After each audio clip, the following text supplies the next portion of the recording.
Good morning, everybody. I would like to call to order this public hearing of the Committee on the Judiciary and Public Safety. It is 9:37 a.m. on Wednesday, February 22nd, 2023, and we are conducting this roundtable virtually and streaming on Channel 13, the DC Council's website, and YouTube at CM Brooke Pinto. I am Councilmember Brooke Pinto, representing Ward 2 and the chairwoman of this committee. The Committee on the Judiciary and Public Safety has oversight responsibility for matters affecting the district courts, criminal law, procedure and justice, public safety, including policing, violence prevention and intervention, and civilian police oversight, access to justice, including victim services and justice grants, fire and emergency medical services in the district's 911 and 311 services, forensic science, fatality review and medical examinations, homeland security and emergency response, adult and youth corrections, family law, probate and estates, child support, and women's and gender policy. Today, the committee will conduct performance oversight hearing for two agencies under its purview. We will hear from first the Deputy Mayor for Public Safety and Justice, and second, the Office of the Attorney General. We'll start today with the Deputy Mayor for Public Safety and Justice. The Deputy Mayor is responsible for providing direction, guidance, and support to and coordination of the district's public safety agencies to develop and lead interagency public safety initiatives to improve the quality of life in the district's neighborhoods.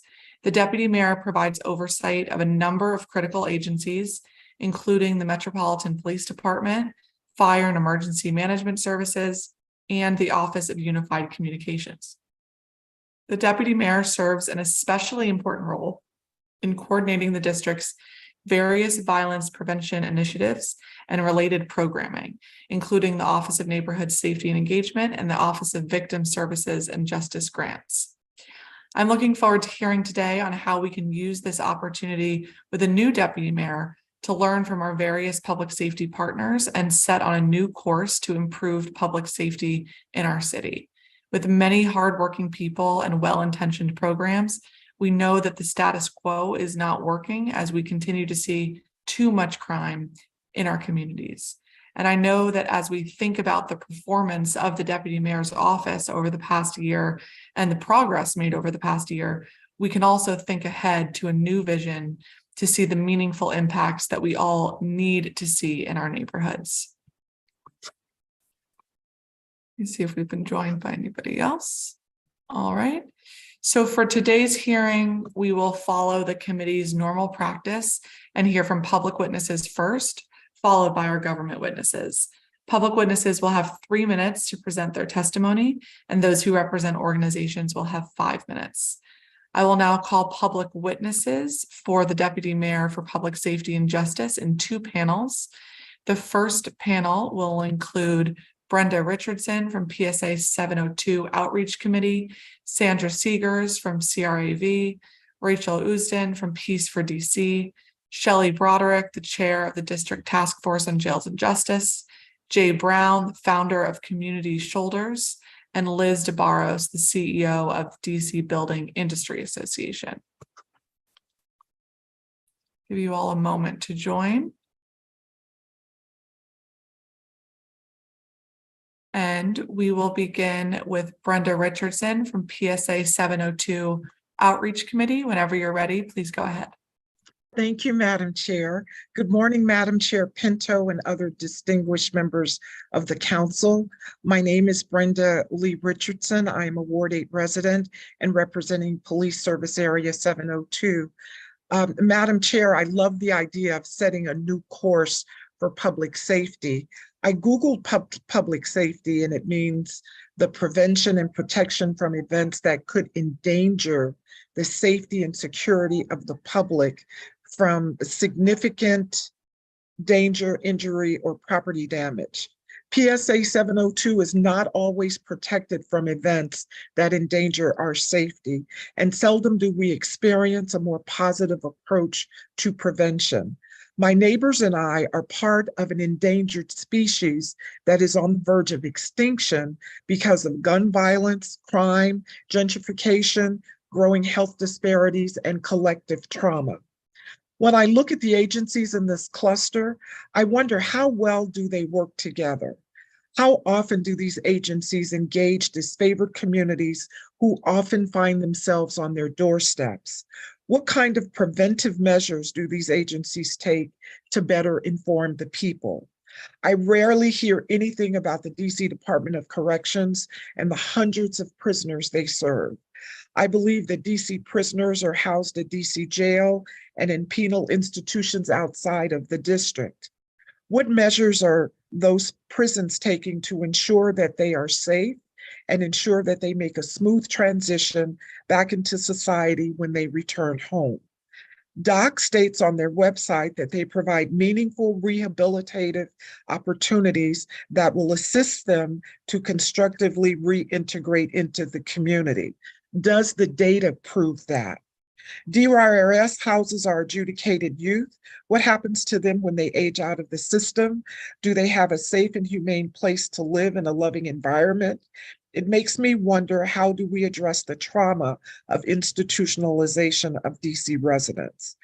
And since I have a few seconds left, I want to applaud OUC because they are now going into the community to share information on their services. There is a great fear to call 911 in my neighborhood. It is important for my community to learn the value of 911, especially when someone's life is in danger, rather than watching something horrific unfold and posting it on social media. In closing, I have the pleasure of meeting the new Deputy Mayor, Lindsay Appia. I admire her commitment to keep her word, which helps to create trust.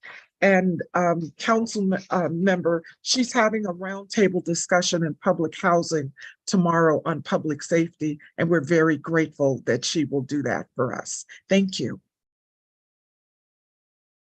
Thank you so much. I am glad to hear that, and I'll have some questions for you as well at the end of this panel. Next, we have Sandra Seegers from CRAV or CRAVE. Please go ahead when you're ready, Ms. Seegers. Good morning. How are you again? Doing well. Good morning. Welcome to this committee, and I sure hope you do better than the last one, because when you're new at things, you tend to do better. I think Charles got too relaxed in the position, but that's not part of my statement, though. I just wanted you to know that. Let me see. Let me get to my statement here. Oh, shoot. I'm trying to read it online. Hold on. Okay, here we go. I am Sandra S.S. Seegers, a Ward 8 resident and a member of CRAVE, which is the Concerned Residents Against Violence, and a member of the East to the River Public Safety Consortium. CRAVE's main concern is violent crime prevention and intervention. We have been in existence for 5 years. CRAVE has been attending hearings since the Cure the Streets was initiated. Every year, I include in my testimony that the budget needs to cover sufficiently the entities that fight crime in the communities. I welcome the new acting Deputy of Public Safety and Justice. I probably messed up her last name, Lindsay Appia, I believe. What we need is a decrease in violent crime. We not only want to feel safe, we want to be safe. Since the murder of George Floyd, the council and radicals have been giving the police department a hard time. The council needs to consider everything Chief Conte says, because his agency is the one that's out there directly fighting crime. We must stop having knee-jerk reactions because of incidents when police brutality is committed in other cities. On the other hand, when it does occur here, they need to change, they need to be charged accordingly. They need to be singled out. Don't blame the whole department. Another agency under purview of the Deputy Mayor of Public Safety and Justice is the Office of Neighborhood Engagement, which has a new director, Linda Harley Harper. That agency supports the community in many aspects of criminality. They work with the police, the courts, DOES, CSOSA, etc. This office should be funded fully to give them the wherewithal to eradicate crime. We have too much crime. If we get guns and drugs off the streets, crime will go down. Reducing penalties by revising the criminal code the way it has been way it has been, is not going to reduce crime. Prevention and intervention are not the best, prevention and intervention are the best measures. We need the federal enforcement agencies to be more involved as well. There are some community people that you should be hearing from who have experience with this agency.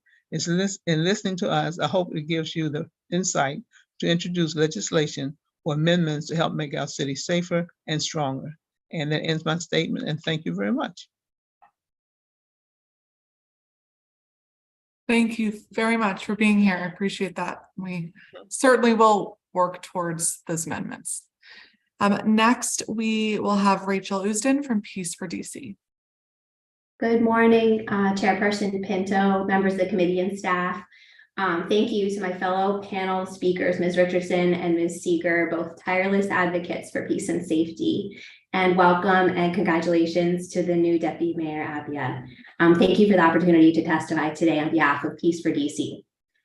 Peace for DC believes in following proven models and working in partnership with the community-based organizations who are best equipped to reach and engage with those at highest risk of violence. We recognize that the city's community violence intervention workforce forms the backbone of DC's alternative system of public health and safety. And the effectiveness of the city's intervention strategy is largely dependent on the investment we make in the individuals serving on the front lines. Peace for DC works with DC's CVI workforce in order to help them achieve greater outcomes through all of our programs. We provide advanced hands-on training at the DC Peace Academy, co-funded with the CPOs. We organize opportunities for collaboration during peace nights and peace room meetings. We provide specialized training in ROCA impact cognitive behavioral theory. We are partnering with the CPOs to co-create a CVI professional code. And we partner with MedStar Washington Hospital Center to provide Stop the Bleed training for the CVI workforce. Peace for DC is committed to ending gun violence in the district, and we're here to partner with the city to get it done. We have several recommendations to help the city move forward on reducing gun violence. We urge the city to fund and implement a citywide strategy for gun violence reduction that is transparent, data-driven, and community-centered. The most effective models are the ones that have embraced the community violence intervention professionals and brought them to the table. We urge all stakeholders to work together. I cannot think of one successful model that doesn't include everyone clearly communicating and coordinating with each other. We urge the city to develop a streamlined system for data tracking. Are the ones and CURE and HVIP and safe passage workers and credible messengers and roving leaders all using the same data tracking system? Are they all talking with each other? Is there a process in place to ensure that our most vulnerable people are not falling through the cracks as they move from one program to the next? How do we track their progress? Do they have a trusted person who can stick with them, or are they handed off from one referral to another? We urge the city to operate the community-based and hospital-based violence intervention work on multi-year contracts to provide the contractors with enough runway to maintain consistent staff and build up their capacity and really build out solid programs. The city provides multi-year funding for other programs, and this work is essential. We want to make sure, again, that you are aware that the federal government is encouraging states to utilize Medicaid funding for CVI work. And several states have already made this happen. And we urge the DC Department of Healthcare Finance to make this happen for DC. This is a very valuable, sustainable funding source for this critical work. DC needs long-term holistic wraparound care delivered by trusted community, not short-term band-aids, to help people learn how to help themselves break out of the cycle of violence and trauma. DC needs to focus our most intense interventions on those at highest likelihood of being a perpetrator or victim, while also expanding the network of who is eligible for services to provide care for people who have not yet pulled the trigger or been shot yet, but are at serious risk, as well as expand services to include families and friends of victims who are also themselves at increased risk. Right now, the outreach workers and violence interrupters can mediate conflicts and broker truces or ceasefires, but a lifetime of trauma and unhealthy patterns do not evaporate overnight. It requires case management, life coaching, family support, housing, therapy, substance use care, tutoring, job training, all the things that we each need to survive. and someone to walk with them on that path, pull them back up when they falter, and encourage them to keep going. Right now, this is just not happening.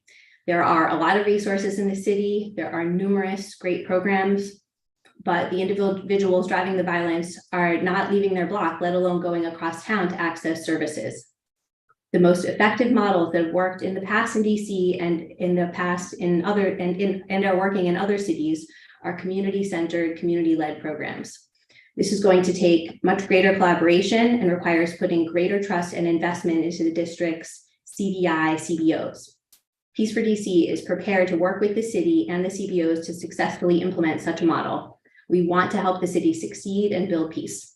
Thank you for listening to our testimony.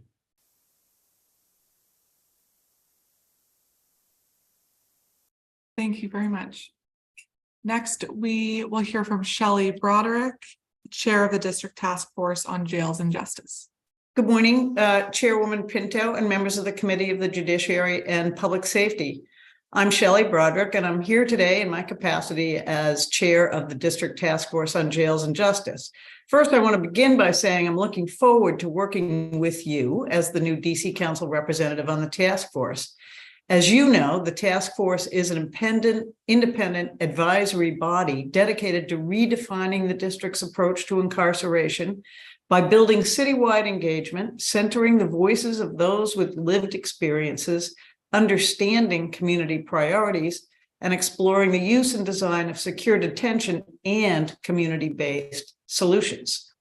I'm here today to urge the committee to support and hold accountable the Deputy Mayor for Public Safety and Justice in meaningfully advocating and planning for restoring local control of parole to the district. The Deputy Mayor must serve as a leader on this issue to ensure the health and safety and dignity of our incarcerated neighbors, while also working to undo the harm disproportionately inflicted on DC's Black residents by our criminal justice system. In December 2022, the U.S. Parole Commission was once again reauthorized with the passage of the fiscal year 2023 Omnibus Appropriations Bill. Unlike last year's 2-year extension, it was only reauthorized for 1 year this time and will sunset on Halloween, October 31st, 2023. We're already 2 months into 2023, and DC can't delay action any further. District leaders and advocates are looking to the Deputy Mayor to articulate a plan for restoring local control of parole.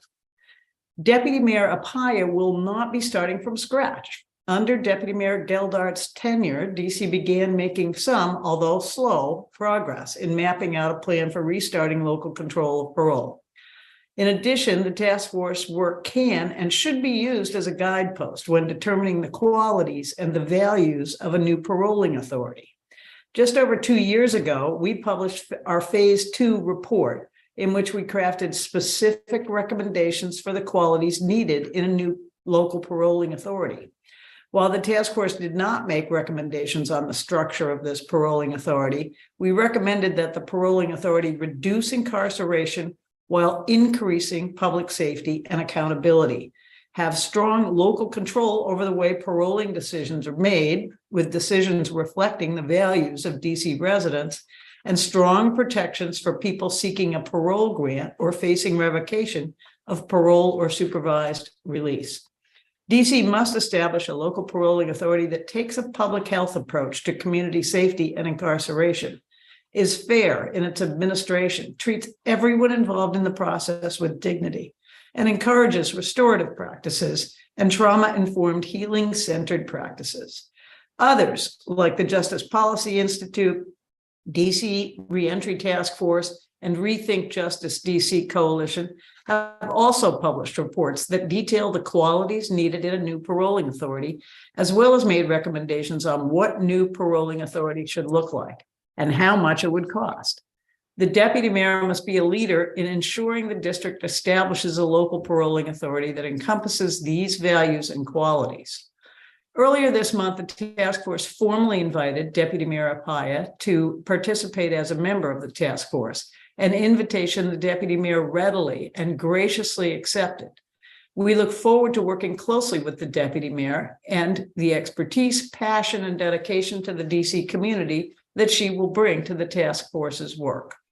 The task force, along with other organizations and coalitions, has already done the research and community engagement necessary to restore local control of parole. Now, DC must develop a plan and act. It's our hope that the deputy mayor, with the support of this committee, will serve as a leader in establishing local control over this critical piece of DC's legal system. The task force remains committed to seeing this through and looks forward to working collaboratively with the deputy mayor to ensure that DC establishes local control of parole before October 31st, 2023. Thank you very much for your time, and I'm happy to answer questions. Great, thank you so much. I will have some questions for you. Next we have Jay Brown. I don't see him on the screen, but we'll give you a moment, Mr. Brown, if you're here, join us, or you can come back next panel.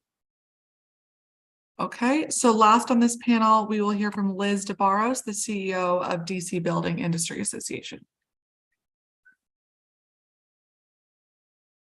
Good morning. Good morning, Chairwoman Pinto, members of the Committee on the Judiciary and Public Safety and staff. Congratulations to you and to Deputy Mayor Pia for your new roles. We're excited to work with you both. My name is Liz DeBarros, and I'm the CEO of DCBIA. I'm also a proud resident of Ward 7. DCBIA is the leading voice of real estate development in the District of Columbia. Thank you for the opportunity to testify at the committee's Deputy Mayor for Public Safety and Justice performance hearing. I am submitting longer testimony for the record. I'll start now. DCBIA is the leading organization solely focused on development in the district in all neighborhoods that make up our great city. And we deal daily with the economic and physical realities of building. We're on the front lines of zoning, density creation, housing, neighborhood amenities, commercial corridors, generational wealth building, and jobs, to name a few aspects that the industry touches.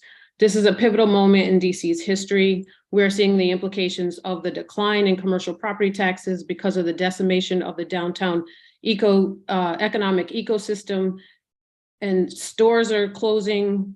Small and large office tenants are not returning to the downtown or showing interest in renewing leases, which had previously been driving the downtown economy. This has resulted in an office vacancy rate not only above 20%, but also falling further behind growth we see in other markets.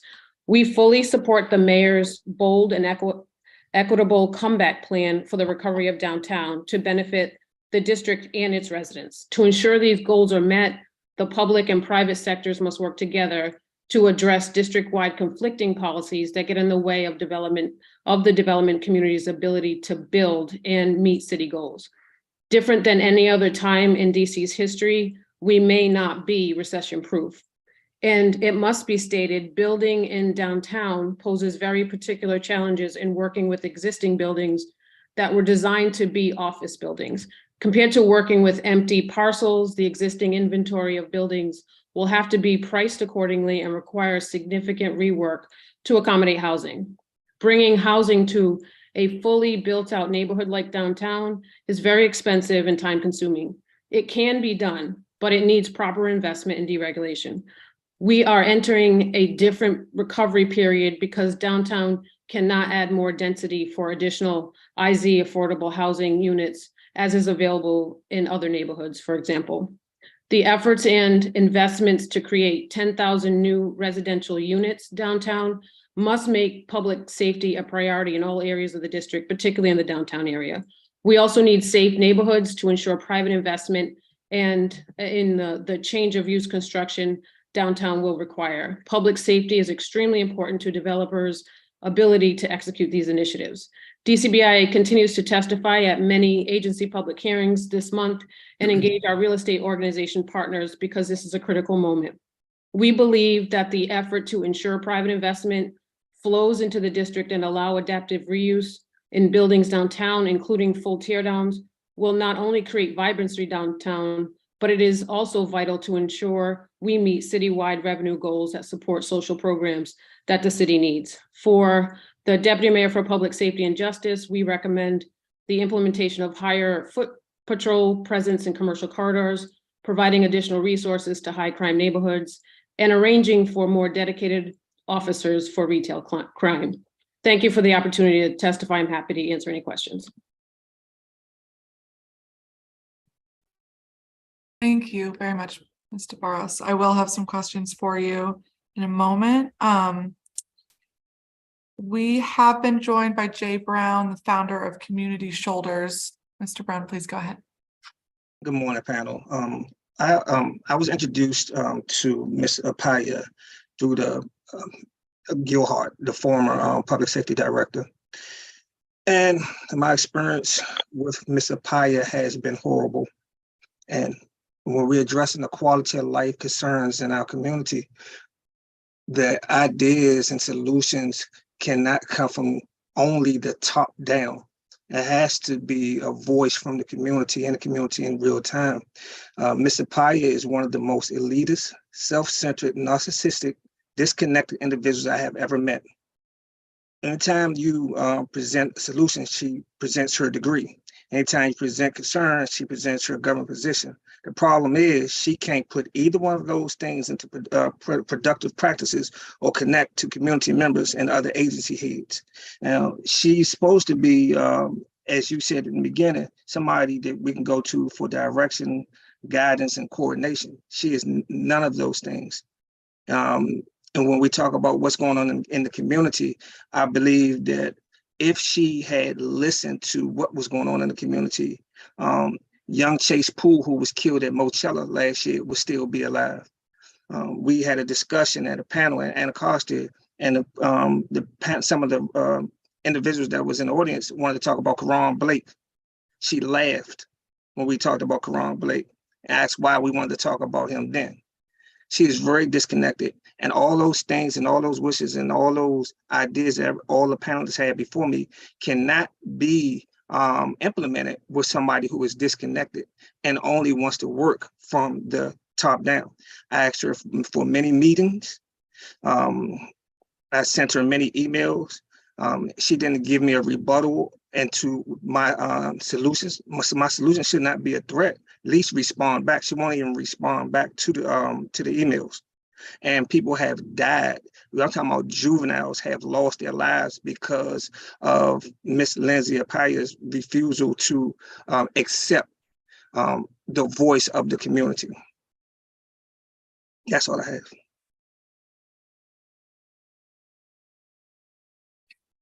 Well, thank you very much for sharing your experience, Mr. Brown, and thank you to everybody on this panel. I do have some questions for folks if you are still here and can be present. So,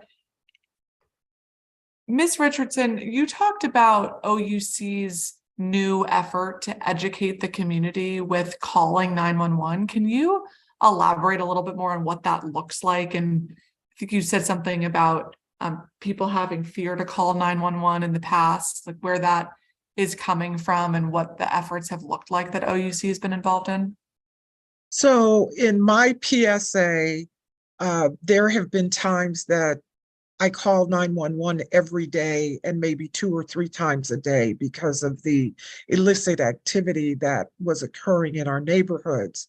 And there has been this fear in our community for quite some time that when you call 911, they can see your name, your address, and your phone number. And then there have been times when police officers were sent to our homes. So even though something awful may be happening and you should call 911, people are most likely not to. So over the years, I've talked to the different directors about this, and Karima Holmes was actually the most responsive when she was here. And as a result of our connection, I had 3 meetings at 3 different communities where they sent a representative out to let us know that if you have fear of calling 911, you can send a text. I didn't know that.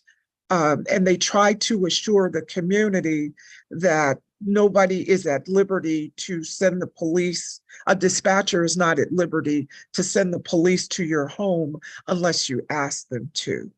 So the community engagement is helping us to confront the fear and to start to develop a sense of trust with the dispatchers when we call 911.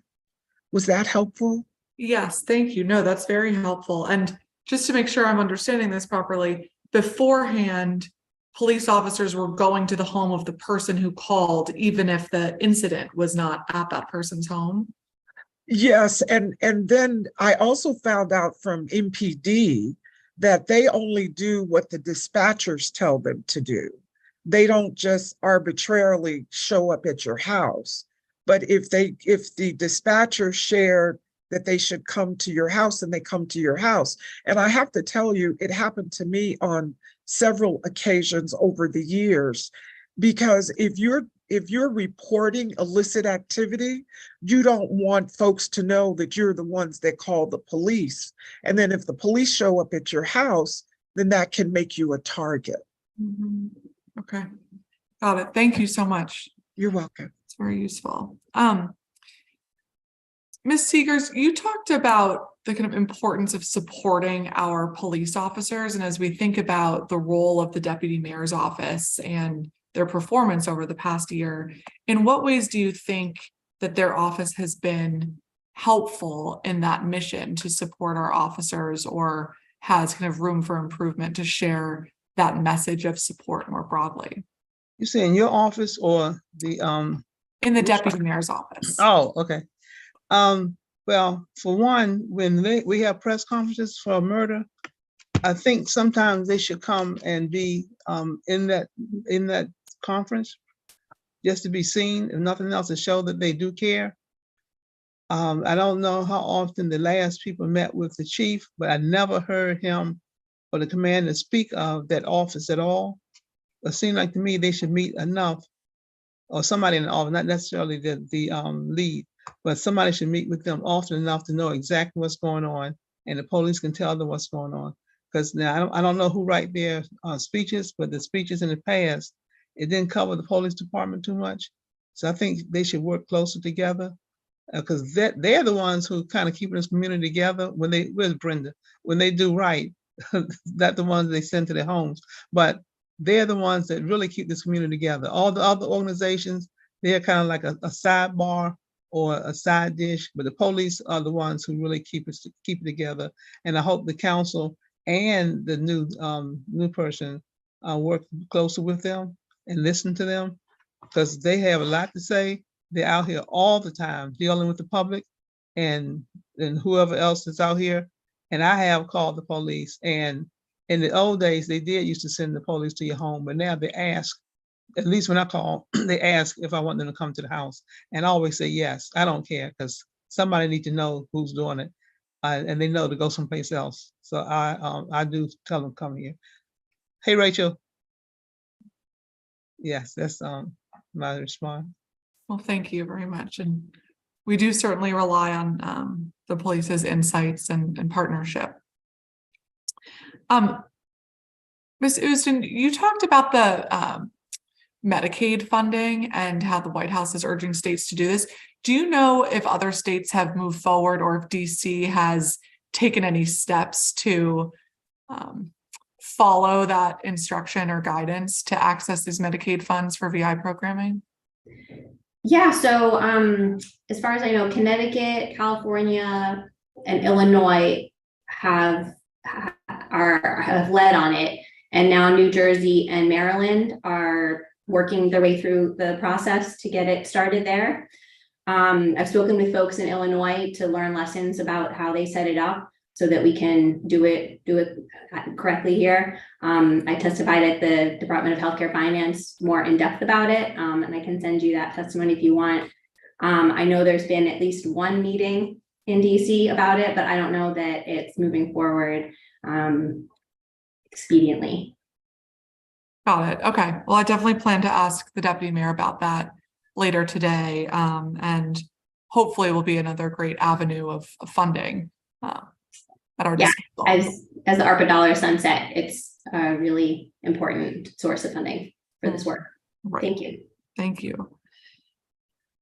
Ms. Broderick, I want to ask you a little bit more about local control of our parole, and kind of where we are in the process from your perspective. There is sometimes difference of opinion around where we are, where we should be, and strategy to do that most effectively given the current makeup of Congress. And from your perspective, wondering kind of how we can get there by October with the current reality of where we are in the process. Well, it'll be very interesting to see if there's, if there's a will to do it, it certainly can get done. It's a question of, just realistically speaking, there are two schools of thought. The courts, some say the courts should do it, but the court just doesn't have the staff or the will to do it.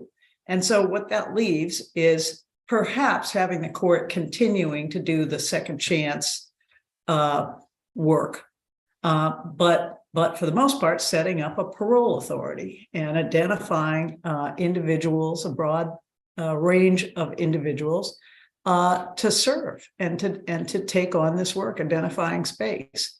And so, it's way past time to move forward aggressively to do that and to get help from competent, knowledgeable consultants to assist. Olinda Moyd, for example. Sorry, say that name again. Olinda Moyd. Right. Okay. Well, thank you for that. And I agree with you that that is a very important next step for our city and many of our goals, but in making sure that we can connect people to the services here in DC when they return and help them get connected to our community again. So thank you. I look forward to working with you on that this year. Mr. Brown, thank you for sharing your experiences, and I'm sorry to hear that your ideas haven't been kind of met with collaboration. And I wanted to give you an opportunity to articulate some of what those may be. If you have other ideas that you'd like the Deputy Mayor's office to be focused on this year when it comes to improving public safety. One of the things that I would like is to make sure that the members of the community are included in any plans that are designed to support the community. We're out of the brick and mortar areas where you can say, oh, that's just Mayfield, that's Paradise. We have individuals in our community that are very impactful and resolving crime. We just need to make sure that we focus on the empowerment piece. The empowerment piece, solutions going to come from within. And if we can build those, I'm sorry, I got a dog here. I'm sorry. If we could just, if we can build those collaborations. I'm sorry, give me just 1 second. If we can build those collaborations from within the community and share them and our quality of life, connect people to their reality, then resources, instead of trying to bring a box of resources to the community. This is a one size fits all program. It doesn't work. There's so many lanes and so much room for the betterment and the betterment of this community through collaboration. And we cannot move forward if we have a deputy director of public safety who has a hard time working with MPD, who has a hard time working with this agency, and definitely having a hard time addressing and respecting the quality of life concerns from the community. I have some written proposals, and I have the email address of your staffer, and I would definitely send it to them. Great, thank you so much. I look forward to reading those. And Ms. DeBarros, thank you so much for being here. I think that there is a lot of important intersectionality between the needs of the business community and the need to improve public safety for all DC residents. And I know you highlighted specifically downtown, where we've seen a reduction in occupancy and other concerns that may all be related. And we have to do something differently now because we're going to see this impact a few years from now.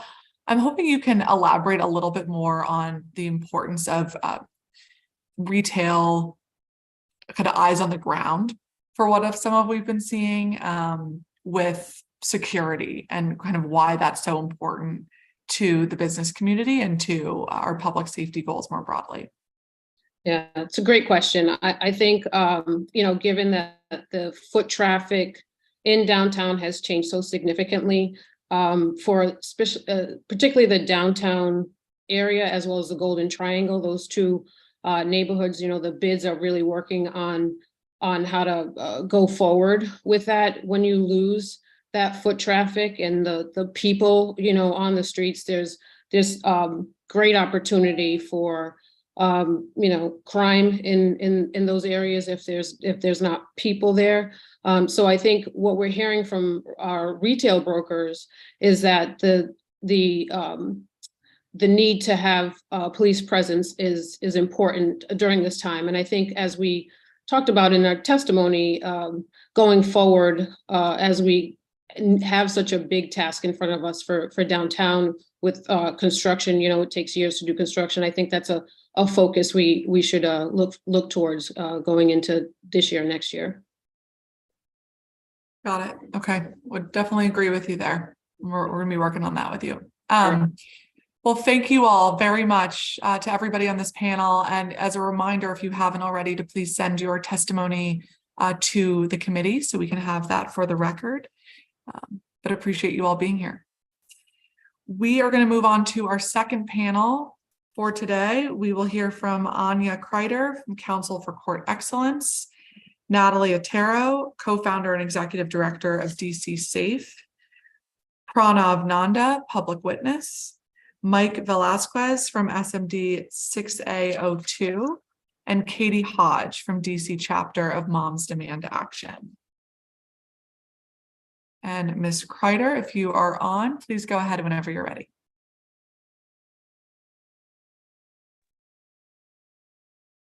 Good morning, Councilmember Pinto and other members of the Committee on the Judiciary and Public Safety. My name is Anya Kreider, and I am the Open Horizon Criminal Justice Fellow at the Council for Court Excellence. CCE is a nonpartisan, nonprofit organization with the mission to enhance justice in the District of Columbia. Please note that per our policy, no judicial member of CCE participated in the formulation or approval of this testimony. This testimony does not reflect the specific views of or endorsement by any judicial member of CCE. I'm here today to testify about the importance and urgency of restoring local control of parole. This past year, the district missed an opportunity to take a critical step towards increasing criminal legal system autonomy and undoing historic and current racial disparities in the district's criminal legal system. Despite receiving a 2-year extension in 2020 on the U.S. Parole Commission, which has jurisdiction over individuals convicted of DC code violations, the district failed to make meaningful progress towards restoring local control of parole. Now, given the current state of congressional politics, the path to restoring local control of parole to the district has become much more arduous. Note that for the sake of simplicity in this testimony, we refer to a parole board, but recognize that DC may seek to structure its authority differently than the traditional and frequently criticized model of parole boards in the US. In 2022, the district terminated its contract with local experts employed to develop a plan to take back the control of parole in favor of a Virginia contracting firm. The firm has since also ended its work with the district. This past November, as the USPC was slated to sunset, Mayor Muriel Bowser requested more time to develop and fund the necessary infrastructure to take back local control of parole. In December 2022, Congress reauthorized the USPC for 1 year, giving the district yet another opportunity to regain autonomy over parole.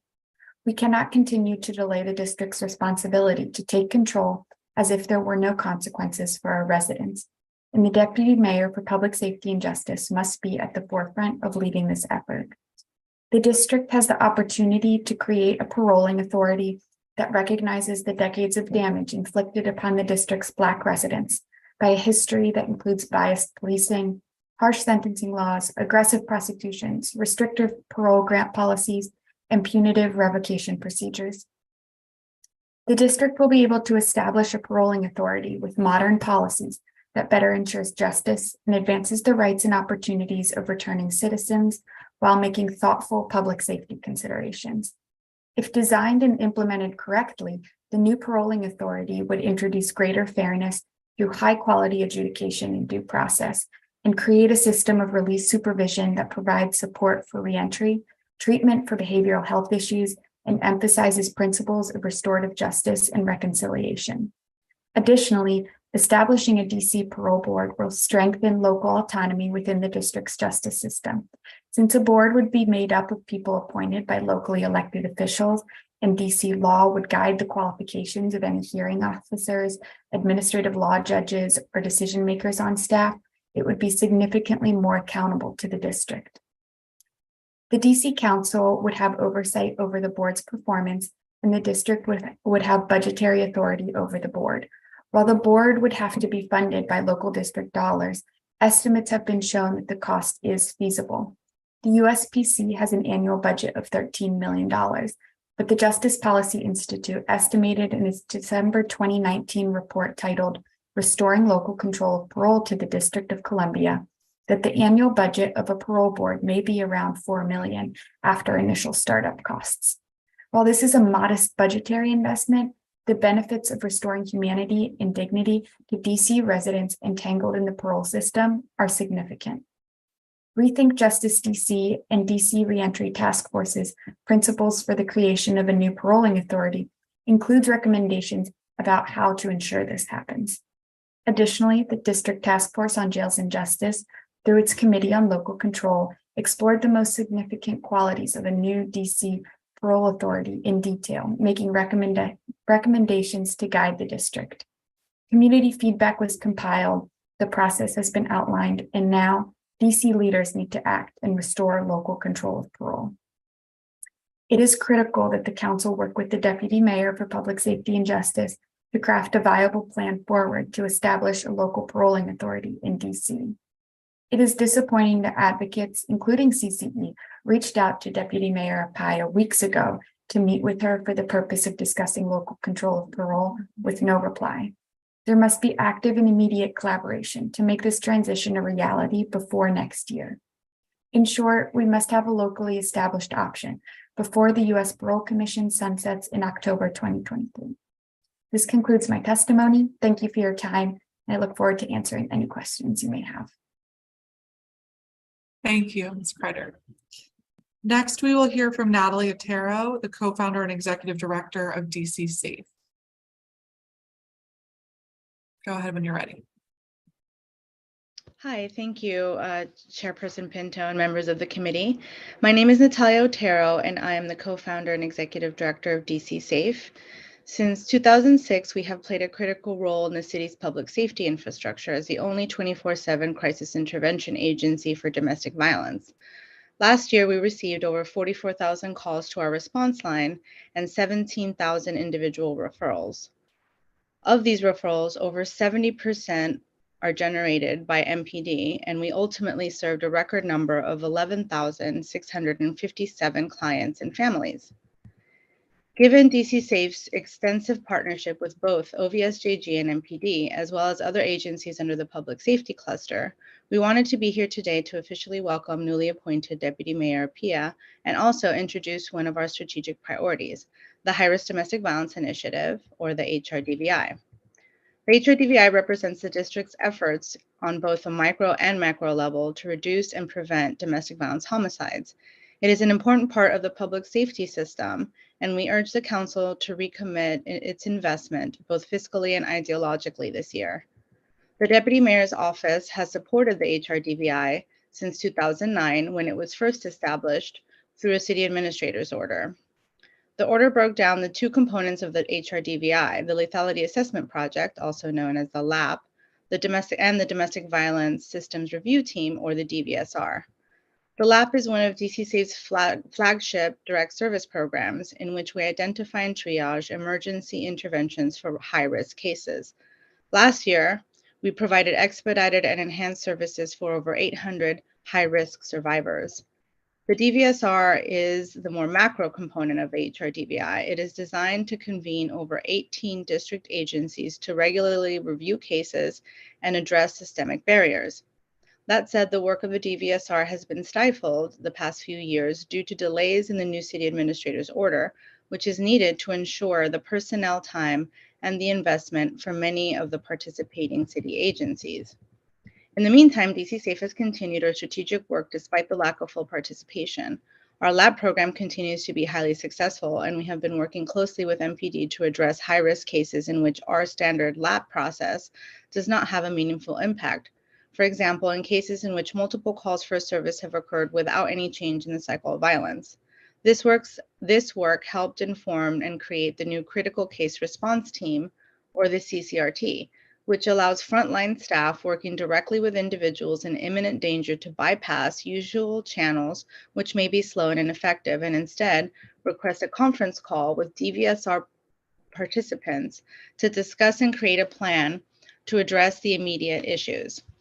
We have used this process 3 times over the past 3 years and have been successful in reducing the harm and addressing underlying issues contributing to the ongoing violence. The new city administrator's order will formalize the CCRT protocol as part of the HRDVI and authorize the training and personnel time required to implement this project fully. Knowing this, we have worked to reorganize the DVSR so that when the city administrator order is effective, we can begin work immediately to fully implement the CCRT and more systemic case review process. Both OVSJG and MPD have been supportive of this plan, and we look forward to this next phase in our partnership with both agencies to ensure the highly effective survivor-centered response continues for those district residents who find themselves in extremely high-risk situations. We're asking today that the deputy mayor's support for the deputy mayor's support in expediting the new city administrator's order. As a member of the city's homicide elimination task force and someone who has been doing this work in this community for nearly 20 years, I can tell you firsthand how critical it is that the cities renew its investment in the HRDVI, both fiscally and ideologically. During the pandemic, we saw more domestic violence homicides than we had over the last decade. Without a named commitment from the city, we fear that the HRDVI will become more and more subject to the kind of benign ignorance that will ultimately deteriorate the systems, mechanisms, and partnerships that we have all worked so hard to develop since 2009. Thank you so much for your attention to this aspect of our work, and I look forward to questions. Great, thank you so much. Circle back at the end of the panel. Next, we will hear from Pranav Nanda, public witness. Good morning, Chairperson Pinto and members of the committee. Thank you so much for the opportunity to testify. My name is Pranav Nanda. I am a community member and a resident of Ward 6. I want to start my testimony by acknowledging my frustration. I'm frustrated that we go through this performance oversight cycle every year just to come back the next year to talk about the same issues that weren't addressed and propose the same solutions that were not implemented. I'm frustrated that instead of working together to make the city safer, elected officials and political leaders rehash the same political disagreements every single year. And most of all, I'm frustrated that while all this goes on, members of our community continue to suffer. This has been said plenty of times before, but it warrants repeating. DC is resource rich, but coordination poor. That is not because DC lacks a plan to address public safety. It is because there is a lack of commitment to follow that plan. Over the past few years, community members, practitioners, experts have analyzed the public safety ecosystem in DC and provided numerous recommendations to improve it. Many of these organizations have testified today. All of these efforts generally align on 3 central beliefs. To improve public safety, we need to move away from the reliance on the carceral system, substantially expand community-based systems of care, and finally, make transformative investments in the community. Yet, despite this, the mayor and frankly the council have taken very few steps to implement the strategies that have been recommended, and in many ways, we continue to double down on the failed and harmful carceral rhetoric and policies that have contributed to the vast inequities and cycles of harm and violence that we see today. I implore this committee to hold the deputy mayor and all agencies in the public safety and justice cluster accountable for actually implementing these strategies and recommendations to improve public safety, so that we're not back here next year talking about the same issues and the same strategies. In my remaining time, I want to voice my strong support for the council's decision to phase out SRO from DC public schools. I think this is an example of what I was just talking about. Instead of rehashing the same conversation for the third year in a row, I implore members of this committee to hold the deputy mayor, the mayor, and other key agencies accountable for working with school leaders, educators, families, and most importantly, students to build schools where all students feel safe and welcomed.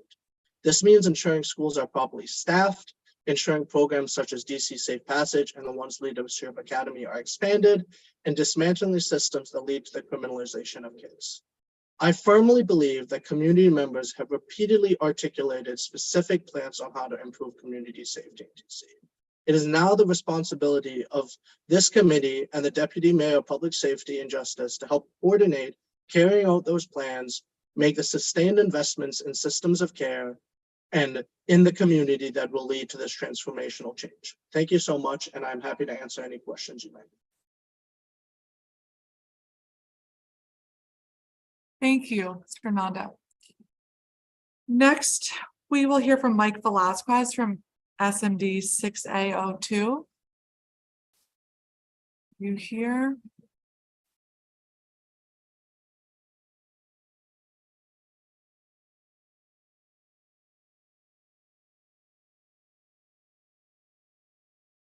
Okay, then we will move on to the last person on this panel, Katie Hodge from the DC chapter of Moms Demand Action. Go ahead.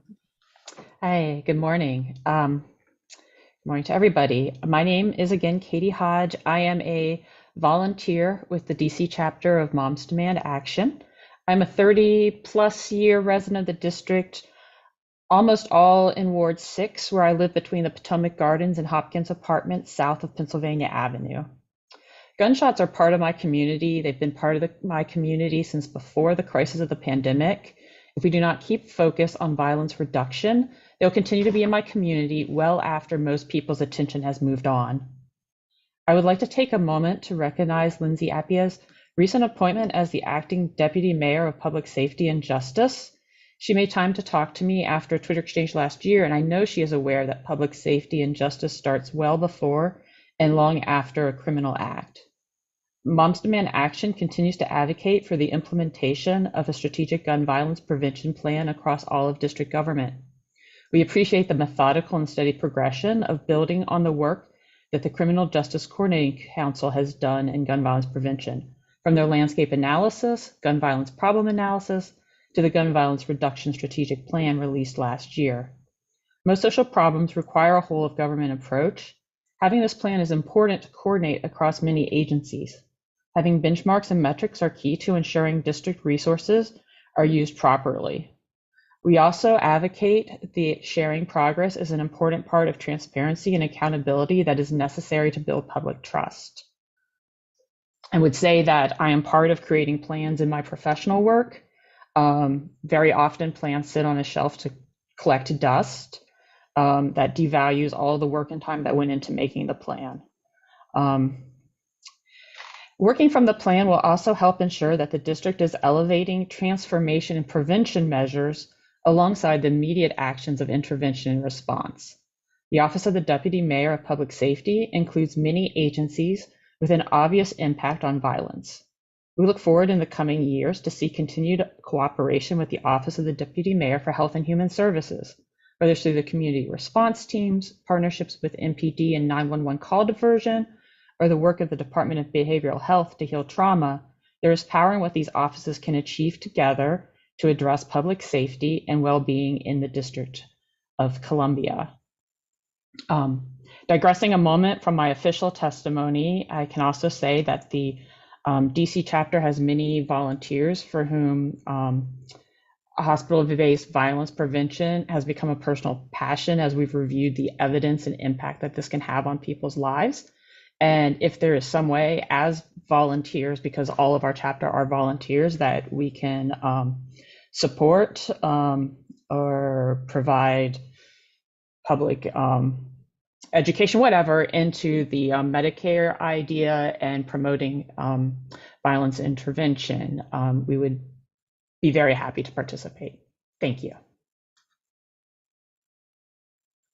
Thank you so much, Ms. Hodgson. That's a great offer. And we will give that some thought into how to help empower you with that information to continue your wonderful volunteer efforts. Thank you very much. I do have some questions for folks. I can kind of go in order how you testified. So Anya Kreider, you talked a lot about local control and the kind of need to act quickly. And as we think about performance oversight with the deputy mayor's office, the former deputy mayor Geldart is not here today to respond to comments, but in your view, how did the deputy mayor perform when it came to being a leader, a needed leader on getting local control of our parole? And how can we do a better job of that in the next year? Thank you for your question. I think there's a real concern about the lack of cooperation with local advocates. I know Ms. Broderick mentioned Linda Moyd, who was somebody that the district had been working with on developing those plans, and good progress was made with her and another local expert, but then those ties were cut in favor of a national firm that didn't have expertise in this area, that didn't have local ties. So really, I think building those relationships and continuing where that work left off is something that we would love to see from Deputy Mayor Paya. Okay, thank you very much. I look forward to working with you on that this year. Natalie Otero, thank you so much for all of the work that you do. And I'll just say, addressing the needs of our domestic violence survivors is one of the top priorities of this committee. And it is why we've asked for additional funding from the mayor's proposed budget, both for caseworkers and training and pay, and also for additional beds that we see continued needs for. And so I'm definitely looking forward to working with you on expanding those much needed services for our survivors, and hoping you can talk a little bit more about the HRDVI program and kind of next steps to ensure it's a success in ways that the deputy mayor's office can be supportive or that the committee can be supportive. Yes, actually, I would really like to support what one of the panelists was saying. I think it's Nanda Pranav. I think that we actually have a lot of intellectual prowess in the district in terms of like what advocates are doing. So there's a lot of work going on the ground with advocates and organizations that is crucial to this idea of public safety. And I think there's a lot of advocates that have been doing that, and organizations that have programming that have been really involved in this for many years and have evolved their programming. I think the HRDVI is really unique in the sense that it is a multidisciplinary partnership. It is extremely powerful that both nonprofits, local city agencies, and federal agencies would come to the table together and discuss systems reform and share information and actively participate in case review and intervene in cases. So I think that the groundwork is there. I think what is really needed is both an ideological support from the city, meaning that a lot of these agencies have the will, but don't always have the resources to do the work on the ground. And so I think step one would be this renewing the city's commitment through this office by signing the updated city administrator's order that actually has been through council and has been discussed, and it should be ready. We've been working on this now for, I want to say, the better part of a year and a half. And So I think that's number one. And I think the other thing is recognizing that there needs to be more conversation about bringing the people doing the work to the table when the city is having conversations around how to engage with victims of crime, with survivors, with advocates. So I think those are the two things that I think are really important to us moving forward. Okay, thank you so much. I see we have been joined both by my Ward 4 colleague, Councilmember Louis George, and also our last public witness on this panel. Please forgive us, we were just able to promote you as a panelist. And so, Mr. Velasquez, if you would like to provide your testimony now, you can do so, and then I will turn to Councilmember Louis George if you have any opening statement or questions for these public witnesses. Well, thank you. First of all, I'm having tech issues and just want to make sure you can hear me okay. Yes, we can hear you. Great, thank you. Well, good morning, Chair Pinto, members of the staff and committee. My name is Mike Velasquez, and I'm grateful to be the newly elected commissioner for 6A02. Chair Pinto, congratulations on your selection to chair this very important committee. And I'd also like to thank Councilmember Allen, who is my council member, for his previous leadership on this committee and has now selected to chair the Transportation Committee. If you've ever been to the bus stops at 8th and H Street Northeast, you quickly realize the intersection of public safety and public transportation. Deputy Mayor Paya, congratulations on your appointment. Thank you for the opportunity to appear before you today to represent the views of my constituents and those of neighboring districts. I'm testifying today at the Deputy Mayor's hearing because the issues I raise require coordination among agencies. The same coordination Mr. Nanda mentioned has been absent. The backbone of 6A02 is the 8th Street Northeast corridor from 7th to 13th Street Northeast.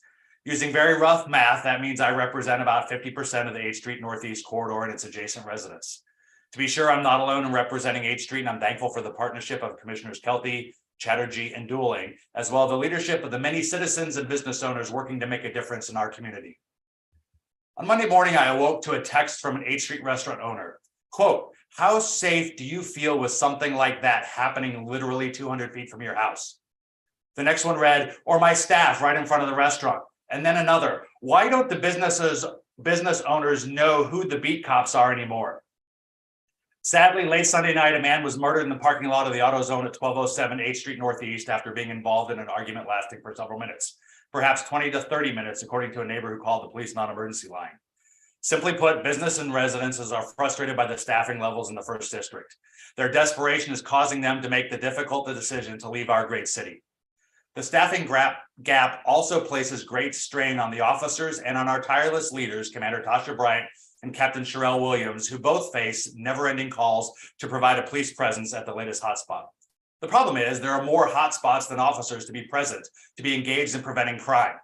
1st District is certainly not alone, and MPD and the district are not alone in their police recruiting and retention challenges. However, this committee has provided MPD with the tools to increase its roles, and Chief Conti's data shows a persistent shortfall.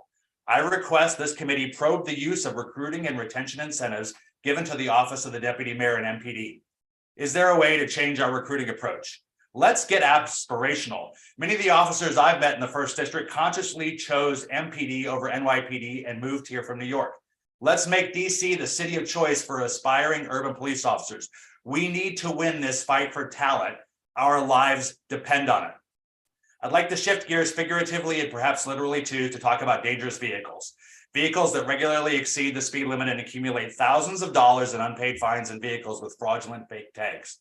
During the holidays last year, a 15-year-old boy was shot in broad daylight near Eastern High School. The car carrying the shooter had at least 10 tickets for exceeding the speed limit, and in some cases for driving more than 25 miles per hour over the speed limit. These aren't hardworking folks who are late for work. Ask any patrol officer and they'll tell you they see upwards of 10, 15, or 20 temp tags per shift cruising our streets and avoiding detection of their true identities and ownership. One recent report indicates crime using fake tags is up some 300%. If we can immobilize these cars before they are headed to an armed robbery, an assault with a deadly weapon, or a shooting, we can make a marked impact on crime. At a January public safety forum for ANC commissioners held by Mayor Bowser, she artfully dodged my request to equip and train police to find these cars and redirected my question to the city administrator. I don't blame the mayor for reminding me that she's focused on guns, but I think she missed my point. Many times, this is how the guns get to the crime. Just this Monday afternoon, a planned routine traffic stop on 12th Street Northeast turned into 4 juveniles bailing out of the car and running from police. Thanks to the mindful and courageous efforts of 1D and 5D officers, the occupants of the stolen car were apprehended, very likely before they got to the site of their next planned crime. And the couple who owned this Kia got their car back. Simply put, vehicle enforcement disrupts crime before it happens. Using special sensors mounted on their vehicles, patrol officers can spot stolen cars. I asked this committee to direct the deputy mayor and DPW to have MPD use sensors to detect and boot cars with numerous excessive speeding tickets or with fraudulent tags. Doing so will disrupt the cycle of crime. Mr. Velasquez, yes, ma'am. I'm sorry to interrupt you. You're very over your time. If I could ask you to kind of summarize and wrap up. I have 2 sentences left. Okay. I understand the mayor's budget 3 sentences. I understand the mayor's budget includes $1 million to increase the number of booting crews. I'll be back for the budget hearing because that's not enough. Finally, I asked this committee to also take a look at 2 pieces of legislation introduced last year, the ATV Effectiveness Amendment Act and the Reckless Driver Accountability Act. Thank you for your time and for the extra time. Thank you very much. And while I have you, tell me about the ATV effectiveness piece that you're interested in. Sure. There was legislation introduced last year called the Automatic Traffic Enforcement Effectiveness Amendment Act, which helps, it sets a particular standard with which DPW would boot cars and not allow folks to renew their licenses. I would also like to take the opportunity to say, this is what we're doing today is not automated traffic enforcement. We're merely notifying most drivers of the fact that they committed a crime. We're not really enforcing it if we're not asking them to pay their fines. And I'm particularly concerned about cars where I live. I'm particularly concerned about cars from Maryland and Virginia who come through our city and have reckless disregard for our citizens, the youth, and the elderly. Okay. Thank you very much. Thank you. Mr. Donda, you talked about your frustration of there being a plan and not implementing it. And can you elaborate on what plan you're referring to specifically? Yes, thank you so much for the question. I would say it's not like one singular plan, but we've been having the same conversations about the same issues and proposing solutions. So there's the Jails and Justice Task Force that Ms. Broderick already talked about. There's the Police Reform Commission report. There's the National Institute for Criminal Justice Reform's Gun Violence Reduction Strategic Plan. CJCC has come out with numerous studies, including a study of the factors that affect the likelihood of the juvenile justice system involvement. So like, we've had these plans, these proposals, these recommendations. So my feeling is it's not that we don't know what works. We have the data, we have the evidence, we have the like the plans, the proposals. It is now about the implementation. And I feel like we've been having that same conversation year in, year out and acting like we just don't know what to do. And in my opinion, I think what that ends up happening is we throw our hands up and go back to the same carceral solutions, which like I said, we know don't work, but it's, I think we just kind of revert back to that, although it contributes to the inequities and the cycle of harm we're seeing. So I think it's now just a question about actually really committing to what we're doing. Again, I gave the example of police-free schools. That vote happened in 2020. It is now 2023, and we're still talking about that same political discourse instead of talking about, okay, we made that decision. How can we work with students, with educators, with school leaders to put in alternative systems while we phase that out to really make schools welcoming for kids? So that is kind of what I was thinking about. Got it. Understood. And I think, all of these issues are so challenging in part because not everybody does agree on the best path forward. And so there can be a lot of thought going into what the plan should look like, but then a change in leadership or a change in one of the key partners can shift that. And when it comes to SROs, I think that's a good example too of hearing from more members of the community about something after it happens. And we try to have, a robust legislative process that makes sure everybody in the public is aware of what's going on and they can be invited to the hearings and invited to be part of that process. But in reality, sometimes they don't hear about it until afterwards. And I think it's also our obligation to be responsive to those we hear from the community about concerns they have about something that we may have already done, and making sure that we're being responsive to that. But thank you, and I hear you, and thank you to all of our public witnesses today. That concludes our public witnesses for the deputy mayor. And I will now call our government witness, Lindsay Appiah, acting deputy mayor for public safety and justice. Welcome. And it is the tradition of this committee to swear in all of our government witnesses who appear before it. So if you can please raise your right hand.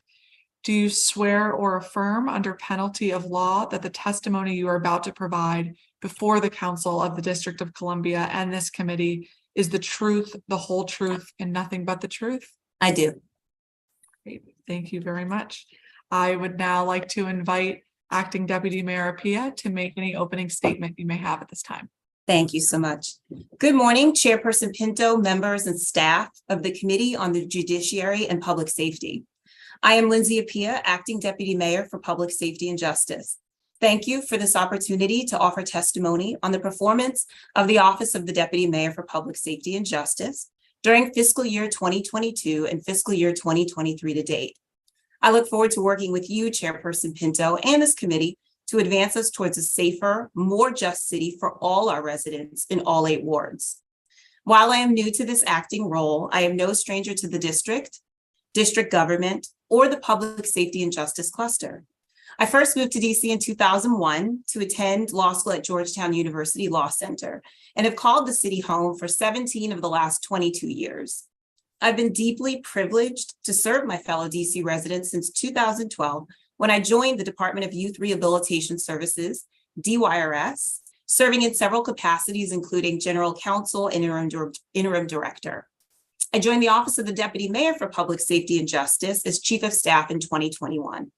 My love for this city makes it a tremendous privilege and honor to be nominated in January by Mayor Bowser, for whom I have the utmost respect, to serve as her Deputy Mayor for Public Safety and Justice. The DMPSJ office is tasked with providing direction, guidance, support, and coordination to the district's public safety agencies to develop and lead interagency public safety initiatives to improve the quality of life for in the district's neighborhoods. Mayor Bowser has set clear priorities. We must reduce crime, gun and juvenile violence, and every agency in the PSJ cluster has a role in advancing these priorities. Enhancing the safety of our residents in all 8 wards is one of the most pressing responsibilities we have as a government. Under my leadership, my office will outline a clear vision and implement a framework to reduce overall crime, provide a host of information, interventions, and whole of government strategies to inform how we communicate about public safety to various stakeholders, including the public, press, and council, and communicate clearly the role of the PSJ agencies in the public safety and justice ecosystem. The 12 agencies of the public safety and justice cluster include the Department of Corrections, Department of Forensic Sciences, Department of Youth Rehabilitation Services, Fire and Emergency Management Services, Homeland Security and Emergency Management Agency, Mayor's Office on Returning Citizens Affairs, the Metropolitan Police Department, Office of the Chief Medical Examiner, Office of Human Rights, Office of Unified Communications, Office of Victim Services and Justice Grants, and the Safer, Stronger DC Office of Neighborhood Safety and Engagement. The missions of these agencies are dynamic, complex, yet interconnected. Each plays a critical role in the overall health and functioning of our public safety and justice ecosystem. The cluster's interconnectedness is centered around prevention, intervention and enforcement, accountability, and rehabilitation. Prevention includes those non-law enforcement and programs, services, and strategies aimed at decreasing the incidence of individuals committing violent crime and in reducing community conditions that lead to high rates of violent crime in communities in our city. It encompasses our work in providing coordinated delivery of wraparound services and connecting our residents and their communities to care. This category includes, but is not limited to, the work of DRS Credible Messengers, One's Violence Interrupters, FEM's Hand on Heart CPR program, and OVSJG managing grants for victims ranging from domestic violence to sexual assault. Intervention and enforcement are primarily our law enforcement strategies led by MPD. MPD currently has the lowest force strength that it's had since before 1999. Mayor Bowser has long maintained that MPD needs 4,000 officers. With increases in crimes involving guns and the types of criminal activity present in our city, we need a force that is strong and agile with adequate staffing resources. Prevention programs intend to strengthen, empower, and engage people to keep them safe and healthy before they engage in risky behavior.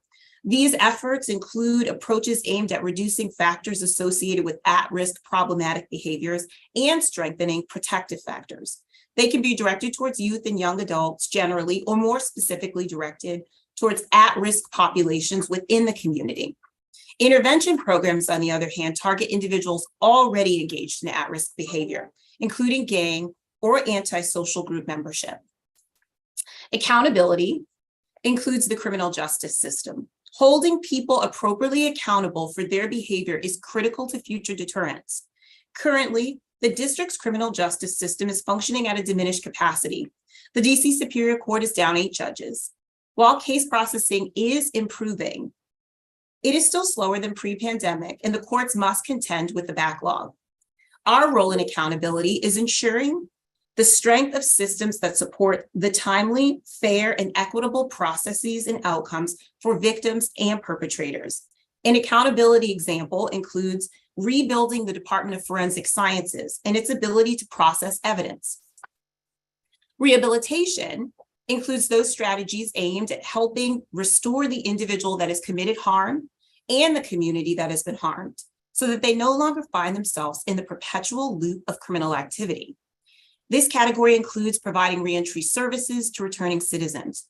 We are committed to supporting returning citizens through programs like MORCA's partnership with the Department of For-Hire Vehicles in the Promise Rides initiative, which offers clients up to 5 free cab rides a week to reentry related appointments.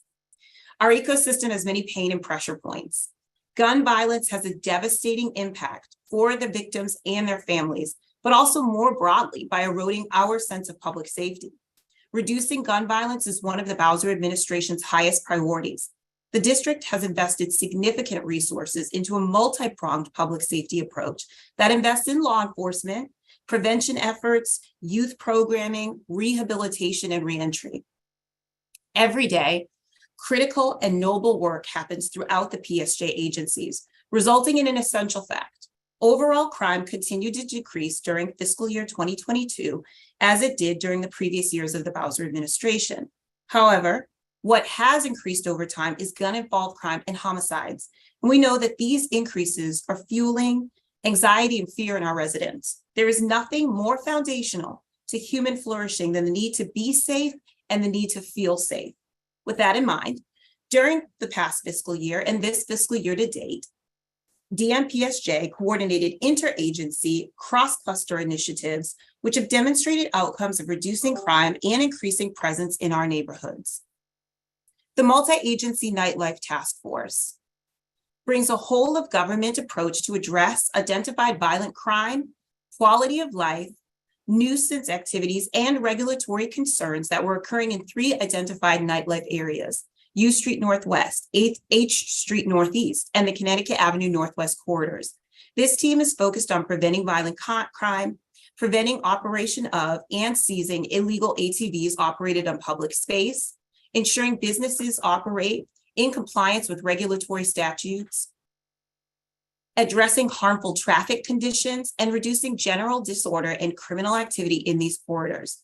This task force has operated since June 2022 and contributed to a significant decrease in crime in each corridor.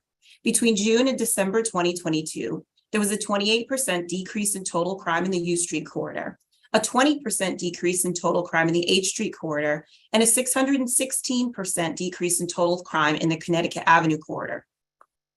The Multi-Agency Public Safety Task Force supports law enforcement efforts in some of our most at-risk communities.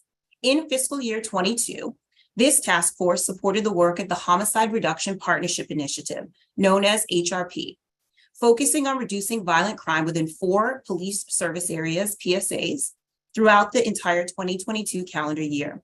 These areas included PSAs 603, 604, 706, and 708, which accounted for 21% of all of the murders citywide in 2021. The objective of the HRP was to use a whole of government approach to reduce violent crime, have a positive impact on the community's perception of safety and security, and increase trust among residents in the police and the DC government as a whole.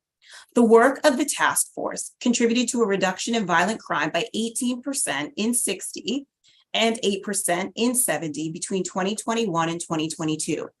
This effort was so notable that a DC government employee, a native of Ward 8, shared with me that he brought a family member to see the partnership at work because he had not seen that level of in-community coordination between district agencies.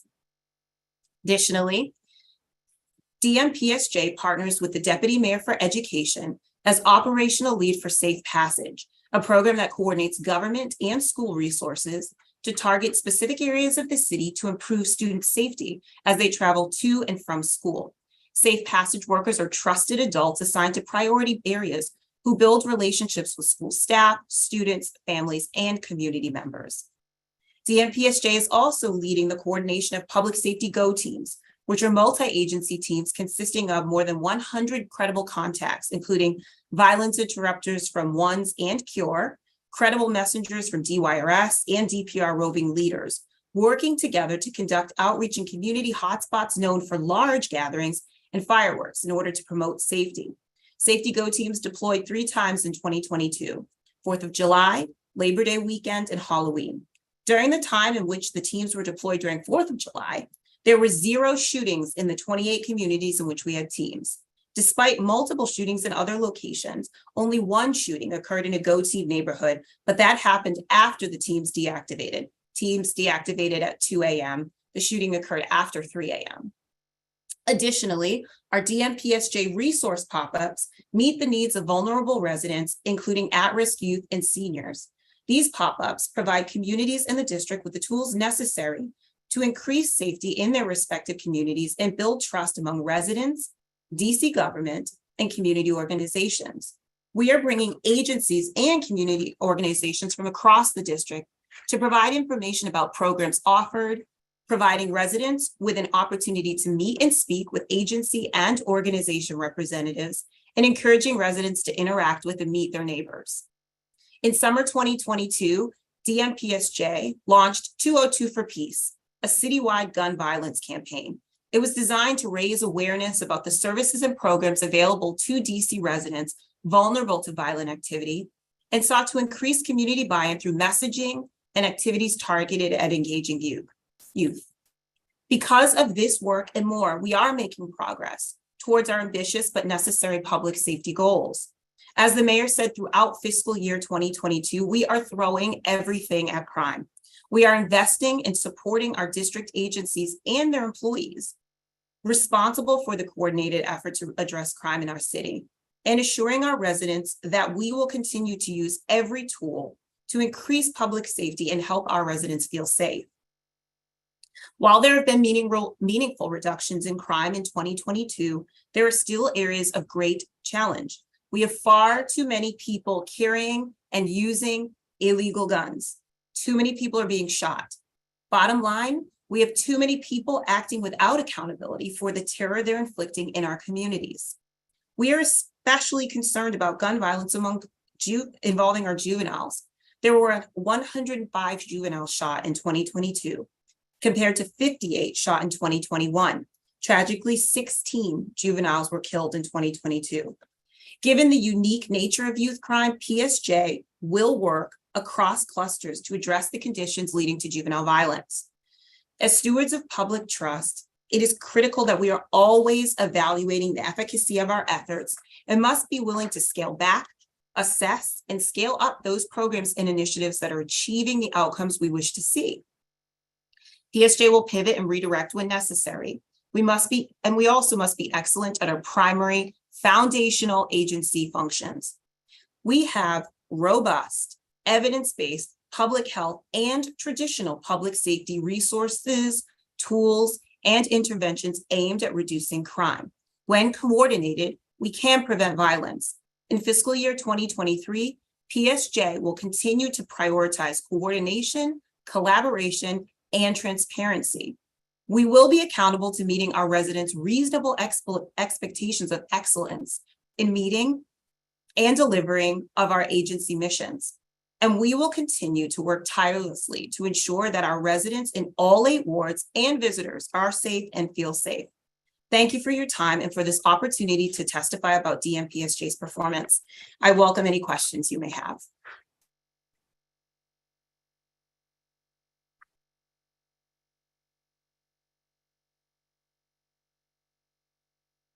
Thank you so much, Deputy Mayor. And let me start by saying officially congratulations on your new role.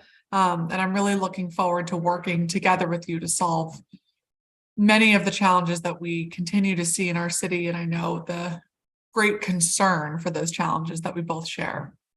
Thank you. So I want to start with what I think, and you highlighted as one of the most pressing issues facing our city, which is violent crime and gun violence. And I want to specifically start with your and the mayor's vision for concrete steps that we can take in 2023 to reduce gun violence. As you've commented on, we've spent the last several years building up these various alternative approaches to violent crime reduction, including the Office of Neighborhood Safety and Engagement, violence interruption programs, credible messengers, to name a few. And we have thrown a lot of resources at different initiatives, and it's been a little bit of an experiment in some ways, and some things may be working well while others may need to be revisited. And one of the criticisms that I think you have said yourself, and we heard from some of our witnesses today, is that the city can tend to be resource rich and coordination poor, which I hope we can all strive to not have that be such a common trope we hear. But fortunately, we now have this document, the Gun Violence Reduction Strategic Plan, that looks at all the different programs that we have and lays out a roadmap for ensuring they can all work together. And I'm glad to see that your office seems to have engaged with the plan and used its recommendations as somewhat of a blueprint for guiding our overarching strategy. So can you start off by talking a little bit about the plan? How are you using the plan? Is it something you're consulting regularly? And how are you kind of following up with associated metrics to demonstrate success? Sure. I think one of the things that we heard from, I think it was Mr. I don't want to get his name now wrong, Pranav. They listed a host of plans that we've had. And I think that one of the things that's very true about the district is even dating back to the mayor's first term in 2015, 2016, when we began the work on Safer, Stronger, where there really was a robust plan that came out of that. Much of what you'll see of the plans over time is that the frameworks of what works to address gun violence doesn't change. So in truth, the district has had a plan since 2016 Safer, Stronger plan. And so much of what you see in the progress that we've made in the NIJCR plan is because we had frameworks in place already, right? Like over time, you evaluate what's working. There are new developments. There are things that people find work better or worse. But fundamentally, the reason that we have made progress in implementing that plan, and we provided for your office a lot of the actions that we have taken, is because much of that work was at work. But this is hard work, right? Like it is not, gun violence is a challenging issue across our country. And so, you know, it's been 5 years, or I don't know, I guess 2016 is now 7 years. And we are making progress, as I said, but certainly gun violence is a challenge. There's no and or. And so my perspective is it's not police or the alternatives, right? These are how we view it. And every plan that you see does back this up, and meeting with David Muhammad and all of this, right? Like in engaging with local experts and others, is Policing has a role, and so does the host of prevention and public health tools, and they must work hand in hand. We have to get guns off of our streets. There's no question that no plan is going to be overly effective when you're flooded with guns, right? So we have to invest in ensuring that MPD is able to do that, right? Because they are a primary tool in removing guns. And then we also need to work together on the prevention side to ensure that we help to create conditions in which people don't use them, right? Because it doesn't always mean that simply because people have guns, which we don't want hands in the guns of juveniles or people unlawfully carrying weapons, but we also want to do the work to prevent them from using them. So I mean, there are so many specifics, right, like that we've outlined here, but I think one of the big things, and we don't love that phrase that we hear all the time, but we are so fortunate in the district to have so many resources that by and large, I don't think when we go kind of to these national spaces, we likely have some of the most robust tools of any locale, which is to our fortune. But I have this idea, and something I'm working on with our PSJ agency is this idea of a slingshot. Sometime to move forward, you need to pull back. And so we're in that process of looking at, I say this, we can love a program, right? And there are many reasons why we may continue to do a program that isn't necessarily showing, in the outcomes what we'd like to see, because we know that with time or proper investment that might work. But we also have to be realistic that if programs are not showing outcomes that they should, we may need to really take a hard look at, do we need to continue investing in that way? And so that's the process that I'm saying now, is that we can't have 15 different plans, because having 15 different roadmaps means you are going in all different directions. And I think that in our earnestness to try and respond to all of these different crises, and being so fortunate to have so many experts in the District of Columbia, we do have a lot of plans. My goal is to help us to focus on the essentials, which haven't changed over time. And many of them things you'll see in Safer Stronger are what you see in NAJCR and what you see in any plan. Thank you. And that makes sense. But I guess when it comes to the gun violence reduction strategic plan, is it then accurate to say, instead of following that plan, you're taking a holistic look at all of the plans that exist? Or is that your blueprint? So we are taking a look at a number of the plans, right? Because there are things which this addresses. Number one, I'll say this, that when we go through this, the things in which the district is doing or has already done, right? Implement a comprehensive coordinated citywide gun violence reduction strategy. We recognize that we've started that we have an Office of Gun Violence Prevention, and we also have an Office of Neighborhood Safety and Engagement. You already see us making moves in the executive to align and coordinate in a way that makes sense from operational and policy in appointing Director Harley Harper to oversee that space, so that we're coordinating, right? There is the discussion of data-driven identification of those individuals and groups at highest risk. We have our drivers of gun violence list. We have been working on the People of Promise initiative, and also with our other partners in the law enforcement space, CSOSA, PSA, MPD, to look at holistically, how do we address the individuals on that list, and also how are we going about updating it, right, through what we know in kind of our own processes of identifying those who are most at risk, through our violence intervention workers, through community referrals, and then also through our own lens of what we know through law enforcement, right? So that's another piece of this. Intensive services, supports, and opportunities, right? We invest in I think there's $119 million in FY23 in investment, sort of in a purely wraparound space, whether it's through OVSJG grants on specifically for those most at risk for gun violence, for trauma and mental health services, juvenile mental health services, short-term and medium-term housing, the investment in case managers and life coaches this year for ones, mediation services, community-based behavioral health, restorative justice circles. All of those investments that you see there are what we would say are intensive service supports and opportunities, as well as honestly the portfolio of services the district has whether you are involved in gun violence or not, like workforce development programs at DOES, right? All of that fits in there. Focused law enforcement. Certainly, we've talked about MPD and how they are doing, how we are working in the face of what are some true staffing challenges. You heard us talk about the Homicide Reduction Partnership Initiative, right? How can we get the most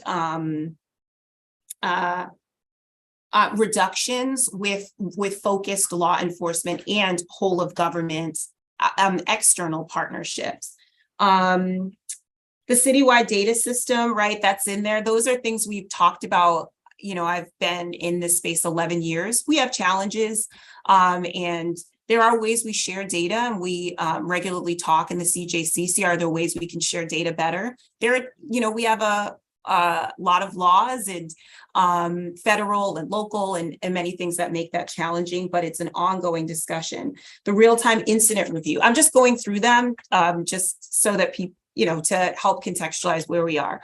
We started, we had a number of coordination meetings that have been occurring since the Building Blocks Initiative launched with the EOC, but we've added some additional coordination. One's started back in November, where all of the credible contexts, CURE, hospital-based violence, DYRS, credible messengers have a weekly meeting where we're looking at specific cases to see where we are across, who's working what.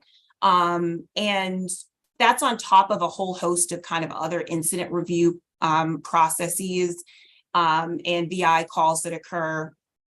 But that's our sort of I think that's our foray into, okay, like, can we add more of the credible contact continuum in to have conversations? And it's a work in progress, and I admit that.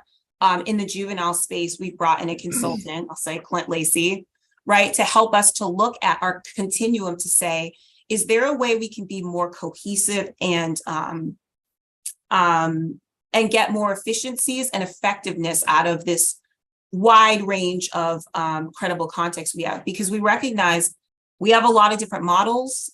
We have a lot of different entities. We have things in a lot of different umbrellas. And the way we get effectiveness, as I said, is everyone pulling in the same direction. And I do believe it's our role, my role as deputy mayor, to help us pull in the same direction.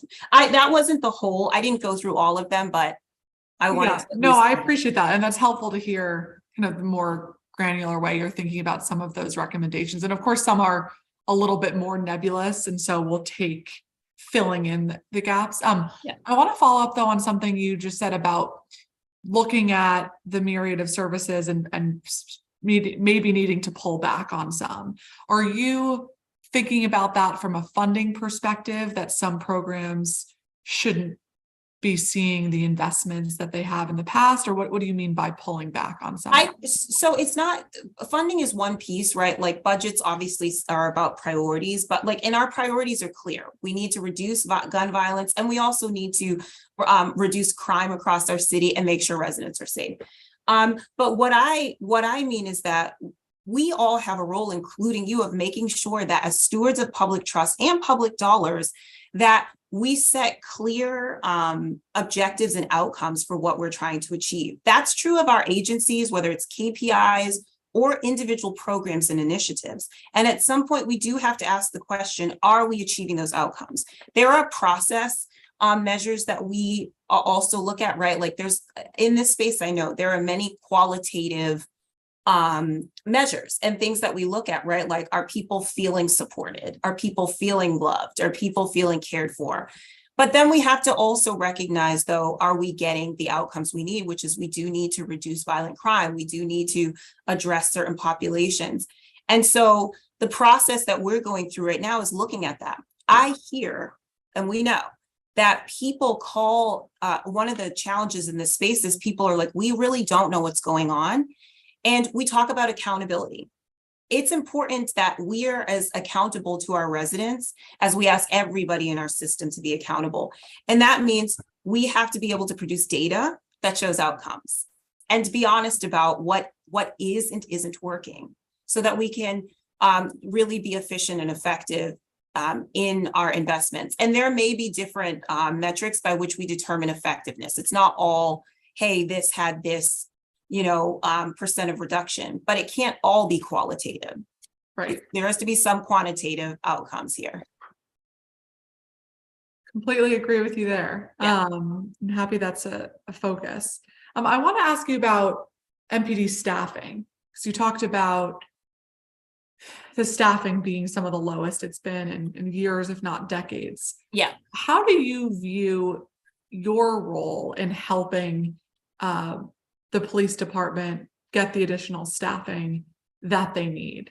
Because from many of my conversations with police officers or Chief Conti, it seems that we are having a hard time hiring and incentivizing people to do this very hard and important work. And so how do you plan to kind of change that trend?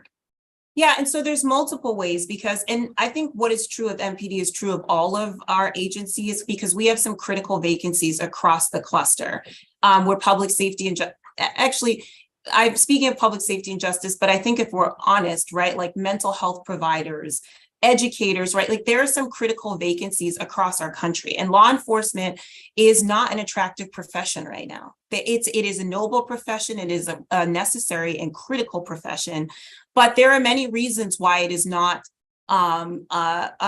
viewed as highly attractive right now. And so my job is to do a few things to make sure that we have all of the resources and to advocate that we have all the resources necessary to offer what you saw.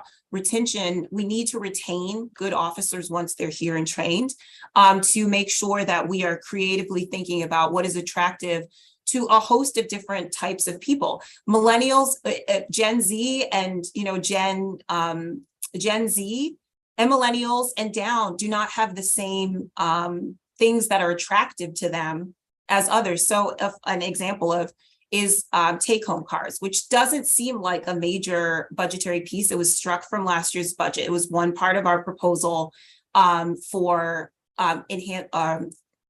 recruitment incentives. But what MPD heard from the younger generation is they like take-home cars, which is why we make those type of proposals. So there's the piece of advocating for what is determined is working. So that's one thing.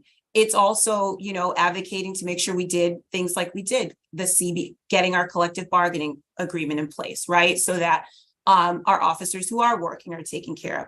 It also is doing some of the work we started doing, which is helping pulling together a panel of individuals outside of MPD, right, in the recruiting space to help us think about and reimagine what it looks like to recruit, because MPD and most law enforcement outfits have traditional ways they recruit, and post-pandemic and post-2020 and all of that, many systems have changed. And so being in a position in our office supporting, I participated in that and will continue to think about, are there ways that we can recruit in different spaces? Are there things that are attractive to certain groups, right? Like we want to increase women. We have our 30 by 30 initiative. Are there incentives or otherwise like childcare or other things that we can offer that would be attractive to specific cohorts? It's more targeted recruiting than what they've done in the past. But we're having those conversations too to help think about more broadly. And also, how can we build the pipeline? We want district residents, right? So that's another thing is, in FY25, we'll start to see some of the results of us building our cadet program. Are there other ways in which we can attract district residents and things that would be attractive? So it's all of that kind of 360 thinking with them to help us improve our force strength, which I will say, like, just because people often don't know the numbers, we're at 3,379. That is below in sort of our trajectory. The last time we had about 3,400 was 1999. It's always been about that. So that's where we are, just because people often don't really know. That's the reality. So that's as far back as we tracked was 1999. So got it. No, I appreciate that and those different tools to utilize. We have been joined by our Ward 4 colleague, Councilmember Janice Lewis-George, and you will have a 15-minute round, Councilmember. Thank you. Thank you, Chairwoman Pinto. And good afternoon, or good morning. It's still morning. Good morning, Director. Director, first I want to make sure we, I guess, clarify your role. Because I think some of the confusion sometimes is sort of the public's understanding of everybody's role within the public safety continuum. Sure. And so in a recent email exchange with my office in Ward 4 residents, your office stated that your office is not the lead for coordinating across public safety agencies.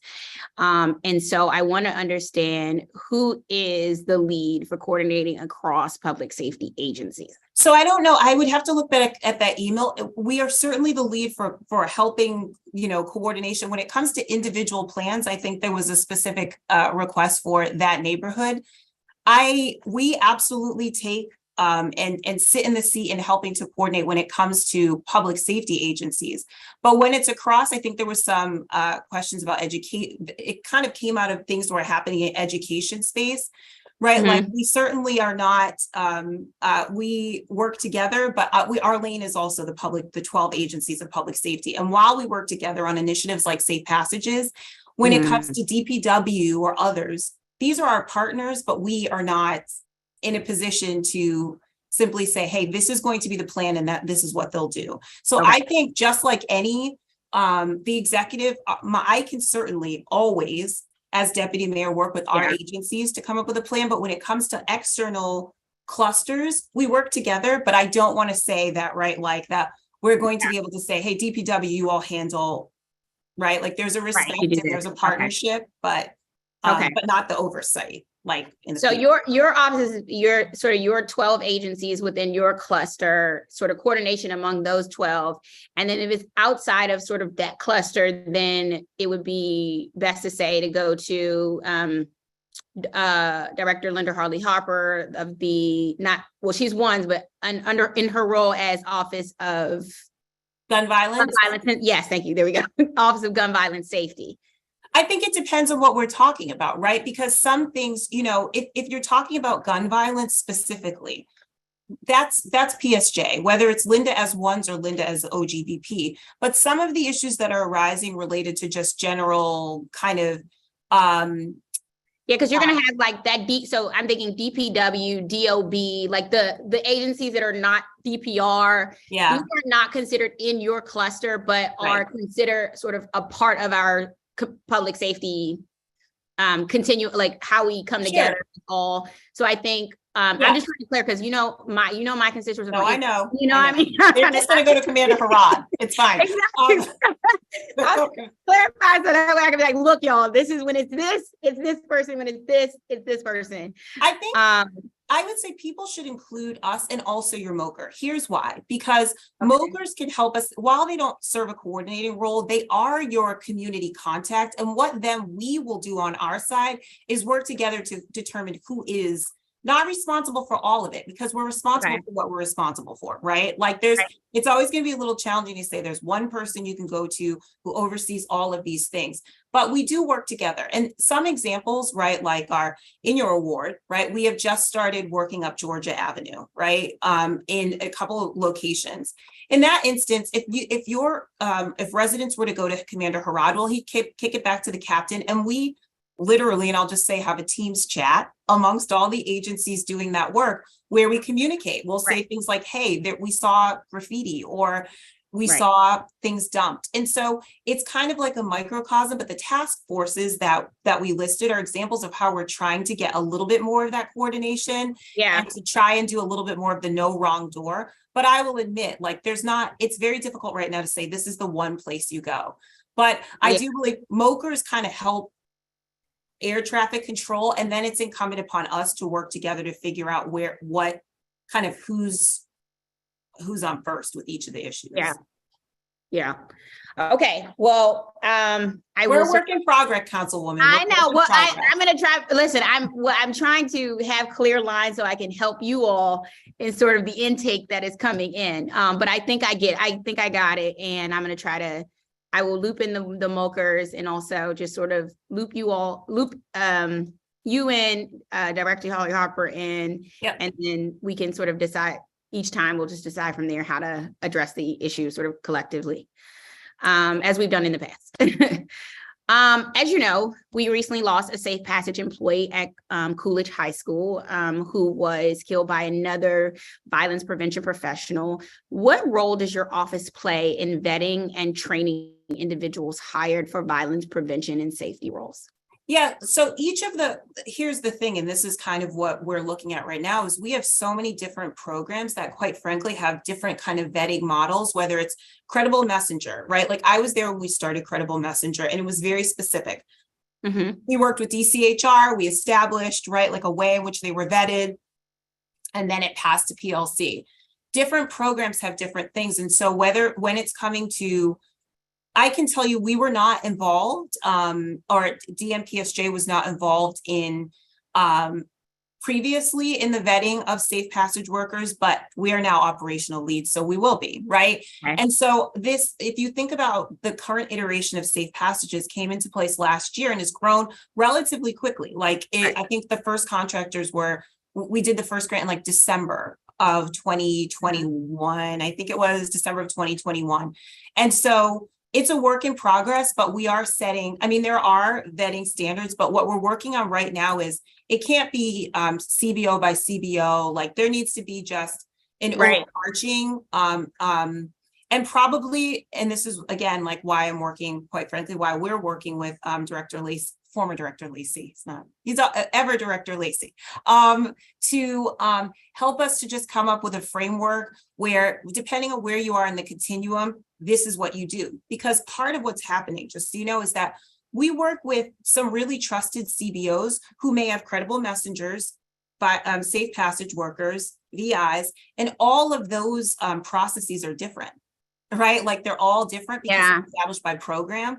And so our goal is to like, we're going through that right now of like, okay, like let's streamline this. Like what are the position description for this and for this position, so that we try and take away some of that, the ambiguity of, oh wait, VIs, we do this, safe passages, we do this, credible messenger is this. Okay, so you all are sort of in the process, sort of streamlining that process and creating sort of at least a central standard for which we sort of are vetting and training individuals who are hired for violence prevention and safety roles. So that your role is sort of to streamline this whole process as we move forward.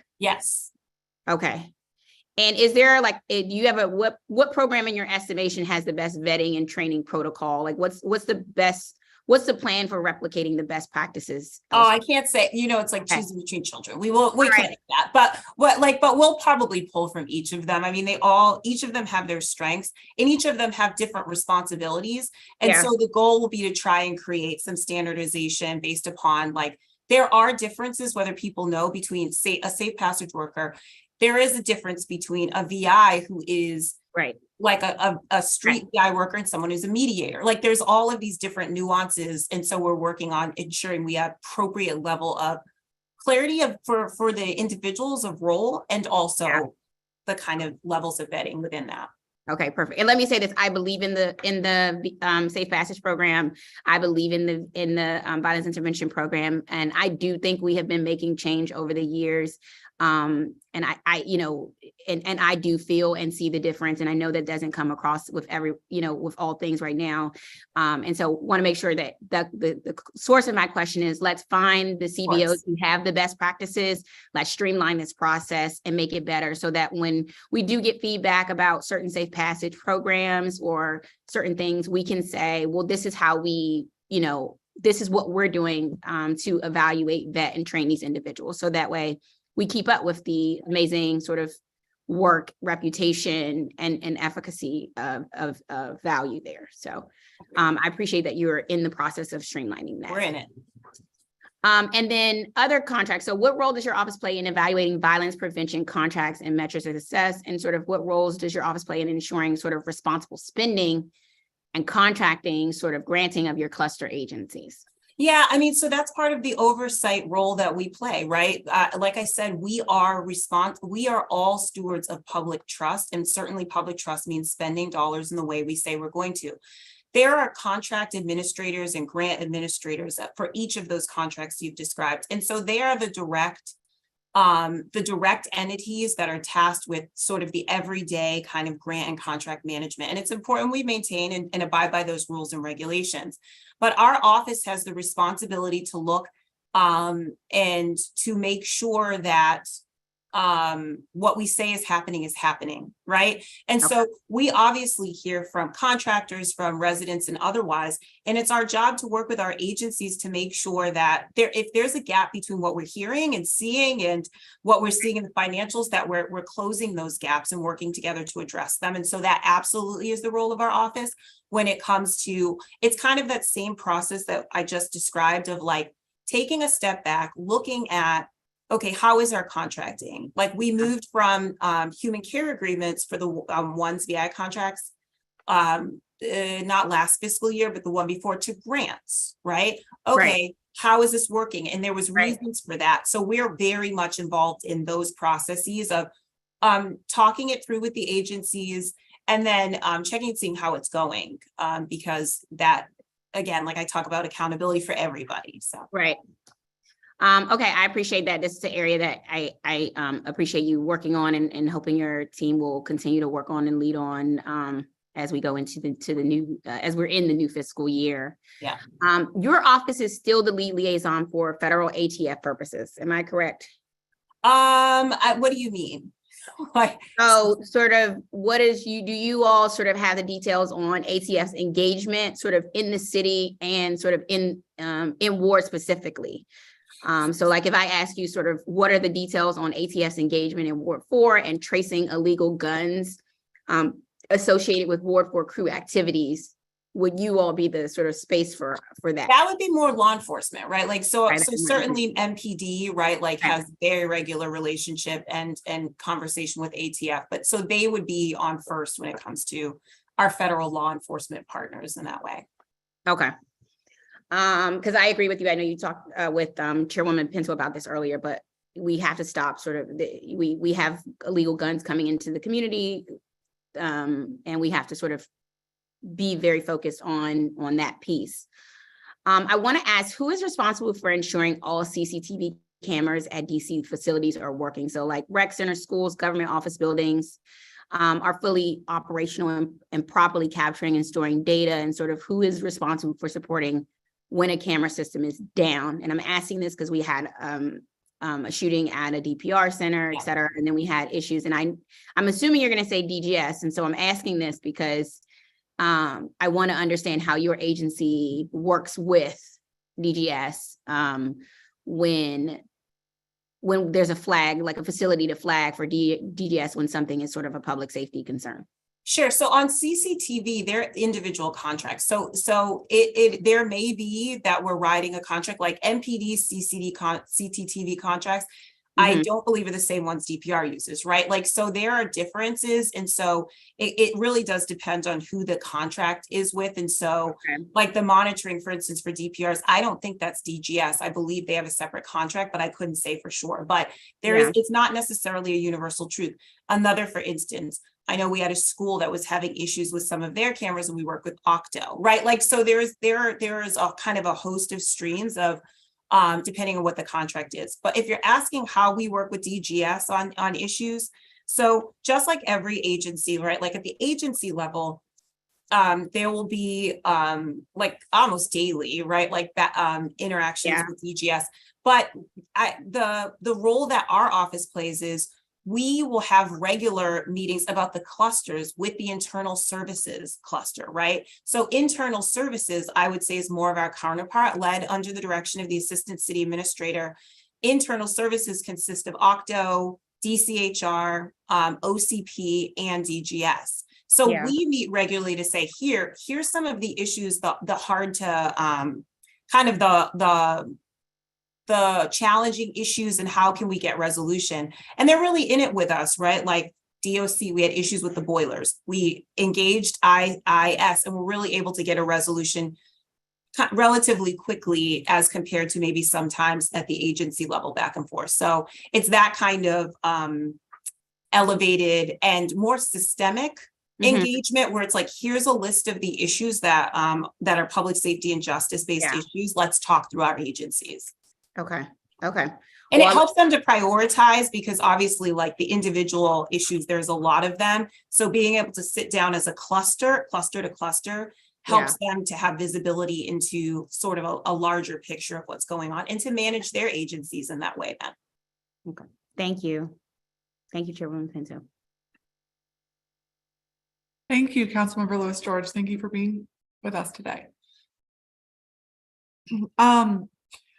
Okay, there was a lot of good stuff there. So I'm trying to think about our best use of time here, because some of those I have follow-up questions on, but I want to get your understanding of kind of the life cycle in practice when it comes to our youth.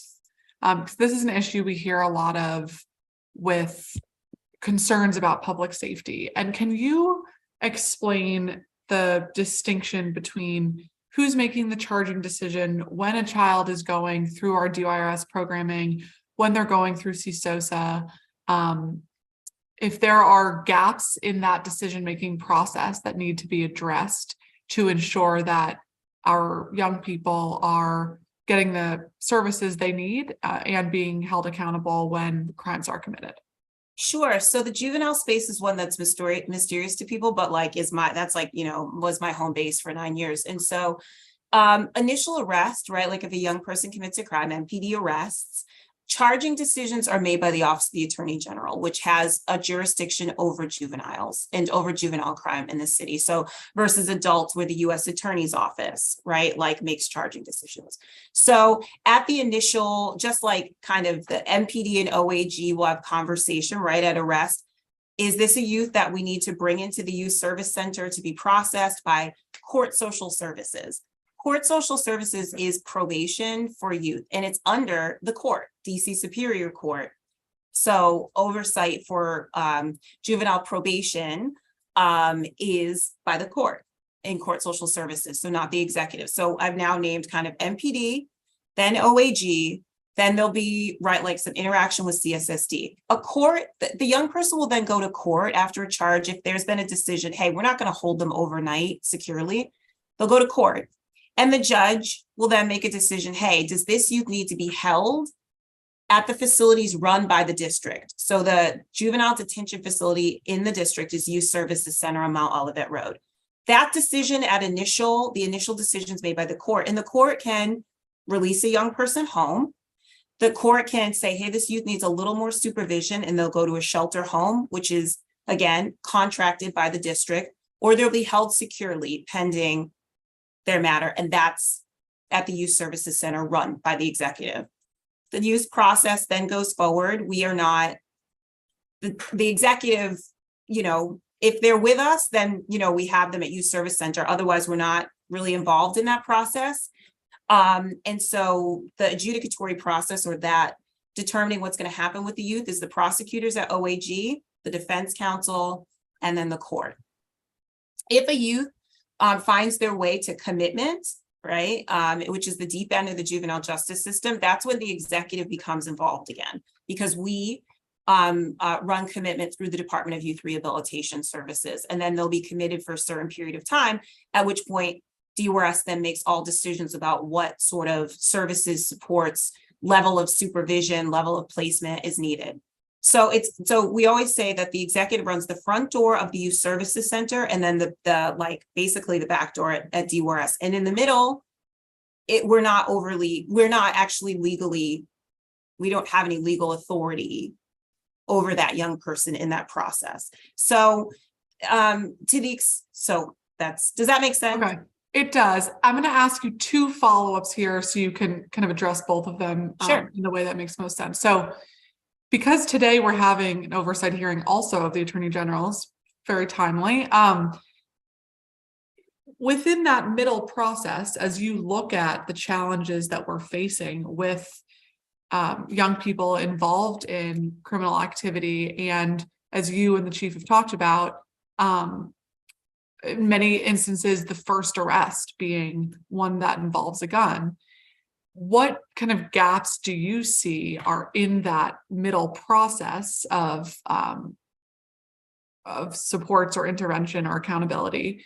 And then second, it's my understanding, and correct me if this is wrong, but if the U.S. attorney determines to charge that young person as an adult, that they then go through the CSOSA process, which limits the district's ability to use our rehabilitative services and supports. And so how do we, if that's accurate, how do we rectify that challenge of our inability to reach them? Okay, so let me take actually the Title 16 first. So the U.S. Attorney's Office makes a decision on Title 16. Those are the 16 and 17-year-olds who are charged as adults. So now they're in DC Superior Court. If they're determined to be held securely, they go to DYRS, because no one under 18 can be at DC jail. So at that point, if they will be in a DYRS facility pending their whole legal process, right, until sentencing, at which point, if they're found guilty, they go to the marshals and BOP.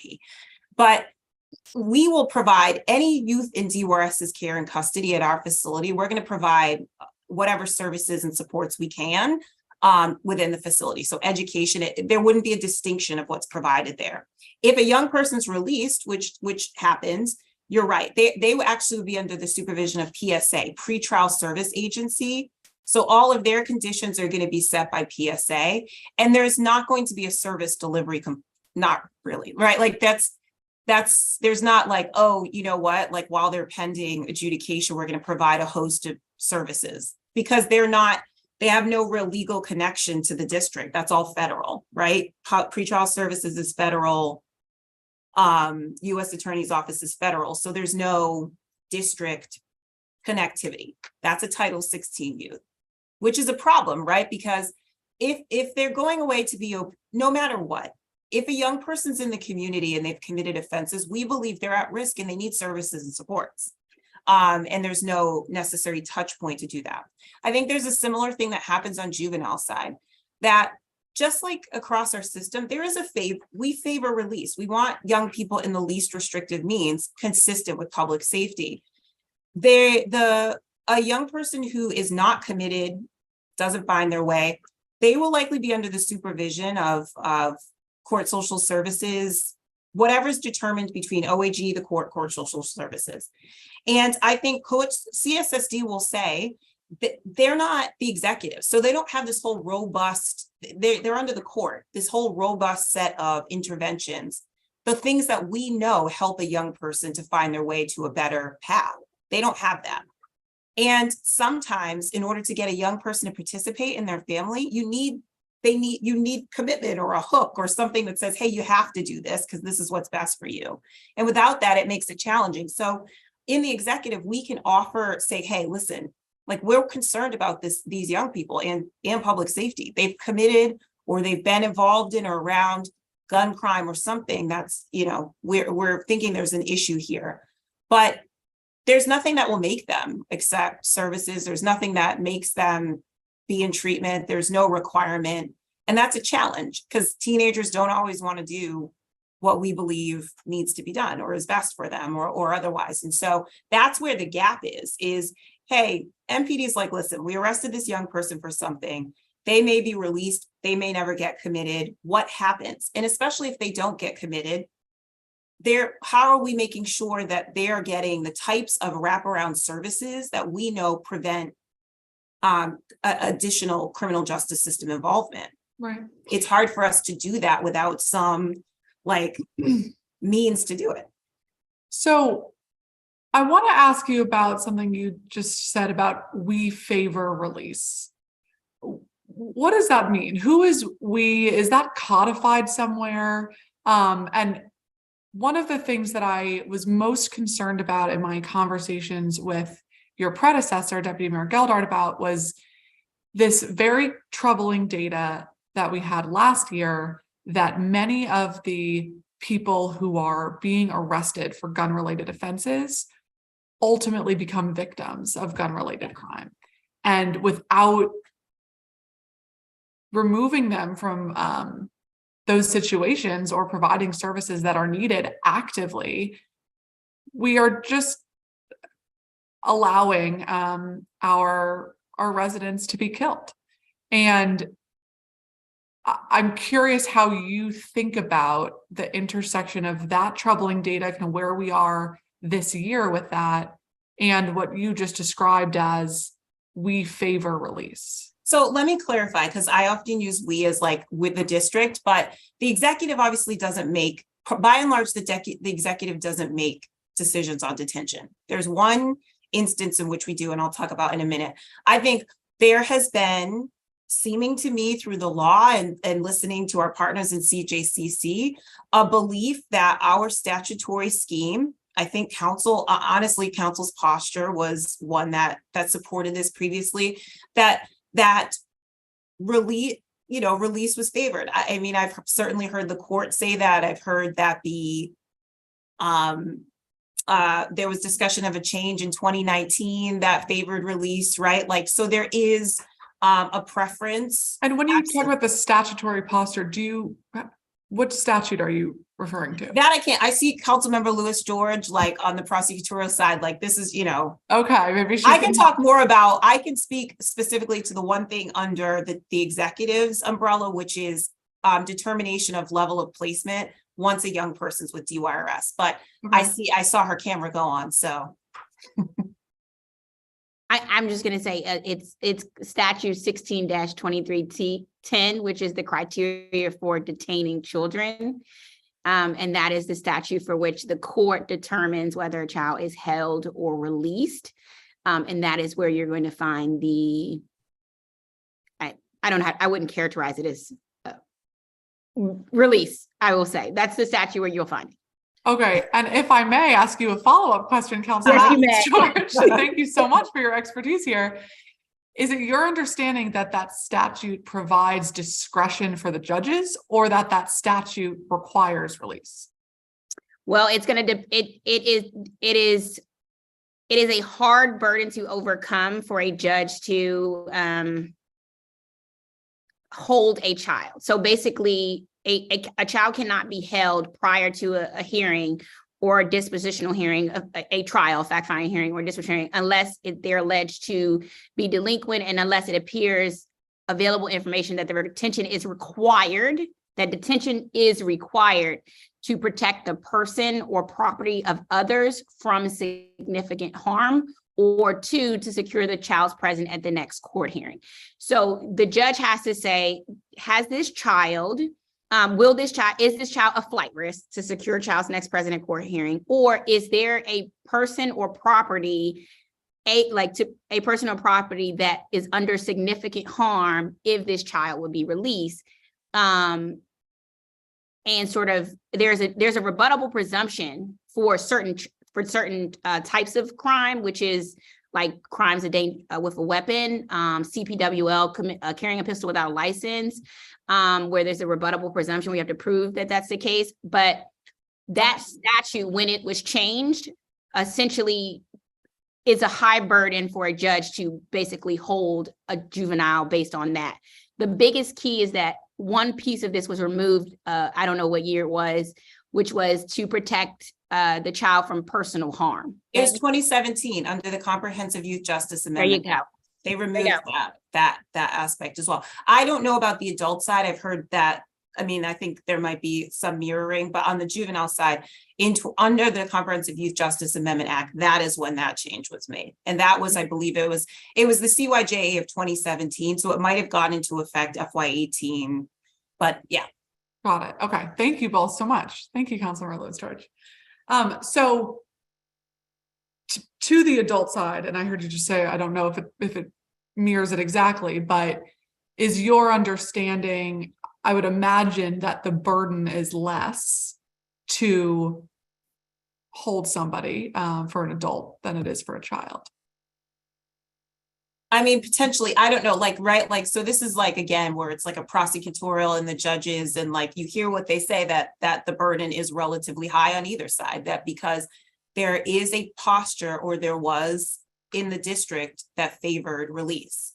I mean, wherever that's right. I think I guess the reason I'm asking about this is because as the deputy mayor, I view one of the missions of your job is to identify where these gaps are. We hear along the continuum constantly okay, well, we didn't have enough evidence to make an arrest, or we made an arrest, but then we couldn't get the case closed, or we got the case closed, but the case wasn't papered, or it was papered, but the person was released. And there is a constant pointing at various different agencies of where the gaps are. And my hope is that you and I can work together as partners to figure out where those gaps are and help plug them. Yeah. And so I don't mean to ask you so much minutia about the statute, and I'm so glad we have our resident expert here to help us, and that was very useful. But I more mean, and it's easy to identify the problems. Yeah. But we have to look forward now and figure out how to solve them. And so that's what I'm trying to get at is as you look at the continuum of the gaps as it relates to the court system, and I'll just, if you can answer this, and then we can move back to you, Councilmember Lewis George, you know, where you talked about Title 16 and some of the prosecutorial discretion, like how can we solve some of those gaps in a way that you think with your experience would help improve public safety? So, I mean, I think this is like the work of CJCC that I'd like to see us move towards, right? That the executive, there was a discussion a few years ago where the mayor, and I don't think people like this, but I think it's a fair one, said like, we have to hold every part of the system accountable, right? And so we use that word and people don't know what it means, but this discussion alone is one that would be eye-opening to people because our residents don't understand our system. And oftentimes what's happening is, I use an example of, and people see MPD in community. They are the people they see more often than anything else. That's a fact. So when we have community members assist MPD in arrest, right? Like someone's committed a gun crime. They're like, listen, I'm telling you this happened. MPD arrests them. They then see that person back in community, right? Like the next day, because there was a decision made at papering, right? Like to not hold them, which is not a Metropolitan Police Department decision. Papering is a decision that's made by the prosecutors. Holding is a decision made by the court. Well, what community says is, you all look at, you brought them right back to our community, and MPD is like, we don't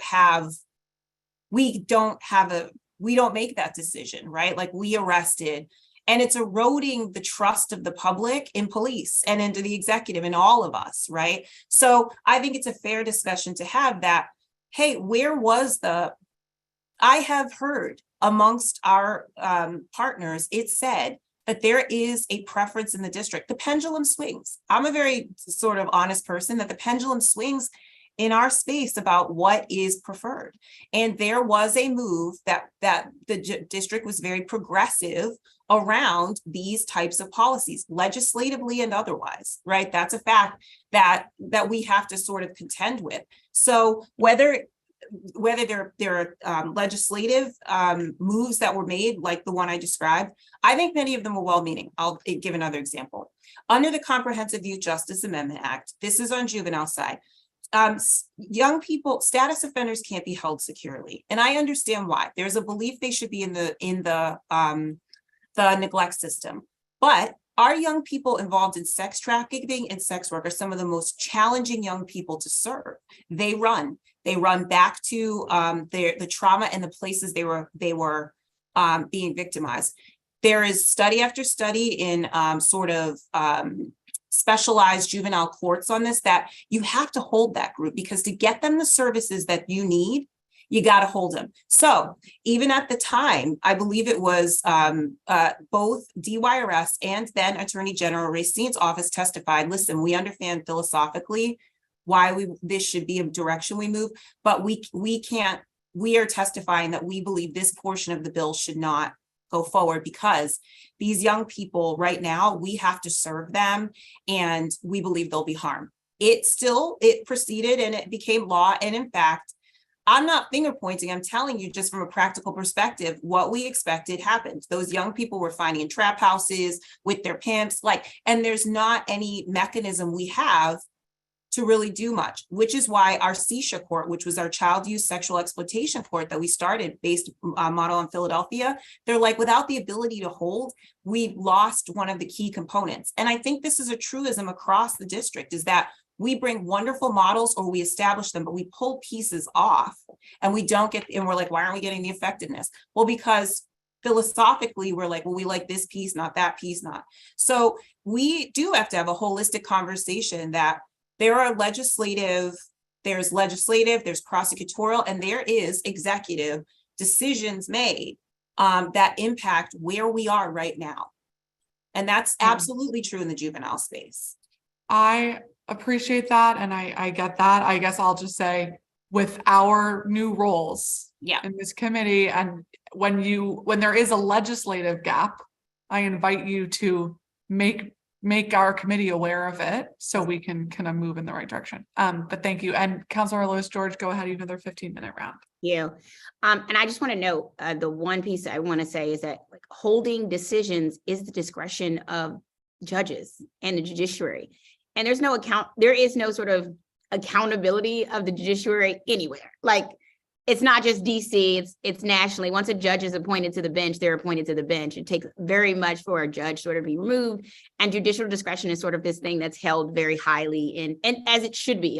But let me say that I think judicial discretion should be held very highly and made separate. But I think that is I agree that there's this sort of confusion whether someone is held or released. It is absolutely the decision of a judge and the judicial system.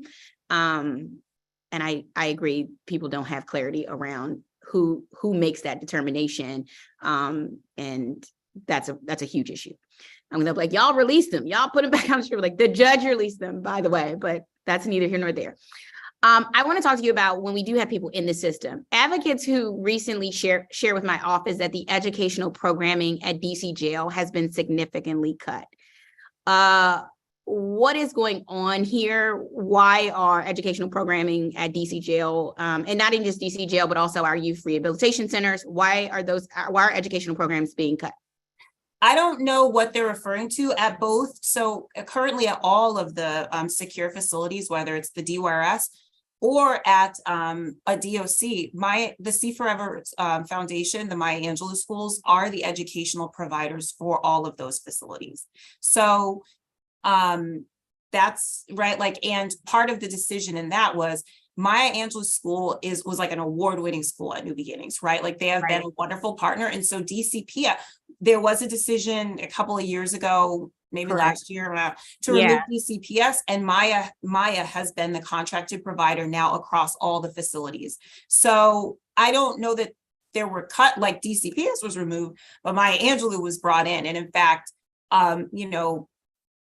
the current Maya contract for the DC jail is with OAG, but we'll be moving over to DOC in the next fiscal year. So there's no funding cut or anything like that that's related to education. Like I said, DCPS is no longer the provider, but Maya Angelou School, we've had a long and positive relationship with providing, high quality education to our secure populations. And so okay, well, if you could just take a look, because what I'm hearing from both from DC jail and from our youth rehabilitation is that the education services sort of rehabilitation part of being, because incarceration is supposed to be about rehabilitation, and so if they're not getting educational services or supports while at DC jail or in youth rehabilitation services, I think it's an issue. So if you could just check in and see what our service providers are doing there,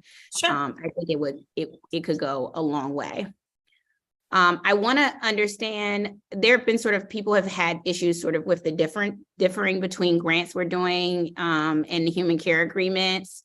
What's the difference between the grants and human care agreements?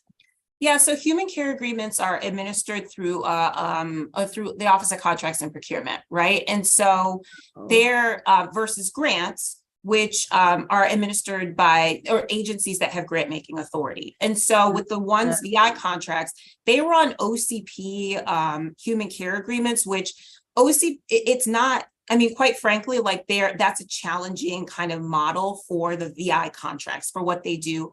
Also for the providers, even working with OCP, because OCP contracts are specific and kind of regimented, to be honest with you, in the way in which they operate. And so the flexibility of even what the ask is oftentimes, we really believe this is why grants exist. There was a model that we had with ones that we had seen in other spaces, whether OVSJG, which is where we first had the grants, right, who are very used to working with these providers specifically and other providers like them in the justice grants and the victim services, but really the justice grant space, there was a decision to put those there first. One has grant making authority, but we also believe you have to have the proper infrastructure. We then moved them to PLC, Progressive Life Center, because Progressive Life Center is the administrative partner for DYRS and has long had relationship with DYRS, with the district, right, in administering very similar types of grants. And they are now the administrative partner for administering the ones grants. And so there was the distinction of understanding how to work with these providers, to be honest with you, and the flexibility in the structure of how you can structure a grant agreement versus a human care agreement, which we do for things like hospitals and food. And, kind of, they're relatively fixed and they're through the Office of Contracts Procurement. So that was the distinction there. And that was, like I said, made last fiscal, I believe it was like fiscal year 22. Yeah. And so the distinctions, I always say things are a work in progress, and we have some work to do in making sure that the grant agreements, right, are very clear. And because there was a switch made last year, I think we have some work to do in defining the programmatic relationship. The administrative side, I don't think there's challenges because, like I said, PLC is very used to administering these types of grants. It's just there was a very different relationship between ones and the providers under the human care agreements, in which, the ones wasn't even the contract administrator, it was OCP, right? But it's important for the models that ones be very involved with the CBOs who had a lot of autonomy, in deciding what they were doing. And so we want to make more standardization. And so that's what's happening in that space. And I think, like, as our office is involved, as we meet with Director Harley Harper, we didn't, there's been a while since we had a director at once, right? A permanent director. We thank Director Hunter for serving interim, but an interim is not going to make huge changes in structure. And that was a big change. So we're working on making sure the agreements are really clear, and that then PLC is able to administer in the way they do all the other grants that they're very used to administering in this space. Okay. Well, I mean, as you look to figure out best practices there, I'm asking you to look in and try to figure out best practices that are, that'll be consistent across the board and you'll get results in, as far as providers go, that you'll result in our community that we can be able to report back. Yeah. Another agency under your cluster, which we've had issues with in the past, regarding DFS. Yep. As you know, and speaking of sort of history of things, the accreditation issue really was a huge hit to the district, and a number of cases were appealed successfully. A number of releases occurred as a result of those successful appeals.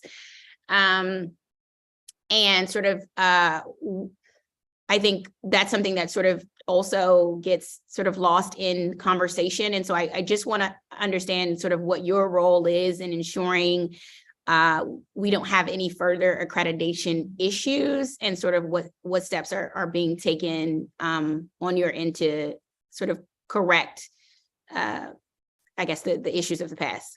Sure. And so, like, this is a space in which our office is very involved, right? Like, ensuring the foundational, like, structural soundness of PSJ agencies is a priority. With DFS, there's kind of two levels in which our office is involved. One is that we are the deputy mayors overseeing DFS. And so, like every other agency, it's our job to support them in having good plans. And in this case, the reaccreditation process is one that requires a lot of different moving parts, from staffing to contracting to relationship management, to all of those things working together to get them to the point that the lab is ready to be reaccredited. We provide, I like to think, a lot of, like, the backbone to a lot of those things of helping the structural, every lane, whether it's the relational lane with federal and the multiple stakeholders, to the actual functional of, like, hey, our lab isn't functioning. Do we have contracts in place to make sure that these services are still being provided to the actual, what is the, like, here's like the checklist. How are we doing on the checklist of where we need to get to the point of reaccreditation? So that's, you know, kind of the one piece. And then we are also the chair, and this is a tricky thing, right, of the stakeholder council. But the challenge across the district, which will always be the case, is we are unique because we have such a strong local federal. And our interests can be the same, but they also sometimes aren't. And so the way in which we work together can be extremely challenging and also very difficult for agencies that are trying to, you know, they're in the process of rebuilding while also managing a lot of very challenging and tricky relationships. So, you know, our job is to step in and assist with some of that, because I was general counsel at DWRS for much of my time when we were trying to work our way through the Jerry M litigation. And I think structural change is structural change.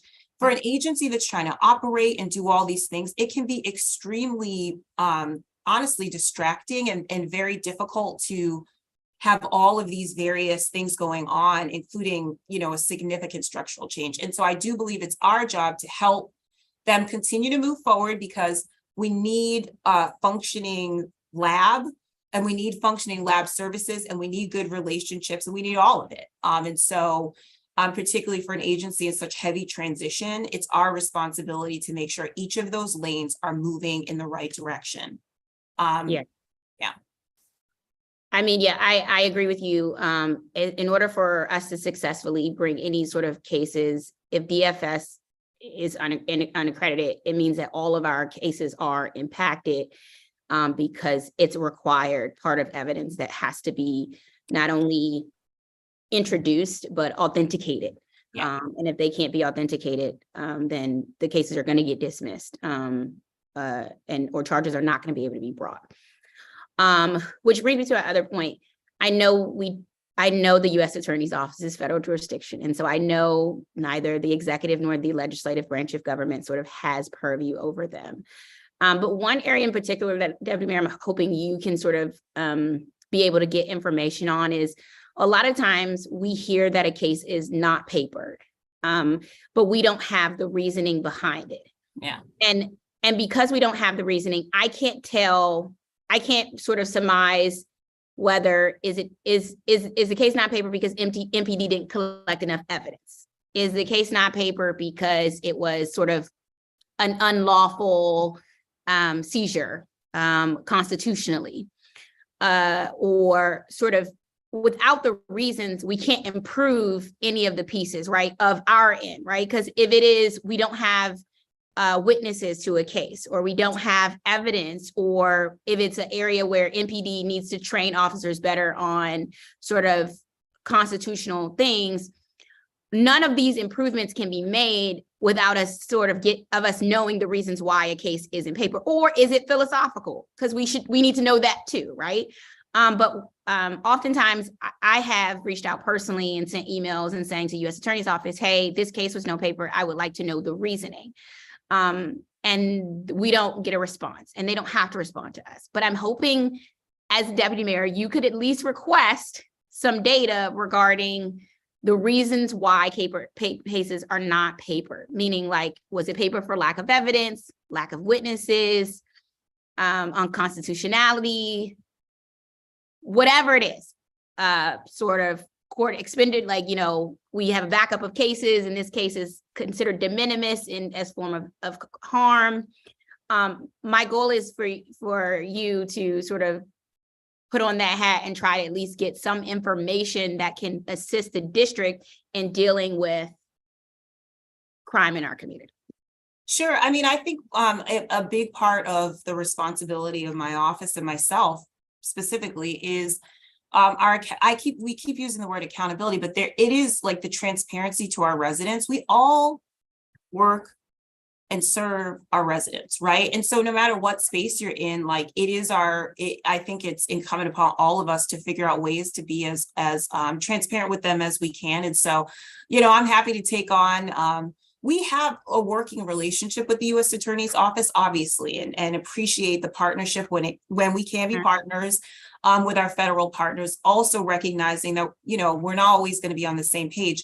I will say this, that we all come together in the Criminal Justice Coordinating Council. And I think one of the strongest aspects of that body is data gathering. And one of the things that I likely will push and we will push is the ability to share more of that publicly. Because as you likely know, right now, there's this whole body of information that everyone's like, no, we can't share publicly.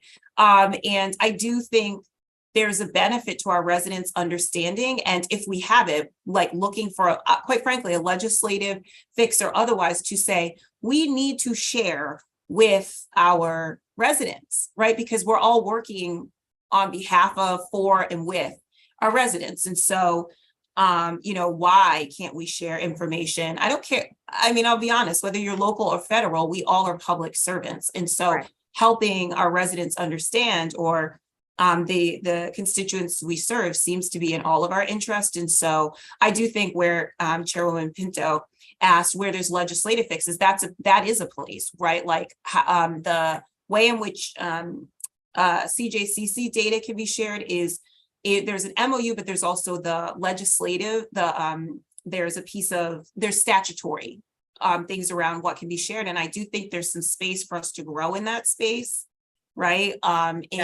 In what we can share publicly, because there's a lot of information we have, not all of it, and that's the relationship piece. But if we do have it, can we share more? Yeah. And so next up, I'm going to be talking to OAG because I do want to understand some data points before we, make any legislative changes. I do think there's a lot of data that we need to understand so that we can make that an informed decision. So thank you. And I look forward to working with you. Thanks. Thanks.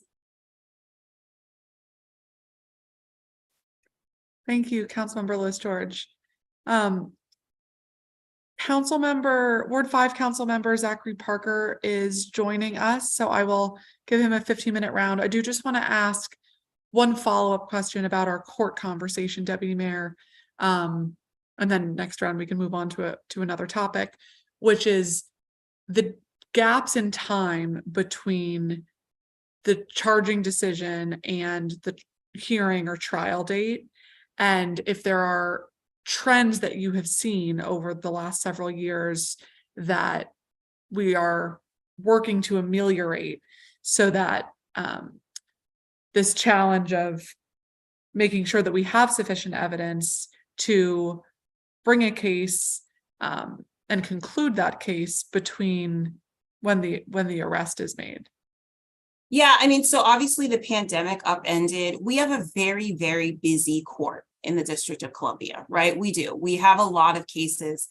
And we also don't have the ability to fill our own judicial vacancies. So we have a court that needs to be staffed at a certain level to really, I think, move the volume of cases we have. And we never actually are fully staffed. I don't think in my 11 years that I've been here has our courts been fully staffed.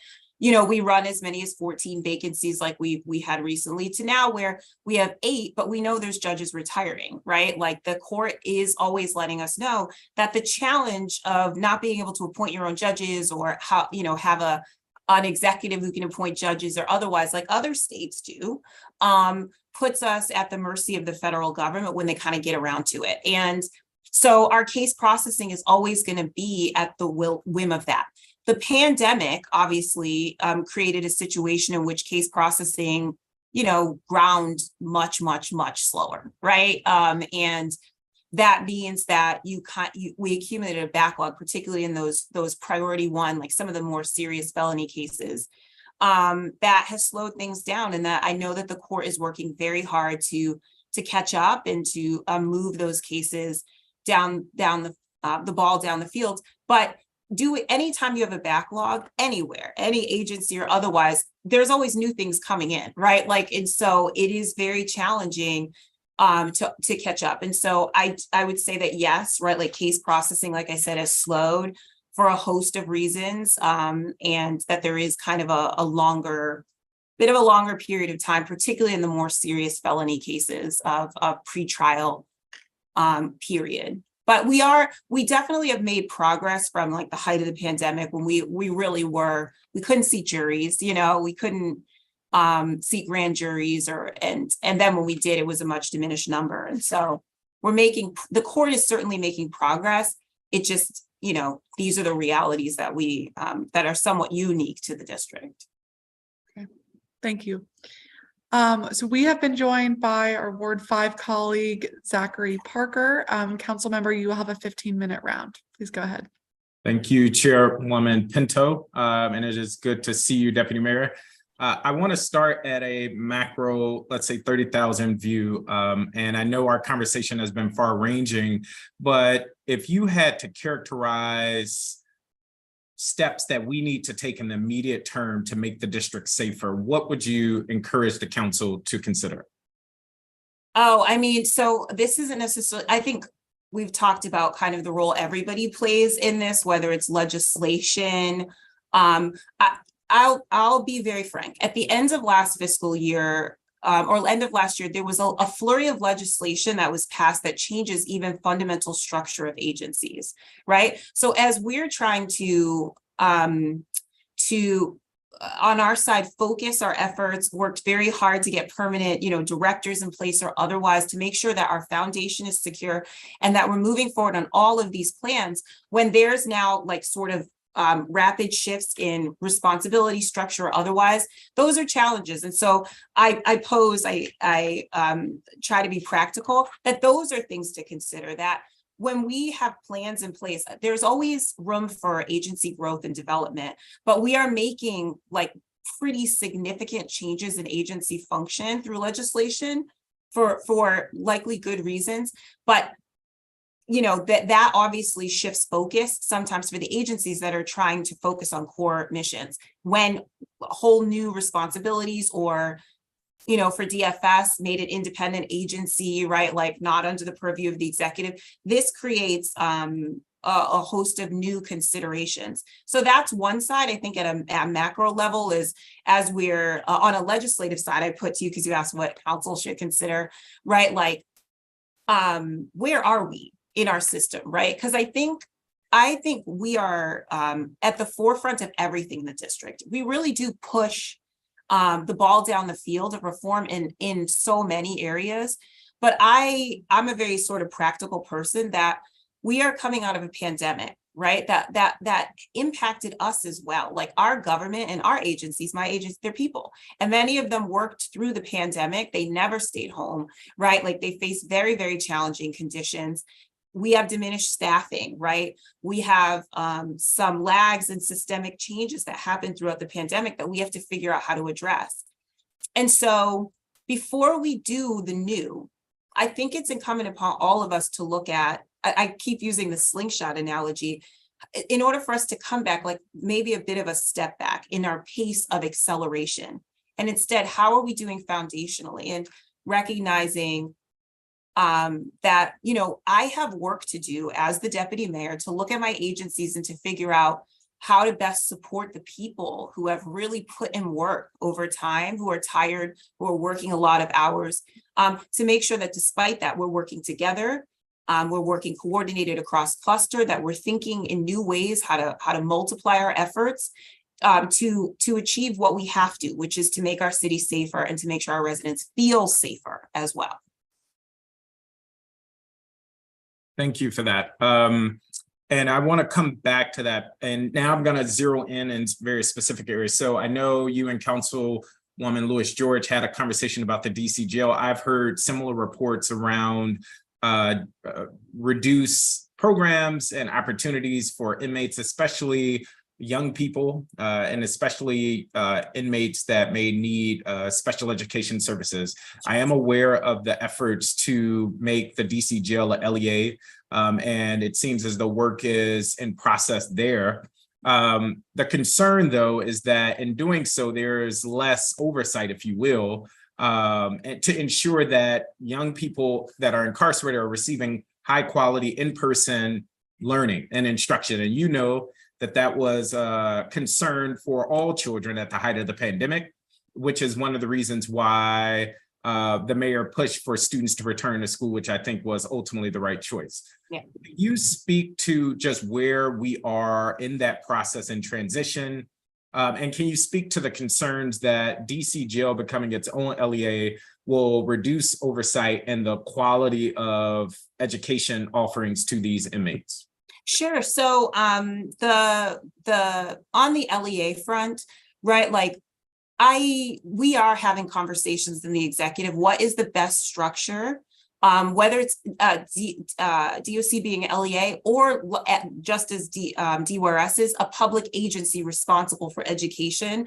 At the end of the day, OSSI is the state educational agency and will provide oversight no matter what the actual structure is. And in fact, you know, how we did it at DWRS was we had an MOA to make sure that monitoring was happened. And we're as committed to that, right, on the DOC side as we were on the DWRS side. And so I myself have been involved in those conversations with the Deputy Mayor for Education, with students in the custody of DC, with the superintendent herself, to make sure that the structure that we come up ensures that young people, no matter where they are in our system, but certainly right now we're talking about DOC, have the education that they are entitled to, right? And so not looking to change Maya, to be honest with you, because they really have proven over time. So that was going to be my question. Is there, sorry to interrupt, but is there an opportunity for Maya Angelou to continue? Oh, yes. That's our plan. The plan is no matter who, the plan is for Maya to continue to be our educational provider at the DOC. That is, we are putting, well, there should be a contract put on the street. We've been working with OCP to make sure that like I said, DOC will pick that actual contract up in the fall. There will be no break.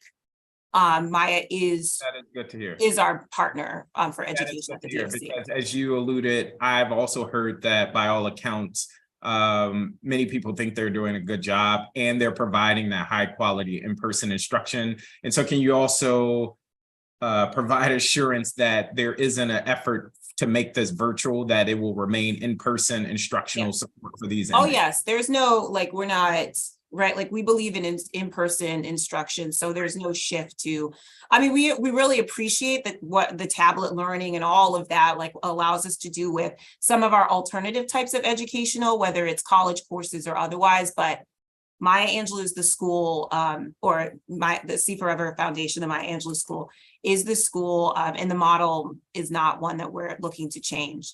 Okay. I do want to address, you asked about programming. Yes. And so, you know, what I just spoke about a little bit ago is a reality that, you know, DOC has a number of critical vacancies, right? That these are hard to fill positions, and that one of the key parts of any secure facility is that you have to have enough frontline staff to create a safe environment so that we're able to do all that we want to do, right? Like there's been no shift in our belief about the importance of programming and rehabilitative programming in any of our secure facilities, but we also are contending with the reality of that, you know, DOC has a lot of vacancies, and that as a result, and I will just say this, that contraband and these issues that kind of cut against movement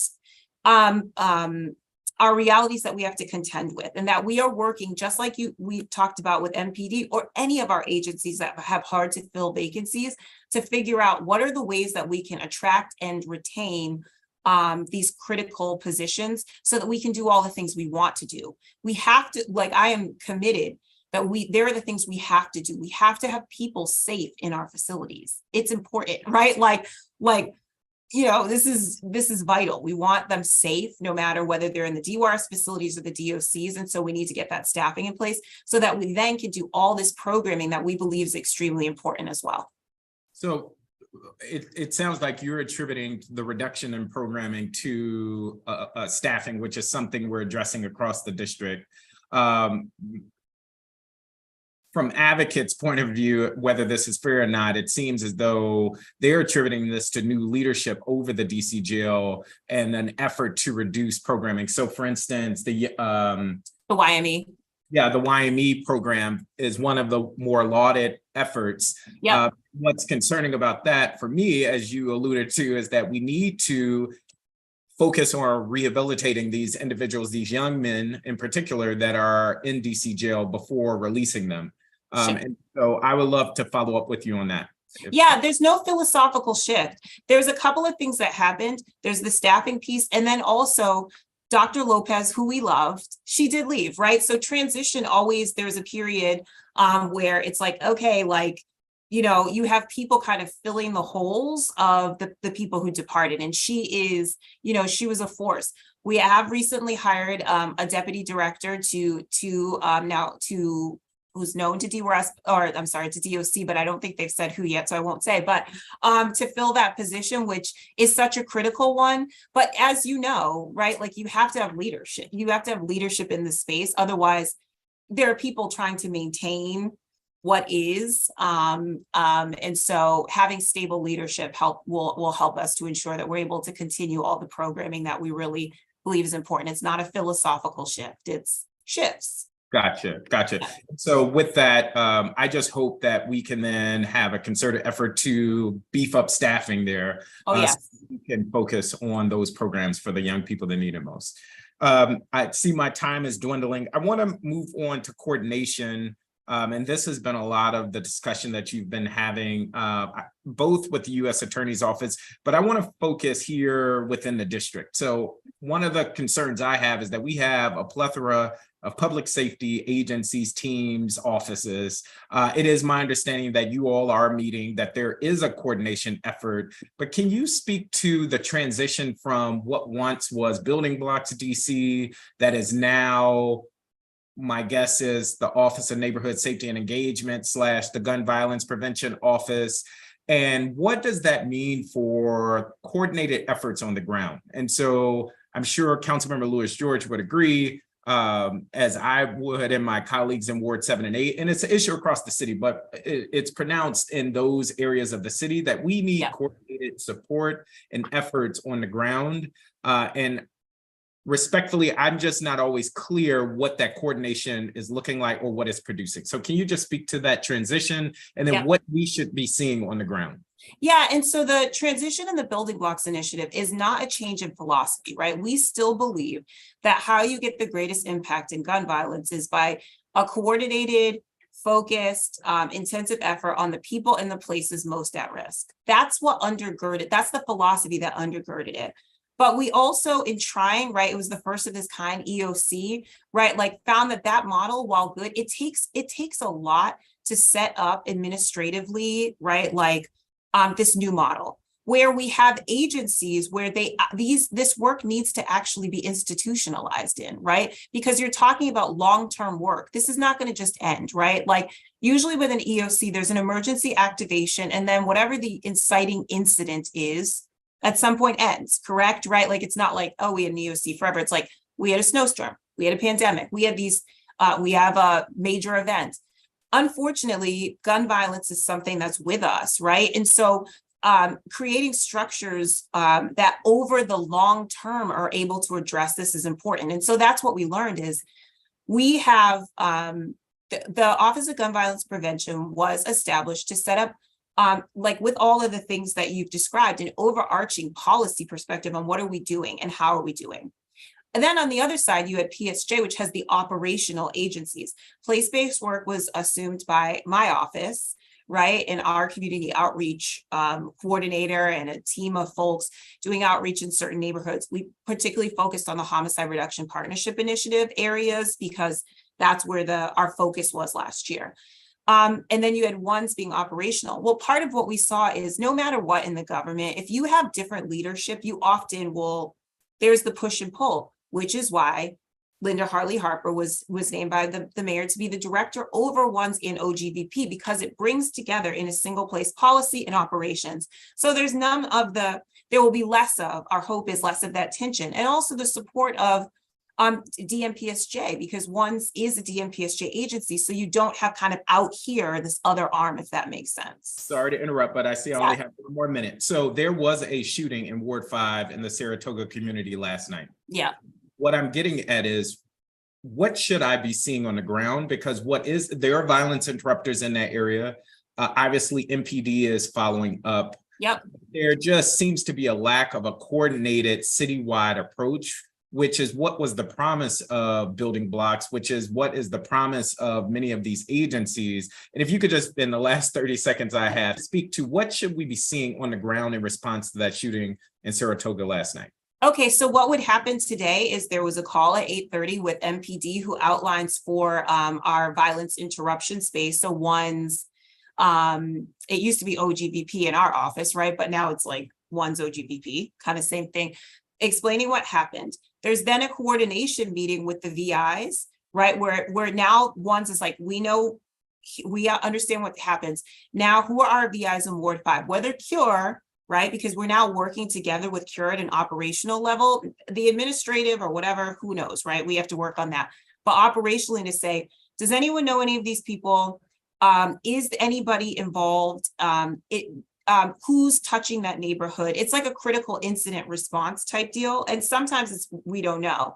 Then to formulate a plan of, okay, are there people who need to be spoken to, right? Like, do we need to, do we need MPD resources? What are the resources we need to mediate any dispute that this might be arising out of? And it really is that very granular of like, they had a call at 8:30, they'll have a call at 2 o'clock. They'll come up with a plan with the actual CBO and VIs in Ward 5. And then it's the go to work piece. And so what you see sometimes is hard to know, like, to say, because each incident is different. Some are not crew based, some are, you know, long-term disputes where people have been trying to mediate. And so you don't really see that work, but it's happening. I don't know if that makes. I have more, but that is my time. I want to be respectful. Thank you, Chairwoman Pinto.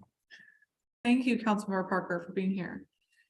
So Deputy Mayor, let's keep talking about our violence interruption programs. And as you have come into this role, as you look at the evolution of where these programs started and what they've kind of turned into, it seems like we had building blocks in 2021, which sort of morphed into People of Promise. And now with the leadership of Director Harley Harper, we're combining, it seems a little bit, the Office of Gun Violence Prevention and building blocks with ones. And so can you talk about kind of how and why those decisions were made and why that gives you confidence to have them housed in one central location, if that's what's happening? Yeah, I mean, so there's like 2021 wasn't the start of sort of our work in this space, right? Like we've long had community-based organizations doing prevention and violence prevention and violence intervention work. Beginning in 2015, and I believe the Safer Stronger plan actually came out in 2016, we had this plan that was like that as a result of the NEAR Act, right? Like establish this office, ones, to be the sort of foci, if you will, of violence prevention and intervention efforts. And that was what sort of the idea was, right? This office will be our prevention side of the house that will help us to operationalize this very well thought out and deeply, you know, from community, government, and otherwise plan to help us operationalize that, which was the genesis of our VI program. At the same time, even DRS was establishing transformative mentoring, Incredible Messenger. That was specific in how it did violence prevention. But that I know, because I was there was communication between ones and DRS at the director level and at the operational level. Many people at ones were previously at DRS on, you know, what's the model? How are we going to do this and otherwise? That evolved. It didn't change. The work was being done to, oh, there's this intensive thing going on though, like this, you know, spike in gun violence, right? That is an emergency. How do we focus all of our efforts in an emergency type of way on this, which was the thinking illuminate. It didn't change the theory, the model, or otherwise that undergirded ones. In many respects, ones was supposed to kind of fold in and the other agencies to be under this coordinating body to help really just bring everything together. None of that has changed. It just is having this external body that was the EOC, right? The Emergency Operations Center. It was, I think in theory, like it works for an emergency, but again, where you're like, well, this is where the programs all are. They're all around here, right? Like you can't bring everybody into one space in the same way as you would in a snowstorm. I don't know, like that's kind of the thing. It just didn't work the same way, but the work continues. So, right, like there still was an acknowledgement because Director Harley Harper did oversee the EOC that, hey, this is our person on gun violence. So let's have this person lead the agency that was always intended to be the center point.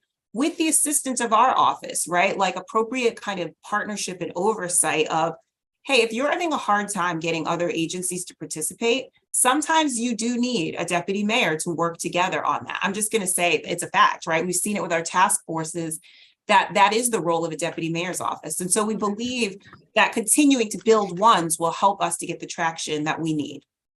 So as you think about helping empower ones and others to have the data they need to demonstrate efficacy of their programs, what are your plans to ensure that that data is being tracked for success in following participants, 6 months, 2 years out of services?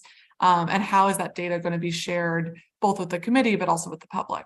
So one of the fundamental things that needs to happen at once that we're working on is what you've heard, like, let me say for others, we got to fill critical positions, including a data analyst. But that doesn't mean, I'm just going to be honest with you, that the data doesn't exist. The data does exist. Our office, as the deputy mayor's office, is responsible for tracking data on prevention programs, and we do, right? And so where we have fallen down is making sure on a consistent basis that we're sharing it publicly, and we're like looking to find a vehicle for that. One's updated their website once, but again, like they don't have an IT person. These are very practical things. So happy to share with the committee and honestly the public the data that DMPSJ tracks, because regardless of whether an agency is in a position to track data, it's important that we do. So it does exist. And so the work that we'll do to get ones to be regularly putting out data is the first thing is to make sure that we're helping them to hire an appropriate data analyst, right? And that is like some of the focus is one started 5 years ago. And in many respects, it was like a startup, you're starting an agency from scratch. Now that we're 5 years in, it's important that we have what agencies have, right? Like they need to fill some infrastructure positions so that they're in a position to do things like produce data independent of our office on a regular basis. But until they do, and maybe even after, it's our responsibility to track. We track ones and we track cure, not for any other reason than it's important for us to know are these significant investments yielding, or what types of outcomes are they yielding? And that's true no matter who administratively runs a program. So what you can expect is, we're like looking for, how do we do that? Is it on our website? Do we build in a data place there? Regardless of where it is, we will be releasing data on a regular basis. And it is a focus for me to have all of our agencies do that, because sometimes there's no intent to withhold. It's that they have all of this information and don't think of put this out. And what I'm happy to hear that that's going to be a priority for you. Is there a timeline that we can expect that data will be shared? So we're in the process of building our website. Like we've worked with Octo since the fall. So our website should be launching soon, and there'll be a data tab where you can find that.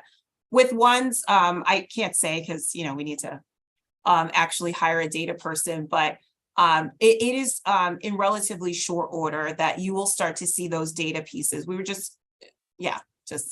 Okay. But when it comes to your website, are we thinking a couple weeks, a month? I think if we're like, I don't want to say a couple weeks, but within the next, I would say 90, less than 90, greater than 30. Less than 90 days. Yes. Okay. So we've talked a little bit about gun violence and our youth challenges. I want to ask you about this kind of other category of cases where we have residents who are in need of additional mental health supports or in crisis.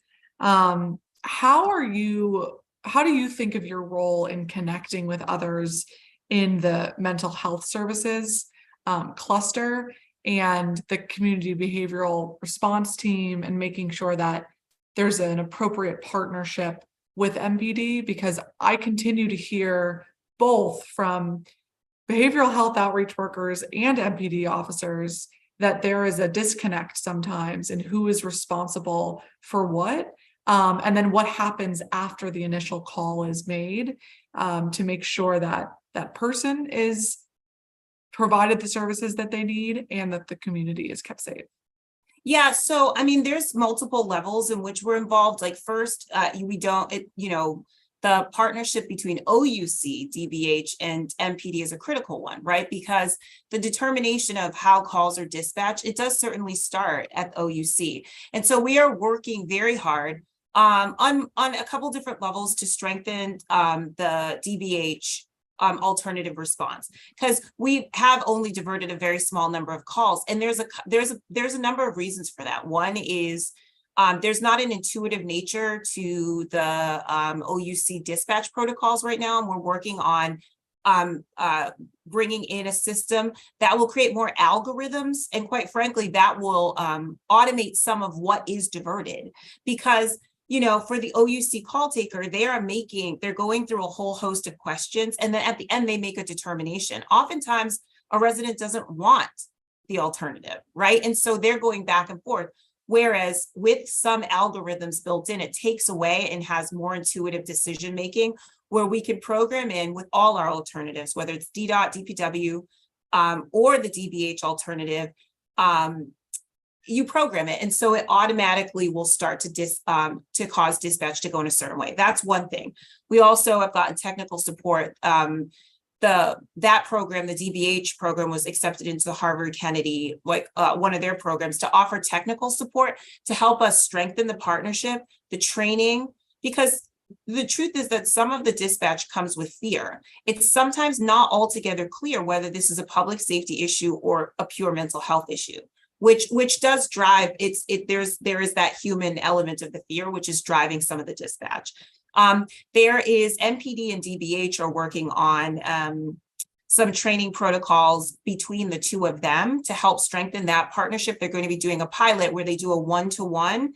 So if a mental health professional goes out, MPD will match up one-to-one, which will help without a larger response, right? So that they're dispatching, but in a way that will help both sides to more appropriately determine the best way to proceed in that space.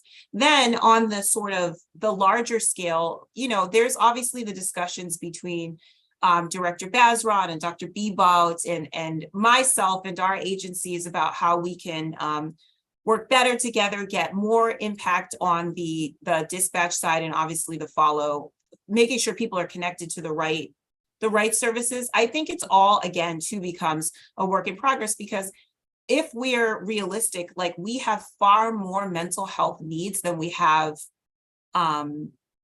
not resources, but mental health providers, which is a shortage across the country, where the pandemic created more of a demand for both mental health services and alternatives to police, but less of a supply, right, of individuals to do it. And so we're working on ways like first of all, making sure that we're dispatching appropriately, so we're utilizing the resources we have, and then going from there.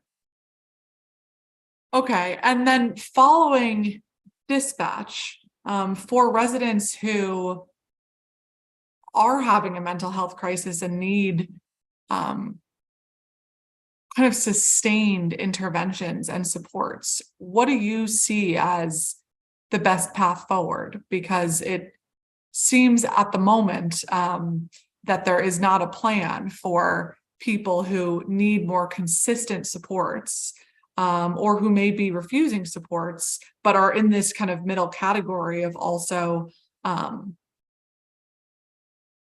causing public safety challenges to others. Yeah, I mean, it's a challenge because the case, right, like, there's the part of it that certainly public safety owns with public safety challenges, but how the mental health sort of case management, I will say it is further out of my lane than the public safety space. When it comes to individual issues or individuals who we know are having mental health challenges that are causing sustained public safety, those are conversations we have. I think I use an example of our encampments, right? Like, these are very, very challenging.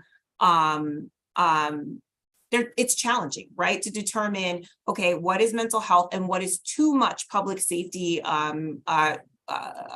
issues that cause the public safety cluster to have to say, hey, listen, we're at a level of public safety challenge that requires a real acute intervention. And so I would love to say that there's these clear pathways we have, but we don't have them. They're extremely difficult issues in a time where the demand far exceeds, you know, our ability to address every issue that comes up.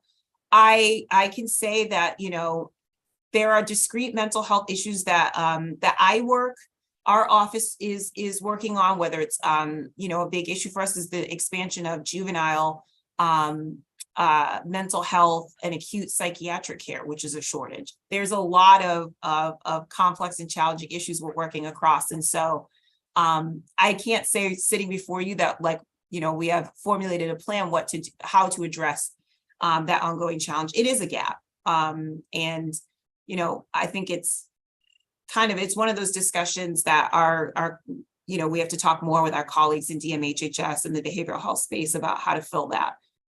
Okay. Well, I ask you to stay focused on that because that continues to be a concern. And, you know, I could list you off a dozen cases just in the last couple of weeks of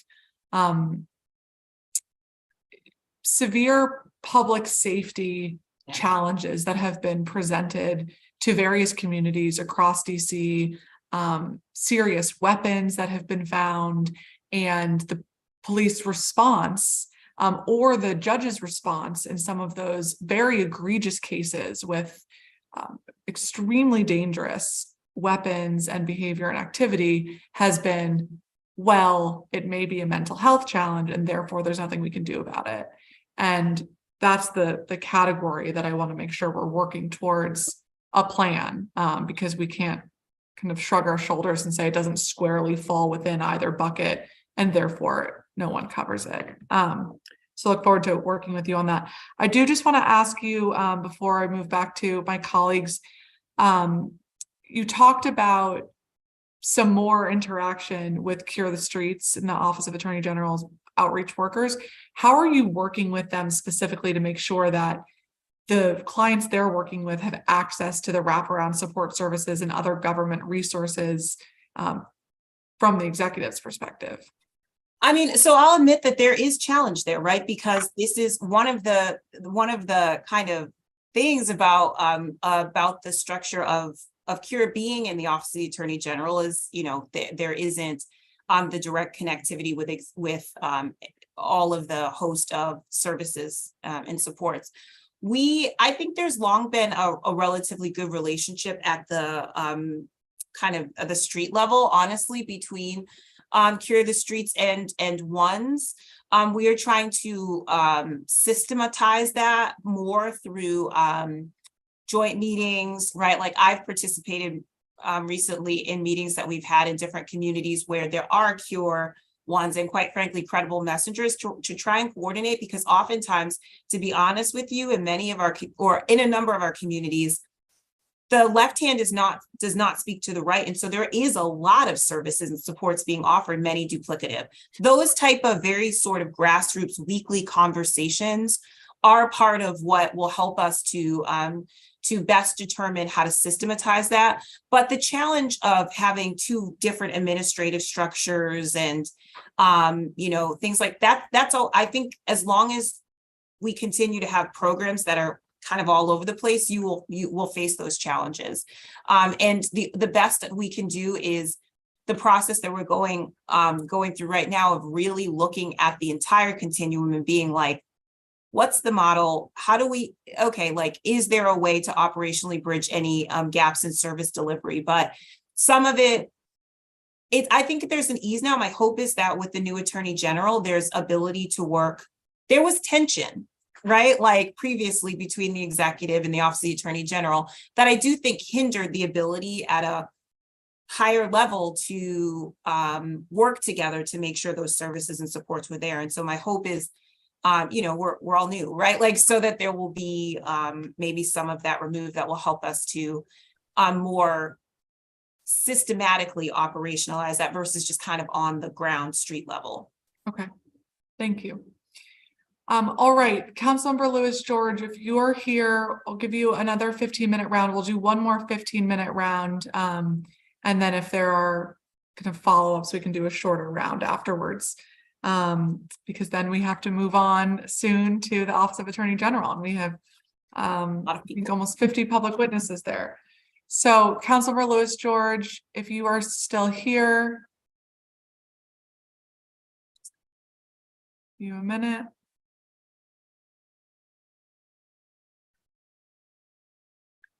All right, Councilmember Parker, you're in luck. Cut the line, go ahead with the 15-minute round. Thank you. I want to come back to the conversation around coordination, and then this time I want to talk a little bit about papering cases. And so there was a bit of a discussion earlier around the high rates of cases that are not being papered. And just for those that may be tuning in, and can you just classify what you think are the reasons behind that?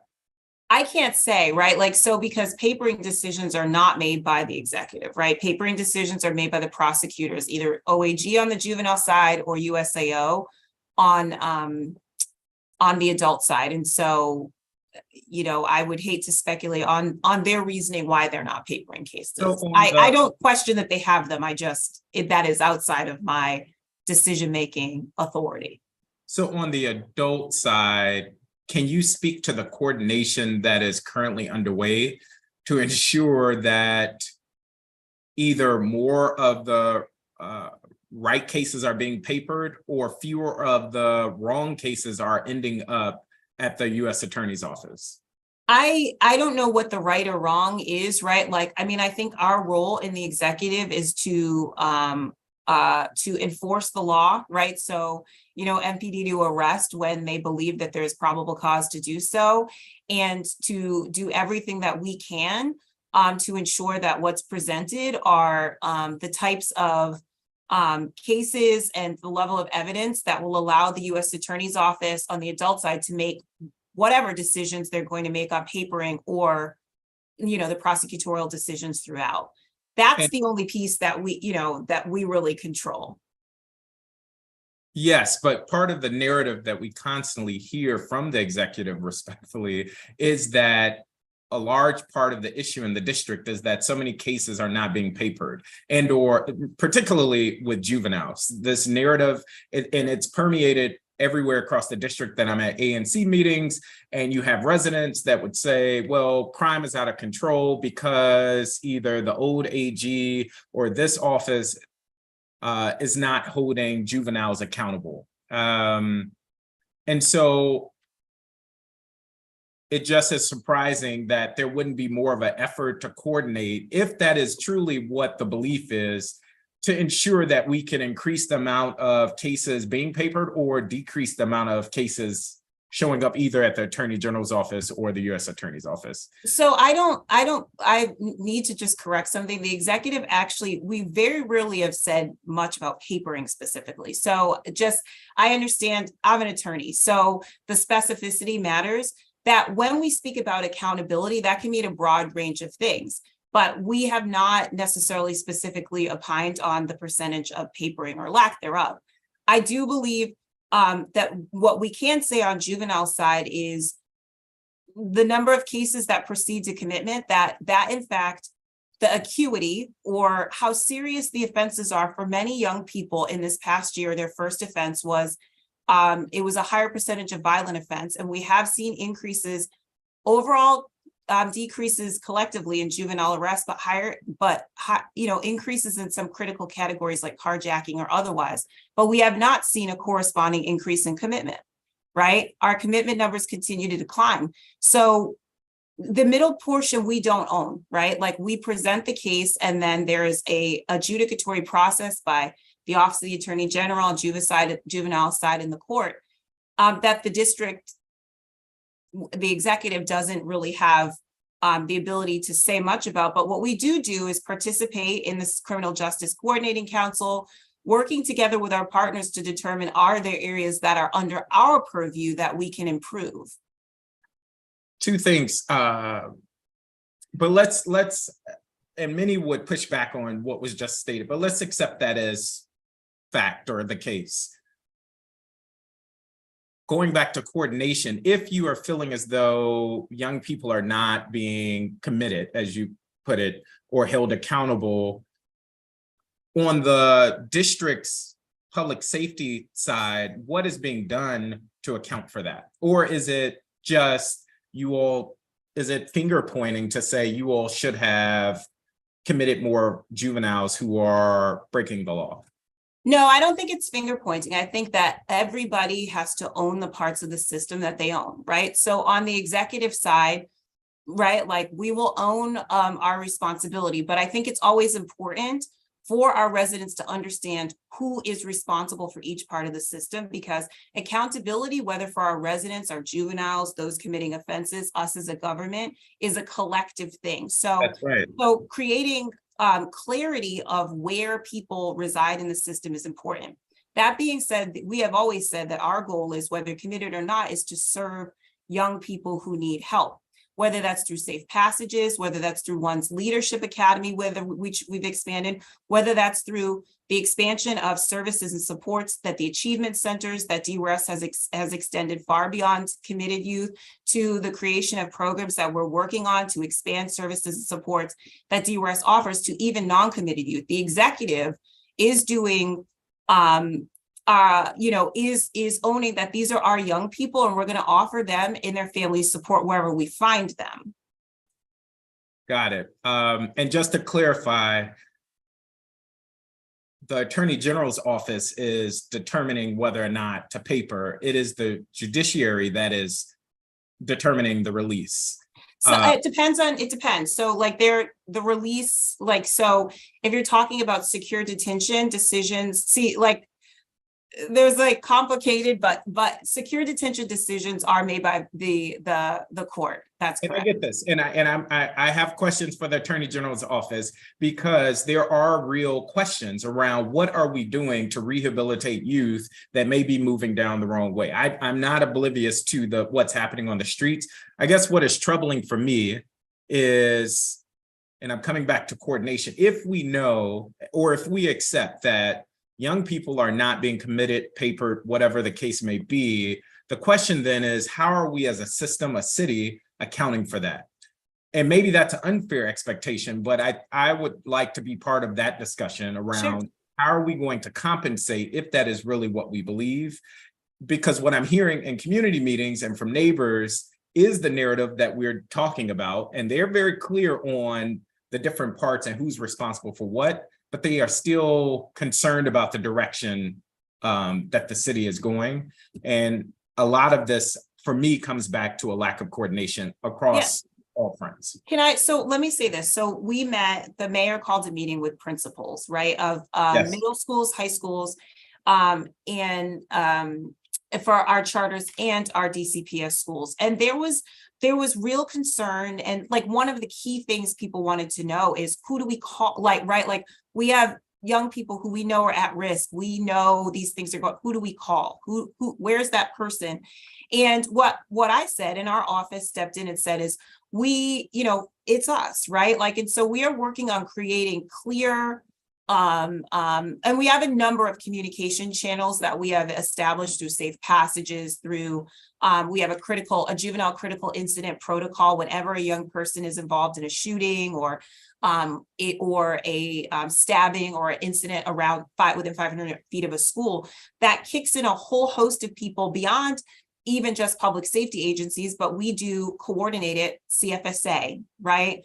DME, Deputy Mayor for Education, DCPS, because like I said in my testimony, the unique nature of juveniles is that there is so many different entities around them that when you talk about coordination for us as the executive, we're like, whether a young person's arrested or otherwise or not, if there's any sort of an incident we become aware of, we are going to offer services and supports in this wraparound fashion that I just described. And it's very much like, it's incident by incident, because that's how we have to build out this, the system. But I say that because, right, like, we don't ask, is that young person going to be committed? Are they arrested or otherwise, before we're like, okay, Who knows this young person? Who are their friends? Do we need to have VIs? Does anybody know them? Let's go to the school. And we've been doing that work since November, and it's effective, right? Like, we have had less retaliatory shootings amongst juveniles. And that doesn't ask the question of, are they going to be committed? What's happening with it's right now, this thing happened. Something happened at school today, right? We need to step in and make sure that nothing else happens that we're wrapping around this young person. And so that's part of the process that that essentially the mayor was like, listen, in November, like, we need to address this. And that was the process we came up with. It also is why we brought in the consultant in Clint to help us look at, hey, we have all these things in the continuum. No matter what happens, if a young person doesn't make their way to commitment and get a credible messenger, we have this whole continuum of services and supports. How can we be coordinated now in recognizing kids aren't getting committed? So here's how we utilize whatever we have in our toolkit to address them. So there's the dual level of we're doing, and then we're also planning to build out the system. Okay. I just would, so there is an example that comes to mind of a young person that was accused of breaking law. I'm gonna say it that way, relative to someone's property. And they were not papered in that case. The same individual or young person was accused months later, same young person at that same property.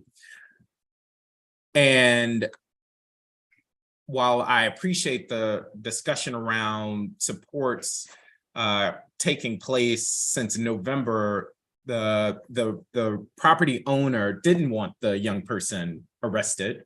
And it's my understanding that the young person was then picked up by their parents. But what seems to be missing in that gap of this first incident from the second incident is that either our system as a city, we don't know about that young person, nor did that young person receive supports. And so I will follow up after this just so I can learn more, but yeah, we need to figure out what is the support that is happening so we don't have to incarcerate more of our young people, because I would just say there are many of us that don't believe that that is the solution. Can I just stop you though? Like, just incarceration is not, like, the district has one of the premier. I sort of stopped because I bristle at the language. We don't believe in incarcerating young people.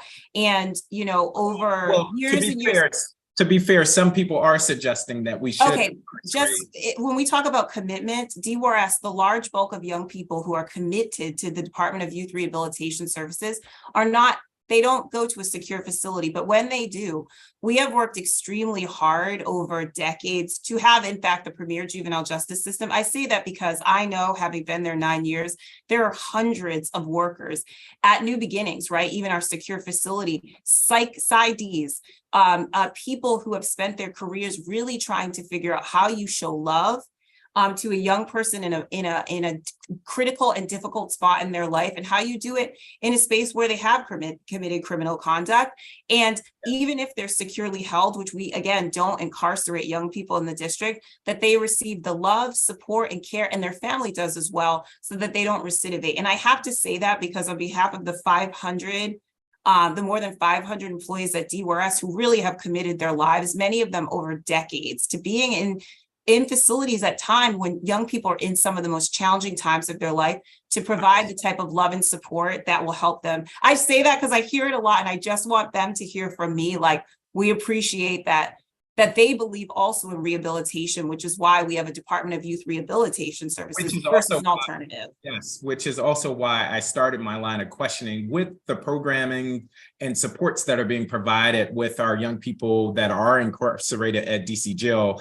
But this isn't a criticism of those working within the system, but this is a criticism, I guess, of the system itself, that we are not doing enough to support young people. And what I'm offering in that example is that young person was not apprehended, was not committed, was not papered, and there was nothing that happened. Now, that is not to point the finger at you, but it is that we— I hear you. Agreed. It's a gap.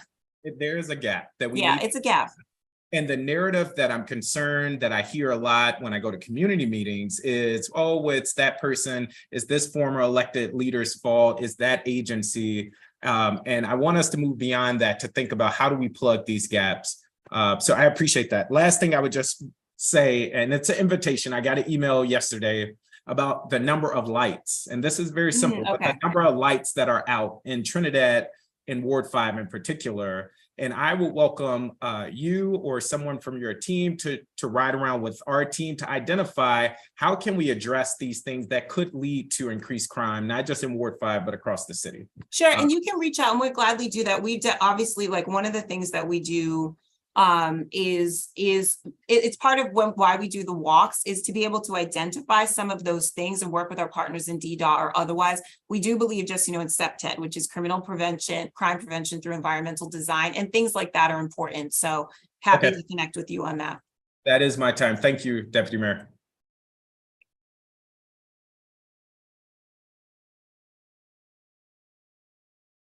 Thank you so much, Councilmember Parker. All right, Deputy Mayor, let's talk about federal funding.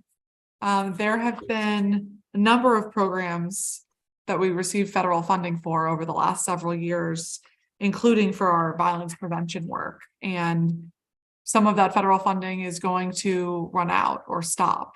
Do you all have a plan on how to fill those gaps to support our violence prevention work without the federal assistance?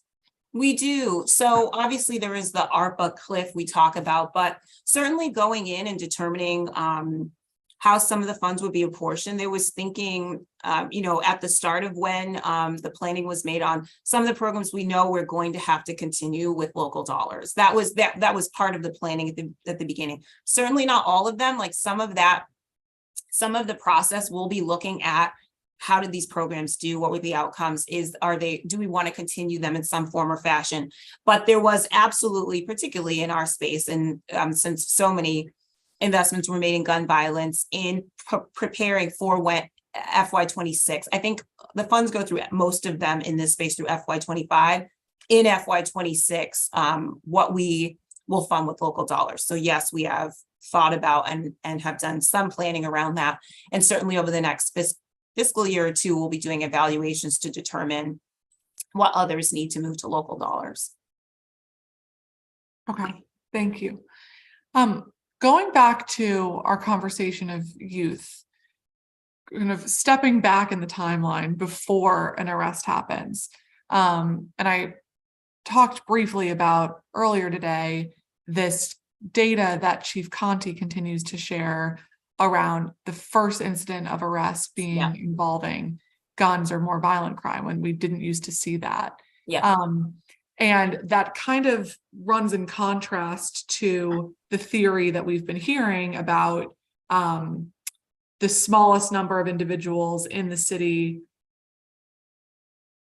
being responsible for the most violence and kind of addressing those specific city blocks. And so how are you reconciling those two seemingly inconsistent data points as we think about a path forward? I still think that they're consistent, right? Like, it's still a relatively small number of people, whether adults or juveniles, who are responsible for significant or for a significant amount of our gun violence, or people very directly linked to them. Because in fact, in our city, a lot of our gun violence is crew-based violence, right? Is neighborhood beefs and disputes.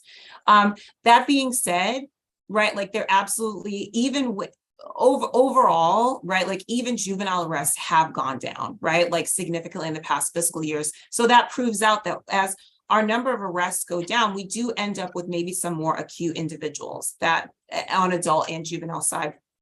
So, there has been some, it's still a relatively small number, right, who are causing the most amount of pain for our communities. But we definitely acknowledge, and what you've heard us say is that we do have to look at our juveniles, because there has been a shift in the past couple of years that, and looking at, we think the pandemic has accelerated some of it, where this, and also the ready available of guns, that, like, we just have so many guns that have led us to a place where there is a little bit less of an escalation with juveniles, right? It used to be kind of, you know, you work your way up and there's a greater number that are just kind of leapfrogging up. So, but I think the chief would agree when we say, like, you have to look overall, arrests for juveniles are down. And so it's still a relatively small number, but too great of a number and a troubling number when it comes particularly to juveniles. Okay, and I want to grapple with the effects of having kids in the criminal justice system. And you've said that spending time in the system can sometimes be the best thing for kids. But one of the recommendations of the Gun Violence Reduction Strategic Plan says, and I quote, involvement in the system and particularly secure detention is well established to have lasting negative effects on kids, including increasing the risk of adult incarceration. So what is your philosophy on that dichotomy, and how are you thinking about additional ways to reduce the negative impact on our kids who are in juvenile detention? Yeah, so it absolutely has been long studied that, right, like involvement in the juvenile justice system, right, like it can lead to further involvement in the criminal justice system. I think the way that I sort of resign this, my philosophy is that we don't want young people committing crime. We don't want them involved in risky behavior. And so, you know, starting when they're very, very young, we have to do the work of working with our educational partners to identify and to provide supports much earlier, right? That will, when we've identified that potentially a young person's at risk for continued involvement. That being said, it also was very important to us because of that fact. I often say we have to talk about the district as itself, because not every juvenile justice system is created equally, right? There are many jurisdictions where you go where it is child prison. Like you basically are teaching young people to survive incarceration, which is why we've been very careful in the district that when we do secure detention, that isn't what we're creating, that this is not a correctional facility. And it's even why we changed our frontline workers to be called youth development representatives, because from day one of commitment or involvement in secure facilities, it's thinking about how to move them through and get them out. And as a result, DORS has a relatively low recidivism rate, right? Like I think it's around, it ranges it's in like the mid 20% or so of young people recidivate over time, right? And that's post commitment, which means longitudinally, right? Like we can look at down the line, but we also have to look at our city. Is the way in which we do juvenile rehabilitation, which, you know, is it keeping our young people from recidivating? And it seems to be. So my philosophy would be like, we need to do all the things we've talked about to prevent, to make sure they have loving, caring adults, that their needs are met, that they're going to school, because truancy is a big precursor, that we're doing all of that, but that when they do engage in criminal conduct, that we say, and I've said this, like I came from a place where we asked, what does love look like in public policy? And it looks like a caring, what a parent would do. If your child is involved in risky behavior, sometimes you do sit them down, you do ground them, you do those things that will help to save their lives and others. And right now, you know, we had 105 young people shot last year. We are trying to save their lives. And if that means that we have to sit them down and put them in a place where they're provided with the mental health supports, school, right? Like all of the things that they can't engage with when they're thinking about their neighborhood or their crew dispute or otherwise, then that's what we need to do. Moving on to the next kind of stage of the life cycle for our returning citizens. A week or two ago, I was at the oversight hearing for the Mayor's Office of Returning Citizens Affairs. And folks there identified housing as the #1 need. And that is a continuing piece of feedback that I hear from returning citizens or people who are preparing themselves to leave the DC jail and don't necessarily know where they're going to go or what that's going to look like. How are you working to increase the number of people that we're able to provide housing support so that we don't see those folks become unhoused upon release? Yeah, I mean, so obviously we have the allotment of a certain number of housing vouchers that Morica has through the Housing Authority. And obviously there will never be enough to meet the need, because I think we all know in our city, housing is one of the most critical needs. And a challenge for returning citizens is, even where we are able to provide vouchers or housing assistance, there are many landlords in the District of Columbia where you apply, and if you have a criminal record, you will not be accepted. So that's a challenge. One of the things that we're discussing, because which is illegal, we should just clarify. Yeah. Right. But a reality we face, right? Like, and which limits the ability or limits the locations often where people are then able to obtain housing. Like housing will always be like, we're working as fast and as hard as we can as a city, right, to increase our supply of housing, because that's part of the issue. We are having discussions about what are creative other ways that we can work that aren't solely the DC Housing Authority. We do know that we have some property owners who are willing to work with us on a person by person basis. And while that doesn't sound like a system, sometimes that's what the work is case by case, trying to identify, while we increase on a system level the amount of housing supply, because I think you're going to hear, whether it's returning citizens, mental health consumers, or just any other resident of the district who needs housing support, like we just, we're not in a position where we have enough for everybody. And so there's the part of making sure that we're funding as many vouchers within DC Housing Authority as we can. And then also working with, property owners and otherwise who are more, and there are wonderful property owners who are really willing to work with us to find housing person by person, if that's what we have to do right now. Okay.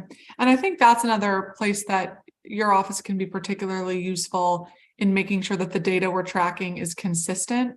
It was my understanding from the questions that I asked in that hearing that there is not a consistent set of metrics that Morica is using to determine success of, 6 months, 2 years. And if that is all consistent with the other programs that you're overseeing, I think we'll all be benefited. Can you talk about how the district supports women who are incarcerated, the vast majority of whom are mothers, and how we're working to ensure incarcerated mothers remain connected to their children? I mean, so one of the challenges, right, is that we don't have significant numbers of women at the DC jail. I think if I were to pull today's population, which I looked at earlier, our numbers of women at the DC jail are relatively low, but when it comes to the Federal Bureau of Prisons, I think one of the challenges we would say all the way across the board is not having our own prisons here means that remaining connected or otherwise can be a challenge. So our work with CIC, right, to make sure that our residents the Corrections Information Council across the country are being taken care of becomes important, and it becomes more important upon with our reentry planning. But I would say probably a gap or a challenge is our continued relationship with FBOP and trying to build relationship such that we're able to connect with our residents no matter where they are. It is challenging, right? Because we don't determine where residents are going and they're across the country, right? And retaining that kind of the relationships it's not as easy as if we had our own facility here in which, because we value obviously the relationship that women have with their children, that we were able to maintain that. And so we're continuing to work with FBOP, and we have found a bit of a better, right? Like we have gotten to a place where at least we have a little bit better communication. But I think whether it's education or, women's issues, right? Like it is a work in progress because of our posture of not having the ability to say where our residents are going and then having them oftentimes so far from home. Mm-hmm. Okay. Well, thank you. And I think, I've been trying to improve the situation with our nutritional standards at the DC jail for all people who are living there. And one of the issues, and I have a bill called Fresh Starts to do that, to make sure that there's more nutrition and fruits and vegetables offered.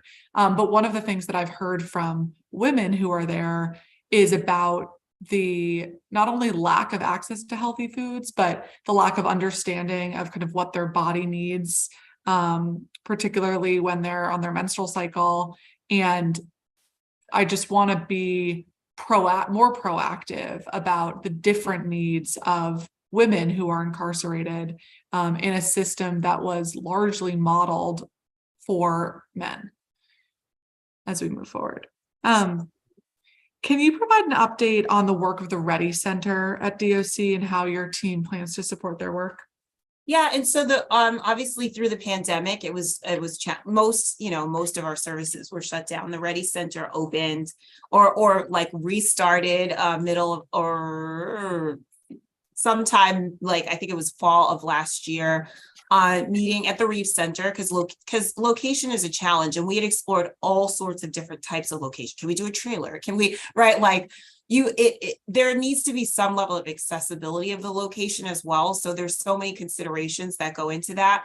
But we got started and work was underway. Dr. Lopez leaving, obviously, again, I mentioned before, sort of she was overseeing it.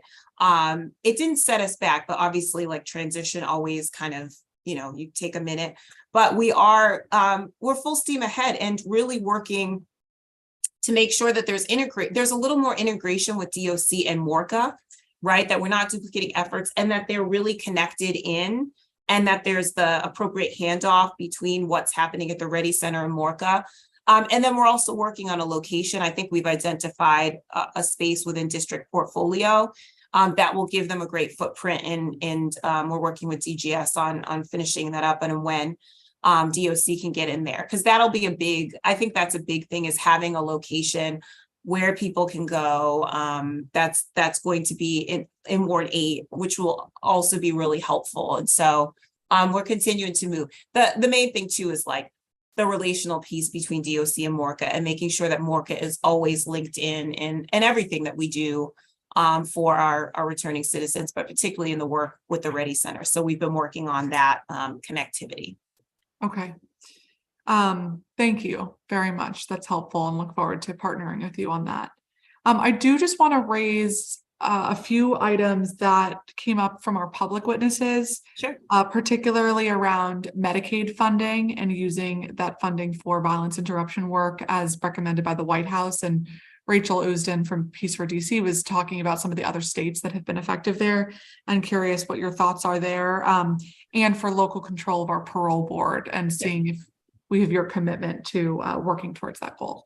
Yeah, and so I mean that's a very interesting. Listen, we're willing to explore all funding sources, and so I think what the most interesting sort of idea, because there's it's not a ton of states, but obviously we're willing to explore anything. But is the HVIP idea, because we do fund in 6 hospitals, and so that's a space certainly I'm willing to have conversations with Deputy Mayor Turnage, who also heads healthcare finance, because we are committed to finding all funding sources that we can for all of our programming, but certainly that would seem to be an interesting fit with the HVIP. And so have my commitment to have continued conversations with him on that.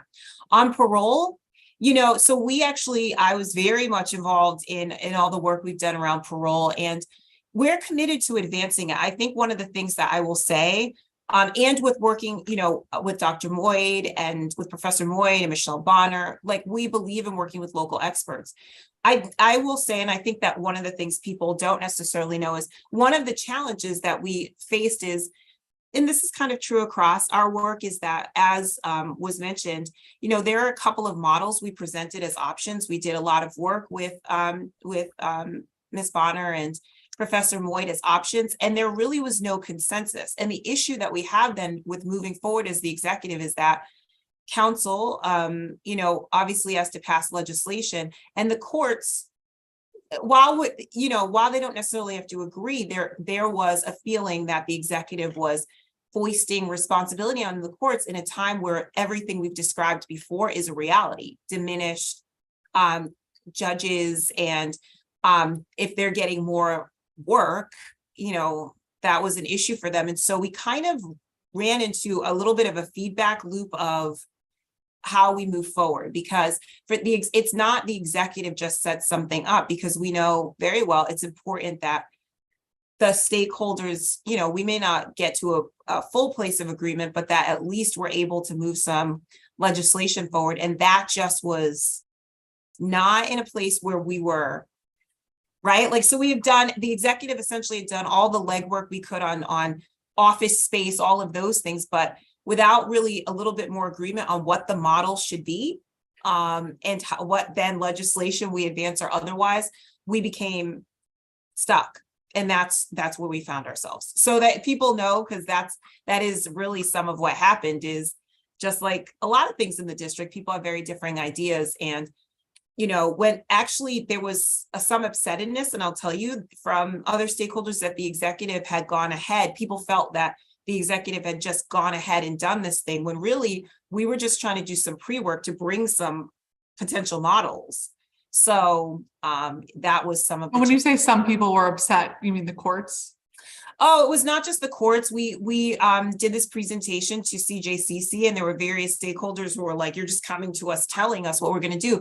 But we had worked with, like I said, with our consultants, and wanted to present some options of models, because starting from scratch and just being like, what are we going to do? We recognized there was like a time frame that was really tight to get all of these different moving parts through federal legislation, local legislation, regulations. And so we kind of stepped back and we're like, okay, like, let's have a collective conversation around what we should do. And then we sort of found ourselves in this place where people were like, well, we don't want to do that. We don't want to do that. No to it. And, like, respectfully, it doesn't usually work very well for us to then just be like, council, here's legislation, when I think reasonably so, council recognizes that various stakeholders are like, well, we don't think that's the right one, and we don't think that's the right one. So, but yes, we'll go with this thing you executive have presented to us. I mean, I don't know. It didn't seem like that was going to be a successful way of really getting us where we needed to go. So. Okay, well, thank you for that context from your perspective, and definitely looking forward to working with you on that over the next year and several years, to make sure that we're taking all the steps that we can to get not just local control of our parole, which I think is really important, but more local control of our criminal justice system, so we can address a lot of the gaps that you've highlighted today. So thank you so much, and congratulations again. Thank you for being here, and thank you for all of our public witnesses. I'm happy that we've been able to have a kind of robust discussion today about a lot of the pieces in the life cycle in our public safety toolkit, whether that's additional interventions and supports for our young people, how we can support them in the process of support the whole community in the process of everything from arrest to trials and hearings to conviction, to serving sentences and our returning citizens. And all of those pieces working in concert are very important, and of course, squarely in your role. And so looking forward to working with you over this year. So we are going to take a 5-minute recess.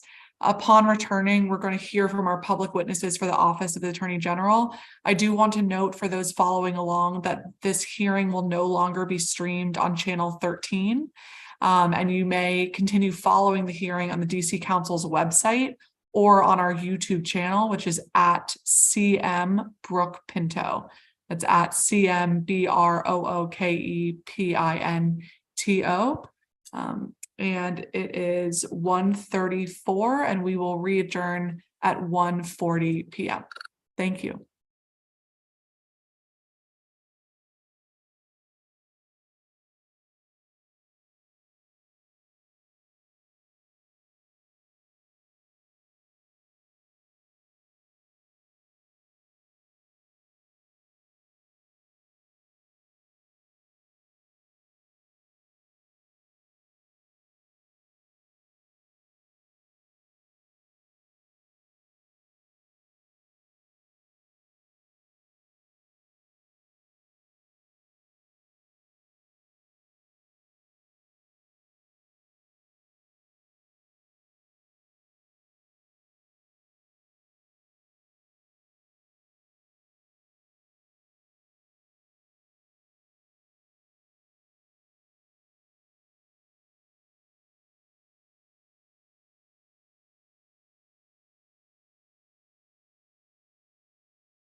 All right. Welcome back, everyone. The time is now 1:41 p.m. Let me make sure we are all set to go.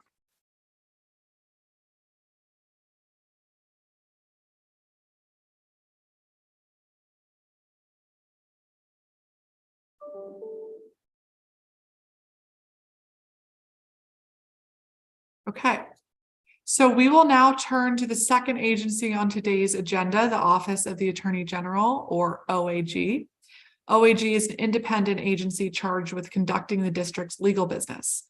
OAG represents the district in most civil litigation, prosecutes certain adult and most juvenile criminal matters, and represents the district in a variety of administrative hearings and other proceedings. In addition, OAG is responsible for advising the Executive Office of the Mayor, the Council, and various boards and commissions, and for determining legal sufficiency of proposed legislation, regulations, and commercial transactions. As I noted earlier, for today's hearing, we will hear first from our public witnesses. Public witnesses will have 3 minutes to present their testimony. Those public witnesses who represent organizations will have 5 minutes. Given the number of witnesses we have today, I'll be calling you up in several panels. The first panel will include Chris Weiss from the DC Environmental Network, Brenda Richardson from PSA 702 Outreach Committee, Victoria Miranda, Public Witness, Sandra Seegers, Concerned Residents Against Violence, or CRAVE, Caroline Fair, Legal Aid of the District of Columbia, Deborah Hill, Legal Aid of the District of Columbia, Rachel Usden, Peace for DC, Susie McClanahan from Equal Rights Center, June Crenshaw, the Executive Director of the Wanda Alston Foundation, and Alana Eichner, the Co-Director of DC Chapter of the National Domestic Workers Alliance. So if you are all here, Mr. Weiss, we will start with you whenever you're ready. We have Chris Weiss from the DC Environmental Network. Thank you very much. Good afternoon, environmental colleagues, Chairperson Pinto, and other council members and staff. My name is Chris Weiss, and I direct the activities of the DC Environmental Network. I'm testifying today on the performance of the Office of Attorney General. A hearty congratulations to the district's new independent Attorney General, Brian L. Schwab, on the 51st day since being sworn in. Attorney General Schwab has worked hard for months to check in with a wide variety of stakeholders to help him start charting a path for his first term in office. I did not have a chance to participate in the transition, but was updated a number of times by my colleagues in the environmental movement. I was heartened to hear that AG Schwab was going to continue convening quarterly environmental stakeholder meetings that the DC Environmental Network had initiated when former AG Racine started his first term. The only thing I would ask differently this time around is that the Attorney General participate in these quarterly meetings. It would make a big difference to advocates, and it's always good to be face to face now and then. Regarding the performance of the Office of Attorney General, in December of last year, at a special DC Environmental Network celebration of former outgoing councilmember Mary Che, with over 55 environmental leaders witnessing, DCEM presented the Office of Attorney General with the DC Environmental Network's 2022 Environmental Leadership Award. Councilmember Mary Che, a representative from Councilmember Allen's office, and award signatories representing the DC Environmental Network, Casey Trees, Potomac Riverkeeper Network, and Chesapeake Climate Action Network, presented a very special award for the Office of Attorney General that stated, for his, Attorney General Racine's commitment over the last 8 years to promoting environmental justice in the District of Columbia by using the tools of the Office of Attorney General to fight legacy toxins in district waterways and to make corporations pay for cleanup and restoration efforts. His many accomplishments included a 2020 $52 million settlement against Monsanto for producing, promoting, and selling toxic polychlorinated biphenyls for nearly 50 years, despite knowing that these chemicals would pollute waterways, kill wildlife, and cause significant health problems in humans. Under Carl's leadership, OAG worked with 10 states and successfully engaged the Trump administration to defend the Clean Water Act. OAG sued fossil fuel companies for misleading district consumers about the role their products play in causing the climate crisis. And OAG stood with 6,800 district households when Pepco mishandled solar projects overcharged electric bills, and undermined district clean energy goals. For this and more, we thank you.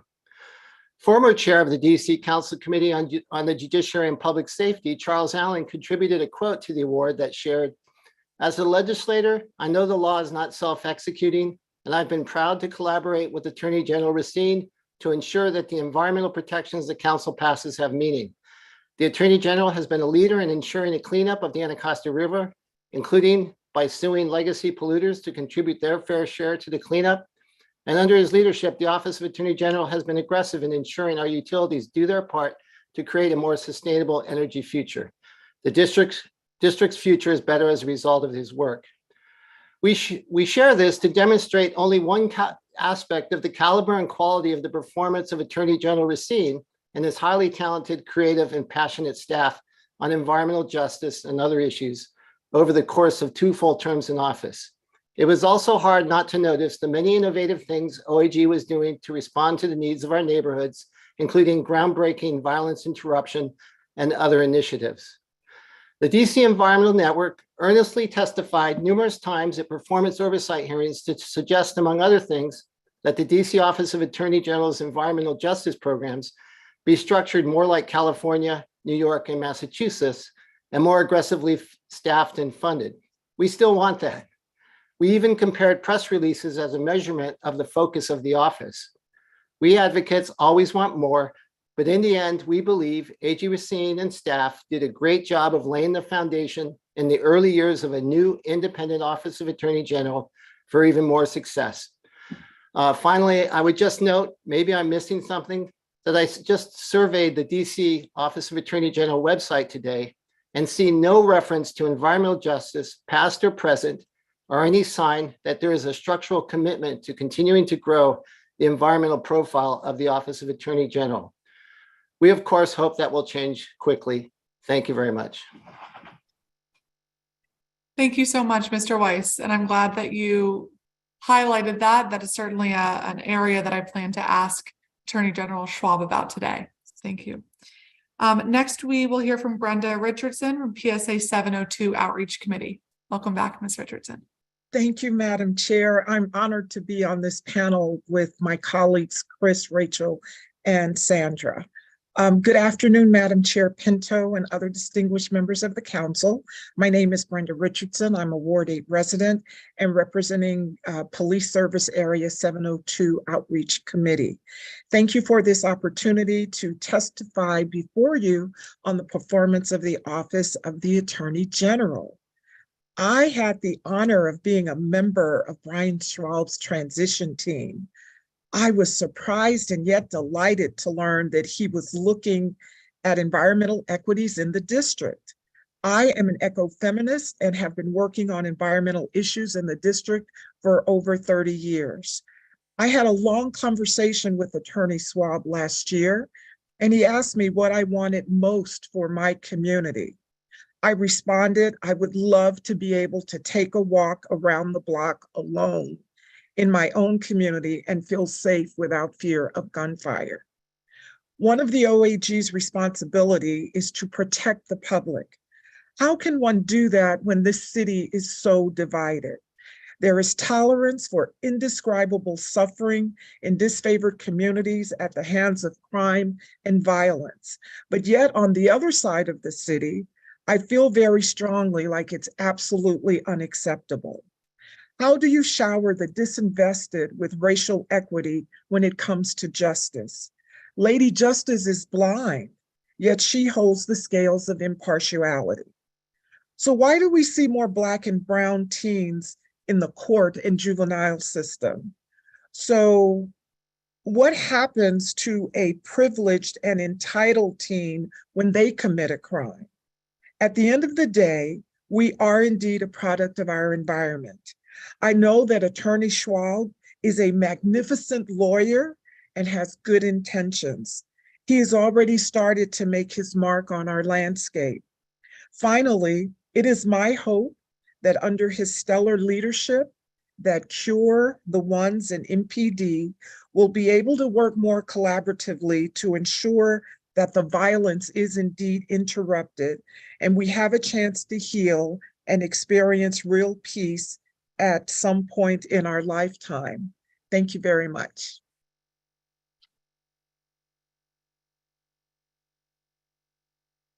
Thank you, Ms. Richardson.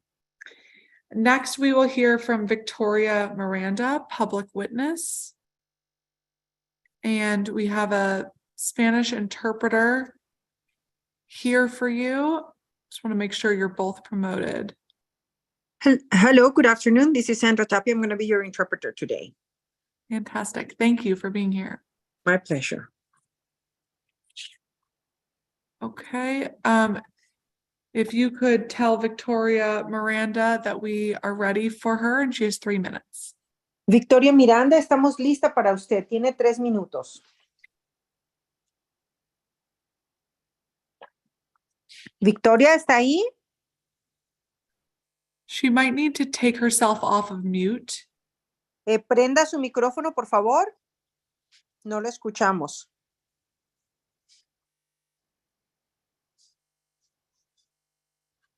If she's calling from her phone, if she clicks the screen, it should be at the bottom left-hand side. Si está llamando desde su teléfono, en la parte inferior de su pantalla, de su computadora también, el micrófono se encuentra en la esquina inferior izquierda. Ahí puede tocarlo y así lo enciende.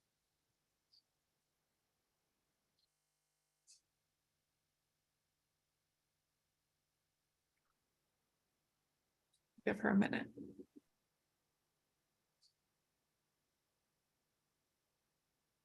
The other thing she can try, Sandra, is that doesn't work, is pushing *6 on her phone. Si eso no funciona en su teléfono, señora Victoria, puede en su teléfono poner el asterisco y luego el número 6.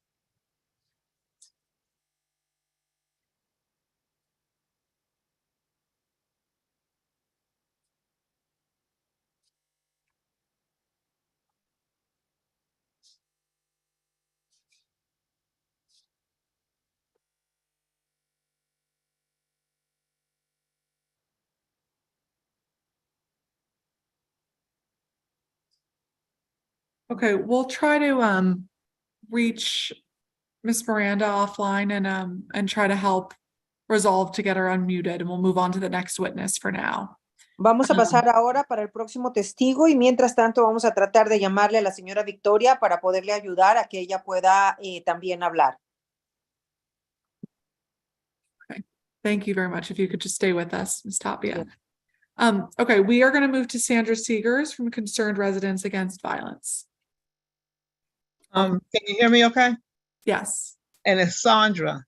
Oh, Sandra. And Excuse Brenda me. Thank knows you it's so much. Sandra. Brenda. She started it. Hey, Brenda and Rachel. Hi. Thank you, Sandra. I appreciate the correction. Okay. I am Sandra S.S. Seegers, the Ward 8 resident, a member of CRAVE, which is Concerned Residents Against Violence, and a member of the East of the River Public Safety Consortium. CRAVE's main concern is violent crime prevention and intervention. We have been in existence for 5 years. CRAVE has been attending hearings since Cure the Streets was initiated. Every year I include in my testimony that the budget needs to cover sufficiently the entities that fight crime in the communities. One good thing about the Office of the Attorney General is they can use money from lawsuits to cover their programs, such as Cure the Streets. Cure the Streets can still use more workers and more areas should be covered. Father Factor has Anacostia with 11 staff members, and they also have Bellevue with 10.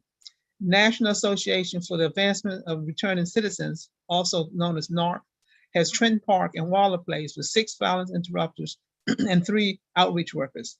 I was unable to reach the other 2 organizations in time for this hearing, but the general staffing of each site is different and consists of 3 to 6 violence interrupters, 2 to 4 outreach workers, 1 program manager, 1 administrative assistant, 1 site supervisor, and NARC has 1 director of operations. And I sent you a chart, one of the charts that I was looking at, the new area, Congress Park, on the chart. They just got started this last fiscal year. So they're not up to the standards of the others. And look at the ones that's been around for a while, a couple of years. You can see the outcome of their work, and they have a total of 116 people in their participants in their program. So it takes time to build relationships with the community members or the people they're working with. Historic Anacostia and Fairlawn are large sections. If you look at the map, most of the shootings are occurring in the historic Anacostia. Congress Park and Congress Heights are large sections as well. And there are also 2 new sections. And most of the shootings are occurring in Congress Park, which is about 2 or 3 blocks wide. Historic Anacostia and Congress Park are new areas that have been covered since March of 2022. The 2 new sections are showing promise. However, you can see the difference in the outcome of the new areas and the existing areas.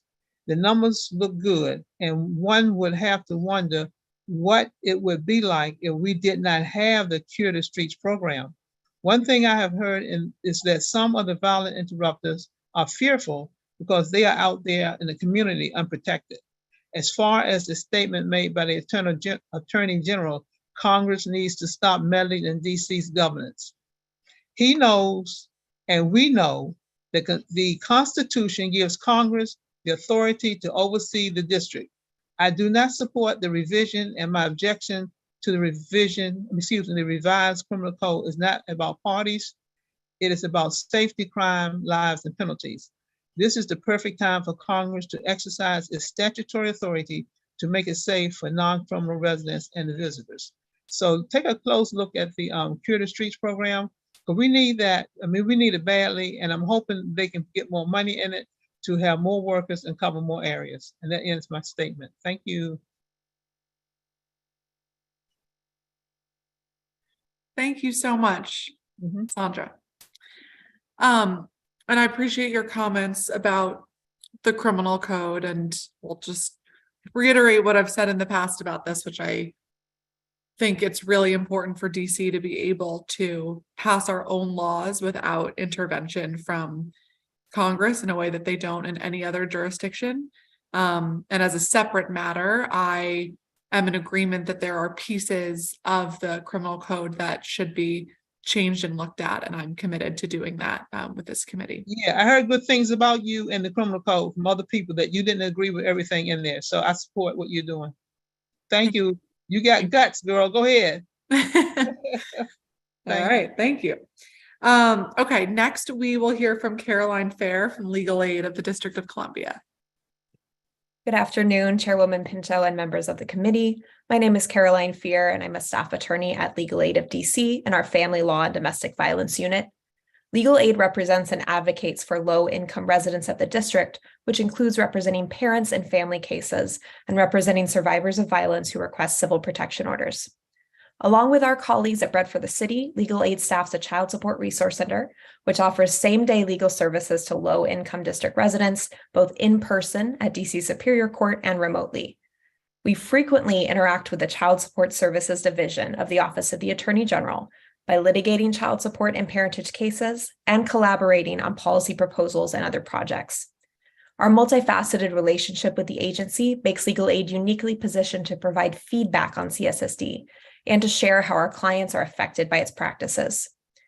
We do acknowledge that there was a change in the office's leadership just last month, and we welcome Attorney General Schwab. We raise our concerns today to ask the council to join us in encouraging OAG to make CSSD's operations fair, accessible, transparent, and helpful to all DC residents. And I'll touch on 3 topics that are more extensively discussed in our written testimony. First, Legal Aid calls on OAG to provide clearer and more consistent communication to litigants involved in child support and parentage cases. Legal Aid applauds OAG's hard work over the past 3 years to adapt its services to a remote and now hybrid world. And we especially recognize OAG's commitment to contacting litigants before the day of their court hearing, which makes court proceedings more efficient. However, we encourage OAG to continue improving its communication to better inform district parents and improve efficiency. In particular, we encourage OAG to more thoroughly explain the agency's role and how OAG is different from the court, and to more consistently provide referrals to legal services providers. We call on the committee to inquire about OAG's current communication procedures and its plans to more effectively connect with litigants. The second issue I will highlight also concerns the ways that OAG can prevent unnecessary and harmful delays in court. As we expressed in our testimony last year, legal aid strongly encourages OAG to prioritize the timely resolution of cases by reviewing pleadings as they are filed to identify possible resolutions. Currently, litigants who file a motion in their support or parentage case may not have a court hearing for months, but OAG can take action to resolve some cases more quickly. For example, one legal aid client filed a motion to vacate his expired child support arrears that were unenforceable under the district statute of limitations.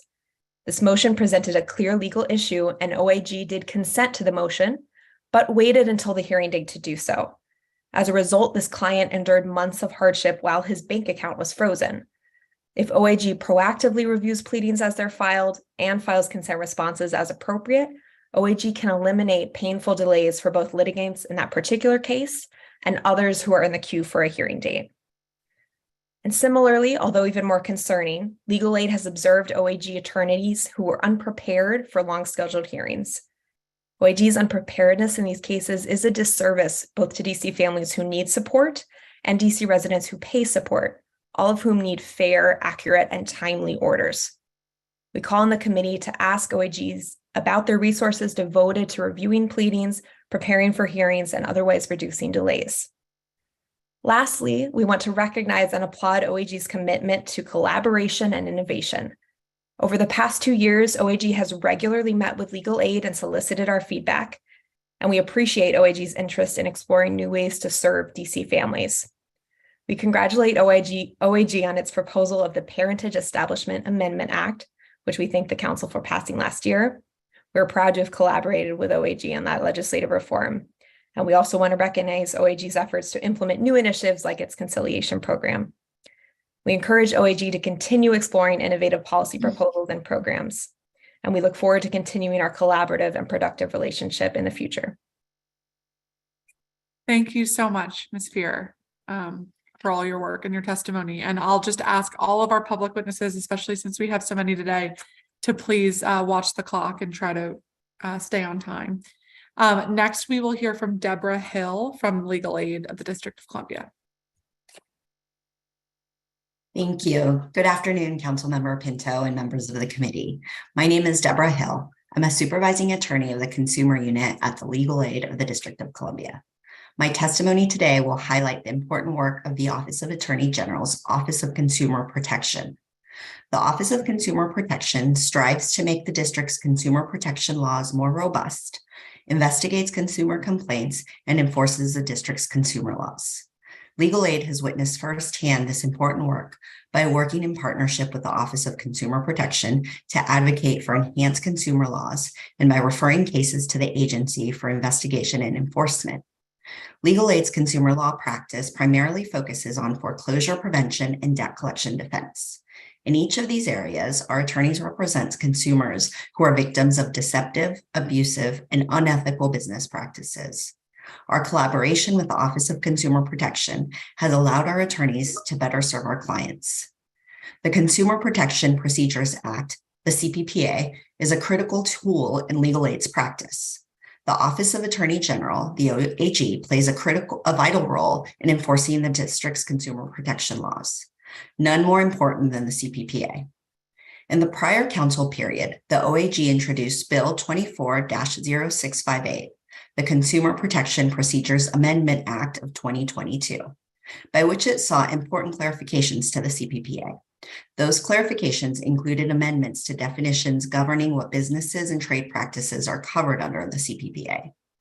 After the Office of Consumer Protection reached out to stakeholders for feedback on the bill, Legal Aid recommended further changes to key definitions and collaborated with the office on those changes. The Department of Licensing and Consumer Protection, DLCP, shares CPPA enforcement authority with OAG. Bill 24-0658 didn't advance to a vote in the last council period so that DLCP would have an opportunity to collaborate with the OAG and other stakeholders on the CPPA clarifications and on certain concerns it had about the bill's impact on its own authority. The Office of Consumer Protection accommodated DLCP's concerns and is now actively working in partnership with DLCP the Department of Insurance, Securities and Banking, DISB, legal aid, and other key stakeholders to develop a more comprehensive set of clarifications in a new bill to be introduced in the current council period. Throughout this process, the Office of Consumer Protection has demonstrated not only its strong support for our robust consumer laws that are vital to keeping DC residents safe from unethical business practices, but also its willingness to partner with other district agencies and stakeholders who share that goal. Legal Aid looks forward to seeing the result of this continued partnership to enhance consumer protections in the district. Another example of the Office of Consumer Protection's work to strengthen consumer protection laws in the district relates to debt collection. During the recently concluded council period, the council enacted a far-reaching and comprehensive reform to the DC's outdated Debt Collection Act. The Protecting Consumers from Unjust Debt Collection Practices Amendment Act of 2022. The successful enactment of that law followed years of failed attempts to advance earlier Debt Collection Act reform bills. The long overdue reform finally happened because Attorney General Carl Racine, supported by the Office of Consumer Protection and Council Chairman Phil Mendelson, agreed that this reform was way too important to be delayed any longer. After the bill's introduction, attorneys in the Office of Consumer Protection worked tirelessly with the chairman's office and key stakeholders, including Legal Aid and ZEDEC DC, to enhance and refine the provisions needed to bring the language of the original 1971 Act into the 21st century. The result, in no small part, was due to the skill and expertise of those attorneys.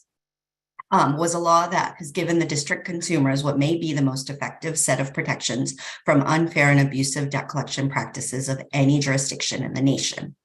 And this achievement, as with the office's ongoing efforts to clarify and enhance the CPPA, OAG's Office of Consumer Protection demonstrated both its commitment to effective consumer law reform and to effective working relationships with consumer stakeholders.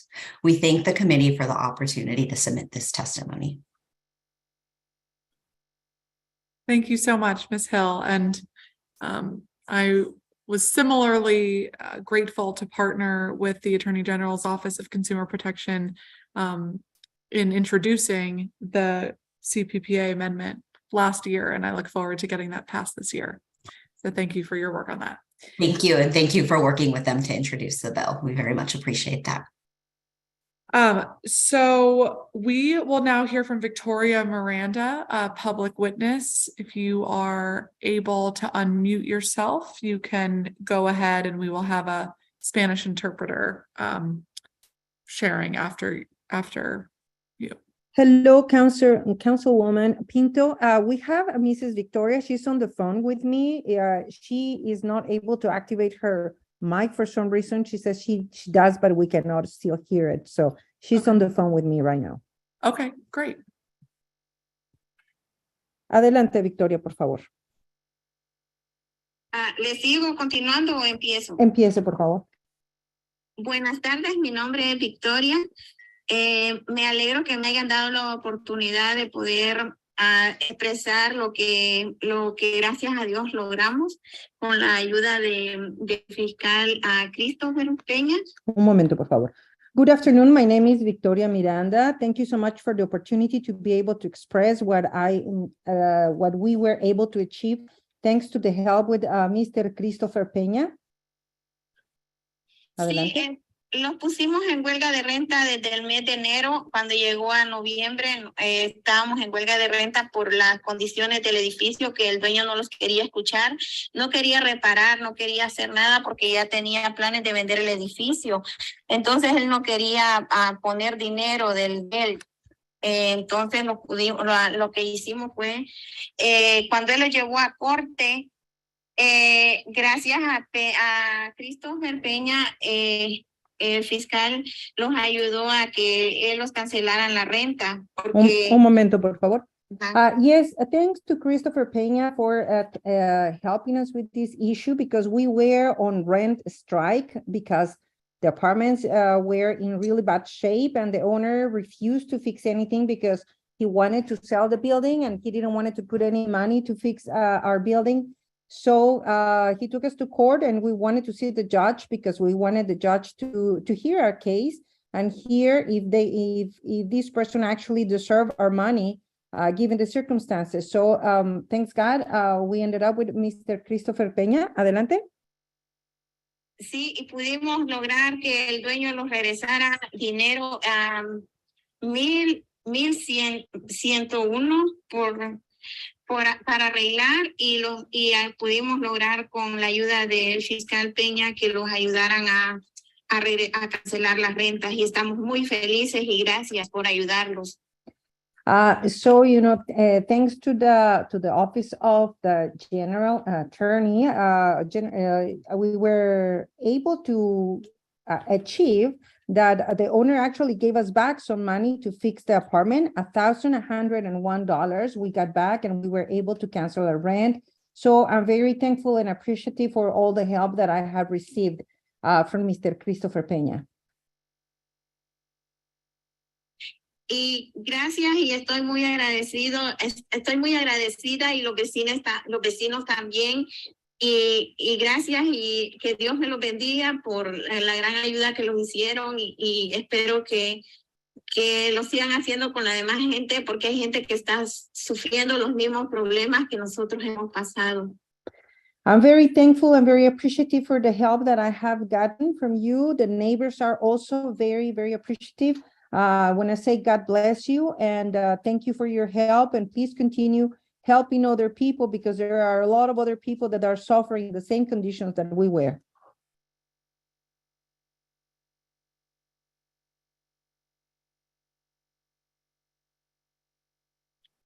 ¿Es todo?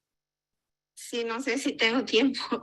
I asked Mrs. Victoria if that was it, and she said she doesn't know if she still has time. If she has any final thoughts, feel free to share them. Con libertad comparta si tiene alguna otra cosa más que comentar. Bueno, como lo que se tratara de hablar sería por las condiciones que hemos sufrido anteriormente y todo eso porque había niños que hasta los mordían los ratones y todo eso porque habían demasiados animales en el edificio y si le seguiría hablando sería de las condiciones de cómo los encontrábamos antes y ahora que ya formamos la cooperativa que compramos el edificio. Estamos muy felices porque ahora ya vamos trabajando por nuestra propia cuenta. Well, if I could add something else, I want to tell you a little bit about the conditions that we were suffering before, because there were even small children that were bitten by mice. There were a lot of animals in the building, and now we're very happy that we were able to form a co-op and buy the building. And we're very happy because we are working on our own behalf for our own good. Very thankful for all your help. Well, thank you so much. And please thank Ms. Miranda for me for sharing her testimony and her experience. And we look forward to supporting the Attorney General's office so they can continue to do good work on behalf of other tenants. Muchísimas gracias, señora Miranda. La concejal Pinto le agradece mucho que haya compartido su testimonio y sus experiencias con nosotros. Y con mucho gusto en la oficina del fiscal general vamos a continuar ayudando a las personas que lo necesiten porque para eso estamos. Muchísimas gracias y que Dios me los bendiga. Dios que conoce el corazón de ustedes, Él está muy feliz porque cuando hacemos justicia con la verdad, Él está feliz junto con nosotros. Gracias porque el poder lo tienen en sus manos y todo depende de ustedes y gracias por ayudarlos y por escucharlos. Thank you. God bless you because God knows your heart and he's very happy also because when justice and the truth comes forward, he's also very happy. Thank you so much because you have the power in your hands and we depend on you. And thank you so much for your help. Y Dios me los bendiga. God bless you. Thank you very much to both of you for being here. Muchas gracias a ambas. Next, we will hear from Rachel Usden from Peace for DC. Good afternoon, Chairperson Pinto, members of the committee and staff. My name is Rachel Usdan. Thank you for the opportunity to testify today on behalf of Peace for DC. Peace for DC is committed to ending gun violence in DC, and we will speak today on the Office of the Attorney General's Cure the Streets program. We are grateful for the funding and oversight that OAG has put into the CURE program. The highly regarded cure violence model is synonymous with the idea of treating violence as a public health issue. Peace for DC works directly with the community-based organizations who contract with OAG for the CURE program. These individuals and organizations are the change agents who are best positioned to reduce community violence by reaching the individuals driving the violence. And Peace for DC aims to support their efforts through our programming. We have seen firsthand how committed the CVI workforce is to this work. Most CVI workers grew up in the neighborhoods that they serve, earning them respect and trust in inroads that are very challenging for others to build. The majority of CVI workers have had family and friends taken by gun violence. Many have been on both sides of the gun and have worked diligently to turn their own lives around. And all CVI workers want to help others put their guns down and turn their lives around. Just like our traditional systems of public safety, these CVI workers deserve advanced training, salaries that allow them to have only one job and live in the district, and benefits that correspond to the dangerous, challenging, traumatic work that they do and the long hours that they are expected to serve. The effectiveness of DC's violence intervention strategy is largely dependent on the investment we make in the individuals serving on the front lines. We are happy to hear that OAG has recently discussed raises and bonuses for the CURE workers. However, we urge the city to increase the CBO's contracts to allow for these increases. And even with the proposed raises, the salaries are really not enough for a person to really be able to live in DC or in the DC region without also having another part-time job. If the city doesn't want their contractors to have other part-time jobs, then we need to build a livable salary into the contracts. Moreover, we encourage the government to consider other ways to make investments in the district's CVI workforce. If the CURE program eventually transfers to ONE, as has been discussed, we urge the government to maintain the structure of the CURE violence model and ensure the larger staff and contract sizes of the CURE program are upheld. We understand that a formal independent evaluation of the district's violence intervention programs are starting soon, and we encourage the city to incorporate any recommendations and feedback from this evaluation into the CURE program and other CVI programs. The structure of the CURE violence model has built a strong foundation for the CURE the Streets target areas in DC. The CVI teams working in these areas work very hard to change community norms and build trust with the individuals driving the violence. This is the CURE violence model, but this is just the beginning of violence intervention work. Much more needs to happen in order to build peace. Now is the time to build on top of this great work and ensure that the CVI teams have the training and resources that they need to work more intensively and long-term with their participants to help them through the transformation process. Peace for DC is available to work with the city to successfully implement such a model. We want to help the city succeed and build peace. Thank you for listening to our testimony. Thank you so much, Ms. Houston. And my apologies for mispronouncing your name. Next, we will hear from Susie McClanahan from the Equal Rights Center.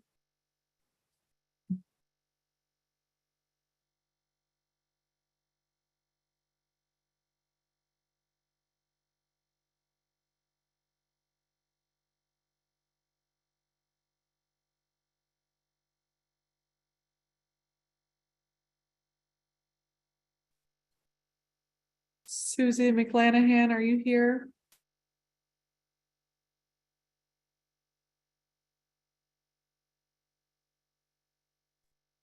Great. Go ahead when you're ready.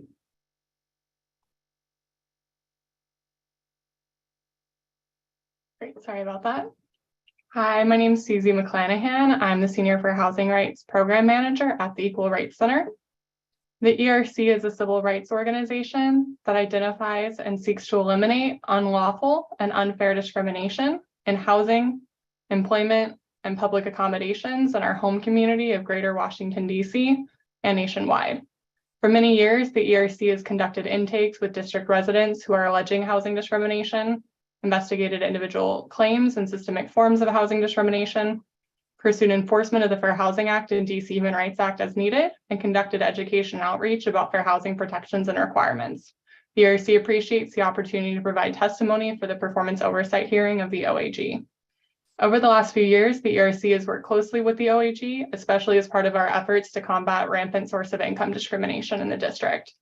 fighting discrimination against housing voucher holders is critical to desegregating the city. While Black people constitute 48% of the city's population, over 90% of voucher holders in DC are Black. These demographics are inextricably linked to a long history of housing policies that fostered wealth building for white families in neighborhoods rich with opportunity, and that often pushed Black families into exploitative substandard rental housing in neighborhoods starved of resources.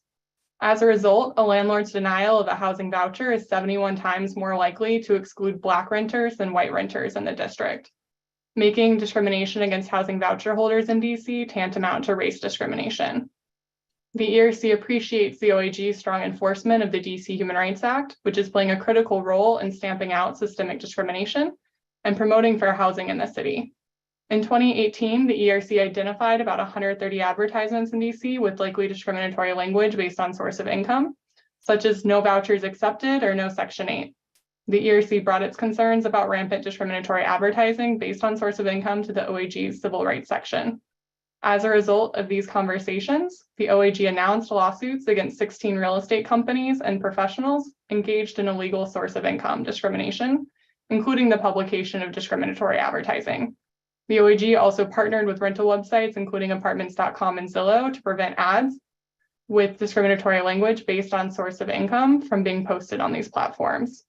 This resulted in a dramatic decrease in the number of advertisements posted for properties in the district containing discriminatory language against voucher holders. In October 2022, the OAG announced a $10 million civil penalty, the largest civil penalty in a housing discrimination case in US history, as part of a landmark settlement agreement with Darrow.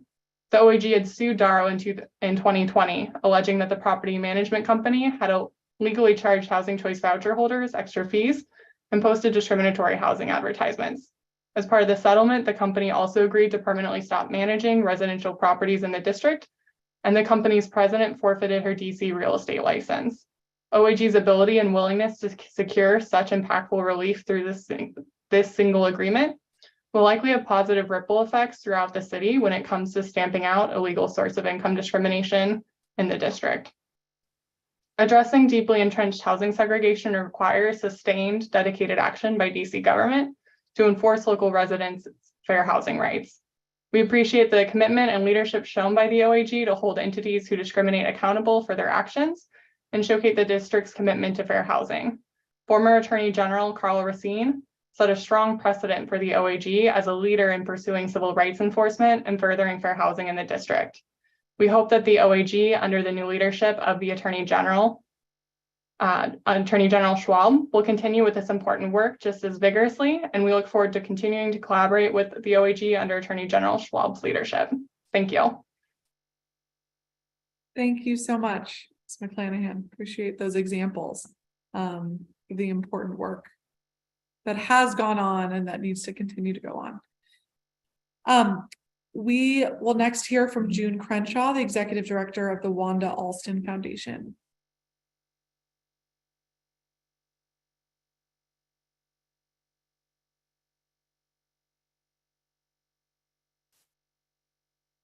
June Crenshaw, are you here? Give you a moment. You're rejoining. Okay.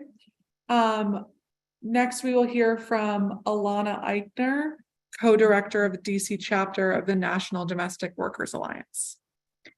Hi, good afternoon, Councilmember Pinto. Thanks for the opportunity to testify. I live in Ward 1 here in the district, and like you said, I'm the co-director of the DC chapter of the National Domestic Workers Alliance, and I'm here to testify about OAG's role in the implementation of the recently passed Domestic Worker Employment Rights Amendment Act. I think, as you know, there's just over 9,000 domestic workers in DC, and over 90% are women of color and about 71% are immigrants. I know you know that these are really vulnerable jobs that are characterized by high levels of wage theft, other types of exploitation, harassment, retaliation. And so we were so excited when the DC Council last year unanimously passed the Domestic Worker Employment Rights Amendment Act, which will close some of these legal loopholes that existed for domestic workers' rights under the law and give domestic workers new rights. And we really appreciate that throughout the legislative process last year. We had your strong support for this legislation, together with Department of Employment Services and Office of Human Rights.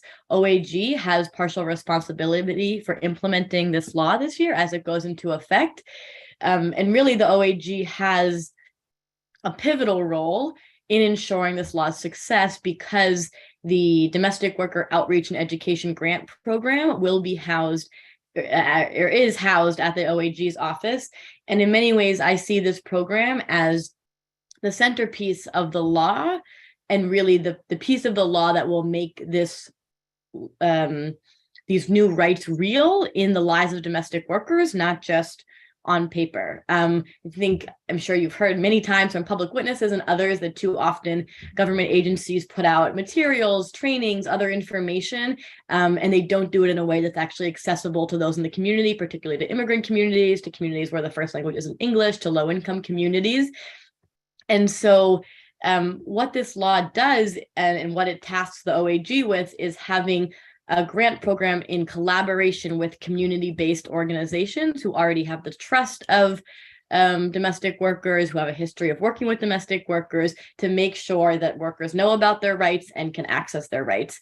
And the reason that we strongly encourage the council to include a grant program like this with kind of collaboration between community-based groups and the government as the primary education and enforcement mechanism in this bill was because we've seen this be an effective model for the enforcement of domestic workers' rights in other places. You can read in my full written testimony more examples of places where this similar programs exist, but the list is long. Various cities in California, New York, Seattle, Connecticut have all allocated funds and created programs where they use the existing knowledge of community-based groups who work with domestic workers to educate community members about their rights, to train domestic workers themselves, to help other workers know their rights and enforce their rights. So this is a proven model, and we're really excited to see it out of the Attorney General's office this year. I'll just say that we've had very productive conversations already with Pamela Pratt and Gabrielle Braven at the OAG's office, and we're really excited that they intend to start the first round of these grants in this spring and summer in FY23, and we'll be back for the budget hearings, but we think there's additional resources needed in FY24 to really meet the distinct needs in terms of worker outreach, employer outreach, to make sure employers know their new responsibilities, and legal assistance for workers. And you can read more of my testimony about why we think there's additional funding needed in FY24 for this program.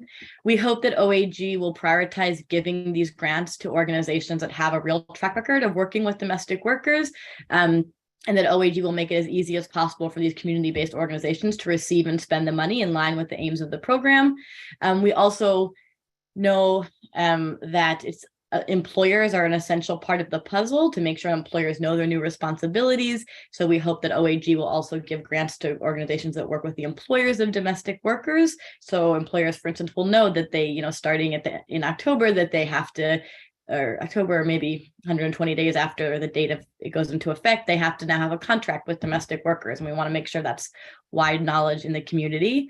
And we think that this community-based approach will really make sure that the materials and resources that are created as part of the outreach of this law will be in multiple languages, not just English, will be accessible to those with low technology capacity, and will be in locations where domestic workers actually are. So we're really excited about this program. We think it's going to be essential to making sure this new historic law is actually real in the lives of domestic workers.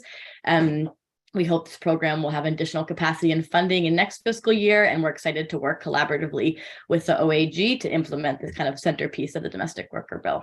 Thanks so much. Fantastic. And thank you so much, Alana, for your consistent advocacy for this really important issue. And as you've highlighted, that doesn't end when the legislation is passed, and we really need to make sure that it's implemented and reaching the people who it's aiming to serve and protect. So thank you for your consistent work on that, and look forward to working with you on making it a reality this year. Thank you, Council Member. And thank you to all of our public witnesses this panel. I think the wide breadth of topics that were covered, from environmental justice to tenant protection to protection for workers, low-income litigants, and many others, are illustrative of the huge set of responsibilities that the Office of Attorney General handles, and what so much of the progress and leadership under our first independently elected Attorney General, Carl Racine, and his wonderful team was able to bring to life, and the big responsibility for our current Attorney General, Brian Schwab, to carry forward progress on all of these really important issues touching basically every topic that affects residents' lives in DC as we move forward. So I want to thank all of our public witnesses, this panel, and we are going to move on to our second panel, where we will hear from June Crenshaw, who's the Executive Director of the Wanda Alston Foundation, Keith Hinson, Public Witness, Jeff Long, Director of Baltimore, DC Metro Building and Construction Trades Council,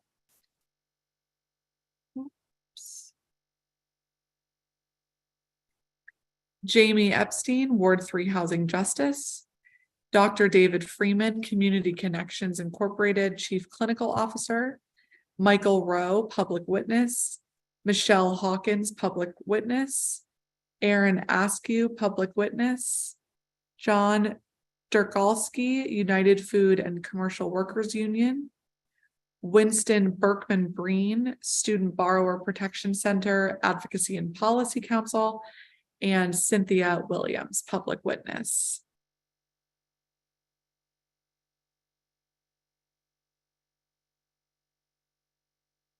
Give you all a moment to join, but June Crenshaw, the Executive Director of the Wanda Alston Foundation, please go ahead when you're ready. Thank you. Thank you for the opportunity to testify before you, Councilmember Pinto. My name is June Crenshaw, and my pronouns are she, her, and hers, and I am the Executive Director of the Wanda Alston Foundation. The Wanda Alston Foundation's mission is to eradicate homelessness and poverty amongst LGBTQIA youth and to provide services to queer youth and individuals impacted by intimate partner violence or sexual assault. We provide our services through our shelter, case management, therapy, life skills development, support with educational and employment opportunities, and connection to permanent, supportive, and affirming housing. We sincerely thank the committee, Mayor Bowser, and the Office of Attorney General for your leadership and your commitment to justice. I will use my time to talk about our work as the receiver of Casa Ruby. The devastating news about Casa Ruby's closing its doors this past summer affected many in our community. It prompted the Wanda Alston Foundation and other community organizations, including Women Walker Health, HIPS, the DC Center, Capital Pride, and Smile, among others, to see if we could help.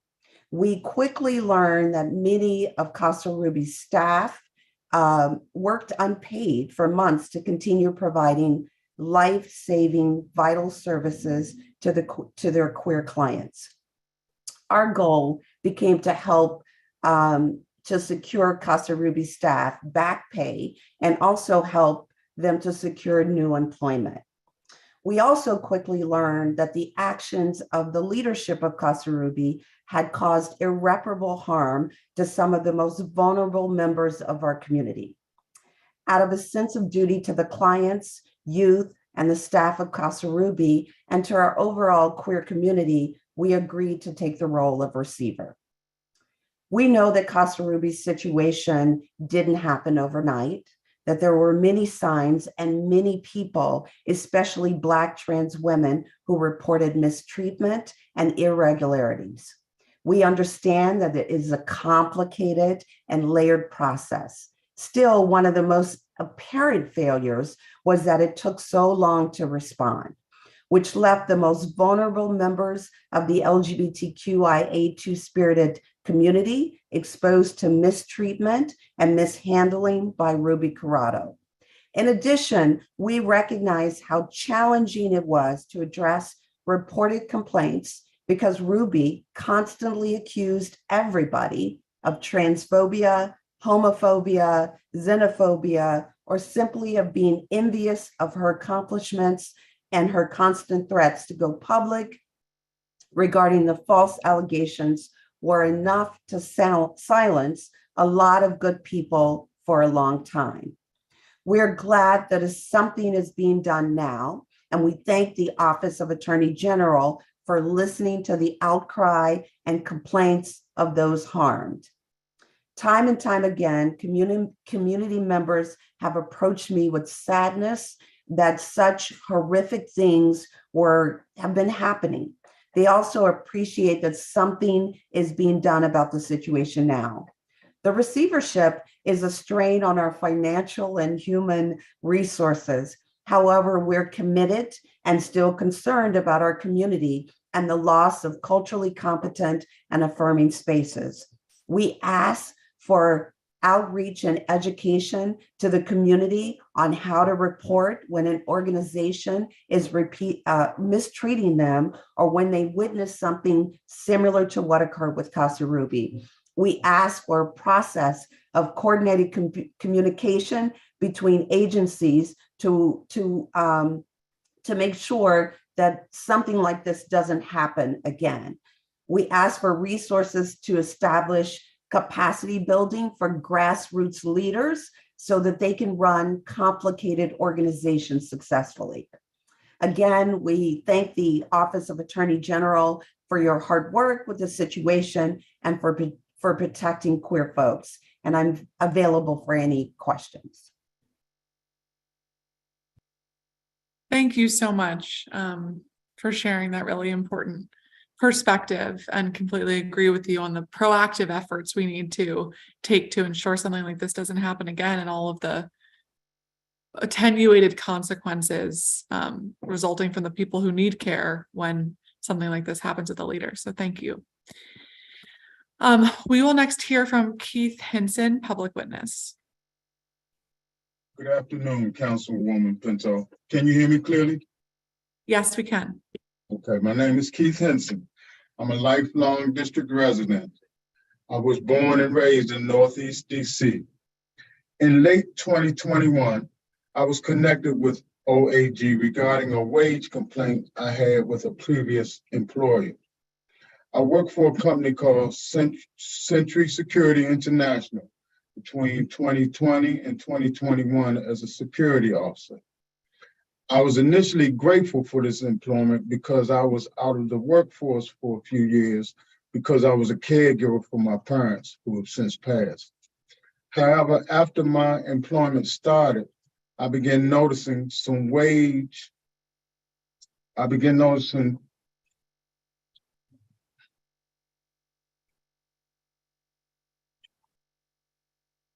problem. The most significant was that I was paid between $10, $15, and $12 an hour, which was under the $15 an hour minimum wage at the time. I think it's important to advocate for yourself. So I raised my concerns about my sub-minimum wage to the company CEO multiple times. However, whenever I articulated my concerns, the CEO disregarded them and made me feel belittled.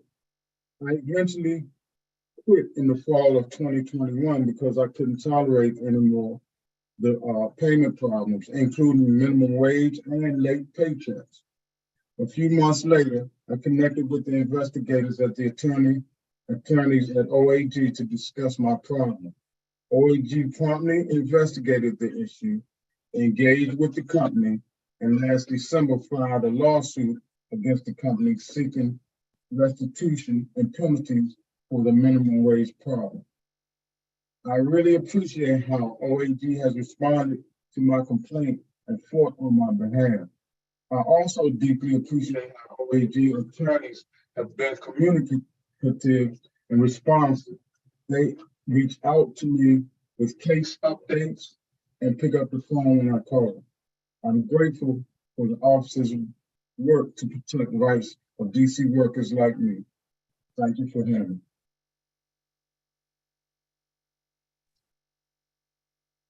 Thank you, Mr. Henson.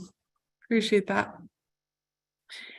Next, we have Jeff Long, Director of DC Baltimore DC Metro Building and Construction Trades Council.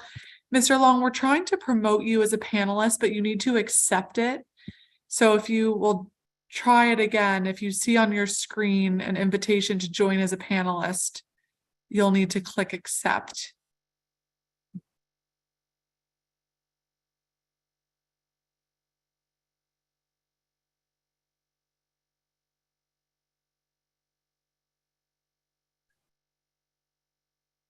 Okay, we will come back to you next if you're able to see that invitation. Next, we will hear from Jamie Epstein, Ward 3 Housing Justice. Good afternoon, council members. My name is Jamie Epstein, and I'm a resident of Ward 3 and a member of Ward 3 Housing Justice, a grassroots group that advocates for affordable housing, and especially deeply affordable housing in Ward 3. I'm here today to express Ward 3 Housing Justice's gratitude for the education and advocacy the land use section of the Office of Attorney General is doing to increase the building of affordable housing in Ward 3 and throughout the city. Ward 3 Housing Justice is a member of Empower DC's Equitable Development Working Group, which meets monthly to discuss issues regarding racial equity and development in the district. Attorneys from the land use section have been invaluable members of the working group, providing education about zoning and land use laws and policies, and advocating for changes that advance the group's goals.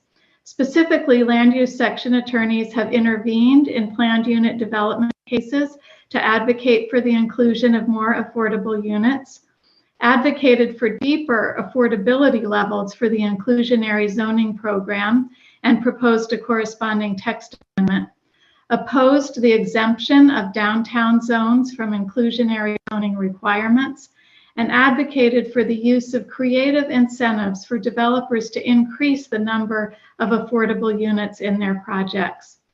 The value of the knowledge the OAG attorneys bring to these and other meetings with grassroots groups and ANCs cannot be overstated.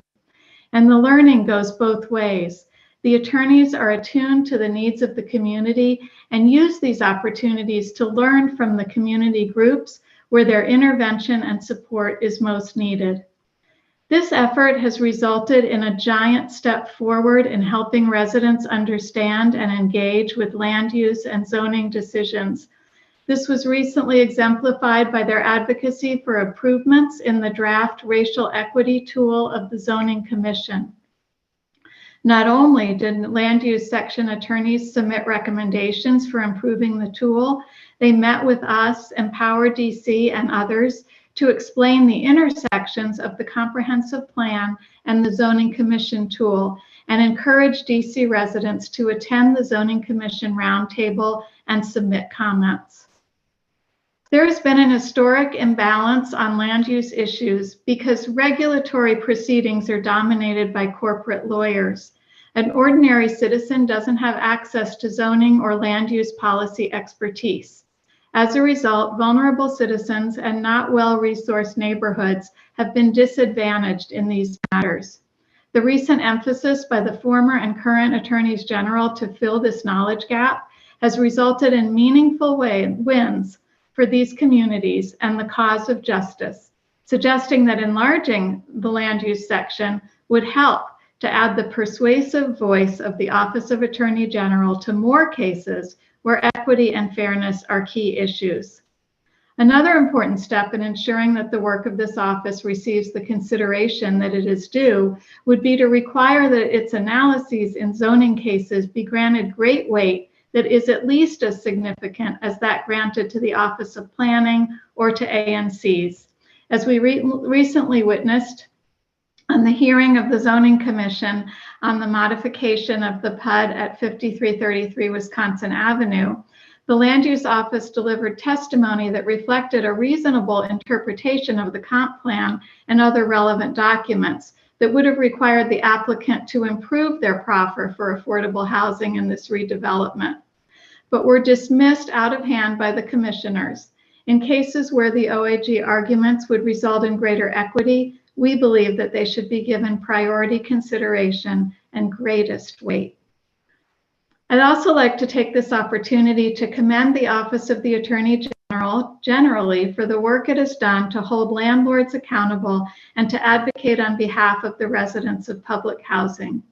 In closing, we urge the new Attorney General to maintain or increase the level of urgent attention to housing justice in the city, and in particular to support the ongoing work of the Land Use Section to support the equitable development of affordable housing throughout the city.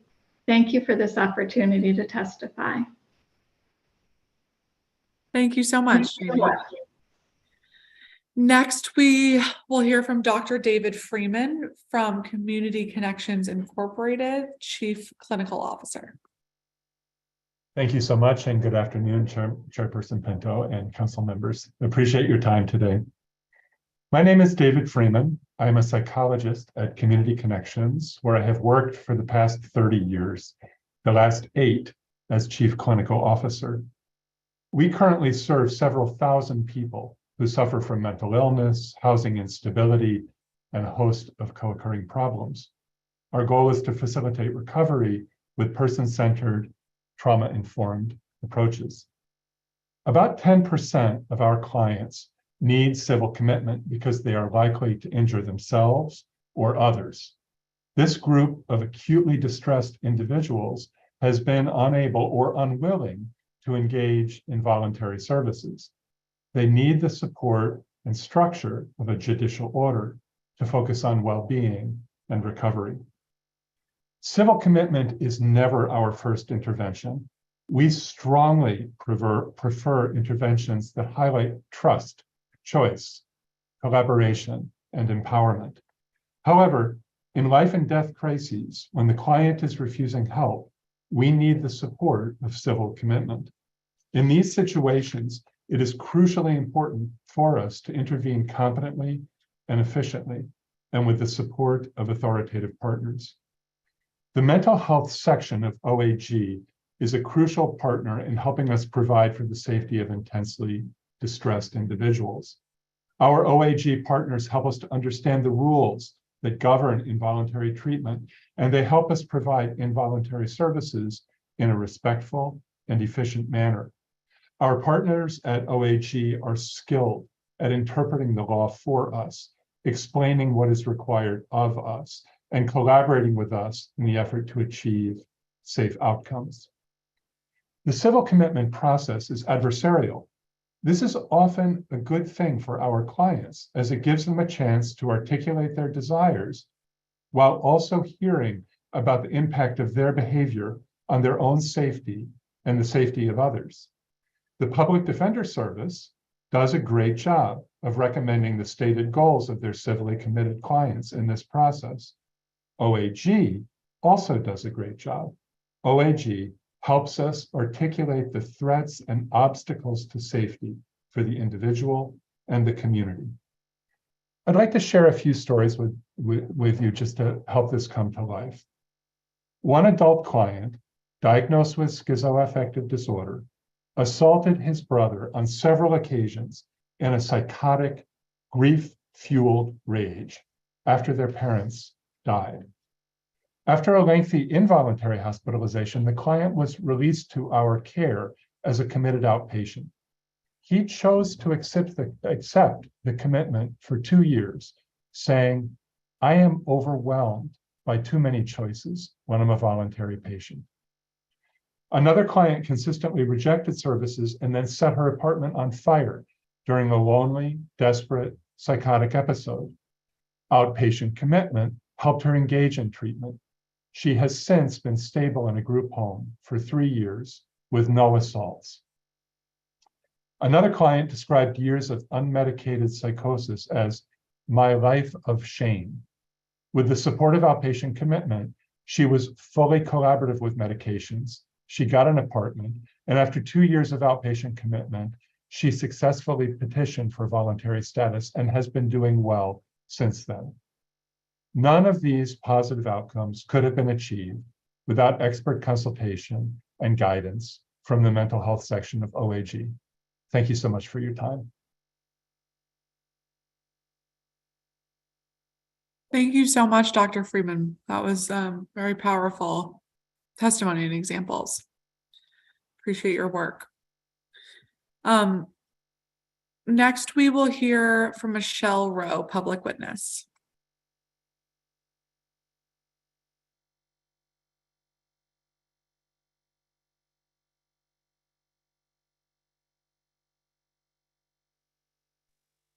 Hi, good afternoon. Thank you for allowing me the opportunity to testify on the behalf of the Fatherhood Program at DC Court. Firstly, I'd like to express how incredible it is to have such a wonderful program in my place, in my city.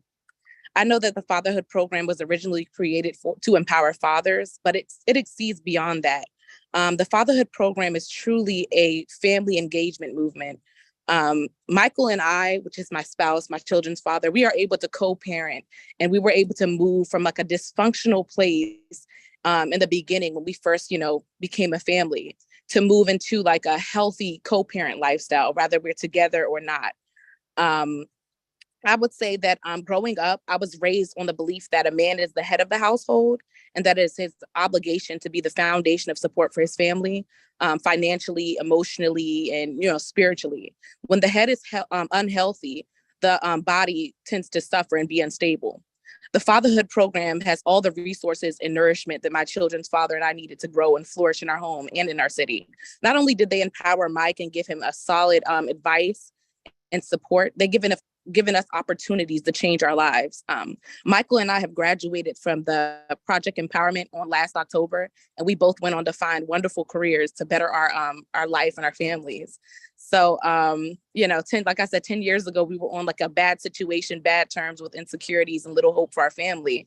But today we are happily engaged, gainfully employed, and I'm grateful to share what a vital piece that the Fatherhood Program has been in ensuring that we can be successful together or not. I recommend this program and their support services to broken families, fathers in need, fathers like Michael, and, mothers like myself, even though it is a fatherhood program. I'm honored to be a resource and providing individuals like myself and Michael with this opportunity. I say to them, before you give up in believing that, you can better yourself for the betterment of your family, and whenever you feel that, all, hope is lost and void, just give this program a chance and you won't regret it. I would recommend the Fatherhood Program to, anybody, strangers, family members, friends, and, hope that they will take the chance, to change their lives, because it's been a major support, for us. So thank you all for giving me an opportunity to share that. And, I appreciate it. Well, thank you so much, Michelle Hawkins, for sharing your experience, and congratulations on your engagement. Thank you. And I think it's an important example of, as you said, even though it's a fatherhood program, of the whole community and whole families that these supports care for. Absolutely. We will next hear from Michael Rowe, public witness. Good afternoon, Councilwoman Pinto, and thank you for having me. Since I've been with the Office of Attorney General, as far as participating, it's been detrimental to my family's growth. It helped me see that family is important, and that when you need help, you do need to reach out. I've been going through a lot in the past 10 years as far as on my end, and they call whenever I pick up. Mrs. Michael Stevenson, Isaiah Davis, Brian Tillman, Yvette Russell, Mr. Clive Dorville. They've all been fantastic. They gave me the tools I need to find the employment that I need to take care of my family. I advocate for the program as much as I can. Anytime anybody has any problems, I invite them to our Friday meetings so that they can hear the positive attitude and be around the change men that have been in the program. It really helps. And if we didn't have it, I think we need to expand it more, get more people involved to change the way our community has been portrayed lately. So I'm very grateful to be a part of the change that's happening now. Wonderful. Thank you so much, Mr. Rowe, for sharing your experience. Next, we will hear from Aaron Askew, public witness.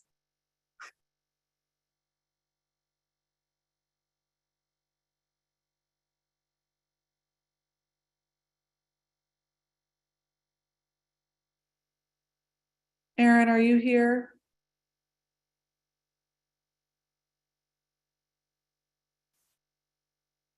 All right, if you join us, we'll put you next.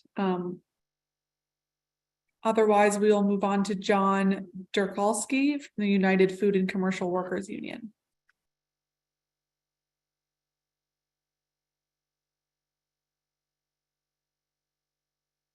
Can you hear me? Yes, I can hear you. Oh, great. I don't know if I'm on video. I can hear you, but I can't see you, but that's up to you. Oh, okay. I don't know how to turn on the video. I'm not hiding. No problem. We can hear you fine. Chair Pinto and committee members, my name is John Durkalski, and my firm, But Sabit and Durkalski, serves as general counsel to United Food and Commercial Workers Local 400. I'm also a District of Columbia resident in Ward 1. UFCW Local 400 represents thousands of workers in the District of Columbia.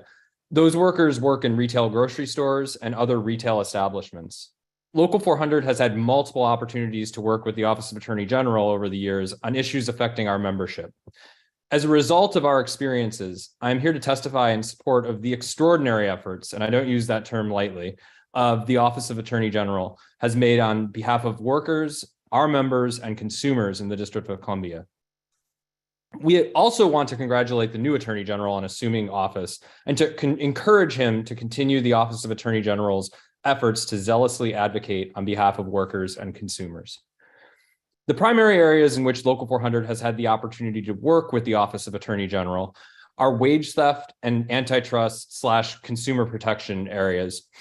Local 400 has had the opportunity to collaborate with the Office of Attorney General when workers in our industries have suffered wage theft at the hands of their employers, both in organized industries and in unorganized industries, meaning those people who have a union and those people who do not.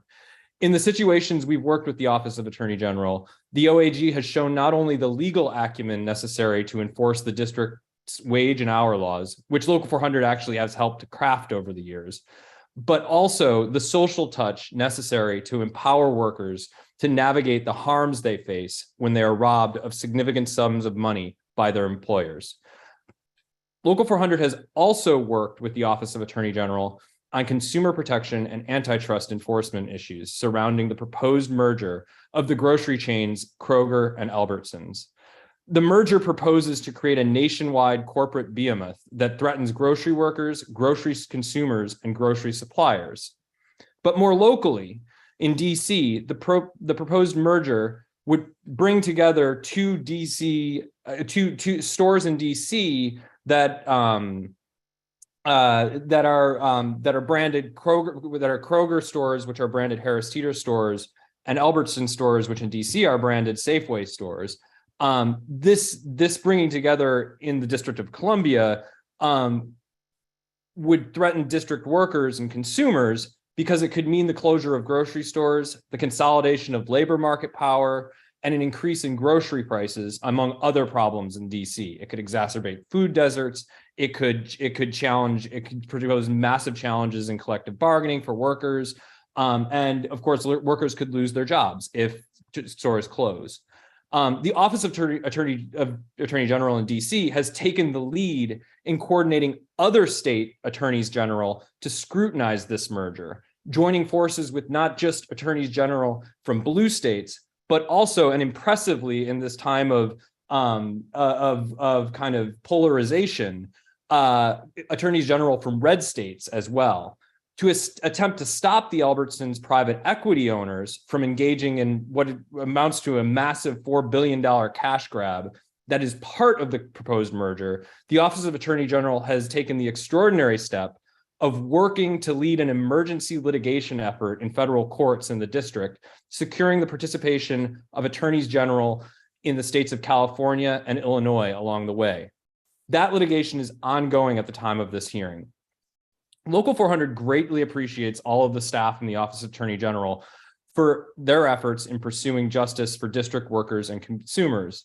And Local 400 distinctly understands the time and energy and sacrifice they've put into this worthy cause. We thank them and we encourage them and the council to continue to do everything possible, and the council to continue to support the Office of the Attorney General. Thank you for the opportunity to testify, and I'm happy to take any questions.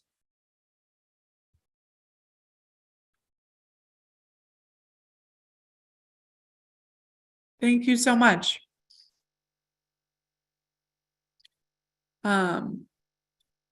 Thank you for that, Mr. Dukalski. Next, we will have Winston Berkman-Breen, Student Borrower Protection Center, Advocacy and Policy Council. Great. Good afternoon, Chair Pinto, members of the committee and staff. Thank you for the chance to testify today. My name is Winston Berkman-Breen. I'm the Policy Counsel and Deputy Advocacy Director at the Student Borrower Protection Center. The SBPC is a nonprofit organization focused on alleviating the burden of student debt for millions of Americans and for borrowers here in DC. I'm testifying today on behalf of the SBPC to attest to the DC Office of the Attorney General's national leadership on the issue of student debt and on its partnership with to protect borrowers. So first, very briefly, some background numbers. According to the U.S. Department of Education, approximately 119,000 DC residents collectively owe over $6.5 billion in federal student loan debt. That doesn't include private student loan debt, which likely brings the total to over $7 billion. The district has the highest per capita student debt burden of any jurisdiction in the country at about $55,000 per borrower. And this isn't because DC is full of high-paid lawyers. Nationally, nearly 40% of student loan borrowers never graduated or received the degree that they borrowed for. And before the federal student loan payment pause began in 2020, 15% of DC borrowers were delinquent on their federal student loans. Just last week, the White House released numbers that show that an estimated 115,000 borrowers in DC were income eligible for President Biden's debt cancellation program, and that of that 115,000, 71,900 had applied for relief and 45,000 had been approved before the courts stopped the program. So clearly, DC residents are struggling with their loans and are looking for help. Unfortunately, but predictably, these debts also exacerbate existing wealth disparities between communities across the district, including by race and gender. So the DC OAG, especially the Office of Consumer Protection, has been an important beacon of help for borrowers throughout the district. It's important to note that the student debt crisis is not just about mere affordability, it's also about industry malfeasance, and this is where the OAG has been such a strong resource. In my limited time, I'm just going to share 3 ways in which the office has protected and educated DC residents. First, just last January, DC joined 38 other states' attorneys general in a settlement agreement with Navient, the student loan company. The settlement concluded years of investigations into the company's practice of misinforming borrowers about their right to affordable repayment plans or even debt cancellation, which caused borrowers' account balances to balloon and the company to make more profits. As a result of that settlement, the OAG secured nearly $6.5 million in either debt cancellation or restitution for nearly 2,000 DC residents. I should note that although that was a multi-state effort, for years the DC office conducted its own in-depth probe into Navient's conduct, which contributed to the global settlement. Second, in partnership with the Student Borrower Protection Center and with the DC Department of Insurance, Securities, and Banking, or DSBE, over the course of last year, the OAG provided live webinars to over 1,100 residents about the federal public service loan forgiveness program and all the changes going on in the federal student loan landscape. These webinars were recorded and are available to all district residents on demand. Knowledge really is power, and the OAG has made itself a trusted source of information for the public on student loan issues. Finally, last summer, when one of the largest federal student loan servicers was sending misinformation to borrowers about their eligibility for loan relief, the OAG's office promptly issued a consumer alert, which both served to provide clear and accurate information to residents, but also put industry on notice that the AG was aware of and looking into servicer misconduct. This is important both for its inherent value, but also for signaling to consumers that the government is standing up for them. I'll end by noting that throughout all this work, the OAG staff has been available and communicative. They regularly convene consumer advisory organizations to solicit input and to hear about what is affecting consumers' day-to-day lives in the district and reply promptly to our outreach about emergent issues. The OAG has also been a strong partner in supporting new consumer protection laws before the council that are specific to student loans, including what's filed this year as Bill 2537. I was glad to see that all of this partnership and responsiveness and support has continued throughout the transition and leadership at the OAG's office. As an advocacy organization, we'll always call on the government to do more for its residents, and in this case, to swiftly address industry misconduct that affects borrowers. However, we appreciate that the AG's office, as a law enforcement agency, can't always share information about active investigations. Still, the AG's track record speaks for itself in terms of its commitment to consumer protection and to borrower protection in particular. The work is certainly not done, and I work with government agencies across the country and can confidently say that the residents of DC have one of the strongest attorney general's offices doing that work for them and looking out for them. Thank you for the chance to testify today, and I'd be happy to answer any questions. Thank you so much, Mr. Berkman-Breen, and thank you for all the work that you do on behalf of consumers and borrowers. Next and last on this panel, we will hear from Cynthia Williams, public witness. Hello. Hello. Here I am. Good afternoon. Good afternoon. I'm doing good. Thank you so much. I've lived on Hawaii Avenue since 1997. The Office of Attorney General and Housing Counseling met with Judge Epstein, who has been presiding with an ongoing case number 2022 CA000446B with the Hawaii Webster property versus Solid Brick Ventures. I do have some updates with the apartment. There was no heat for several months. That's been resolved. Bars from the windows were removed for safety reasons. Smoke detectors and fire extinguishers were installed. Bathroom, new vanity and mirror. Kitchen, new stove, countertop, and bottom cabinets have been replaced. New window sills, air conditioners, and painting done with M Square Management. On the agenda was rent forgiveness that was granted up to 11/22/2022.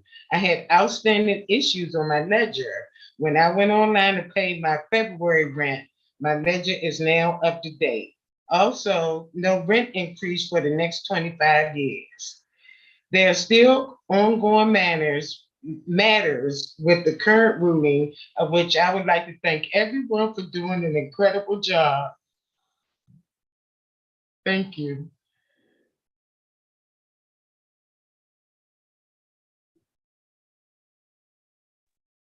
I'm finished. Wonderful. Thank you so much. You was eating. I just took a bite of something. Excuse me. That's okay. Well, thank you to this whole panel of public witnesses. Really appreciate you all being here. And we're going to move on to our next public witness. You have a good rest of the week. You too. Thank you.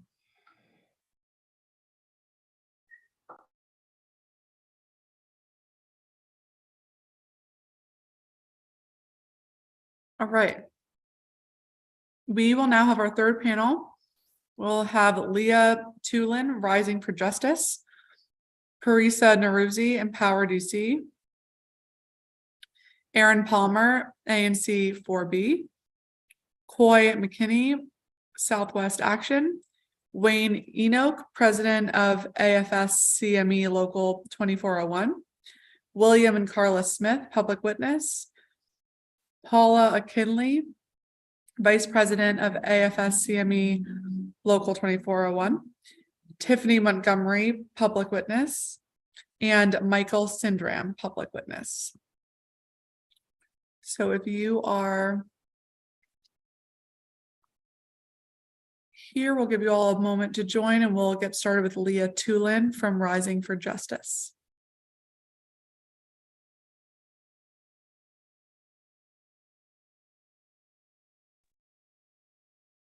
Hi.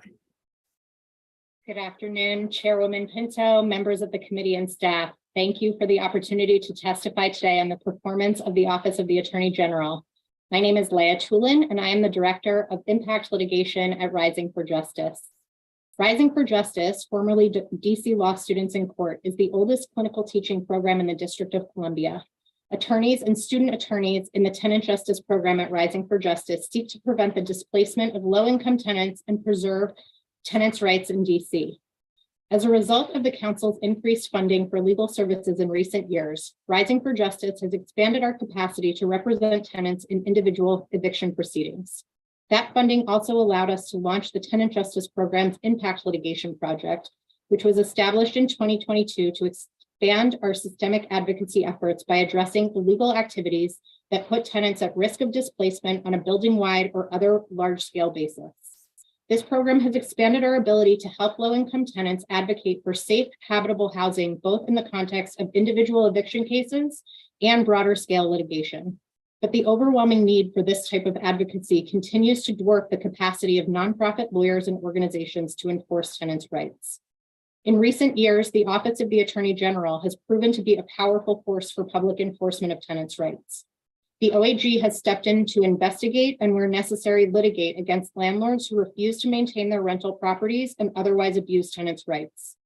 The leadership at OAG, especially within the Public Advocacy Division's social justice section, has also worked to build relationships with stakeholders across the tenant advocacy community, including legal services organizations like Rising for Justice. These efforts to foster open communication and share information have enhanced the quality of OAG's advocacy and improved outcomes for many of our clients. As the council and this committee already know, there are numerous examples of OAG's advocacy on behalf of tenants in the district. In my testimony today, I would like to focus on two cases that are emblematic of the work that the OAG is doing in this area and the ways in which our clients have benefited from this work. The first example I would like to highlight is the OAG's work at the Buena Vista Apartments on Sherman Avenue in Columbia Heights. The residents of this property, one of whom you heard from today, who are predominantly monolingual Spanish speakers, had been living with deplorable conditions for several years and a landlord that failed to make much needed repairs.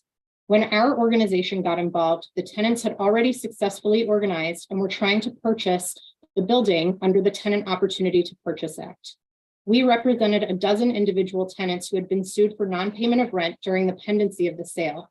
Our clients had accrued considerable balances of back rent while experiencing truly outrageous housing conditions, including but not limited to pervasive mold, collapsed ceilings, and rodent and pest infestations. Even after the sale closed and the tenant association assumed ownership of the building, the former owner refused to dismiss the cases against our clients, threatening to pursue money judgments for back rent in some cases and demanding that all of our clients release the owner from any liability for its prior conduct. Because of our relationship with the attorneys in the social justice section, we learned that the OAG had entered into an agreement with the former owner that, among other things, required the landlord to forgive all unpaid back rent and dismiss any pending eviction cases. This translated into direct financial benefits for our clients and also saved them from the time, stress, and uncertainty of having to continue litigating their individual cases in landlord-tenant court. The second case I would like to mention today is the OAG's work at Marbury Plaza. Marbury Plaza is an apartment complex in Southeast DC with almost 700 units. Longtime residents, several of whom are our clients, recall a time when the property was safe and well-maintained, but the current owner has allowed the property to fall into terrible disrepair. The OAG has been actively litigating a receivership action against the property's owner since July of 2021. The tenants at Marbury Plaza are understandably frustrated by the owner's ongoing failure to make the repairs needed at the property. In addition to the OAG's zealous advocacy in the litigation, the social justice section team working on this case has done a laudable job of engaging with the tenant association to keep tenants apprised of case developments, manage expectations, and proactively refer tenants with individual legal needs to Rising for Justice and other legal services providers. We, in turn, have worked with current and former clients to ensure not only that they get individualized legal advice and services while the OAG's case is pending, but also that they have an opportunity to provide evidence for the OAG to incorporate into its case.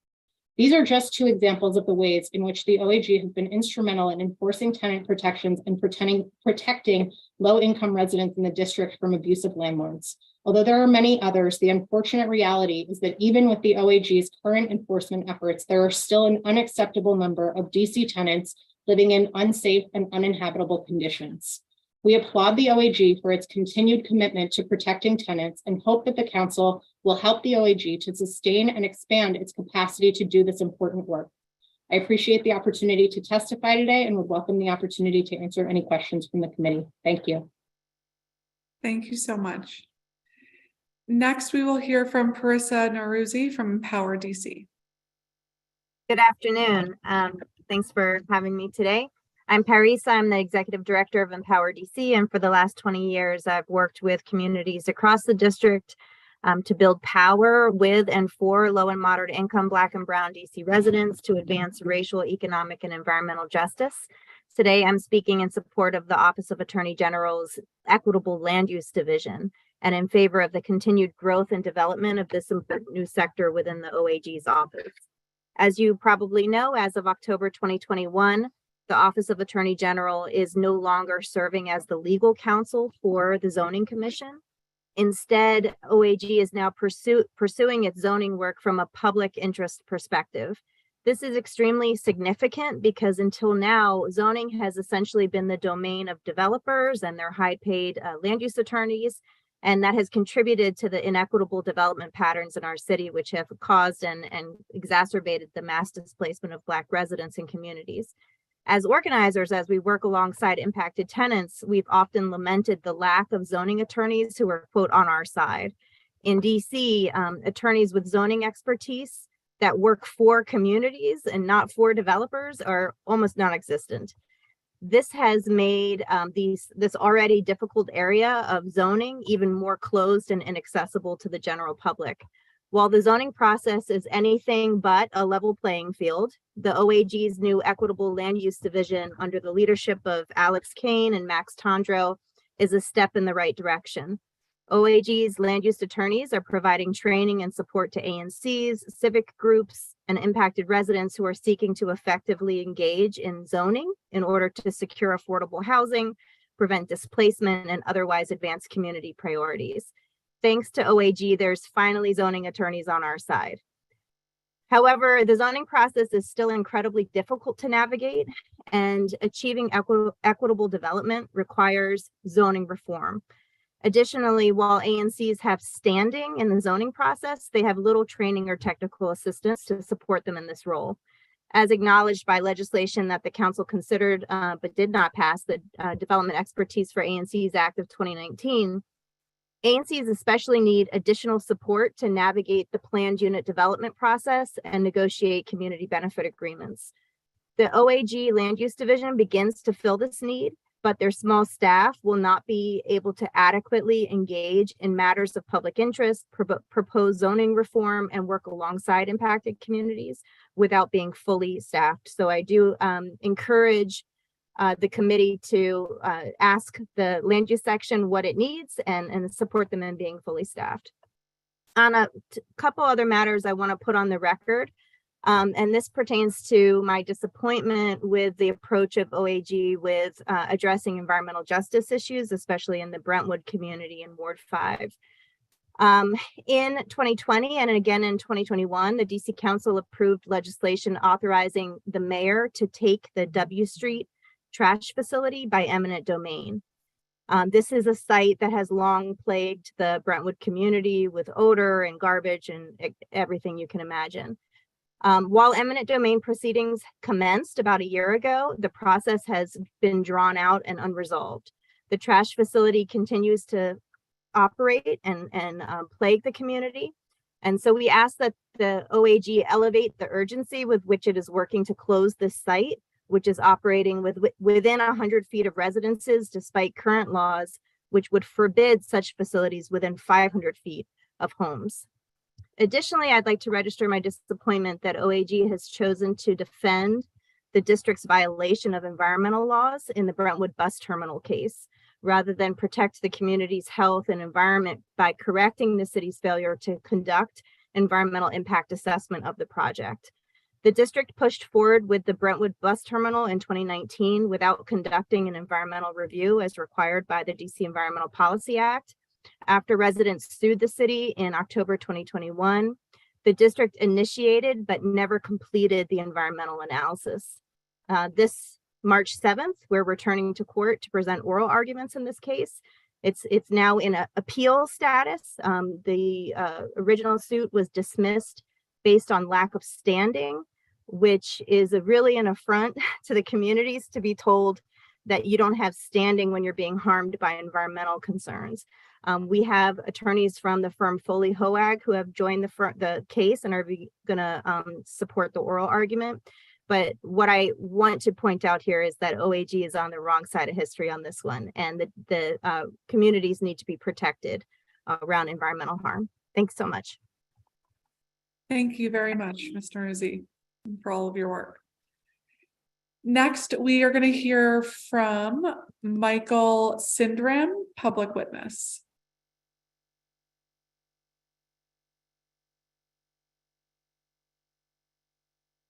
And Michael, you need to take yourself off mute. I'm here.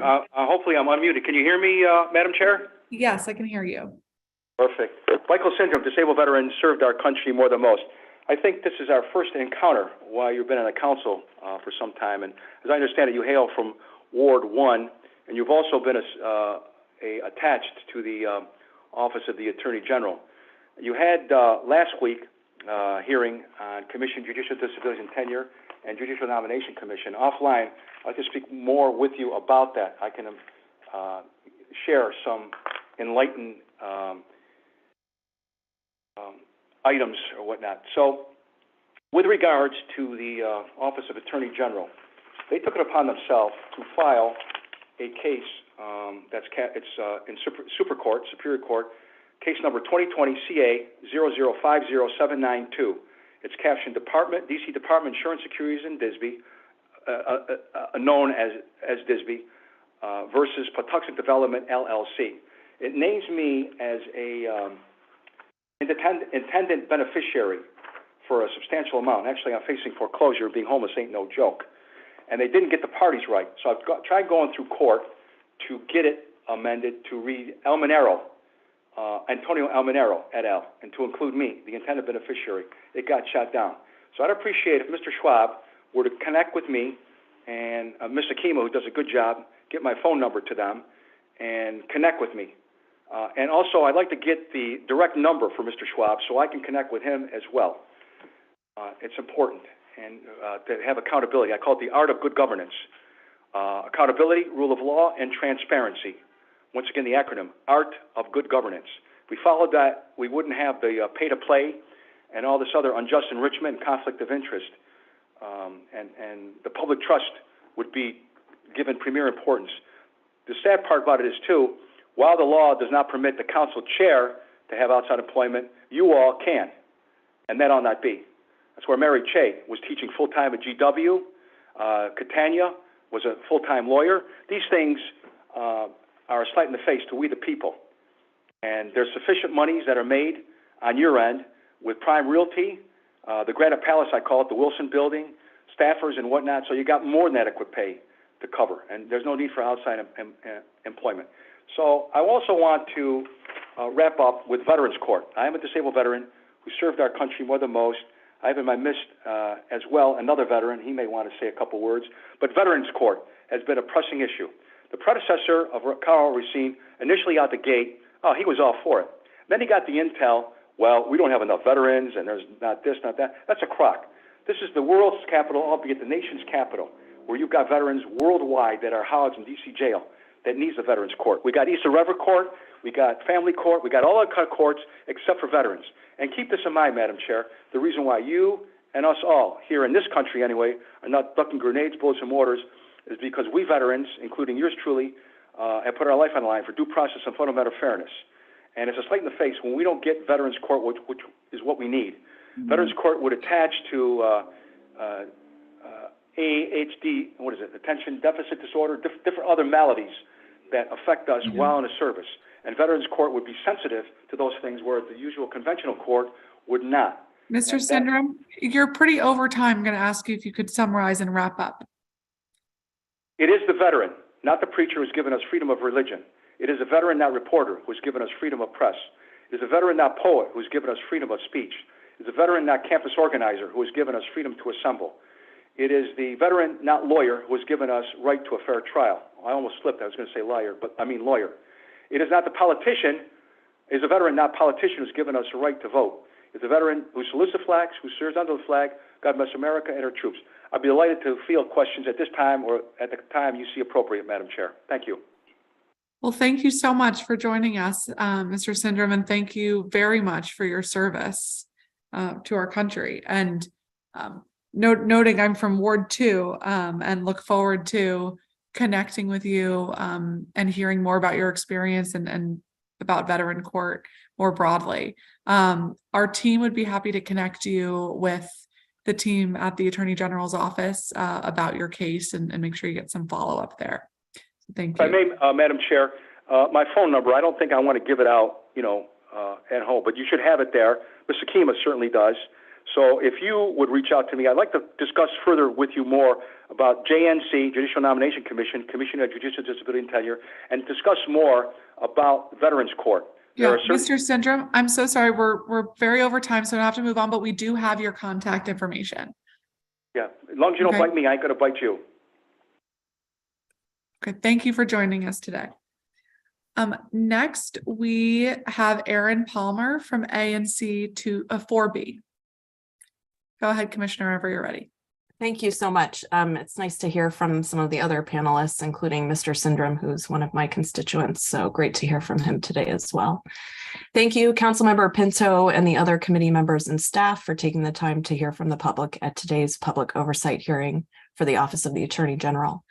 My name is Aaron Palmer. I'm the Advisory Neighborhood Commissioner for Single Member District 4B02 in Tacoma, Vice Chair of Advisory Neighborhood Commission 4B, and Chair of the Commission's Housing Justice Committee. I'm testifying today in support of the work of the Office of the Attorney General's Equitable Land Use section.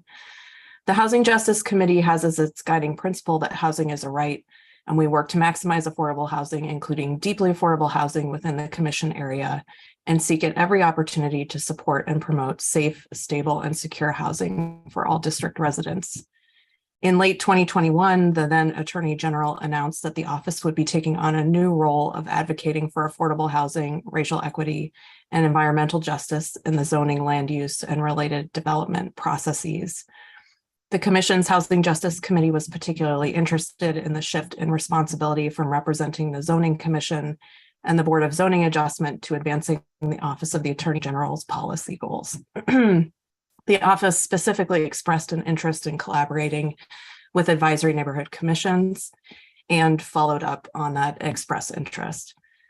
Advisory neighborhood commissioners are starved for resources and expertise, particularly related to land use, zoning, and doing our fair share in maximizing affordable housing. The Commission's Housing Justice Committee was very excited to work with the Office of the Attorney General and invited representatives to the committee's January 2022 meeting. Among other issues, commissioners and the committee raised the challenge of development projects that are granted time extensions and span such a number of years that they fail to meet modern standards for inclusionary zoning. So we were seeing development proposals that had been sitting on the table for such a long time that the inclusionary zoning requirements had become outdated, and more would be required under the current standards. The equitable land use section's attorneys were extremely responsive to our concerns, proposing timely text amendments to the municipal regulations to address the exact issue. We have continued to have open and collaborative discussions, and our commission unanimously supported the office's proposed text amendments in a February 2022 resolution, noting that their proposal would address a specific problem seen by the commission and establish a clear rule in response. This collaboration and efficient work between the equitable land use section and an advisory neighborhood commission resulted in tangible, meaningful progress, ensuring projects granted extensions meet modern standards for inclusionary zoning requirements helps meet our commission's and the district's affordable housing goals. Very important as we continue to face an affordable housing crisis and work to our best ability to maximize affordable housing as advisory neighborhood commissioners. I just wanted to highlight this experience working with the equitable land use section because over the matter of 2 to 3 months, we managed to meet with them, receive very valuable information from them, have them be responsive to a commission issue and need, and move that forward. So I'm thankful for their work and for the opportunity to testify today. Thank you so much. Thank you so much, Commissioner Palmer. Next, we will hear from Coy McKinney from Southwest Action. Hi, Councilmember Pinto. Thanks for the opportunity to testify. My name is Corey McKinney, and I'm testifying on behalf of Southwest Action. Southwest Action is an all-volunteer group of Southwest DC residents who are organizing and advocating for anti-racist development in an equitable and environmentally sustainable neighborhood. I am testifying to underscore the importance of the Office of the Attorney General's Equitable Land Use section and commend its efforts thus far in trying to carry out its mission to advocate for the public interest in the district's zoning, land use, planning, historic preservation, housing, and real estate processes. For example, through the section's increased involvement in recent zoning cases, developers were forced to increase the percentage of affordable units in some cases in Southwest. Something that we as Southwest Action, even though we've testified multiple times, we've flooded the record with testimonies calling for more affordable units, we were unable to do so. But the section's involvement in these cases led to more affordable units being created in different developments. Also, because of the equitable land use section, the Zoning Commission revised its racial equity analysis tool to be slightly better. We especially want to express appreciation to Assistant Attorney General Alexandra Kane, Assistant Attorney General Lily Bullitt, and Section Chief Maximiliano Tandra, who have shown a genuine desire to understand communities' needs and provide guidance on how to navigate opaque zoning and land use processes to attain those needs. To be clear, though, the DC government, including the Zoning Commission, continues to fail at addressing the racist origins of its housing and zoning policies. It also continues to fail at undoing historic racist harms and ongoing negative impacts on Black individuals' health, wealth, and equity in DC. The uneven amount of access and prioritization the district gives to private developers compared to community organizations and residents, coupled with the discrepancy in developers' resources versus organizations and residents, creates an imbalance of influence. Developers can hire former district government employees and teams of lawyers who specialize in zoning ordinances and codes. Many community organizations, like Southwest Action, are made up of residents aligned in our frustration with the government not listening to our needs, but are often not professionally trained in housing policies or zoning procedures and struggle to navigate the system in our little spare time. We thank the Equitable Land Use section's commitment to engage with and empower members of the public to bridge this imbalance. We hope the section is able to continue this important work. Thank you for your time. Thanks so much, Mr. McKinney. We will now hear from Wayne Enoch, President of AFS-CME Local 2401.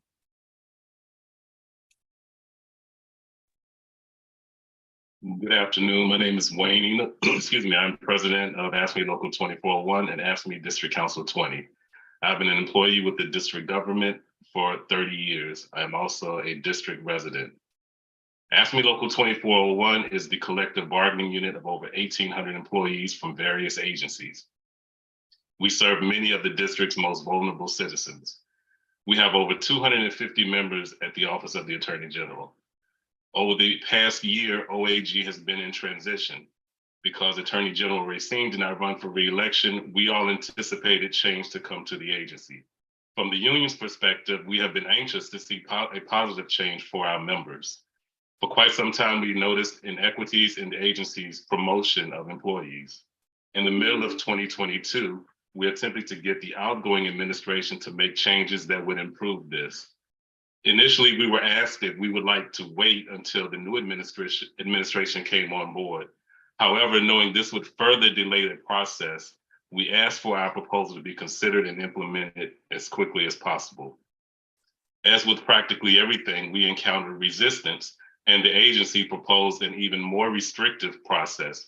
Therefore, we dropped our request. Our request to simplify the career ladder promotion process, to make it streamlined and fair. We suggested a process that we already know exists at other district agencies. Unfortunately, unfortunately, OAG wanted to increase the requirement for career ladders to include a minimum of 4 out of 5 on your evaluation. Some may think that that's not a big deal. However, considering most staff have to fight to get a 4, we knew our members would never get promoted. It bears mentioning that career ladder promotions should be based on an employee's capability to satisfactorily perform at their current grade and demonstrate the capability to perform at the higher grade. The agency proposed something more in line with the incentive awards and quality salary increases, which already exist in the district personnel manual. As the president of Local 24-1, twice a year I request the agency's seniority list. Like clockwork, in April and October, I make the request to all agencies affiliated with Local 24-1. April 22nd, 2022, I made the request to OAG. OAG provided this information on June 22nd. In comparison, the Department of Disability Services provided the same information on April 13th. Department of Healthcare Finance provided the information on April 21st. Again, on October 28th, I made a request. As of this writing, despite 2 reminders, I have not received the requested information. I'm bringing these matters to you to specifically show the climate within OAG. Despite efforts with labor management partnerships and meetings, the culture of the agency has increasingly become toxic, divisive, and combative. I recognize that at times the relationship between union and employer can be conceived as us against them, but that does not always have to be the case. We continuously encourage our members to file with BEGA and OHR and EEOC. However, our members feel defeated and hopeless at times. We hear more complaints than we do filing. From a public perspective, the agency appears to be fighting for the rights of citizens and consumer reforms and against development.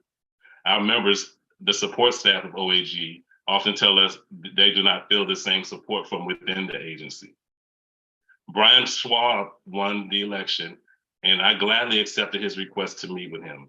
During that meeting, our officers were able to express our concerns with OAG. It is worth noting that we have 3 officers who are employed there.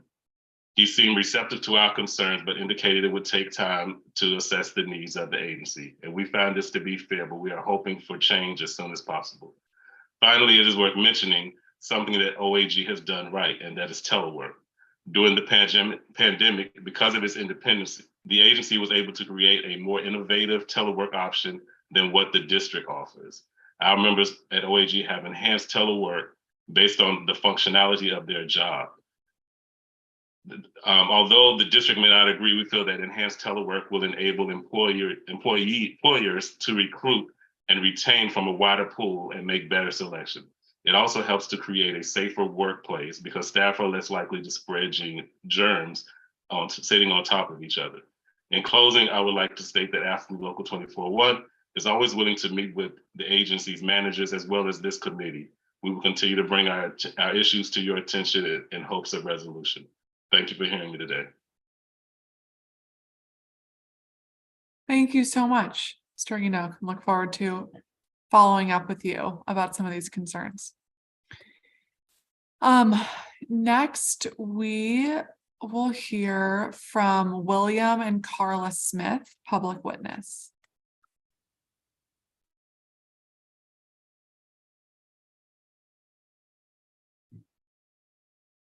Good afternoon. So can you hear me? Yes, I can hear you. Okay, so is the video on your end or on mine? I cannot see you. Okay, sorry. No problem. There we go. There Okay, we go. thank you very much. Good afternoon, Chairwoman Pinto and members of the committee. We are Carla and William Smith, residents of Ward 3, and we are speaking today in support of the Restorative Justice Program. Yes, well, thank you for the opportunity to say a few things. And we have some very positive feedback on our interactions with the AG's office. About a year ago, we were victims of a nonviolent crime, the most damage of which was to affect our sense of safety and security. But I'm here to say that it's actually turned into a much more surprisingly positive experience for us. And that is, we became involved at the request of the AG's office in the Restorative Justice Program. And we feel that it has worked very well in our case. And my wife, Carla, will describe a little bit about the actual occurrence, the actual actions that were taken. Yes, sorry. Our contact at the AG's office, Ms. Pulliam, over the months, kept in regular contact with us. And this also included an opportunity to speak with someone in the district attorney's office to let us know that they also supported the restorative justice program for this young man who committed the crime. It was a home invasion situation. The highlight of this process was a Zoom call with all three participants, the young man who committed the crime, the AG's office, and us, giving everyone involved a chance to express themselves at this point about what had happened and where we were in this part of this point in the judicial system. Both my husband and I feel that the crucial and substantive part of the restorative justice program is that all three parties worked together to discuss a path forward. To our amazement, quite frankly, Ms. Pulliam from the office asked what we thought would be an appropriate next step to reconcile this young man's actions against us. After thinking about it, we wanted to do something that would be unconventional and in a positive direction. And so working with Ms. Pulliam, we defined a mentorship, internship, or a mentorship program for the young man to interact with the police department to see from their standpoint the everyday things that go on and the need to maintain justice and enforce the law. And this has had an impact on him and again a very positive impact on us. We feel that we have done something good, something positive that will affect the future. Thank you for this opportunity. Wow. Well, thank you both so much for sharing that story. And I'm so sorry to hear that you were victims of that crime, but it's remarkable to hear your experience with the restorative justice program and all that you were able to get out of it on the path. So really appreciate you sharing that. Yes, and as DC, longtime DC residents, actually it's a very fulfilling and kind of heartwarming experience to know that a program like this exists. Thank you for the opportunity to say a few things. Absolutely. Thank you both. We will next turn to Paula M. McKinley, Vice President of ASME Local 2401. Good day to everyone. Thank you for this opportunity, Chairman Pinto. I am Paula McKinley, Vice President of ASME Local 2401. I've been with the District of Columbia as an employee for the last 15 years or so. I've also been that same employee with the Office of the Attorney General for the same amount of time. I serve as not only just the Vice President of ASME Local 2401, but I also am an officer with ASME District Council 20, and I'm a delegate with the Metro Washington Council. I come to you today on behalf of my members that are in the Office of the Attorney General that do the hard work that we've heard everyone rave about today. My concern is an extension of what the president has already presented, which is the treatment and the behavior, the harassment and the bullying that goes on in OAG. So while I'm very pleased and excited to be associated with the wonderful work that the Office of the Attorney General is coming from, I want to tell everyone in this forum that it's on the backs and on the sacrifice of all of our members. We represent the non-attorney staff of the Office of the Attorney General. The president's already explained very eloquently how the promotions are not forthcoming as they should. The career ladder is not being followed, certainly not the seniority list. And a lot of times our workers are having to work under duress. Extreme harassment. There are a number of cases where we file grievances. We've recommended employees to go to EEOC, to go to all kinds of different other agencies that are supposed to help. And when I spoke to the mayor earlier last year, when she was campaigning for her reelection, I mentioned the fact that though the district has bullying and harassment policies and procedures, there's no body that actually sees to it or governs it or actually forms as a neutral body to investigate these cases. There's a pipeline. We have government workers in the OAG that do not reside in the District of Columbia, but when they get a job in the District of Columbia, Office of the Attorney General, they have weaponized PIPs and all of those type of things, and they've brought in people that are pushing out opportunities for upward mobility for our members. I just wanted to also touch on the fact that we've already spoken to Charles Allen's office twice last year and have not received any type of resolution. As a matter of fact, they've actually gotten worse. During this season of mental health, where the country at large is looking at mental health crisis, we see a lot of that going on right now with our membership because of the environment, the hostile, harsh work environment that they're having to work under. And I've named specific people that I believe are responsible for it. So while my time is wrapping up, I extend the opportunity of working with you all. I appreciate this opportunity to present what I have to say, and thank you.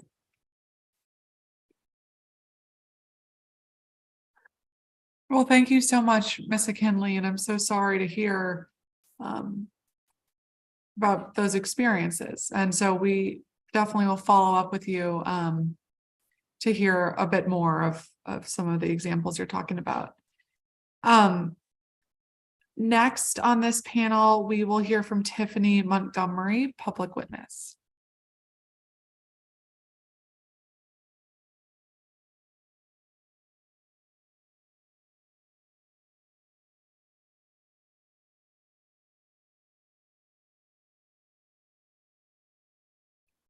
Ms. Montgomery, I see your name, but you are still muted.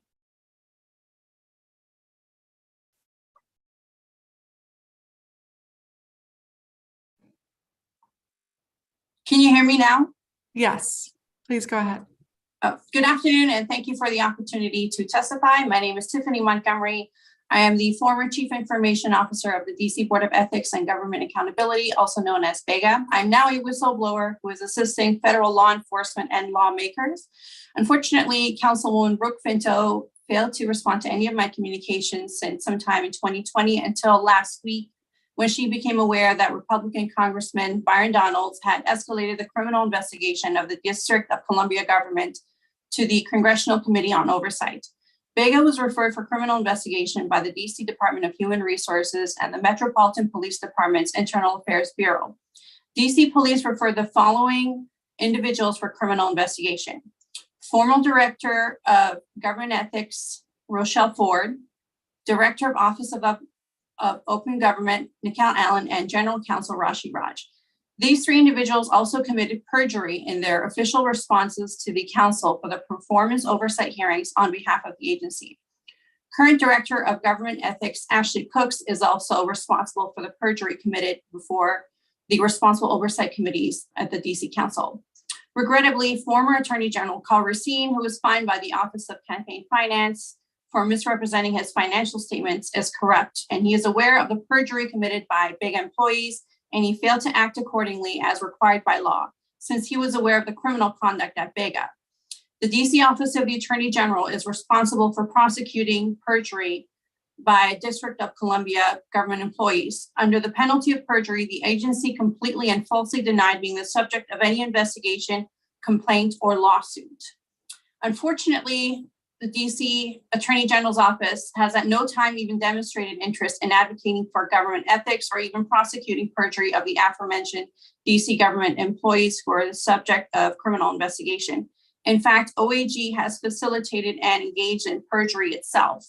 I filed a whistleblower lawsuit in the DC Superior Court. OAG acted as the legal counsel for the DC government, and it shamelessly lied in court and knowingly submitted perjured testimony, including perjury regarding a computer fraud incident that I reported to a big employee who's under criminal investigation for attempting to delete a government server housing all of the electronic records at the Office of Open Government, despite the fact that he did not even work at that agency. The U.S. Attorney's Office is aware of the perjury complaint, and yesterday an agent from the U.S. Attorney's Office acknowledged my email regarding the perjury complaint. You recall that I emailed you and the new DC Attorney General, Brian Schwab, and others on Friday, February 17th. The Criminal Investigation Department at the U.S. Attorney's Office can be reached at 202-252-6842. OAG has also defended criminal suspect, Office of Open Government Director Nicole Allen, for her blatant FOIA violations, despite the fact that OAG is responsible for also criminally prosecuting violations of FOIA laws. Carl Racine was aware of the criminal investigation of his office. I threatened one OAG lawyer with seeking obstruction charges against her if she continued to lie in court. And the next day she withdrew from the respective cases. Her name is Ms. Margaret Yulee, and her colleague, Mr. Bert Lopez, shamelessly lied in court and prevented DC government employees, including Chief Man Lopez, Wilfredo Man Lopez of the Internal Ms. Montgomery, I'm sorry to interrupt you. Testify in court. Yes. Ms. Montgomery, you're a bit over time, so I'm just going to ask you to summarize and wrap up. Okay, needless to say, I'm extremely disappointed in the unethical behavior demonstrated by the Attorney General's office. And, you know, I'm also sad to say that I have zero confidence in the DC Council overseeing the conduct of OAG based on my experience with the oversight or lack of oversight with BEGA. And I'm very pleased that the GOP has taken initiative, and now this matters before the House of Congress. Thank you so much. Thank you, Ms. Montgomery. And thank you so much to all of the panelists and witnesses for this panel. Really appreciate all of your perspectives and testimony, and we will continue to follow up with you and on your behalf on some of these questions when we speak to the Attorney General. So our next and last panel of public witnesses today, we will have Marcia Young, public witness, Rebecca Ennin, public witness, Caroline Petty from the Committee of 100 on the Federal City, Shannon Battle, public witness, Michael Plummer, public witness, Peter Gosselin from ANC 3G06, Rahaman Kilpatrick, public witness, Dennis Sobin, Prisons Foundation, Claudia Barber, public witness, Sergeant Gregory Jackson, public witness, and Aaron Askew, public witness. So if you are ready, we will start with Marcia Young, public witness. Go ahead. Good afternoon. How you doing this evening? This afternoon, I'm sorry. I'm testifying on the behalf of the Restorative Justice to share my experience with the program. I'm the parent of the young man that was robbed on the metro and assaulted on the metro. My experience with the program, at first, I didn't really care too much for the program because of my anger and what my son endured. It took for Roman to call me and convince me several times about speaking with the individual who participated in the alleged act on my son. Upon me meeting the young man, my feelings and emotions were all over the place. You gotta excuse me because I get kind of choked up every time I speak about this. When I saw the young man, I seen a child that was broken, and I felt like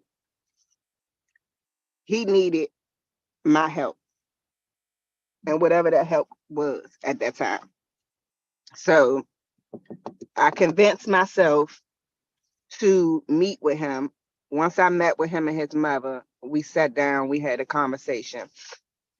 After everything was done and over with, the young man and his mom asked for my number.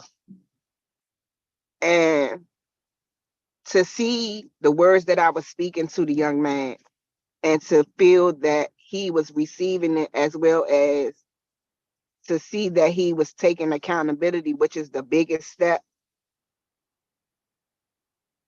I was very appreciative. After the situation,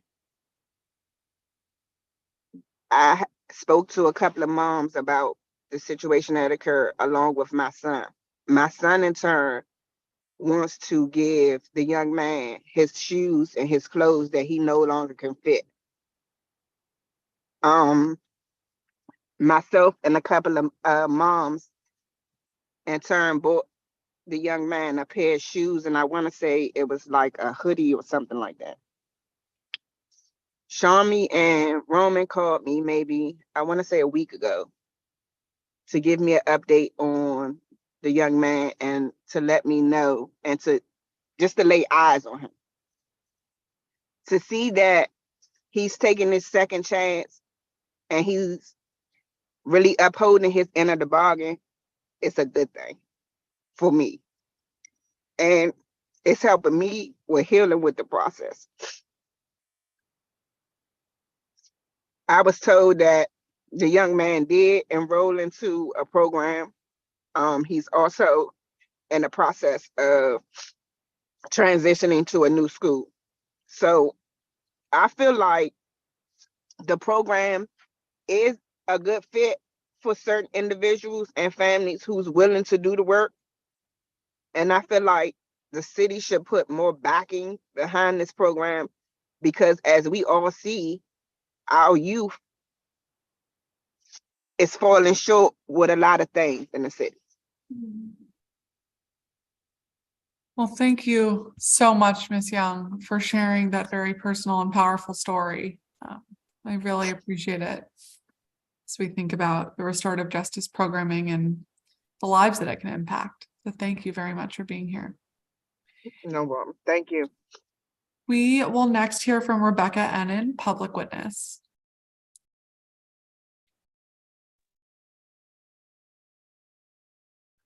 Hi there. I just want to say it's so moving to hear about all these things that are happening in our city and to hear from so many of my neighbors. So thank you for all hanging in there. So my name is Rebecca Ennin. I live in Ward 4. I'm here today to talk specifically about the role of the OAG in implementing the domestic worker employment rights that were passed just this past December. First, I really want to thank you, Councilmember Pinto, and everyone else in the council for listening to domestic workers and their allies and for unanimously voting for this much needed policy. We all agree that every job deserves respect and clear expectations and fair pay. And now we're on the path to domestic work being valued in that way. But now that the bill's passed, the rubber meets the road. OAG is one of several agencies that have specific roles to play in implementation. And I want to just say a little bit about excellent versus inadequate implementation. So I've been involved in local DC issues since 2010. Unfortunately, in DC, we have a history of really good policy that is under-implemented, perhaps. For example, we passed a sick days law in 2008 that had so little enforcement and so many carve-outs that employers were just ignoring the rules and forcing tens of thousands of people to work sick. Like, I'm not exaggerating. Advocates, myself included, worked at that point to amend the law and to add education and enforcement mechanisms. When DC later created the Universal Paid Leave Program, we learned from that history and we put many more implementation details in the policy itself. So I'm hoping we can get it right this time. The OAG has a key role, and I want to specifically encourage the agency and this committee and council staff related to this work to be proactive so that this legislation can change people's real lives. So OAG's role here is to house a grant program that will fund community organizations to do outreach and to educate domestic employees and domestic employers. That outreach and education will ensure that domestic workers know about the law and what their rights are. They know where to go and to get help if those rights are violated, and that employers know their responsibilities and what resources are available to them, like a sample contract. We also need to make sure that when they need help, they know where to go, but those are other agencies' responsibilities. For OAG, this grant program is crucial because it's very hard to reach workers whose jobs take place in private homes. So community organizations can reach people, including with the multilingual and multicultural lens that's needed. I'd really like to see OAG move quickly to put on an RFP or however they plan to award the grants. And I'd encourage the council to make sure that those grants are funded. Finally, as an employer, these grants will help community organizations reach people like me. A lot of people like me don't think of themselves as employers. But we know that these are jobs that people are supporting their families on, and the status quo is so exploitive. Employers like me want clear information that's easy to find so that we can do better than the totally unacceptable, bare bottom status quo. Thank you so much. Thank you so much, Becca. Appreciate your testimony, and we will keep working towards that, as we talked about with Ms. Eichler earlier, that the end of the advocacy can't be that the law was passed, and we need to make sure it's implemented properly. So we'll continue to follow up on that. Next, we will hear from Caroline Petty from the Committee of 100 on the Federal City. Yes, good afternoon. Thank you for the opportunity to testify. My name is Caroline Petty, and I'm testifying today on behalf of the Committee of 100 on the Federal City. The Committee of 100 is the oldest nonprofit planning organization in the District of Columbia. Founded in 1923, the Committee of 100 is an all-volunteer organization dedicated to safeguarding and advancing historic distinction, natural beauty, and all that makes Washington, D.C. a desirable and inclusive place to live, to work, and to play. I'm here today to share a few comments about the Office of the Attorney General and the Equitable Land Use section in particular. On December 2nd, 2021, former Attorney General Karl Racine announced that OAG would be taking on a new role of advocating for affordable housing, racial equity, and environmental justice in zoning, land use, and related development processes. The Committee of 100 applauds OAG's more assertive role on these critical issues.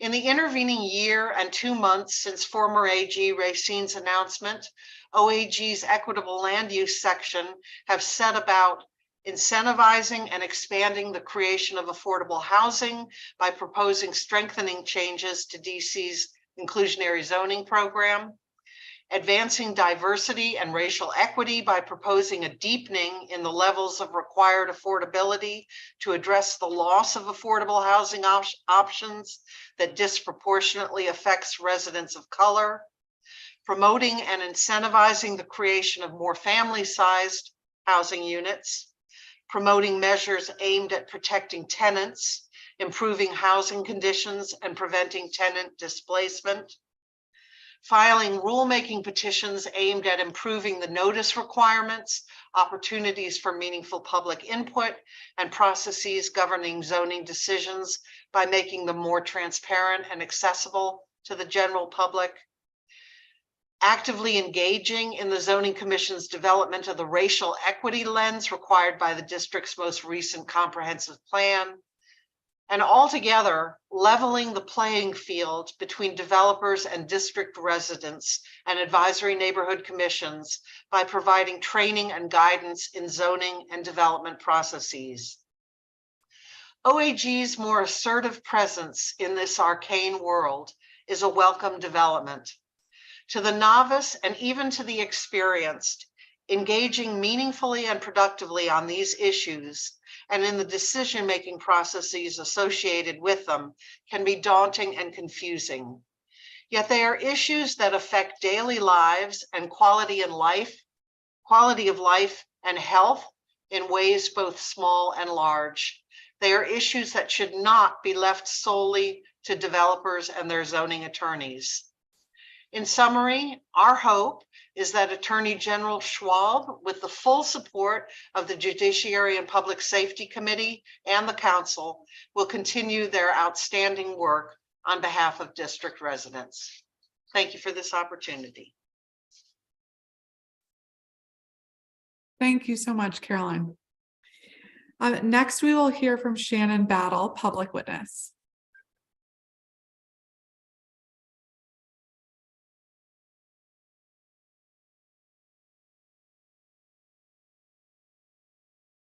Shannon Battle, are you here?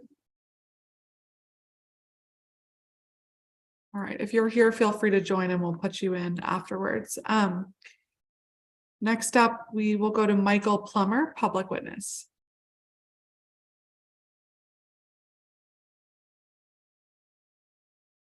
We may have lost him too. Michael Plummer, are you here?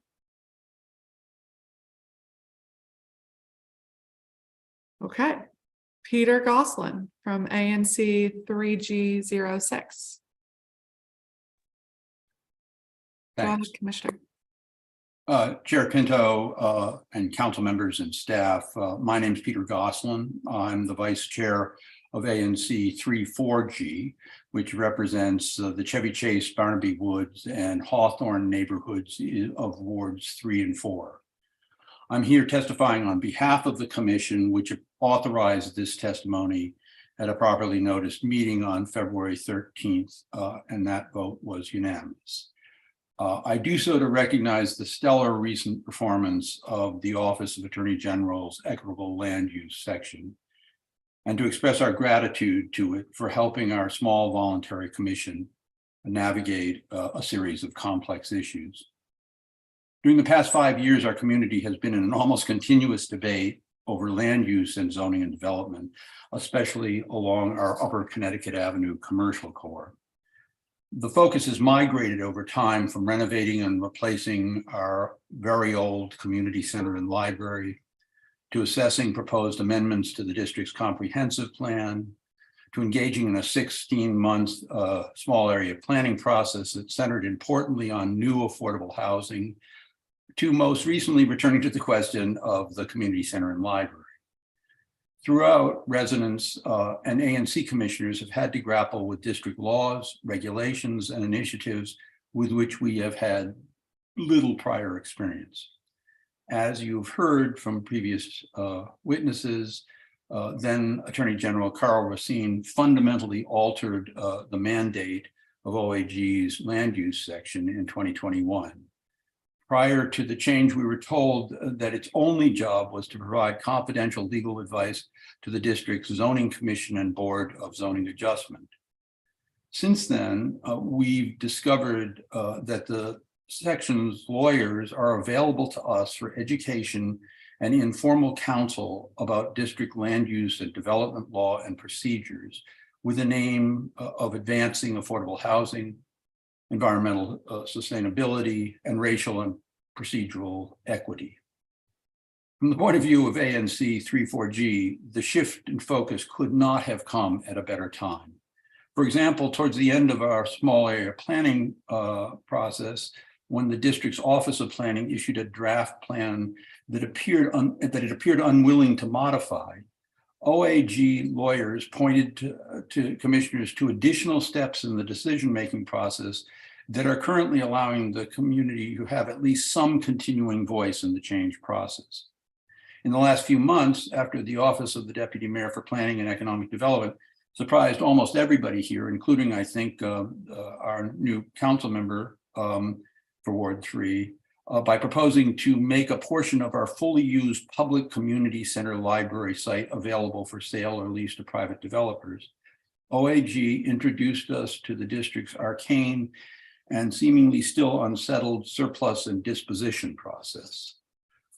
In our interactions on both of these matters, land use section lawyers did not advocate that the commission pursue a particular approach. They didn't offer simple glosses and leave it at that. Instead, they pointed us to particular citations of law and regulation or documented examples of past practice. And when the picture wasn't clear, as certainly seems to be the case right now with surplus and disposition, they laid out the contending lines of argument. This gave commissioners the ability to take the information thus provided and present it to others, for example, lawyers and planners in our community, to see how it stood up to their review, and then examine how it applied to our particular circumstances. It helped our commission to act in a wiser fashion, to be better advocates for our community, and to be a better partner for the district. We look forward to continuing to work with the land use section and to work with our new Attorney General, Brian Schwab. Thank you. Thank you so much, Commissioner. Thank you for sharing that experience. That's helpful. We will next hear from Rahaman Kilpatrick, public witness.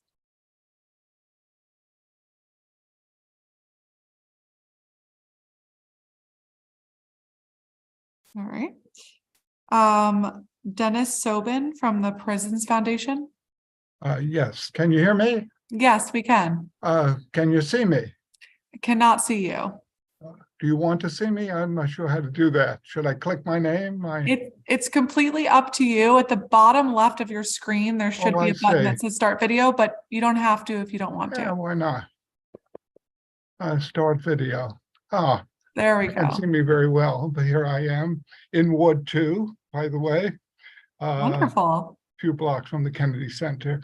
I am the director of the Prisons Foundation, an organization I was involved in beginning some 20 years ago when I exited prison myself after a 10-year sentence. One of those sentences that is routinely given for victimless offenses. And this is one of the areas I wanted to address with the Attorney General, that we certainly have enough people in prison and jails, and we need to be more discriminatory as far as what we prosecute people for. Specifically, we should get away from prosecuting sexual minorities, including sex workers. I'm very strongly convinced that it's clearly a victimless offense, and we need to pull back on that if we can achieve full decriminalization, which we should strive for. So this is one area. Of course, the whole area of drug enforcement is also something that needs to be changed as far as priorities are concerned, and more diversion into treatment programs rather than the overcrowded jails and prisons. And I say this because I get letters every day. This is today's letters from men and women in prison, many of them there for these victimless offenses. More specifically, now I want to address an issue regarding the Attorney General's office, which I hope the new Attorney General is working to clear up. My son, Darren Sobin, was an attorney in the office of the Attorney General for years. And the problem there is when my mother, this is a personal story, but it's very relevant. When my mother passed away, there was some family dispute about the funds, and attorneys in the Attorney General's office, his friends, got involved personally in this matter. I guess people try to help their friends as much as possible, and this is what happened in Darren's case. And I think there's some unethical considerations that took place there, and I'm hoping that the new Attorney General will do his best to eliminate this personal interference in matters, legal matters that colleagues in the office are experiencing. It's very hard to do, but I think we need a stronger code of ethics there. With that said, I do want to state that there should be more training in the office itself as far as handling people with drug abuse situations, rather than just treat them from a criminal standpoint. We have to treat that from a health standpoint. Councilmember Pinto, I know you had a busy day today, and and I appreciate that. And you look wide awake and you look good after so many hours. And I've been tracing this in between reading letters from it. So I'm going to sign off now and thank you for all your hard work. And I hope you'll consider the matters that I have discussed. Thank you. Well, thank you so much, Mr. Sobin, for sharing your experience. And that's very helpful to us as we work with the Attorney General moving forward. So thank you for being here. Next and possibly last of our public witnesses, we have Claudia Barber, public witness. I'll just note, if you are trying to testify as a public witness and you've been unable to do so yet or be promoted, please alert our team, because I think that Claudia Barber is our last public witness. Anybody else is either not accepting the request to come in as a panelist or has dropped off. So if we don't hear from you in the next couple of minutes, we'll assume that you no longer will be testifying. So with that, Ms. Barber, please go ahead. Good afternoon, and thank you so much for this opportunity, Madam Chair. My name is Claudia Barber. I'm a former DC Administrative Law Judge. And I would like to present testimony that the DC City Council should address ongoing irregularities and deficiencies in the judiciary. Today, I present evidence of these deficiencies in the Board of Ethics and Government Accountability, who is represented by the Office of the Attorney General. On or about October 30, 2017, Tracy Hughes is the former director of the Office of Open Government, and she presented to former Chief Administrative Law Judge Eugene Adams and former chair of the Commission on Selection and Tenure, Yvonne Williams, an 18-page report noting a multitude of potential and real violations of the DC Open Meetings Act. Many of those violations impacted me personally. The problem is that the violations were never thoroughly investigated, and the parties responsible for those violations were never held accountable for anything. So by February 2018, I filed a complaint and requested the investigation go further based on the October 30, 2017 findings, which included failure to record proceedings, failure to maintain proper records of the commission meetings, and nothing happened to those responsible for violations of the Open Meetings Act.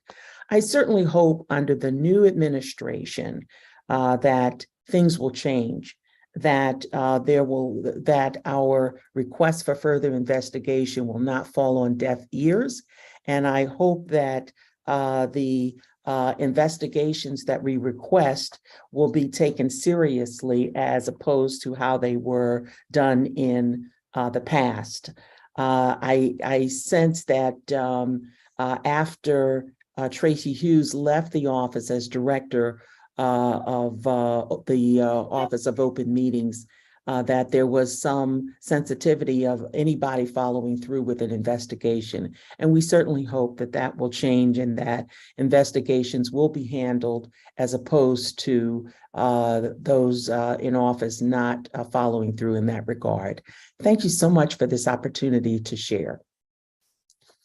Thank you very much for your service and for being here with us today, sharing your experience.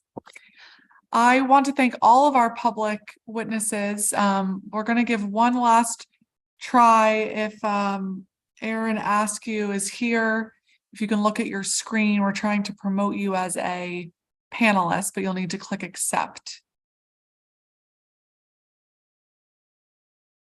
I see you. I see your name.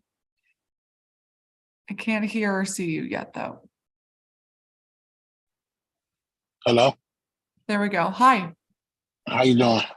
Good afternoon. Oh, go ahead. I would like to speak on behalf of the Workforce Development Program, which I don't like calling a program. I like to call it a community. Before entering into the child support system myself, I was an advocate against child support, and I was angry and I was aggressive, and I was lost in life because I had just lost everything that I felt made me move. After meeting Ms. Young, meeting Mr. Stevenson, Mr. Davis, they all asked me to give them one shot, one opportunity. And in that one shot, one opportunity, they helped me refocus my mindset. They helped me gain a piece of me back. And they also showed me that life is still within me to move forward, although that I may be in the child support program. I did face a lot of challenges beforehand where I was denied certain things, where the system didn't care that I was homeless. They didn't care that I had lost my job due to child support. The system didn't care about just me as a person. But again, once coming a part of the Workforce Development Program and given that opportunity to just see what was offered, it helped change my life. It helped make me a greater me. It helped make me a better me. So I feel as though that anyone that is within this program, again, I call it community, will see a better light for themselves.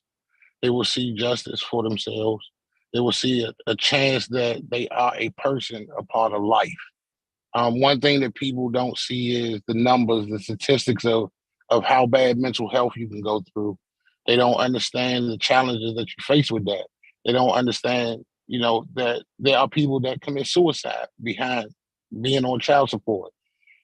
But I will say again, with this program, if given that opportunity, just to dance with them, just to talk with them, just to collab, you will have a sense of peace in your life to understand that you are just as great as a person, and you will be successful at what you're trying to do without a system telling you how to be a father or a mother in that case as well, because there are some women that are on child support. But how to be a father. I've been a father for over 20 years, so I didn't need a system to tell me. But learning the right way, the right angles, the right steps, and putting goals in front of my life, I am a better me today because of this program.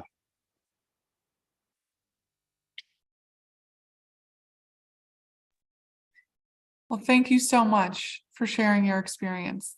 It's very helpful. And thank you to all of our public witnesses today. Really appreciate you being here and sharing your perspective on the Office of Attorney General and all the various programs that they are working on. So really appreciate all of you. That concludes our public witnesses for today. We are going to take a 5-minute recess, and then when we reconvene, we will pick up with our government witness, our Attorney General, Brian Schwab. So the time is now 4:21 p.m.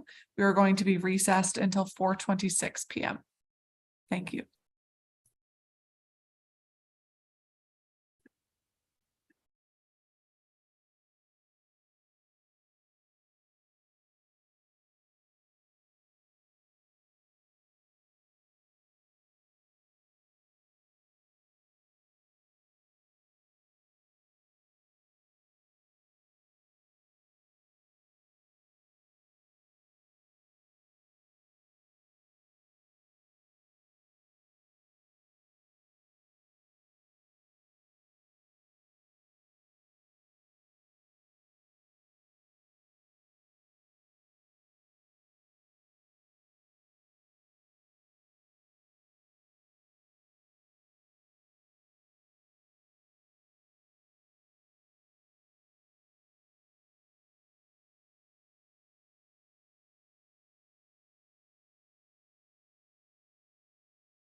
All right, everyone, good afternoon.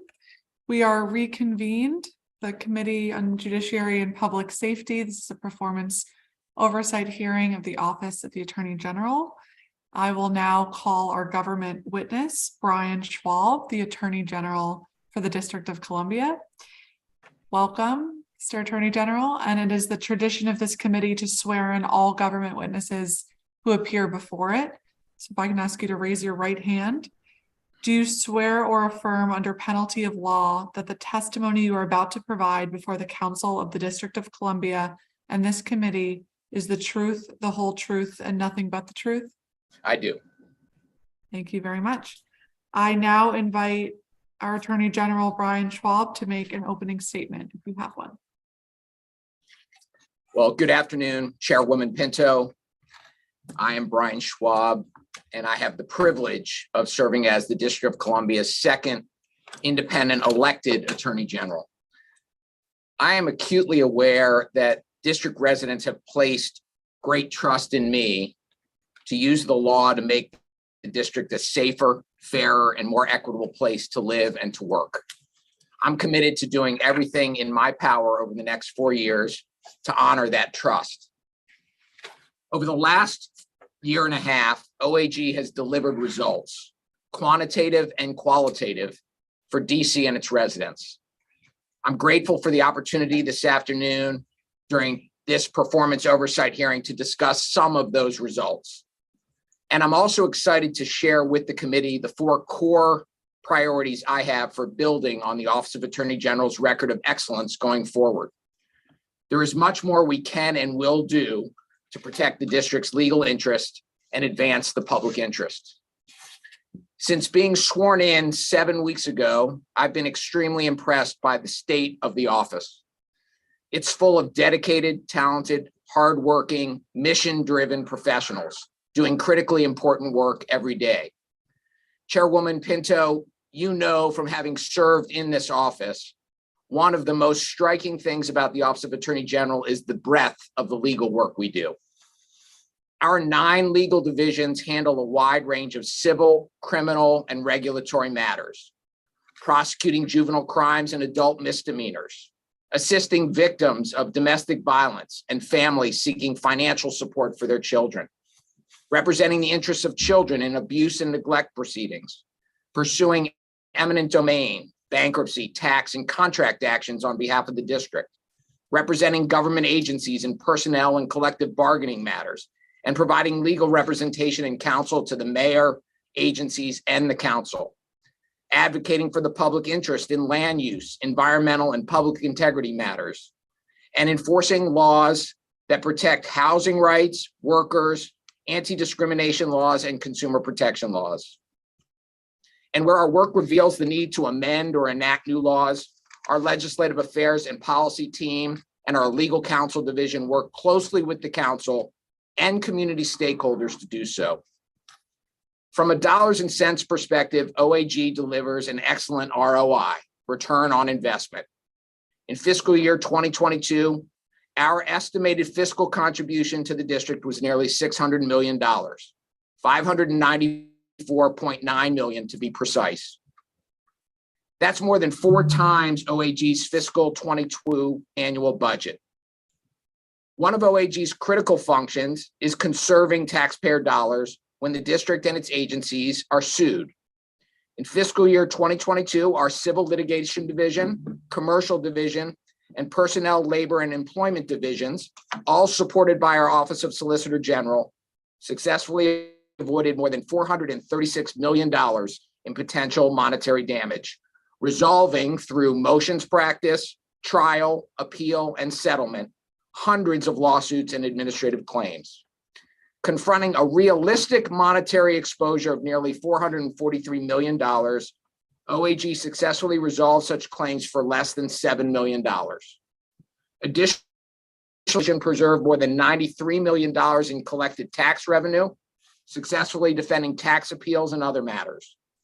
In addition to saving money by avoiding liability, our civil litigation division collected roughly $3 million in administrative penalties. Our child support division collected nearly $50 million, and our public advocacy division collected more than $12 million in penalties and restitution. These dollar figures, of course, do not fully capture the value OAG delivered for the district last year. For example, the Office of Attorney General has devoted significant resources to tackling one of our most pressing public safety threats, gun violence.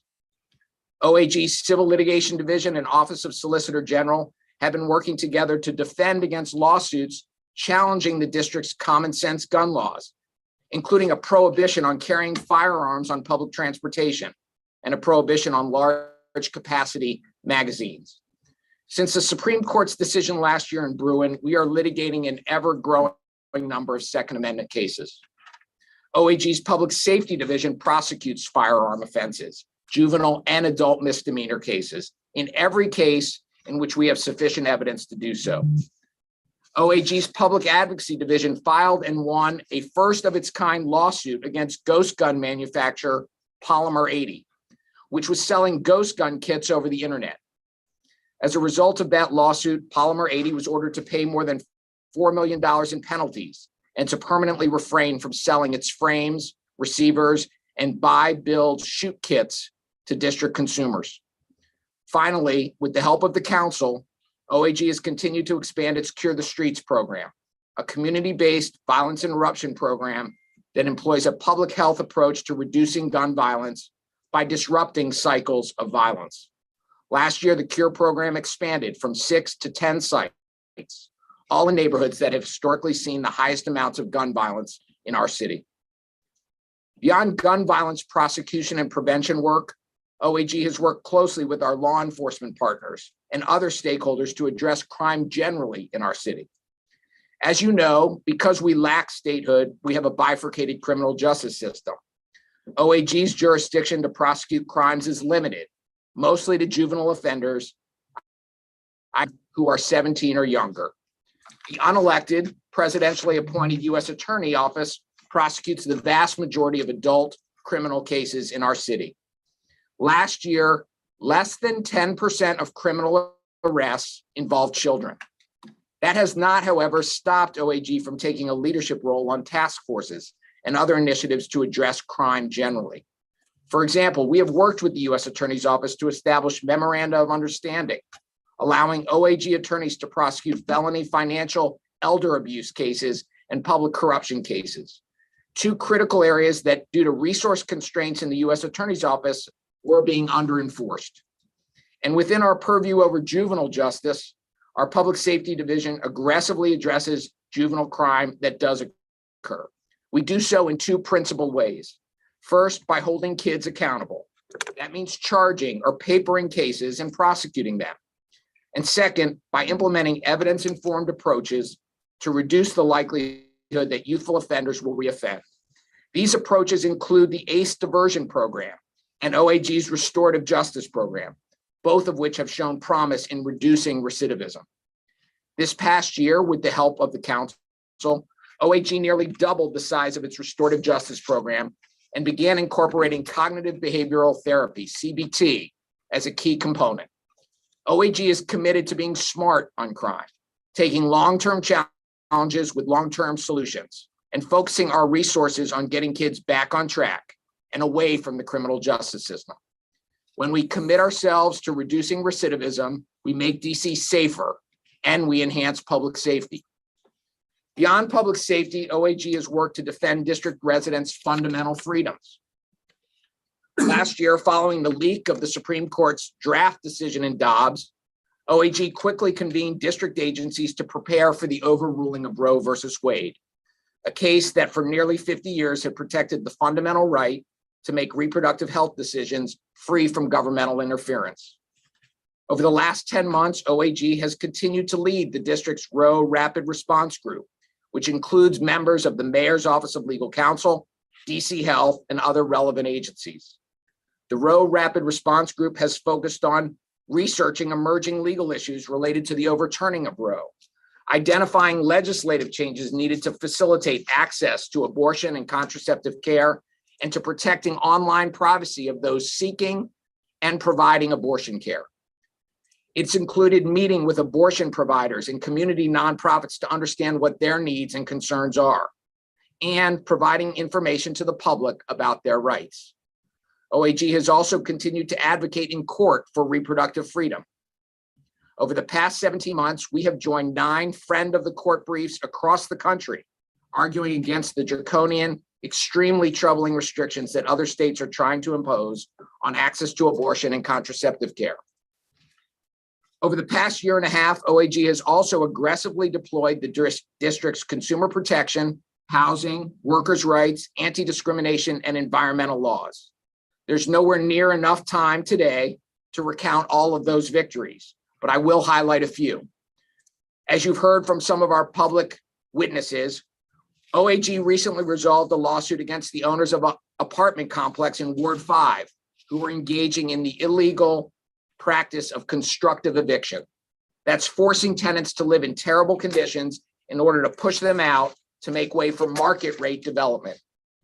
As a result of the lawsuit, the owners have made significant repairs to the property and will pay the district $1 million, the majority of which will be used to provide restitution to the tenants. Importantly, the owners agreed to sign an affordable housing covenant that runs with the land, ensuring that the property will remain rent stabilized for over the next 25 years, regardless of ownership change. This is just one example of how OAG, through an innovative settlement term, uses the law to help preserve affordable housing in the district. OAG has also recently secured a settlement that requires 3 real estate companies to pay $10 million for illegally discriminating against housing voucher holders, a major win in the district's efforts to protect tenants from source of income discrimination. And in the past 6 months, OAG announced settlements with Drizzly and Instacart, requiring the companies to pay millions of dollars for failing to ensure that tips went to workers and for failing to pay sales taxes. There is a lot of work to be proud of. As we move forward, OAG will continue to engage in all of this important work. We will continue to deliver substantial ROI for the district and its residents. And in focusing on that work that lies ahead, I'd like to take a few minutes to share some of my thinking about how we will go about doing this critical work together. Based on the input from thousands of residents gathered over the course of my campaign and then during my transition, 4 core organizing principles will guide OAG's work during my tenure. The first is enhancing public safety by focusing on the development of healthy, independent, hopeful kids. Hopeful kids are safer kids to themselves and those around them. Right now, public safety is top of mind for many district residents. It's top of mind for me and for my team. Everyone in the district, no matter where they live, deserves to feel safe in their neighborhood. And when people don't feel safe, we don't get to the other critical issues we as a community need to address: affordable housing, reinvigorating the downtown business district, narrowing wealth and income gaps, and many more. While OAG's criminal jurisdiction is largely limited to juvenile crime, and while juvenile crime represents a small fraction of crime in our city, any crime involving a young person, whether they are a victim or an offender, is one crime too many. Under my leadership, OAG will continue to do everything we can to ensure kids are doing the right thing. As part of this, we will hold young people accountable when they commit crimes. We will prosecute carjacking and gun offenses when we have sufficient admissible evidence to do so. And equally important, we will step up our efforts to stop juvenile crime before it happens by making sure all kids have the support, structure, and safe places they need to be successful kids, to be able to make mistakes and learn from them without losing their liberty or worse, their lives. Research shows that young people who have access to safe and stable housing, positive after-school activities, mentors, and meaningful economic opportunities are less likely to commit crime and are more likely to lead healthy, hopeful lives. As we move forward over the coming months and years, I will focus on how we can best leverage the resources across all of OAG's divisions to better support kids and their families. My second priority is using the law to narrow and ultimately eliminate equity gaps in our city. The district enjoys abundant resources, but too often those resources and the opportunities that those resources create are not shared equally. We continue to confront staggering income and wealth gaps that divide along racial lines. I'm committed to using the law to root out these inequities. We will aggressively go after bad actors that engage in discriminatory practices, including practices that make it more expensive to build a business or own property east of the river, and practices that make it more difficult to access health care and healthy food in certain neighborhoods. We will continue to go after landlords who seek to displace longtime residents in order to make bigger profits, employers who cheat workers out of their hard-earned wages, unscrupulous companies that seek to profit by preying on our seniors and consumers and teenagers, and procurement and contracting practices that unfairly benefit some to the detriment of others. The third focus area is fighting for fundamental democratic values. This includes defending district residents' right to be free from racism, bigotry, and hate, the right to reproductive freedom, the right to study Black history, the right to love who we choose to love. This also includes forcefully advocating for statehood and home rule. The U.S. House of Representatives' recent vote to disapprove the Council's revised Criminal Code Act and the Local Resident Voting Rights Act has once again underscored that until DC is granted full rights of statehood, we will continue to be used as a pawn by national politicians engaging in a divisive national discourse. As the district's chief legal officer, I will fight to defend our democratically enacted laws and our fundamental right to control our local affairs. The fourth and final focus for me is continuing to build on the institutional excellence of the Office of Attorney General. This includes recruiting, training, and retaining top diverse talent, using high-quality research and data to drive our work and measure our success, and streamlining processes to make our work more efficient and effective. This also includes enhancing the way the Office of Attorney General engages in community. I'm committed to ensuring that the Office of Attorney General is in a constant two-way conversation with community. Our clients are not only the district government and agencies. We are the people's lawyers, entrusted to defend the public interest.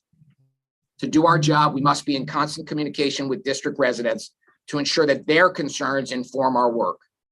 I'm incredibly thankful to have had the opportunity to hear from many witnesses and community members today about the issues they hope to see the Office of Attorney General tackle in the coming months.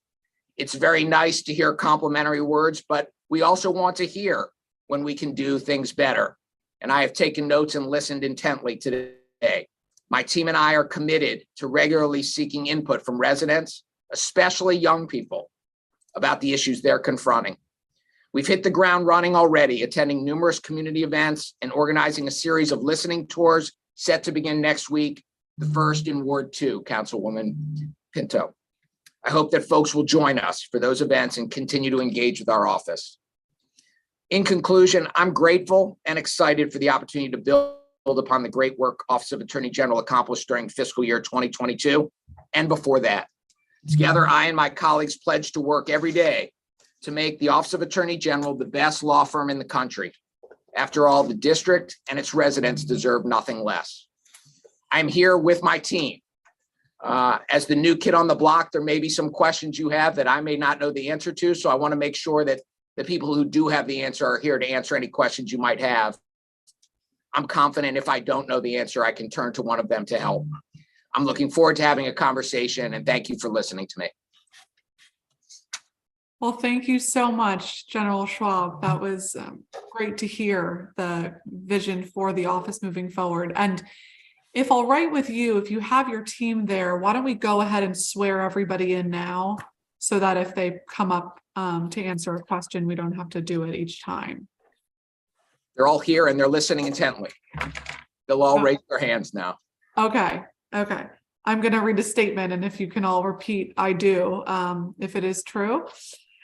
Do you swear or affirm under penalty of law that the testimony you are about to provide before the Council of the District of Columbia and this committee is the truth, the whole truth, and nothing but the truth? I do. Right, a robust team response. Thank you very much for that. And General Schwab, you are joined today by myself and Councilmember Janice Lewis-George, both of whom, as you know, previously worked in the Office of the Attorney General. And so we have a lot of, if I may speak for us both, we have a lot of respect for all of the breadth of important work the office does. And I think a lot of areas that we're looking forward to partnering with you as we move forward. I want to start by asking you, and I came up, oh, there we go. We'll do 15-minute rounds, Councilmember Listridge. I want to start by asking you something that you just raised in your testimony about being the people's lawyer.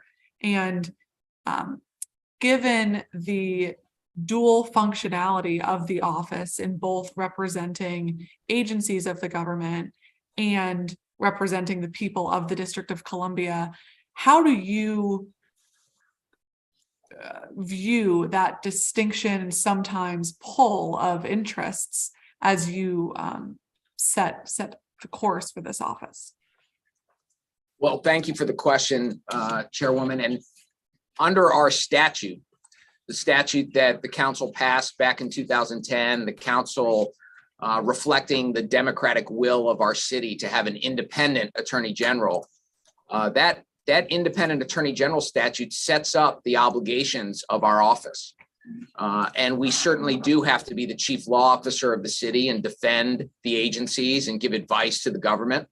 But we also have the important statutory obligation of defending and advancing the public interest. The vast amount of time, those two obligations are not in conflict with one another. When we lean into enforcing consumer protection laws, worker protection laws, environmental protection laws, when we are holding bad actors accountable, when we're insisting on having a level playing field where everybody has to play by the same rules, there is no conflict between the obligation of our office in advancing the public interest and in serving as the lawyers for the city. There are occasions, of course, where the public interest and the government's interest can sometimes be in conflict with one another.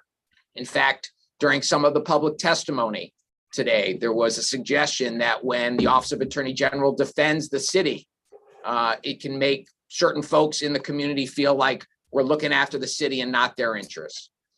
The answer to your question is we have to exercise our judgment and our discretion on a case-by-case basis on how we handle that dual responsibility of advancing the public interest and protecting the city.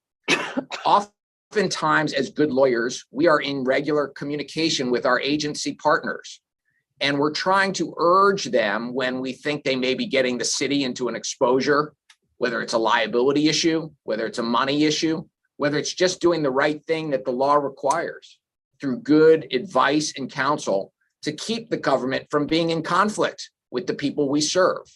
And we do that every day through an attorney-client relationship that we work hard to preserve and deliver for our client agencies. We do that with the council. We do that with the office of the mayor when we give legal advice.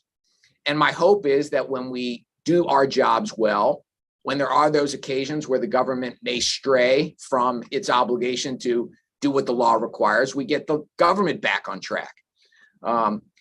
There's always the possibility that we get into conflict with the agencies or the district over issues, and that will happen. That's what happens when you have an independent Office of Attorney General that is not the mayor's lawyer, not the agency's lawyer, but the lawyer for the District of Columbia and the public interest.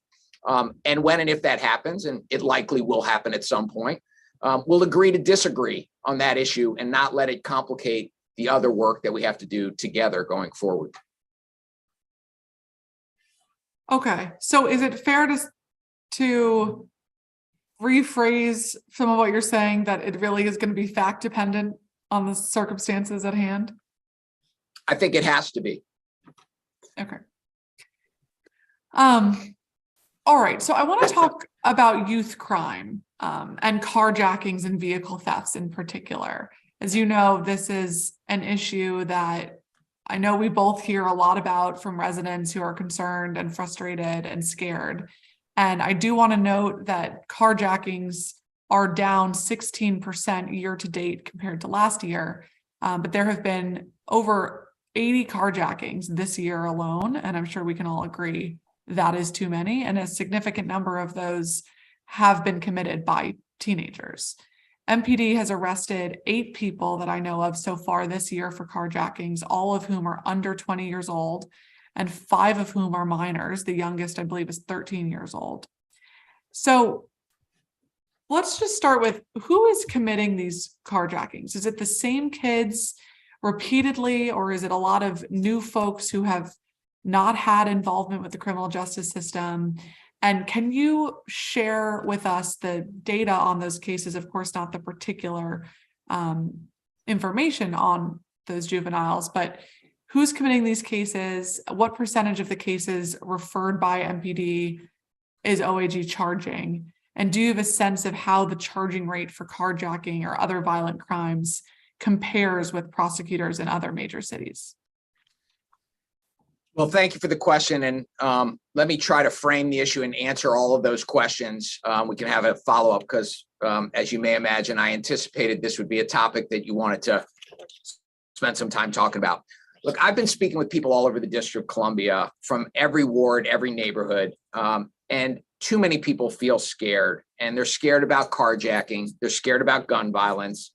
They're scared for themselves and their family members. I spoke with a mom just last week whose 25-year-old daughter was carjacked at the grocery store. And while we are at historically low levels of crime, gun violence and carjacking had increased at least from 2020. And you're right that in 21, it was a big spike. 22 was relatively flat. And we have seen a decrease thus far in carjacking. But one crime is one too many. And these are inherently scary crimes. Anybody who's been the victim of a carjacking knows that it's a terrifying, terrifying experience. And adding to that fear is that we can't turn on the news at night without gun violence leading our news story. So no neighborhood is immune, and sometimes it feels like we can't escape it. We have way too many illegal guns in our city. We're awash in guns, and some of that is through our porous borders. Some of it's because guns can be printed on 3D printers. We have kits that are being sold where people are making ghost guns. There's been a lack of national leadership on common sense gun reform. The recent Supreme Court decisions in the Second Amendment cases make it harder and harder for cities like DC to enforce gun laws. So we are awash in guns, and there are too many guns available for adults and young people. And so one issue fundamental to all of us in government is to make sure that people who live here can feel safe and be safe. And I think it's honest, part of being an honest broker, Chairwoman, that we in government be honest about the facts and recognize that there are no short-term soundbite answers to addressing these chronic issues, like enhancing public safety. We need to be committed to long-term solutions and resist the politically expedient tendency to take action just for the sake of taking action. Knee-jerk reactions, the tough on crime language will not make us safer in the long run. And so let me tell you a little bit about the facts. We're seeing fewer criminal cases than we saw pre-pandemic. If you think about where we are, fiscal year 2019, there were 2,752 cases that were presented to the Office of Attorney General. Versus fiscal year 2022, there were 1,708. Now, I try to think about it this way. The pandemic really hit us in March of 20. So fiscal year 19 was the last full year we had pre-pandemic. We had about a half or 3/4 of a year, and then the pandemic hit. Kids did not really go back to school till September of 21, right at the beginning of fiscal year 22. So we can talk about the pandemic, but I think framing where we are relative to pre-pandemic, we start with the premise that we are seeing much fewer cases being presented by MPD to the Office of Attorney General last fiscal year than the year prior to the pandemic. However, in those numbers, in being honest, we saw an increase in serious crimes being presented. And by that, I'm talking about gun crimes, carjackings, and homicides. The second fact we have to be honest about is the vast majority of crimes and arrests in our city are made of adults, not kids. The next thing we have to talk about when we're being honest about the facts is that the closure rate on carjackings is less than 25%.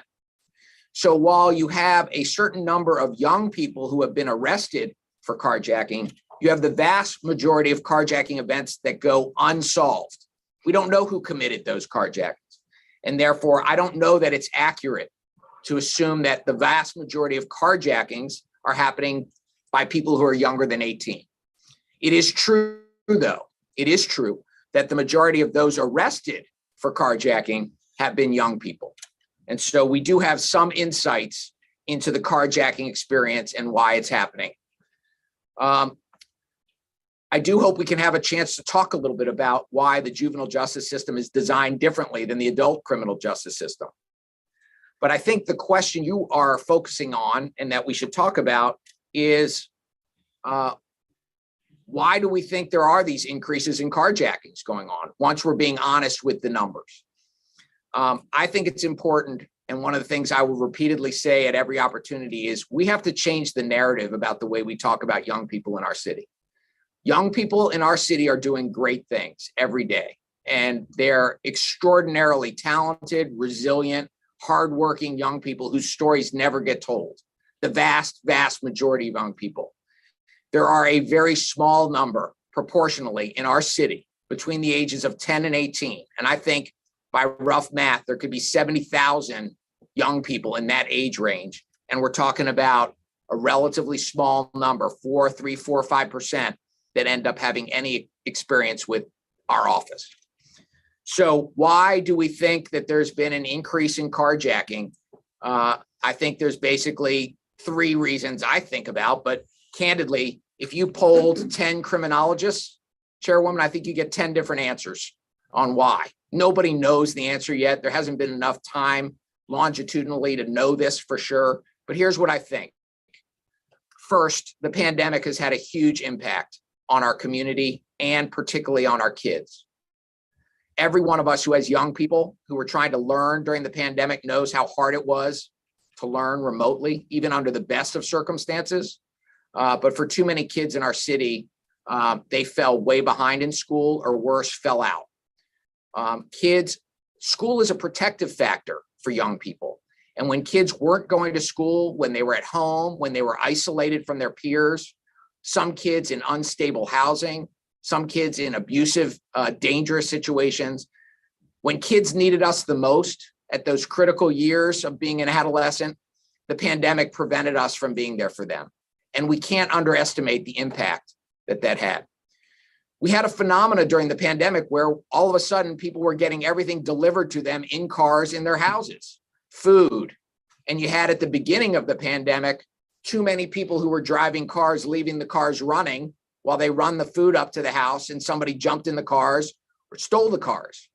And we leaned into public service announcements around that on making sure that delivery services and drivers kept themselves safe during the pandemic. Mr. Attorney General, I'm just going to interrupt you because I'm going to run out of time this round. And I appreciate, and I think we're very lucky to have an Attorney General and an Attorney General's office who is thinking about these issues holistically. What I'm trying to understand, though, just very specifically, is of the cases that are closed, that are referred to you, how many of those cases are being charged, and what types of decision metrics are going into those charging decisions when it comes to our youth? So of the carjacking cases that were presented to us last year, the majority of cases were prosecuted, were papered by our office. I think the numbers of approximately 88 kids were presented, and 60 of them were prosecuted by our office on carjacking cases. We learned from that the vast majority of those young people had not committed a carjacking before being papered or presented to our office. And we're seeing, although you need time to see how these things play out, that the vast majority of kids who were prosecuted or papered for carjacking do not go on to commit another carjacking offense. Now, in terms of the decision-making that the Office of Attorney General does, we have to prosecute cases like any ethical prosecutor with integrity goes about it. We have to use the evidence that is brought to us in order to understand, do we have enough evidence to hold somebody and prove a case beyond a reasonable doubt? It's a traumatic experience to be arrested. It's a traumatic experience to be locked up. It's a traumatic experience to be brought down and booked. And we shouldn't be a government that's doing that unless we have a high level of confidence that the person accused of the crime did the crime. To make sure we build better cases, we're in regular communication with MPD. We have a juvenile hotline 24 hours a day, 7 days a week, where MPD is in regular communication with our prosecutors so that they know in real time how to build better cases, how to make the decision on whether to arrest. So we try to make sure that we are working in partnership with MPD to build good cases. But sometimes there's not enough evidence to prove a very difficult case to prove. A carjacking is a hard case to prove, and we have to be honest brokers with what's brought to us and prosecute only those cases that we have the evidence to do. I can tell you that on gun cases, gun possession cases and cases where guns are used in the course of a crime, and carjacking cases, we prosecute those cases where we have evidence to do them. We don't divert those cases, we paper them. Okay. And just lastly on this, and then I'll turn to my colleague.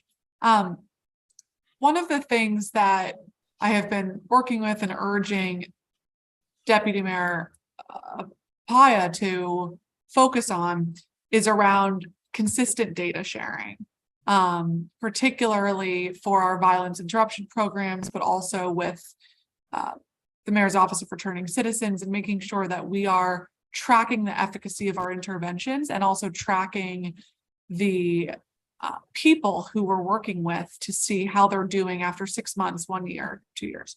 And so when it comes to your papering decisions, while again, the particular information of each particular juvenile will not be shared, is there an effort underway in your office to share the data more publicly around the amount of cases that are being presented, prosecutorial decisions around those, in light of what seems to be a great public interest in understanding kind of where these trends are and how those decisions are being made?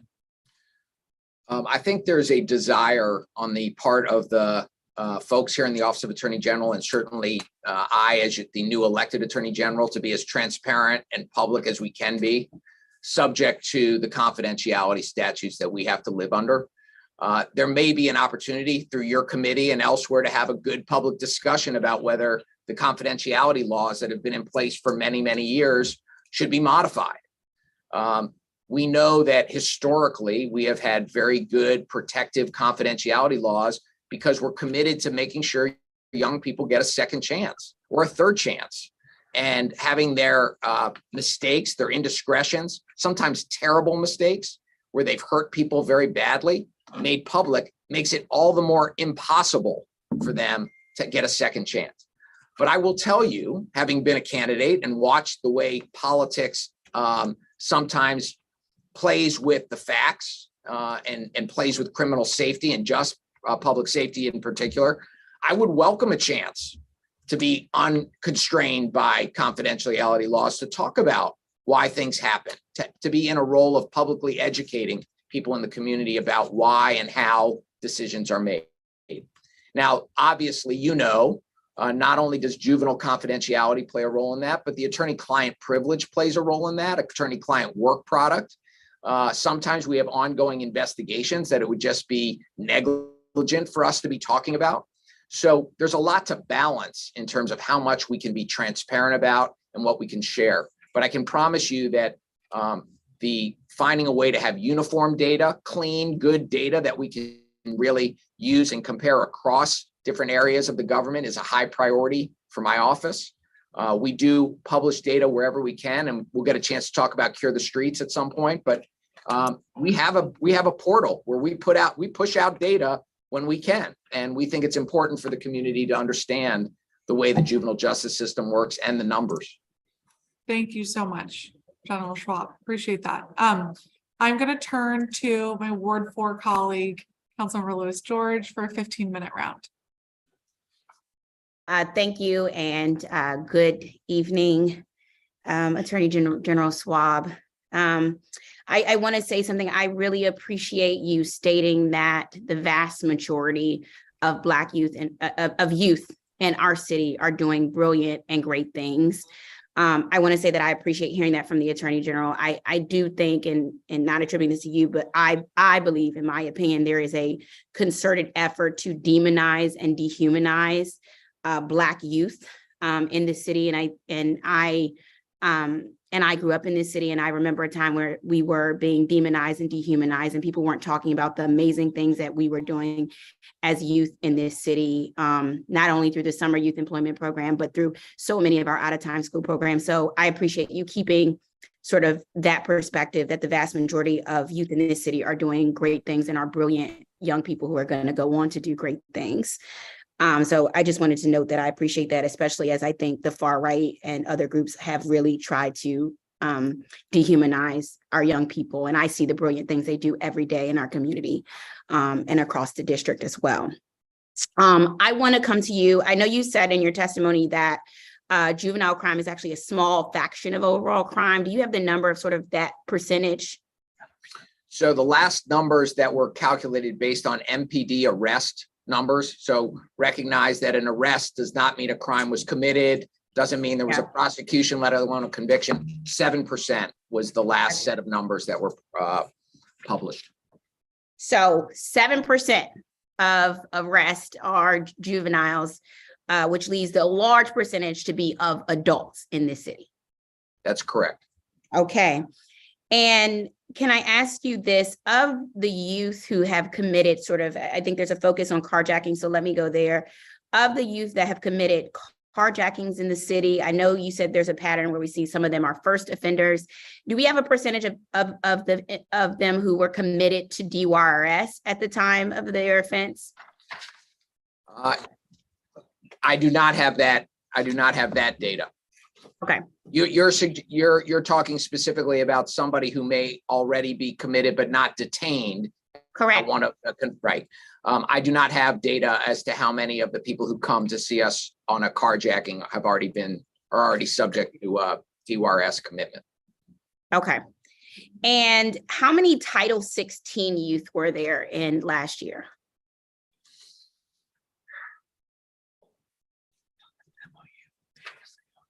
So, how many cases did USAO decide they are going to prosecute and we're not going to prosecute? They took their right to prosecute them as adults versus us be able to prosecute them as young people. Right. So the short answer is, I believe, less than 5. Okay. And as you probably know, but just for the sake of completeness, we have a memorandum of understanding in place with the U.S. Attorney's Office right now. The prosecution of Title 16 cases is a really important issue for our community, for our democracy, for our autonomy. And right now, the decision to charge a kid, a 16 or 17-year-old, as an adult, which is a life-altering decision, is in the hands of the U.S. Attorney's Office. But under this memorandum of understanding, the current U.S. Attorney, Matt Graves, has agreed, gratefully, I'm grateful to this for him, that he will consult with our office. So at least we have an opportunity, our prosecutors have an opportunity to collaborate and share ideas with the U.S. Attorney's Office before that life-altering decision is made. Okay.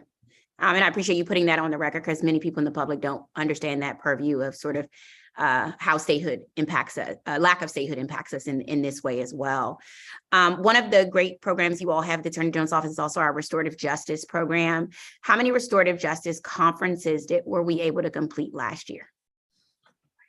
So I'm going to ask, this is a question on the specifics. Let me talk a little bit about how great restorative justice is, but I'm going to ask my colleague, Seema Gajwani, who I think has gratefully broken from a family vacation to be able to be here to answer maybe the specifics. But we have expanded the number of restorative justice conferences we've done. We've looked to lean into using restorative justice for more serious offenses. We have obviously garnered some attention from our colleagues in the U.S. Attorney's Office who are looking to partner with us on some adult crime, emerging adults, where we might be able to expand restorative justice. So it is something I'm very, very proud of. I'm very grateful that the council has given us resources to expand the program. And I'm delighted that Seema is now here. She might be able to answer the specifics on any numbers about conferences or specifics. So thank you, Seema. Thank you.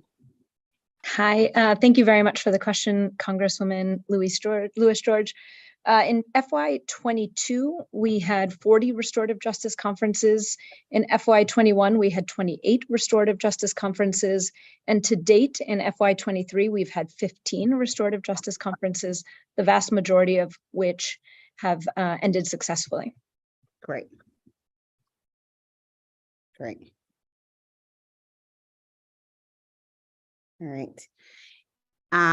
Great. That's good to hear. And I'm glad to see even in this fiscal year, we've already had 15 conferences, which I think is a great indicator there. I want to move on to housing and community justice, which I think is one of your other great divisions within OAG. And I was very glad to hear in your opening statement a commitment to continuing to do the work of your predecessor regarding holding landlords accountable. I wanted to hear sort of the status of right now with housing and community justice. How many active sort of investigations do you all have pending right now? And really wanted to hear sort of what your coordination has looked like with Department of Buildings, which is one of the agencies under my purview, as well as DCHA and DHS to engage landlords and tenants. I'm going to answer it at a high level, and I'm going to ask my colleague, Beth Mellon, who's the Associate Deputy Attorney General for our Public Advocacy Division, to come in and answer some of the more specific questions. My team loves it when I just throw them on the spot like that for the hard questions, but I have confidence in Beth. And if we don't have exactly those numbers, we can certainly get them to you. But what we do know in so much of our commitment, our holistic commitment to making the city a safer, fairer place, is that housing is a critical piece of that work. It has a huge impact on criminal justice issues because we see so often the young people that we are working with don't have stable housing. They don't have the stability that they need in terms of growing up in safe places, which makes it impossible for them to thrive, to learn, and otherwise.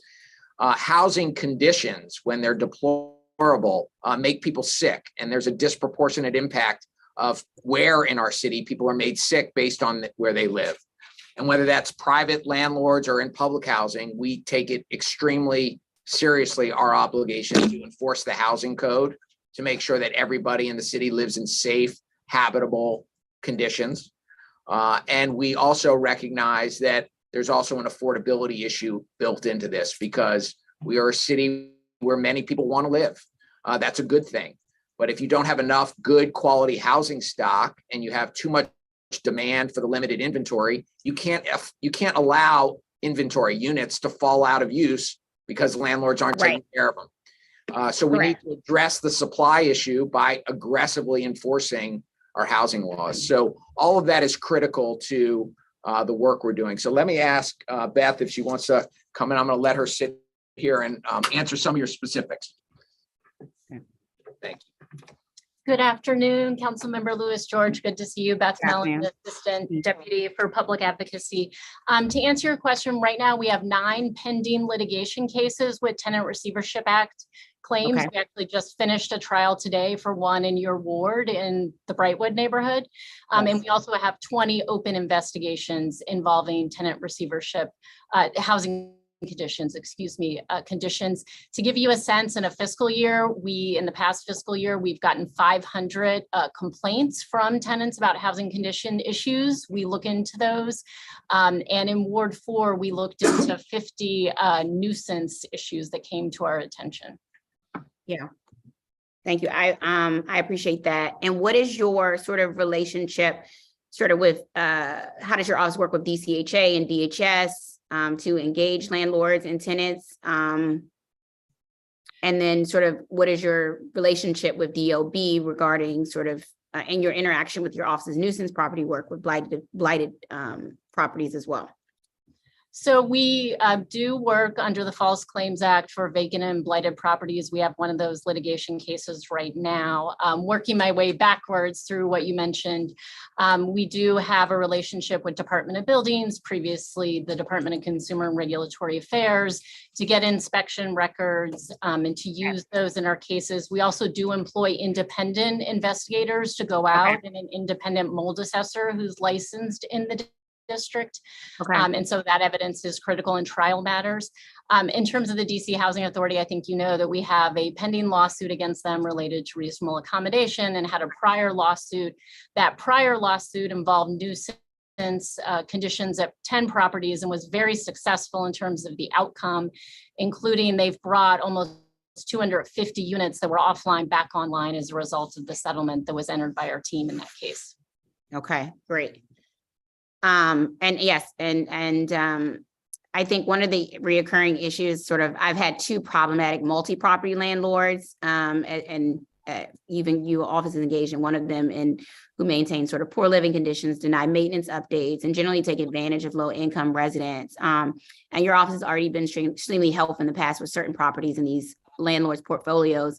But this is a larger pattern, I think, of issues, and I just wanted to understand in addition to how your division is tackling patterns of some landlords, is there any more legislative authority you need from the council to be more aggressive in this work?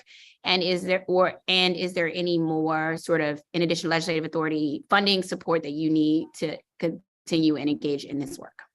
So I'm going to defer on the funding question, but in terms of legislation, I will just say, I think we'd be happy to follow up with your office. I know we have thought about amendments to the Tenant Receivership Act, the Lead Hazard Prevention and Elimination Act, and there was a bill before the council that I know was mentioned testimony earlier today for the Consumer Protection Procedures Act and amendments to that.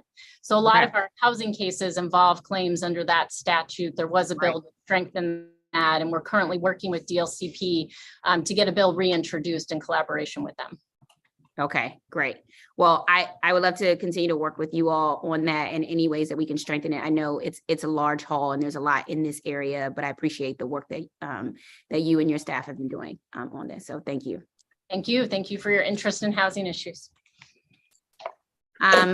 Okay, AG, I want to come to you on another issue that's Ward 4 particular, which is our seniors OAG Elder Justice Program. We've had a number of reoccurring issues, particularly in our ward, seniors being preyed upon quite aggressively, getting multiple text messages daily, asking for money. I'm in the hospital, please send me money. A number of times, my mom works at the post office, and she'll have seniors coming, writing money orders, like, oh, I need to send a $700 money order. And they'll be like, yeah, someone's been texting me saying they need this money, so I'm going to just send it to them. We've had a number of seniors with scams where people will call them and say, oh, if you send us $50, we'll send you $5,000. We've just had and this has been a pattern that has been happening. And, we have a large amount of seniors in our ward. And I think some of it is Department of Aging and Community Living has one part of this, but OAG also has a section. And one of the things I want to make sure is that we're actually investigating these cases. Sometimes, I think further investigation. I know it's a text message phone number, but I really want to see further investigation happening to try to catch these individuals that are preying on our seniors. So I just wanted to hear what the Elder Justice section is doing to address this reoccurring fraud issue that is impacting seniors in our community. Thank you for the question. So, we approach these complaints both from a civil and a criminal perspective, and we get complaints that come into the office, and we do investigate them to determine whether or not there's a consumer protection type approach, which would be a civil response to it, or a criminal approach, because far too often seniors in the city are being financially abused or physically threatened. And we take those types of cases very seriously. In fact, one of the exciting places where we've been able to expand some of the work we're doing with the U.S. Attorney's Office is through a memorandum of understanding where we are prosecuting adults committing adult elder abuse, financial crimes under the special AUSA role we play through that MOU. Okay. So we would need some help from the council and funding in terms of the investigative support. These are very difficult cases to investigate because, as you alluded to, these text messages are sometimes through bots and other types of bad actors, sometimes internationally, who are hitting people up with the robocalling and the texting. But we do want to lean into trying to pursue some of these bad actors and hold them accountable.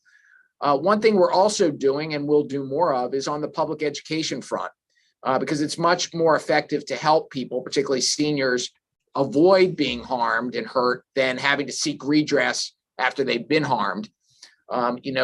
You probably are following this, but there's a new prevalent phenomena called romance scams that are oftentimes using widowers and widows and people who are seniors who may have lost a loved one, who are lonely.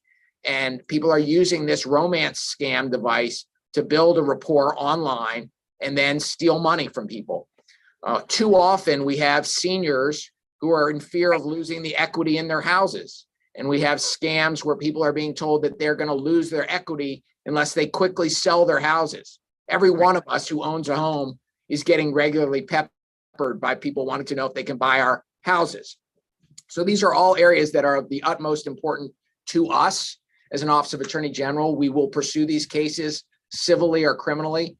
And I think the real hard work is in the investigative work in terms of following up on that phishing, the phishing that happens through the text or the email, and tracing it back to the bad actor. Yeah, thank you. I appreciate that. My time is up on this round. Thank you. Thank you. Thank you, Councilmember Lewis George. And I want to just note, out of respect for what Councilmember Lewis George said and what General Schwab said about so many of our young people in our city doing exceptional things, I completely hear you on that point. I in no way intend to suggest otherwise. What I am trying to understand is, of those small portion of young people who are referred to your office, kind of where we're going next with that. I also want to clarify from our last discussion about data sharing.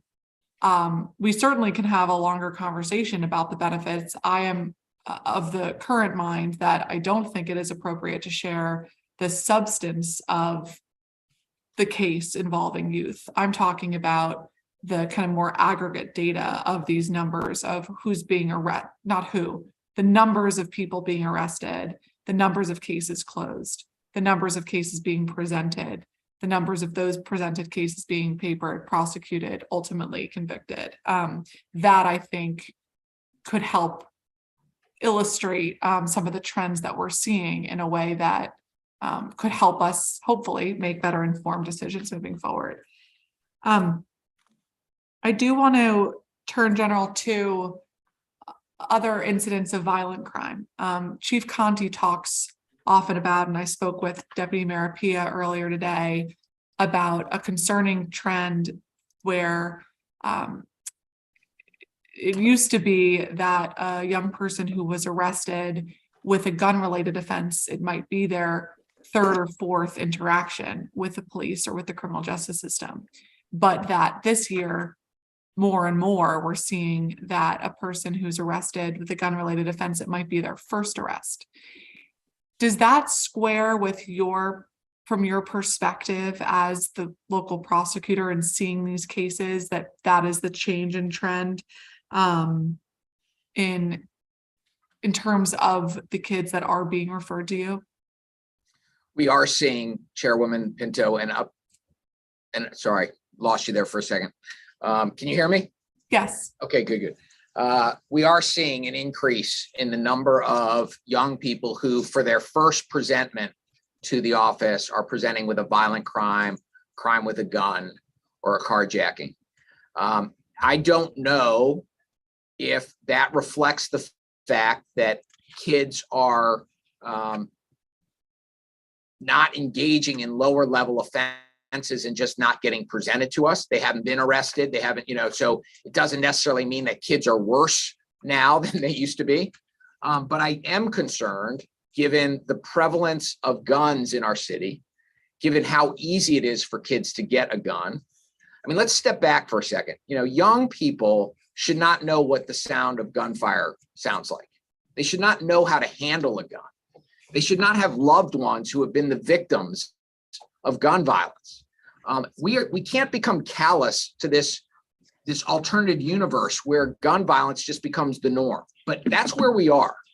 And when we have 10 or 11-year-old kids knowing how to handle a gun, pick up a gun, get access to a gun, we have to work across government to keep guns away from kids. And I think one of the reasons why we're seeing kids present for the first time with serious offenses is that we have too many guns in our city. We have more guns in our country than people. We have more guns in our city than people. And so when you have a prevalence of guns, it's too easy for kids to get them. Second, the pandemic, and we talked about that. Kids are hurting.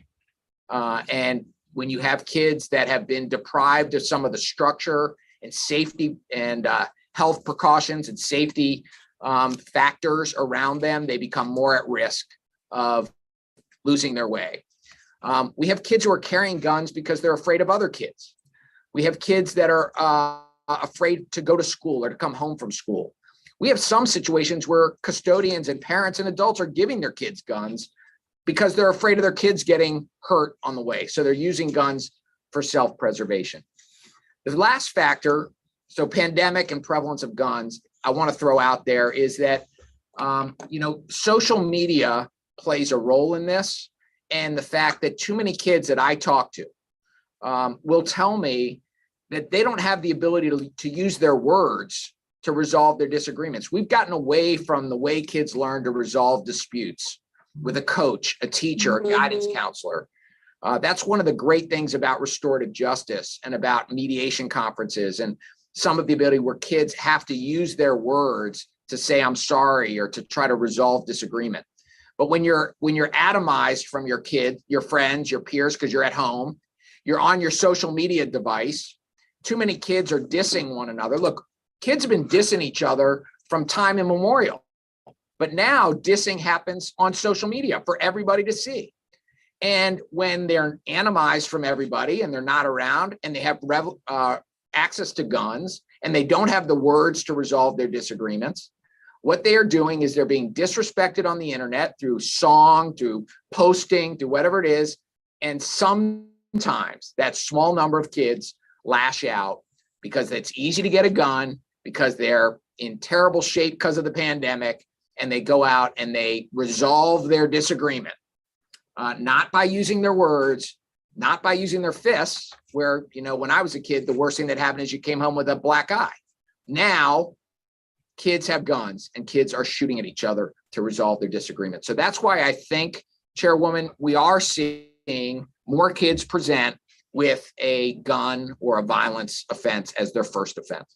Okay. Well, thank you for that. That's helpful context as we think about some of the challenges we're facing in DC and that, frankly, cities across the country are facing. One of the issues that's come up today is this interim time period between an arrest and when somebody's hearing date is or their trial date is, and this statutory burden to meet in order to hold a young person. Do you have any thoughts to share on the distinction that we were talking about with Deputy Mayor Paya earlier on the kids who are able to receive DYRS services versus those who are in the federal system and are going through CSOSA and therefore may be otherwise unsupervised or unserved or underserved during that interim time period? Let me make sure I understand. There are young people who are arrested who at their initial presentment to the court, our attorneys make a decision whether to ask for a secured detainment of that child. For very serious offenses, oftentimes the prosecutors in the Office of Attorney General will ask the court to hold somebody in secured confinement pending trial. That's when we have a belief that that young person will be a danger to themselves or to the community or a flight risk. The law, as it currently exists, requires us to advocate for the least restrictive confinement or restrictions on a young person pending trial. After all, until there's a trial, they're presumed innocent. One of the great things about our constitutional system. And as you know, sometimes people are arrested and charged with crimes they didn't commit and for which they're innocent. But nonetheless, we have a system where there are times when a young person is confined, and when they are confined at DYRS facilities, at YSC. That's the YSC is where they're detained pre-trial, and they're in the custody of DYRS. When kids are not detained and they're not confined, they are under the supervision of court supervised services, CSS, not CSOSA, but court supervised services. That is a arm of the government that answers to the judiciary, to the federal government, up through our court system to the federal government. And so one of the things I'm interested in looking at is what kind of attention and services do kids get while they are under the supervision of CSS pending resolution of their case. After resolution of their case, moving along in the system, you could have a determination that the young person is guilty of the offense they've been accused of. Then the question is, where will they go at that point?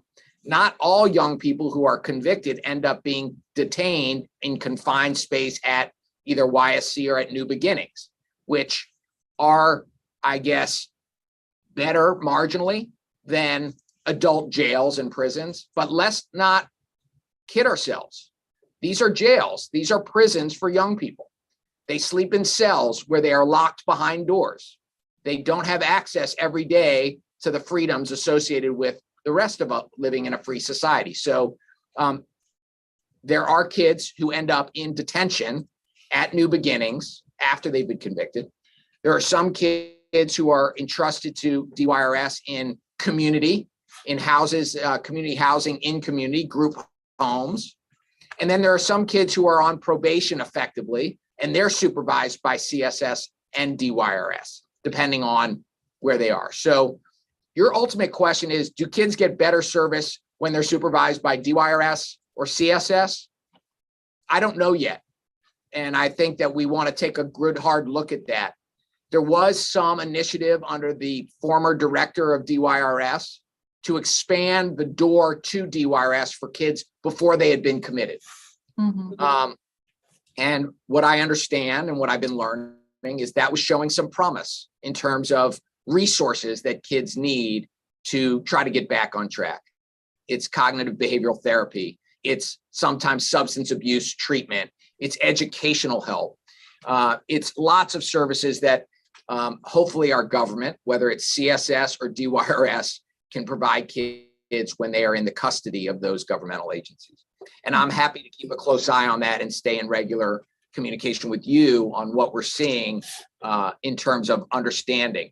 But this does come back to the statehood issue, which is always ever present. Court supervised services is not the elected, responsive, accountable government agency that theoretically DYRS is, because DYRS is an agency under the mayor. And so the folks who run DYRS, the deputy mayor for public safety and the mayor, can be held accountable for what happens at DYRS. Hard to hold CSS accountable through elections. We have good relationships. We interact at the CJCC, as you know. We work closely with the Superior Court Chief Judge, but ultimately, we ought to have a system that involves all of our criminal justice system being responsive to the voters. And I know we talk about parole and probation too, and all the other aspects that this impacts. Well, thank you so much. And I really appreciate that explanation. And thank you for the clarification about the CSS, not CSOSA, that I misspoke on. I would love to work with you on that to ensure that, especially that category of youth who are not detained, that we can get them the services that they need. Because too often I look at data suggesting that people who are engaged in crime are then victims of crime. And I really worry about not getting them the help and sometimes protection that they need. We're just, going down the wrong path or allowing them to. So thank you. And we'll follow up with you about that. I want to turn now to some of our housing discrimination issues. If Miss Mellon is still there. She sure is. Are you going to ask you want some specific details? Because I'll ask her to come back to the hot seat. Okay, yeah, maybe she can come back. One of my primary concerns is with our voucher recipients and those who have vouchers that they are permitted to use throughout the city. And people are supposed to be protected from voucher discrimination, but in practice, we see it happening far too often.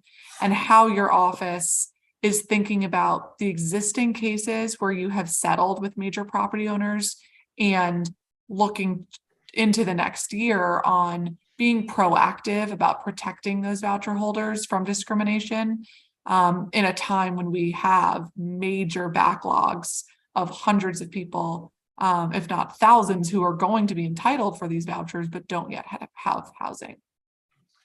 So I can speak to the directional way in which we're thinking about that and where we're going. And then if you have some specifics, but I think it was highlighted in my testimony. I think several of the folks who testified from the community highlighted the fact that we have brought, and successfully brought maybe the first in the country major action against source of income discrimination, which is illegal. And it is of the highest priority when we think about using our Human Rights Act, our anti-discrimination statute, and all of the enforcement powers we have to hold people accountable for discriminating on the basis of income, source of income. It is a very important issue given all that's happening in terms of our city trying to provide affordable housing to some of the folks in the city who need it most through the voucher program. And so when you have the folks who are most in need of housing with vouchers being discriminated against when they go to try to use those vouchers to provide for their families, to provide housing, it is devastating to the community. So we think that everybody in the ecosystem associated with housing in which vouchers are being used plays a role in trying to avoid discrimination based on source of income. We have a landlord community that we need to make sure understands very clearly what the rules are. And there are many landlords in our city who are complying with the law and are law-abiding business owners, and I applaud that. It's when other landlords violate the law and take advantage and don't do what they're required to do that I have a problem with it. And there are too many landlords in the city who are using the ruse of a voucher holder as a basis to keep somebody away from their properties. We have an issue about the amount of money that those vouchers represent and the above market standard that's often used with those vouchers to go to landlords, which we can talk about. But we also have to recognize that too often a voucher holder and somebody being poor and therefore entitled to have a voucher is used as a basis for prejudice. As we've heard from the stats, the vast majority of voucher holders in our city are women, are heads of households, are moms, are single moms. The vast majority of voucher holders are people of color. Some voucher holders are folks who've returned from prison. And there are all kinds of unfair, illegal biases that people hold against folks like that, which are illegal. And a landlord couldn't say to somebody, I'm sorry, you're a woman and you're a single mom and you've got kids, so I'm not renting to you. And therefore, you can't use the ruse or the guise of being a voucher holder to do that same type of discrimination. So our housing unit, our social justice unit is looking for cases, just as Ms. Mellon suggested. We're in regular communication with advocates and tenant organizations around the city. We want to hear about this when it's happening. And these are cases that need to be investigated and well documented and then brought, which we'll continue to do aggressively. Okay, thank you.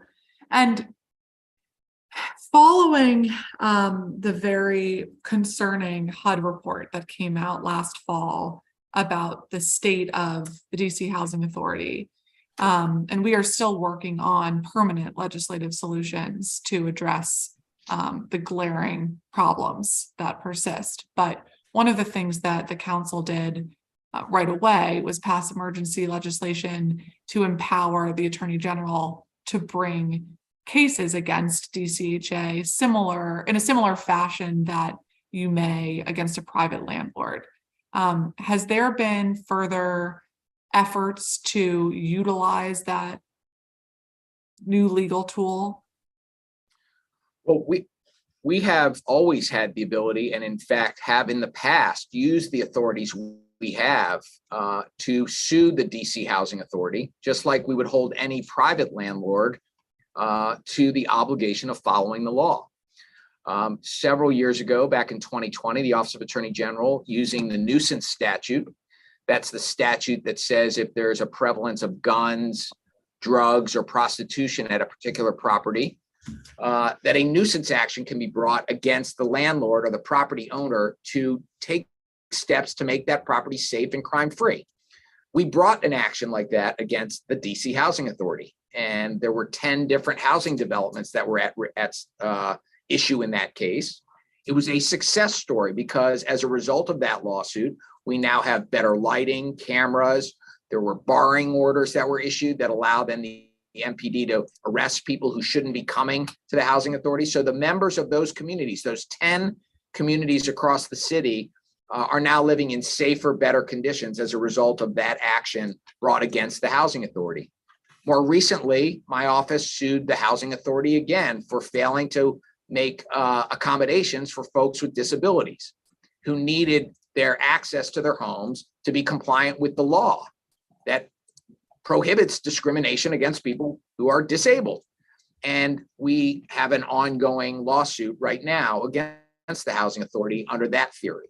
So we will not shy away from our obligation to hold the housing authority responsible and liable under the law. We will work with the housing authority where we can to, it's an independent agency, but where we can be helpful and where our advice is asked and our insights are welcomed, we will offer them. But the HUD report is incredibly troubling. And the housing authority, as you know, has not been doing its job. And so we have some legislation. We have a change in the way it's being governed. We have a new board for the moment. We've got a lot of governance happening. We're going to focus on the ground, on the operations, and on the tenants who are counting on the housing authority to do its job to provide decent housing for people who can't afford otherwise. And this will continue to be a focus of the office under my leadership. Thank you very much. You mentioned nuisance in the housing context for the 2020 cases, but I just want to ask you briefly about some of the efforts going on with other nuisance cases, particularly around amplified noise or odor, or I think there may have been some around drug-related issues for cannabis businesses, and if your office is focused on that issue for nuisance cases. So the answer is we do get a lot of complaints and people are concerned. These are quality of life issues for people when they're living in and around a property. And we do have some tools that we can use to try to remedy those situations. The nuisance statute, it's important for everybody to know, is a statute that gives us very significant powers, but there has to be a predicate act of certain criminal behavior, and that's guns, prostitution, and drugs. So odors, loud noises, not cutting the grass, not fixing up the property, not, trash. Those are not predicate acts for the nuisance statute. We do have the ability and are working aggressively to enforce the law with respect to vacant properties, because there are too many properties around the city that are vacant. And as you know, when you are an owner of a property that is vacant, you are supposed to pay a higher tax rate. And we have some folks who think that they can cheat. They do that by just not paying the taxes that they owe, or worse, lying to the government about they're about to do some renovations, they're about to do work on their home, and therefore they get extensions of the time period to pay the vacancy tax. We bring those cases both under tax enforcement and under our false claims statute, which allows us to aggressively pursue folks who are lying to the government to avoid paying the taxes they owe. Okay, thank you. I want to ask about some of the environmental justice work, and then I'll turn to my colleague. Thank you for joining us, Councilmember Henderson, and a member of the committee. You may have heard, General Schwab, that we had testimony from Chris Weiss earlier about the environmental justice work that your office is focused on and has done a lot of great work on. And one of the major environmental justice issues that we're dealing with in our city is around illegal dumping. You might have seen the mountain of tires found recently in Anacostia Park, for instance. And we're working to address that on the council to ensure that OAG has sufficient authority to enforce our anti-dumping statutes. Can you talk more broadly about the need for you all to have that authority? And if you're aware of if other states have similar authority to enforce anti-dumping? Yes, thank you for the question. And look, illegal dumping is a scourge in the community, and it affects particular communities worse than others. And particularly 5, 7, and 8, wards 5, 7, and 8 have a disproportionate amount of illegal dumping. And that illegal dumping is, a quality of life issue. It's an eyesore, but it's much worse than that. You dump a bunch of tires over time, you get a bunch of mosquitoes, you get a bunch of leaching into the ground and the groundwater. These create very real health issues for people who are forced to live around that. Sometimes the dumping is on public land. Sometimes it's on National Park Service land. Sometimes it's on the easement from the CSX Railroad. And sometimes it's in private land. And we do need greater authority to bring action. And we need the resources to support the investigations to try to hold the people accountable for the dumping. One way of doing this, which I encourage, is holding the landowners responsible. They may not be the ones who do the dumping, but they own the land and they've got to be held responsible for either cleaning it up or making sure whoever's dumping stops the dumping. And so I think that the proposed legislation that's pending, that the council is considering, will go a long way to helping us do the work we're already trying to do, which is to enforce our environmental laws. And we do need some more enforcement tools to make the ability to do that more effective in what is a very real issue. I hear it time and time again everywhere when I'm out in community about what are you doing about illegal dumping? And it's a high priority for our public advocacy division and the lawyers in our environmental justice working group.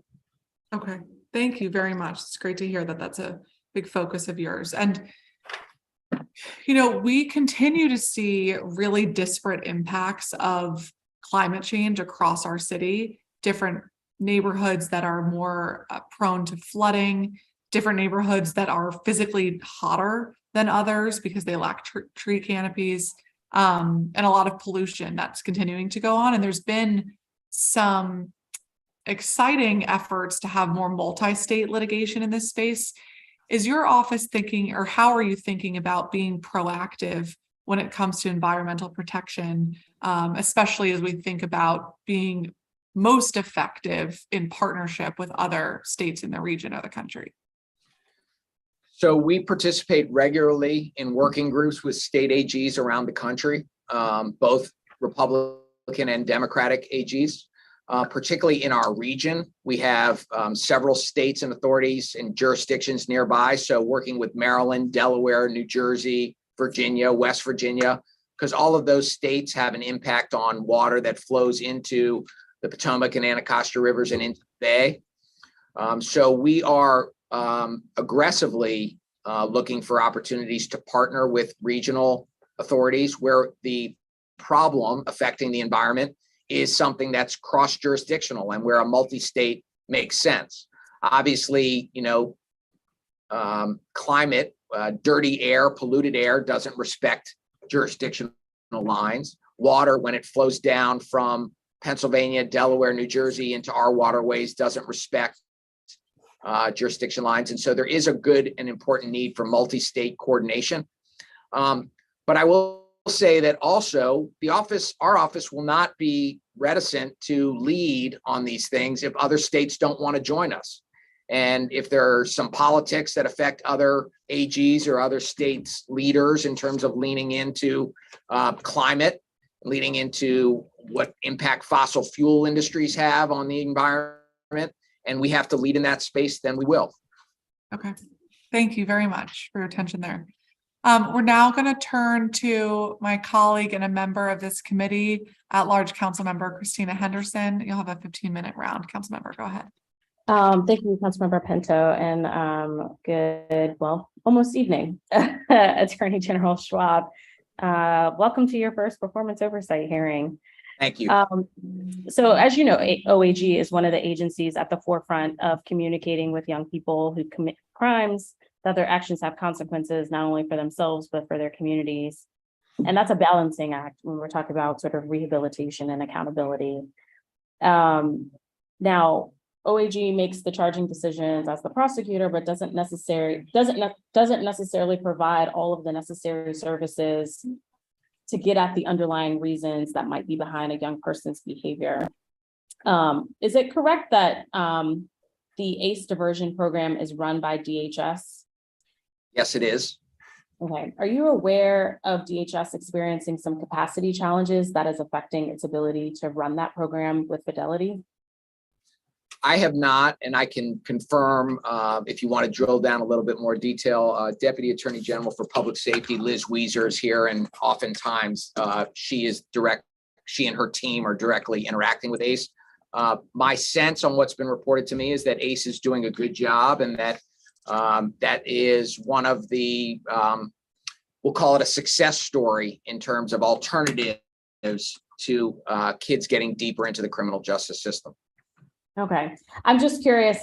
So we are seeing some caseworker capacity issues all across sort of the social services continuum. And so I just wanted to, obviously I'll ask DHS about this, but wanted to hear from your perspective if this is a challenge factoring into your decision to refer a young person to ACE because of capacity issues. But if you say that there hasn't been any challenges, then I'll take you at your word on that. So I will say this, I am sure that the caseworkers working at Department of Health are overworked and underpaid and under incredible stressful positions. They have not said to our office, we can't continue to do the work. So we're grateful for their partnership and their work, and we may be adding more burden to them, but they haven't said to us stop. In fact, they've continued to deliver. And so I don't want to suggest that they are not under constraints. They very well could be, but from their ability to do the partnership work on diversion to the ACE program that our prosecutors do every day, we have not seen any sort of restriction, and it hasn't impacted our decision making. Okay. So releasing a young person on probation or supervision in lieu of incarceration requires community buy-in and government oversight to make sure that everybody is living up to their end of the bargain. I understand that the probation officers are key to this, but aren't necessarily on the clock for any young person 24/7. Can you talk about what probation and supervision entails and how OAG determines if a young person has successfully met your terms?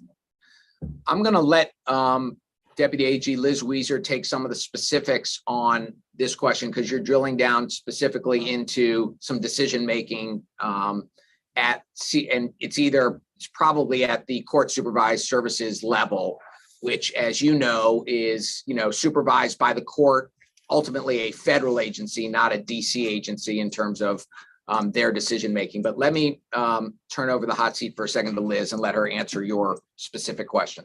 Thank you.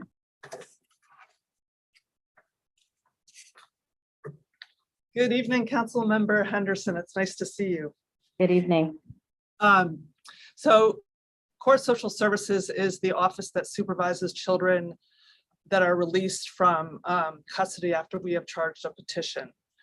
So in the pretrial stage, that agency supervises kids. They also supervise children who are placed on probation after a trial has occurred or a guilty plea has been imposed. And so the services that Court Social Services delivers is pretty much the same if a young person is pretrial or post-trial. The conditions are those that the court sets, which could include a curfew. It could include, of course, it includes school attendance. Sometimes it includes a referral to mental health or drug treatment. Can I stop you? I guess so I understand that there's the full suite. I guess my question is more or less, who is responsible for ensuring that the young person has kept up their end of the bargain? Like, how are we checking in to make sure that if there's a 10 p.m. curfew that, Sure. It's the probation officer's responsibility to check curfew, and it's the probation officer's responsibility to make sure that a young person is adhering to their conditions of release. And the process happens that if the child is violating their conditions of release, the probation officer informs the court and informs our office, and then the court could have what is called a show cause hearing to evaluate whether or not those conditions of release should be adjusted or changed. Okay, thank you. Mr. Attorney General, sorry, this is one of those situations where like this hearing is coinciding with the witching hour for my children. So I want to go further and deeper into this, but if with your permission, I would love to set up a separate time just to sort of talk about some of these issues, especially what we're seeing in community, but also wanting to make sure that the agencies that you are working with have the resources necessary to carry out, all of the things with fidelity, because, I know DHS needs caseworkers from a housing perspective. If they need more caseworkers to help in some of these programs, we want to make sure that they have that as well. Councilmember Pinto, I appreciate the time here, and I'm so sorry. It's just kind of, you guys can't hear the screaming in the background, but I can. Nothing to apologize for. I'm sorry that it's late. We had a lot of public witnesses today. But thank you for joining us. And of course, council member, anytime you have some time, we're happy to continue the conversation with you.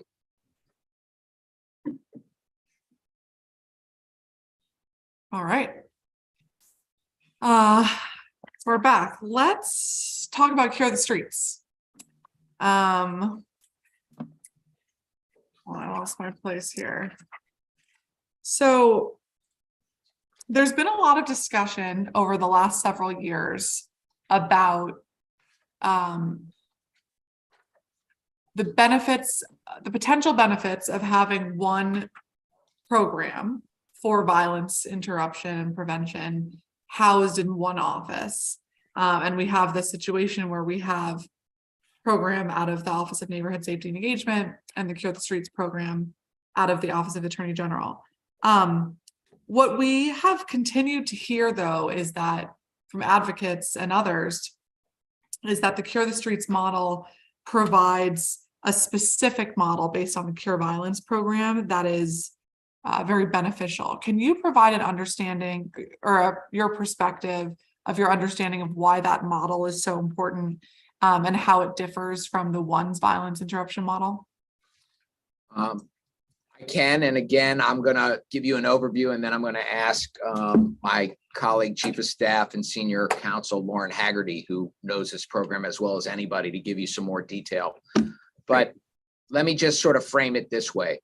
The Cure model and Cure the Streets is a model that is different than other types of violence interruption models. It is not, when people talk about violence interruption, you have to then ask, which model and how is it being implemented? One of the things that I think has been a reason why Cure has been successful and has been looked to aspirationally by many of the other violence interruption models, including the one's model, is the commitment of resources, the full-time nature of the people who are working for the Cure sites, and the number of folks that are working in a particular geographic region. There's also a commitment at Cure to tracking data, to following certain protocols and measuring the data and the metrics of success that Cure the Streets is following along with and being disciplined in that. And so I think those are aspects of the model that Cure has adopted that have made it a success. Those metrics are, of course, importantly measured by reducing violence, but it's very important that we recognize it's hard to measure the shooting that didn't happen or the homicide that didn't happen or that didn't occur. How do you measure reduction in shootings and the homicide that didn't occur? You can compare geographic regions over time, and we do that to see if the numbers of shootings have gone down or how many days go by without a gun events, and all of that is important. But we also measure other important things in CURE, the number of mediation conferences that we are able to bring together where people are coming together to try to resolve their beefs, where our violence interrupters and our mediation folks are helping people resolve disagreements. We measure the community events and the output that we're putting into community in terms of resources and making sure people know and we're visible. And that's one of the things that I think CURE has done a great job on. We are visible and known in the communities where we are. How many times are we intervening in an incident where there's a potential retaliation? We know that's key in violence interruption to breaking cycles of retaliation. And how often are we in the space, whether it's in a hospital, a community, somewhere else, where we're actually having those interactions to try to break up retaliation. We also did a survey, and we're measuring what our perceptions are and what is the public perception of CURE. And that too is an important metric of our success. And finally, we look to see how many people we're employing and which people we're providing an opportunity for professional engagement, development, and a good job too. And that too is a way we measure success. So let me stop, because I think if you want to drill down a little bit more into CURE, I'm going to ask Lauren Haggerty to take a seat here, and you and she can have a conversation about CURE. Is that all right? Sounds good. Thank you, sir. Of course. Good evening, Chairwoman Pinto. Hi, very nice to see you, Ms. Haggerty. Yes. So I guess a couple of other questions about CURE. First, when the General Schwab was talking about some of the ways that the program is successful, how are you measuring success at your sites? And can you tell me a little bit more about all of the sites that you're operating now? Sure. So we have 10 sites. 4 were expansion sites that the grants were signed in April of 2022, and boots on the ground really happened around the summer of last year. And when you think about Cure the Streets, it is a data-driven program, and we use the data to inform program implementation and the public. And when we're looking at the data, we have to be cautious because for 2 reasons. First, the data set that we use for our Cure the Streets target sites is very small. And so when you have fluctuations in gun incidents over the years, it's very sensitive to that. So for instance, if there is 1 gun homicide one year, and then the next year there's 3 gun homicides, it would be a 200% increase, right? And then second, when you're also looking at the data, you have to take into account that gun violence has many contributors. And so when you look at a violence interruption program, you can't really make a causal relationship between the program and the fluctuations in that gun violence, because there's just so many factors. And so for us, we are consistently looking at ways on how we can measure success of this program.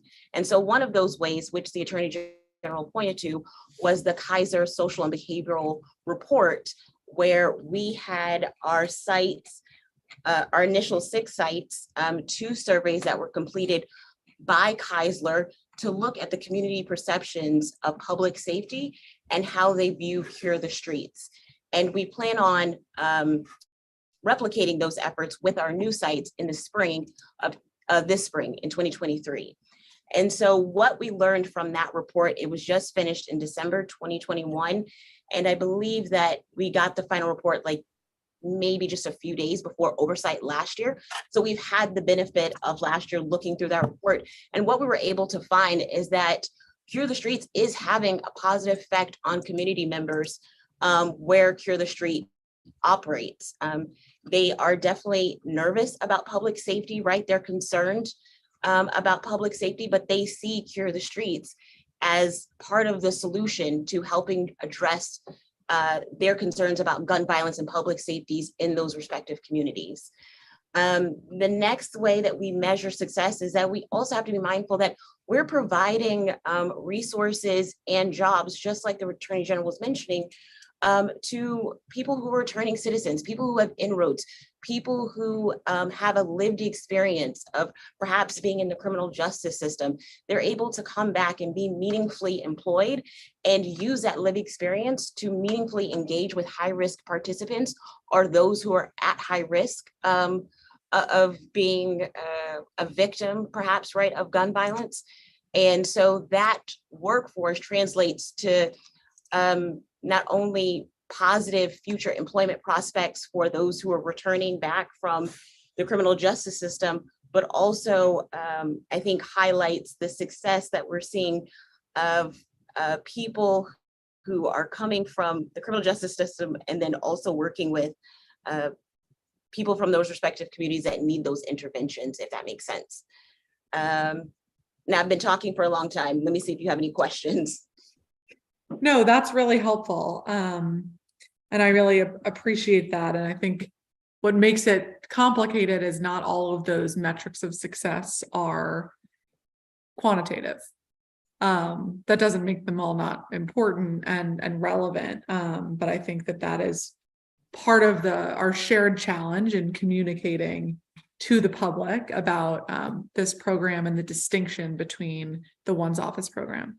One of the potential areas of concern that's been raised to us is from Cure's perspective, and I don't know if this is your perspective, is that because Cure is not run through the mayor's office, helping folks access the wraparound services that they may need or other employment or other access to other DC agencies that fall under the mayor will or are hampered by having this program run out of OAG instead of One's.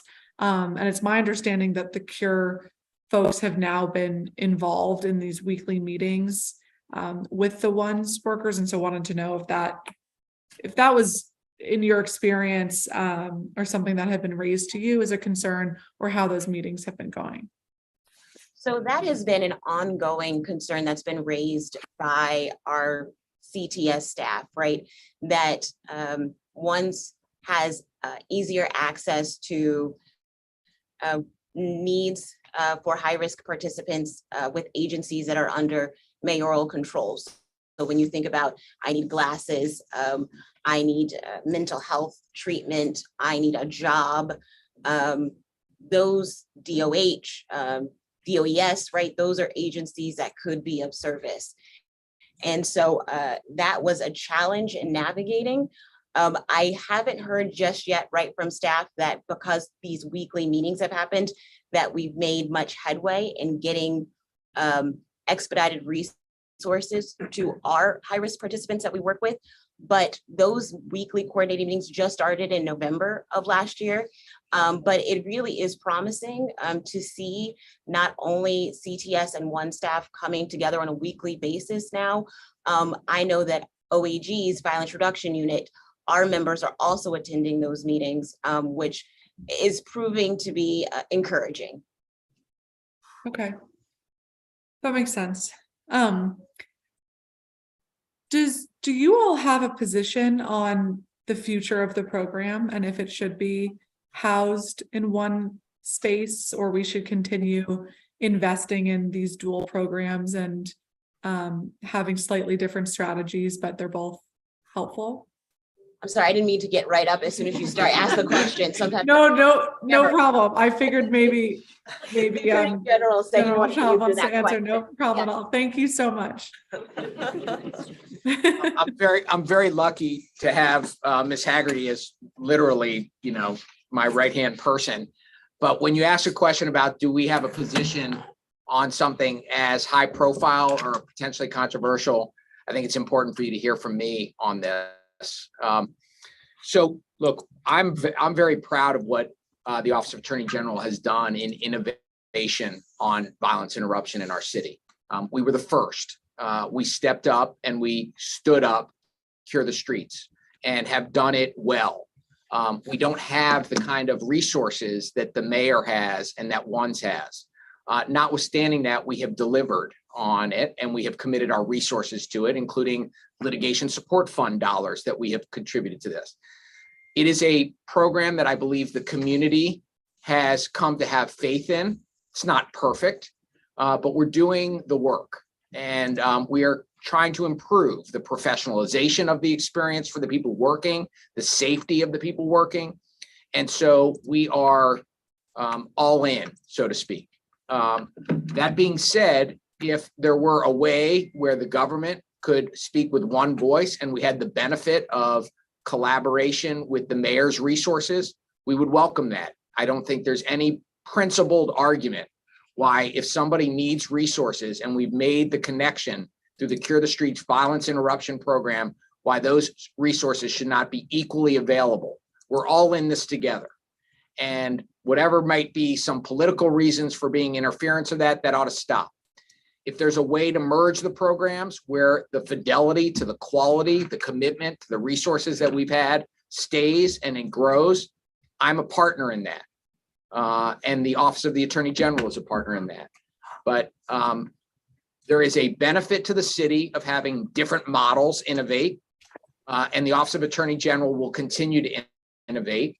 But let's face it, the place where this work should really be being done is under the mayor, with the resources that the executive branch has to make an organization like this work. And if you look at other cities around the country that have done this well, they have had a strong mayor be all in on supporting violence interruption, gang violence reduction, other things that have happened in cities like Los Angeles and Chicago and other places. It's where it makes sense to be if you were designing from scratch. We're not starting from scratch here. So we're going to continue to do our work. We're going to continue to collaborate. We're going to continue to ask the council for resources. We're going to look to collaborate with the mayor and her team and deputy mayor to try to make sure that violence interruption works well across the city. And when we do make the breakthroughs that are so important, that we get people resources in time that they need to actually keep them in safe places and away from being a victim or worse of gun violence. Okay, thank you very much. That makes a lot of sense, and I appreciate you sharing your perspective on that. I do want to raise two issues that have come up over the last several weeks with performance oversight with OAG, but also with other agencies around a request for more pay for the violence interrupter workers, violence interrupters, and a request for a multi-year contract with the CBOs. And, you know, I don't have a perfect solution for this because, of course, all of our budgets and the budgets that we pass as a city happen each year and have to have many voices and votes to go into effect. You may have more flexibility there, you may not, but this has come up as a repeated concern that in order to build trust with the CBOs and make sure that they can plan professionally, not just within one calendar year, but within a couple of years, knowing that they have this contract secured, has come up on a number of occasions. So I wanted to make sure that was on your radar. Most certainly is. And from our perspective, we provided a $1,000 bonus to our workers. We had a cost of living adjustment. We are trying to do our part. And I think it is important for everybody to understand that, you know, we are asking violence interrupters and the folks on the street to do the kind of public safety work that we also ask the police to play a role in. We all have a role, but look at the way in which we support different parts of the ecosystem. And whether it's insurance, whether it's training, whether it's pensions, whether it's a career path to success, all of those things should be looked at in terms of what are we asking of people to do to make ourselves safer. And I think it's very important that the council and your committee keep your eyes on this. The budgeting process is an opportunity to keep your eyes on this. And I can promise you we're keeping our eyes on it too. Okay, thank you. Site specific question, but it's my understanding that Cure is now operating at a couple sites that there are overlapping or adjacent to one sites, including Brightwood Park and Congress Heights and Congress Park. How are the agencies coordinating at those sites to both prevent a duplication of efforts, but also make sure that we're sharing information productively? Okay, and on that, I think I'm going to ask Ms. Haggerty to come back Okay. and take the specifics on that.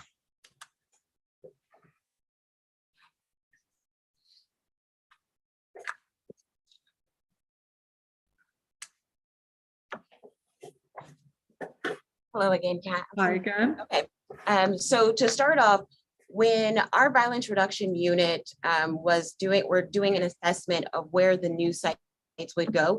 In addition to looking at areas with the highest rate of gun violence, the geographic level, type of area, and the nature of the violence, they also discussed with key stakeholders in those respective communities around the district to see where would be the ideal place to put a Cure the Streets target site.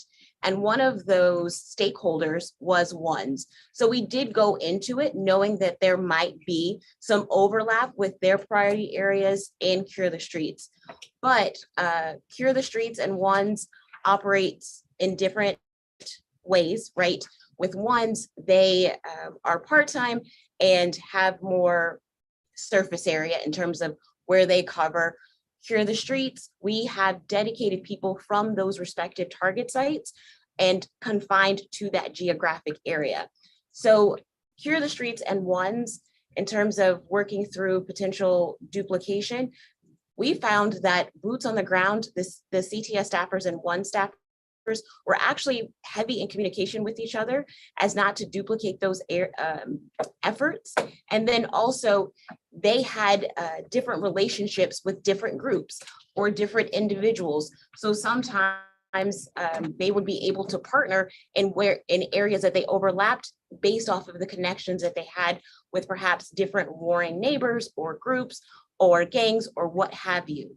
Additionally, these weekly meetings that have started in November by ONES has also provided an additional way for CTS and ONES to come together to see who is going to take the lead on a particular issue, if perhaps there is an overlap in areas, and who will put forth the resources. So I think that that's also helping making sure that everyone is on the same page.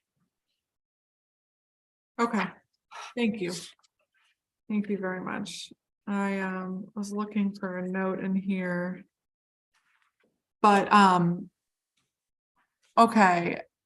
Attorney General, we're getting close to the end, I promise. I want to ask about women and girls and hate crimes and domestic violence that we have continued to see really spike during and following the pandemic. And there are a number of excellent organizations that are doing work to support survivors of domestic violence and of hate crimes. But how is your office, and how can we better partner with your office on supporting victims and being proactive in protecting the community from these incidents of harassment and assault that we know disproportionately impact women and our LGBTQ community?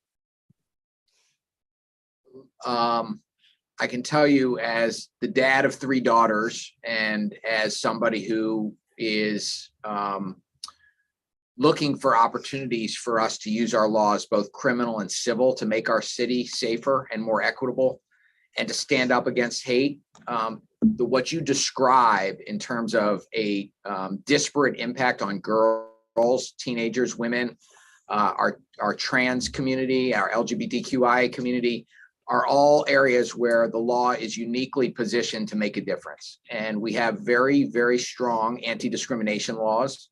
And so where we can make cases that there are practices that are going on that are discriminatory in nature, we want to use those laws. We also know that we have the ability to prosecute or bring cases where people are engaged in hate crimes or hate events, and that manifests itself in different ways depending on the behavior. We do a lot of work when it comes to intimate partner violence and protecting people, getting orders to protect people before or where there's a real threat to violence happening. And in the extreme risk setting, the ERPO, extreme risk protective orders, we've also picked up our level of work. That's also to deal with gun violence and the threat of somebody doing an immediate harm to somebody else. And it often happens that that's in a domestic violence setting. I also think that there are areas for us to be creative and innovate on in areas that we haven't yet done. For example, I'm very interested in examining how the experience of juvenile justice, and particularly the experience of being incarcerated for women and girls, is different than for boys and men. That's from a variety of perspectives. Oftentimes you have a different impact on family. I also think that consumer protection is an area where I'm very interested in looking at the kind of mental health impacts that particularly teenage girls are experiencing through social media. And there's been a fair bit of data that's recently been putting out about the impact on mental health of teenagers generally, but teenage girls in particular, that is being fueled by social media and social media companies. So where our consumer protection laws and our privacy laws can be used to protect girls and teenagers, I want to lean into that as well. So part of it is when we have incidents that happen, we respond to them and determine whether we can bring a civil lawsuit and hold people liable or a criminal prosecution. The other place we play an important role is in public education and in making sure we're pushing information out to people so they know what their rights are, what the law is, where to go for help. We've tried to be very aggressive with respect to trafficking. Oftentimes, girls that appear to be committing criminal acts are actually victims of crime and victims of trafficking, and they're victims, and we need to try to make sure that the law protects them. We can do that also through public education so that people in the community know what the signs are to look for if there's a young, oftentimes girl in distress. Final thing I'll say is that a lot of times for young people in the LGBTQ community and otherwise, kids are running away from dangerous situations in their homes. And we need to think about how we keep kids safe. We have a program that we're working on with Sasha Bruce, where we have sometimes a situation where you have violence in the home where a parent will call and be very upset at the kid because the kid has been violent to the parent. And oftentimes the parent in the moment says, I want my kid locked up. Tempers cool down, and 24 or 48 hours later, there's a revisiting of it. Where do we get those kids the safety they need to come out of the home, to be in a safe place where they can sleep and have a meal and let tempers cool down and not drive kids deeper into the criminal justice system? And that too is a practice, a program that we're piloting with MPD, with Sasha Bruce, to try to avoid immediately criminalizing somebody who has been violent, disrespectful, improper in the home, but doesn't necessarily need to be criminalized for it. Interesting. Well, thank you so much. Those are a lot of great ideas, and really would love to work with you on those and be supportive as you continue to expand the office's interventions to support our women and girls and our LGBTQ youth especially. Let's talk a little bit more about restorative justice if we can. And I know my colleague was asking you and Ms. Gajwani some questions about this. And I'm not sure if you're still here, Ms. Gajwani, but I guess first hi, nice to see you. You talked about some of the amount of cases with Councilor Lewis George. Can you tell me those numbers again? Sure, I'm happy to. We had in FY22, which was the last full year, we had 40 restorative justice meetings where we brought together young people who had committed a crime with their families and the person who was harmed or the victim of the crime and their supporters, after a lot of careful preparation on both sides, to have a conversation about what happened, how everyone was impacted, together decide what the young person needs to do to make things right and to make sure they never commit a crime again. In the year previous to that, we had 28 conferences, the previous year 30, and to date in FY23, we've had 15 restorative justice conferences. Thank you so much. And you mentioned another metric earlier of X amount of those conferences were successful. How do you define success? Well, there are a couple of ways to define success. What I was talking about was success at the restorative justice meeting, which is the dialogue, and we call it a restorative justice conference. And that's where the young person participates in the preparation for this meeting. They attend the meeting. The parties all come to a consensus agreement about what the young person needs to do to move forward. And then the young person complies with all of the terms of that agreement, which is monitored by our restorative justice facilitators. And a requirement of our restorative justice program is that that young person also separately complete a course of cognitive behavioral therapy group sessions, which is 8 to 10 sessions over 8 to 10 weeks, that they also complete that. And of the cases that were completed, those numbers I gave you for the last few years, the vast majority of young people were successful. So, there were 38 of them were successful in those ways. Another measure of success, which is of course incredibly important to us and that we are carefully tracking, is recidivism of the young people who go through the restorative justice process. And what we're looking for, of course, is to see that after they go through this process, after they go through the cognitive behavioral therapy, that they are changing their behavior and committing less crime. Because that's what we want. And importantly, that's what the prosecutors at the Office of the Attorney General are really focused on making sure that young people who've committed crime have effective interventions that help them change their behavior so they don't commit crime in the future. And what we've seen from our data is that we have strong recidivism success rates for restorative justice and for the young people who go through it. Which isn't to say that every young person has never committed a crime afterwards, but what we are trying to do is intervene in a way that when you look at the data as a whole, results in less recidivism than the traditional processing of a young person through the court system. And what we're seeing is when a young person does restorative justice, they have less recidivism than those similarly situated who go through the court process.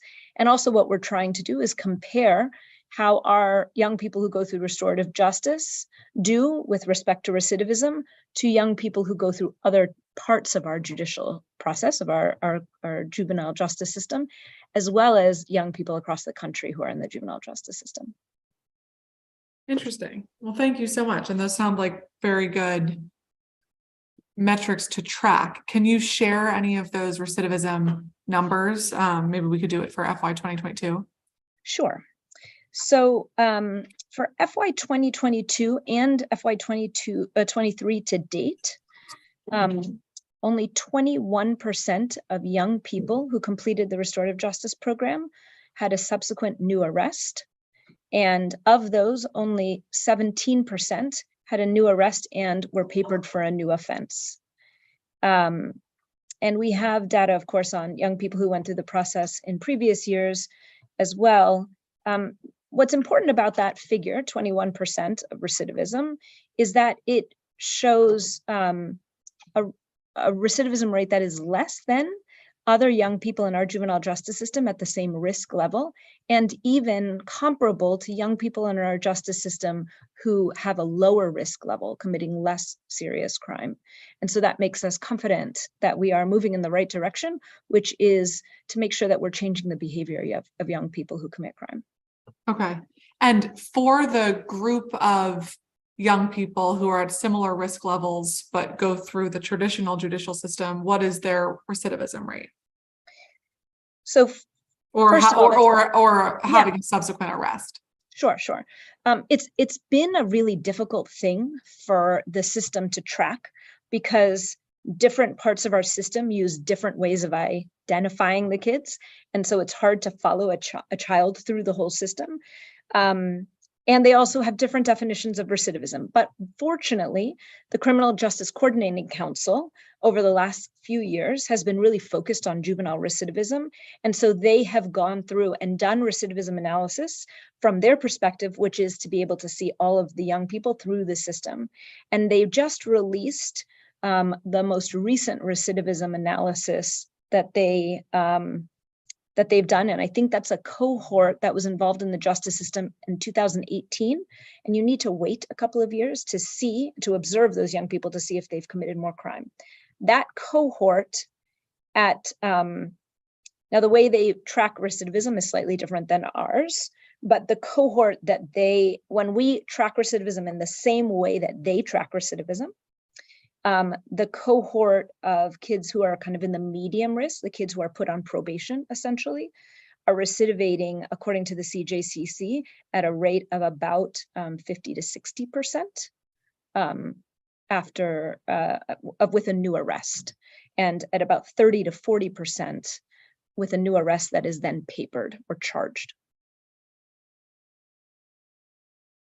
Okay, and those are kids who are the initial group, who are arrested and papered, but not necessarily convicted? They are arrested and papered, and in that circumstance, they are convicted. We have different words in the juvenile system, but they're essentially convicted. They're found guilty, but they are not committed to DYRS. They are put on probation with the Court Social Services Division through our court system. Got it. Thank you so much. That's very helpful. And is that effort to collect this data also going to have more consistency across each of those categories? Is that the goal? Yes, that's what CJCC is doing a great job of, is not only are they standardizing the ways that we define recidivism and standardizing how we look at the kids across the system, but they're also doing it repeatedly. So every year or two, they're doing another recidivism analysis. And so we'll have, ideally more data on young people who've committed crimes after the 2018 cohort next year, which they'll be able to analyze in the same way. Okay, great. Thank you. That's great news. And which individuals or for which crimes is there consideration of who's eligible for restorative justice? And how do you all evaluate an individual who might be eligible in your determination if they might be a good candidate before you even get them to commit to it? We have a pretty robust assessment process that first involves the prosecutor and the restorative justice facilitator on staff at OAG doing an assessment about if this case is appropriate for restorative justice, if the young person is appropriate for restorative justice, and if the victim of the crime is interested in pursuing restorative justice. What that entails is the prosecutor doing an analysis of the young person, reviewing their history, reviewing their social factors, which includes any psychological evaluations, school attendance, those kind of things. But it also involves our restorative justice facilitator spending time with the victim of the crime to see if this is something that might make them move forward in a more positive way. And then also getting permission from the defense attorney and independently speaking with the young person themselves to make sure that that young person is willing and interested in taking responsibility for their behavior, which frankly, most young people are. And what then happens is the determination is made about if restorative justice makes sense in that case. But when we first started doing this program back in 2016, for the most part, we were taking low-level offenses. And as we've gained expertise, as we've built the training of our facilitators, and after reviewing a lot of research on restorative justice, what we find is actually the most rigorous research on restorative justice, that is this massive 10-year randomized controlled trial across 12 sites that was done in Europe. What they find is recidivism reduction is actually greater when you look at more serious crime than you look at low-level crimes and you use restorative justice. And so we moved into this space of making eligible for restorative justice young people who've committed even more serious crimes if the victim is interested in moving forward. And that's where we're seeing really strong recidivism reduction, even with serious crime. Got it. That makes a lot of sense. Okay, well, thank you. And thank you for joining us, Mr. Family Vacation. I'm so sorry to interrupt you. No more restorative justice questions. Okay, great. Thank you very much. And John Orstein, we are almost done. I just want to ask you about zoning, given the change in zoning, and kind of your vision for that new section as we think about some of our affordable housing challenges and goals in the city. Delighted to get a chance to talk with you about that, Chairwoman Pinto. And as you heard from much of the community testimony, the ELU, Equitable Land Use Unit in our commercial division has been path breaking over the last 14, 15 months.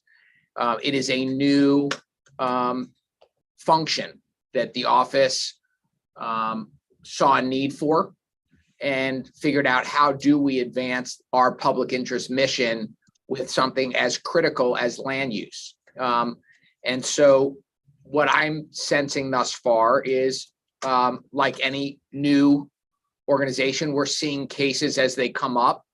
We're assessing, is the system working the way it can? How do we make sure the system can work better? And of course, there are ways in terms of our processes, transparency, communication, where we can do better. But here's what I'm very proud of. The leadership of ELU and the lawyers working on ELU are leaning into the public information need to get out into community, engage with community, listen to community, and provide a very important function, which is in this arcane area of land use. Where even lawyers who practice law for decades, their eyes get bleary-eyed when they're trying to figure out how do the zoning laws work. We have experts here in the office who know it and can provide that type of insight and information to the public. One of the things that I think is true and that was troubling is that we were not playing on a level playing field, and candidly, we're still not playing on a level playing field when it comes to development in our city.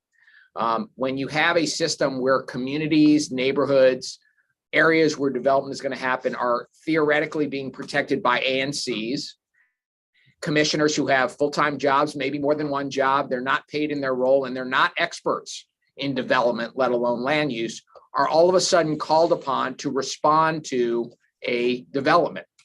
And what the level playing field piece of this is, and this is the procedural justice piece, is to make sure that everybody's playing on a level playing field with respect to how does the zoning and development process work. Too often, development in our city was resulting in, let's call it adverse impact to people. We need to have development. We need to build. As we've talked about earlier, affordable housing requires us to increase the number of units in our city and in our inventory. But adverse impact to the environment, to racial justice, to displacement, to affordable units being available in neighborhoods across the city was sometimes the unintended loser in those types of discussions in terms of how development went forward. And that isn't in the public interest. So I think that we have to continue to innovate. We also have to continue to get some data as we see cases develop. But what we're hearing from the community is that this ELU service, the advice, the availability, the guidance is being well received, is helping people feel like they can be advocates for themselves in the community, that we deal with issues that we as a city need to address. Now, there's some talk about the fact that ELU is anti-development. It isn't. The AG's office isn't anti-development and anti-business. We are level playing field. We are about making sure rules are followed. We are about making sure people aren't being taken advantage of.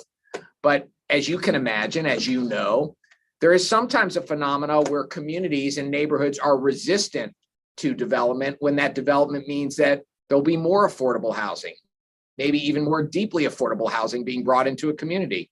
Sometimes that's referred to as NIMBYism. That's not in the public interest. And there may be occasions where the Office of Attorney General, through its ELU, is actually shoulder to shoulder with developers who are trying to expand the housing and build a development in the face of some community resistance to it. That's going to be on the case-by-case development as we move forward to see how is the public interest advanced through land use decisions. And I'm thinking it's a promising area. It's an innovative, another example of innovation. And it very well could be a place where we come back to you and your colleagues and say, we need some more resources to really expand the kind of talent that's necessary to build out this part of our public interest mission. Okay, thank you very much. Look forward to following up with that. All right. Well, General Rosine, thank you so much. I want to just give you an opportunity if you have any other closing thoughts or things we didn't get to touch on that you wanted to highlight today. We covered a lot of ground. I appreciate how comprehensive the hearing has been and that it's gone late at night. I never will take offense to you calling me Carl Racine because I'm so sorry. It's okay. Sometimes people can't tell us apart, but we are two different people. I'm grateful really for, I've got an extraordinary team in the room with me. You got a chance to meet a couple people, but there's 24 people here who are extraordinary at what they do and have really every day come to work and are so committed to this office and to the city. And for that, I'm grateful to Carl and his team because he built a team that has delivered for taxpayers. This was a performance oversight where I get the enviable duty of being the new kid on the block, defending the work of my predecessor. Not everybody would have had that good fortune that I have of coming into an office that is in good shape, that is in very, very good shape. And we know we can be better. And so anytime somebody calls me AG Racine, I take it as a compliment. Eventually people will focus on the fact that there is a new kid in town. But thank you for letting me have my first oversight hearing and wrapping up before 7 o'clock at night. Well, Attorney General Schwab, I'm so sorry. I think I have just said General Racine so many times. So it just came off naturally. But Attorney General Schwab, we are lucky to have you in this position. Thank you so much for your service. And thank you and your team for being so comprehensive, both in our pre-hearing questions that I know were thorough, and today. I think it really highlights not only the breadth of issues that you all are working on, but the level of professionalism and information you have about all of those issues, which is why I really wanted to make sure that some of those issues are on the record and we can keep working towards them, because it is a huge opportunity and responsibility that the office continues to have, and we're very lucky to have you as a partner in that work. So thank you very much. Thank you to your whole team. I'll just lastly note, I'm sorry we didn't get a chance to talk about wage theft today, but another issue that I look forward to working with you all on. And with that, the time is now 6:48 p.m. There being no further business before the committee.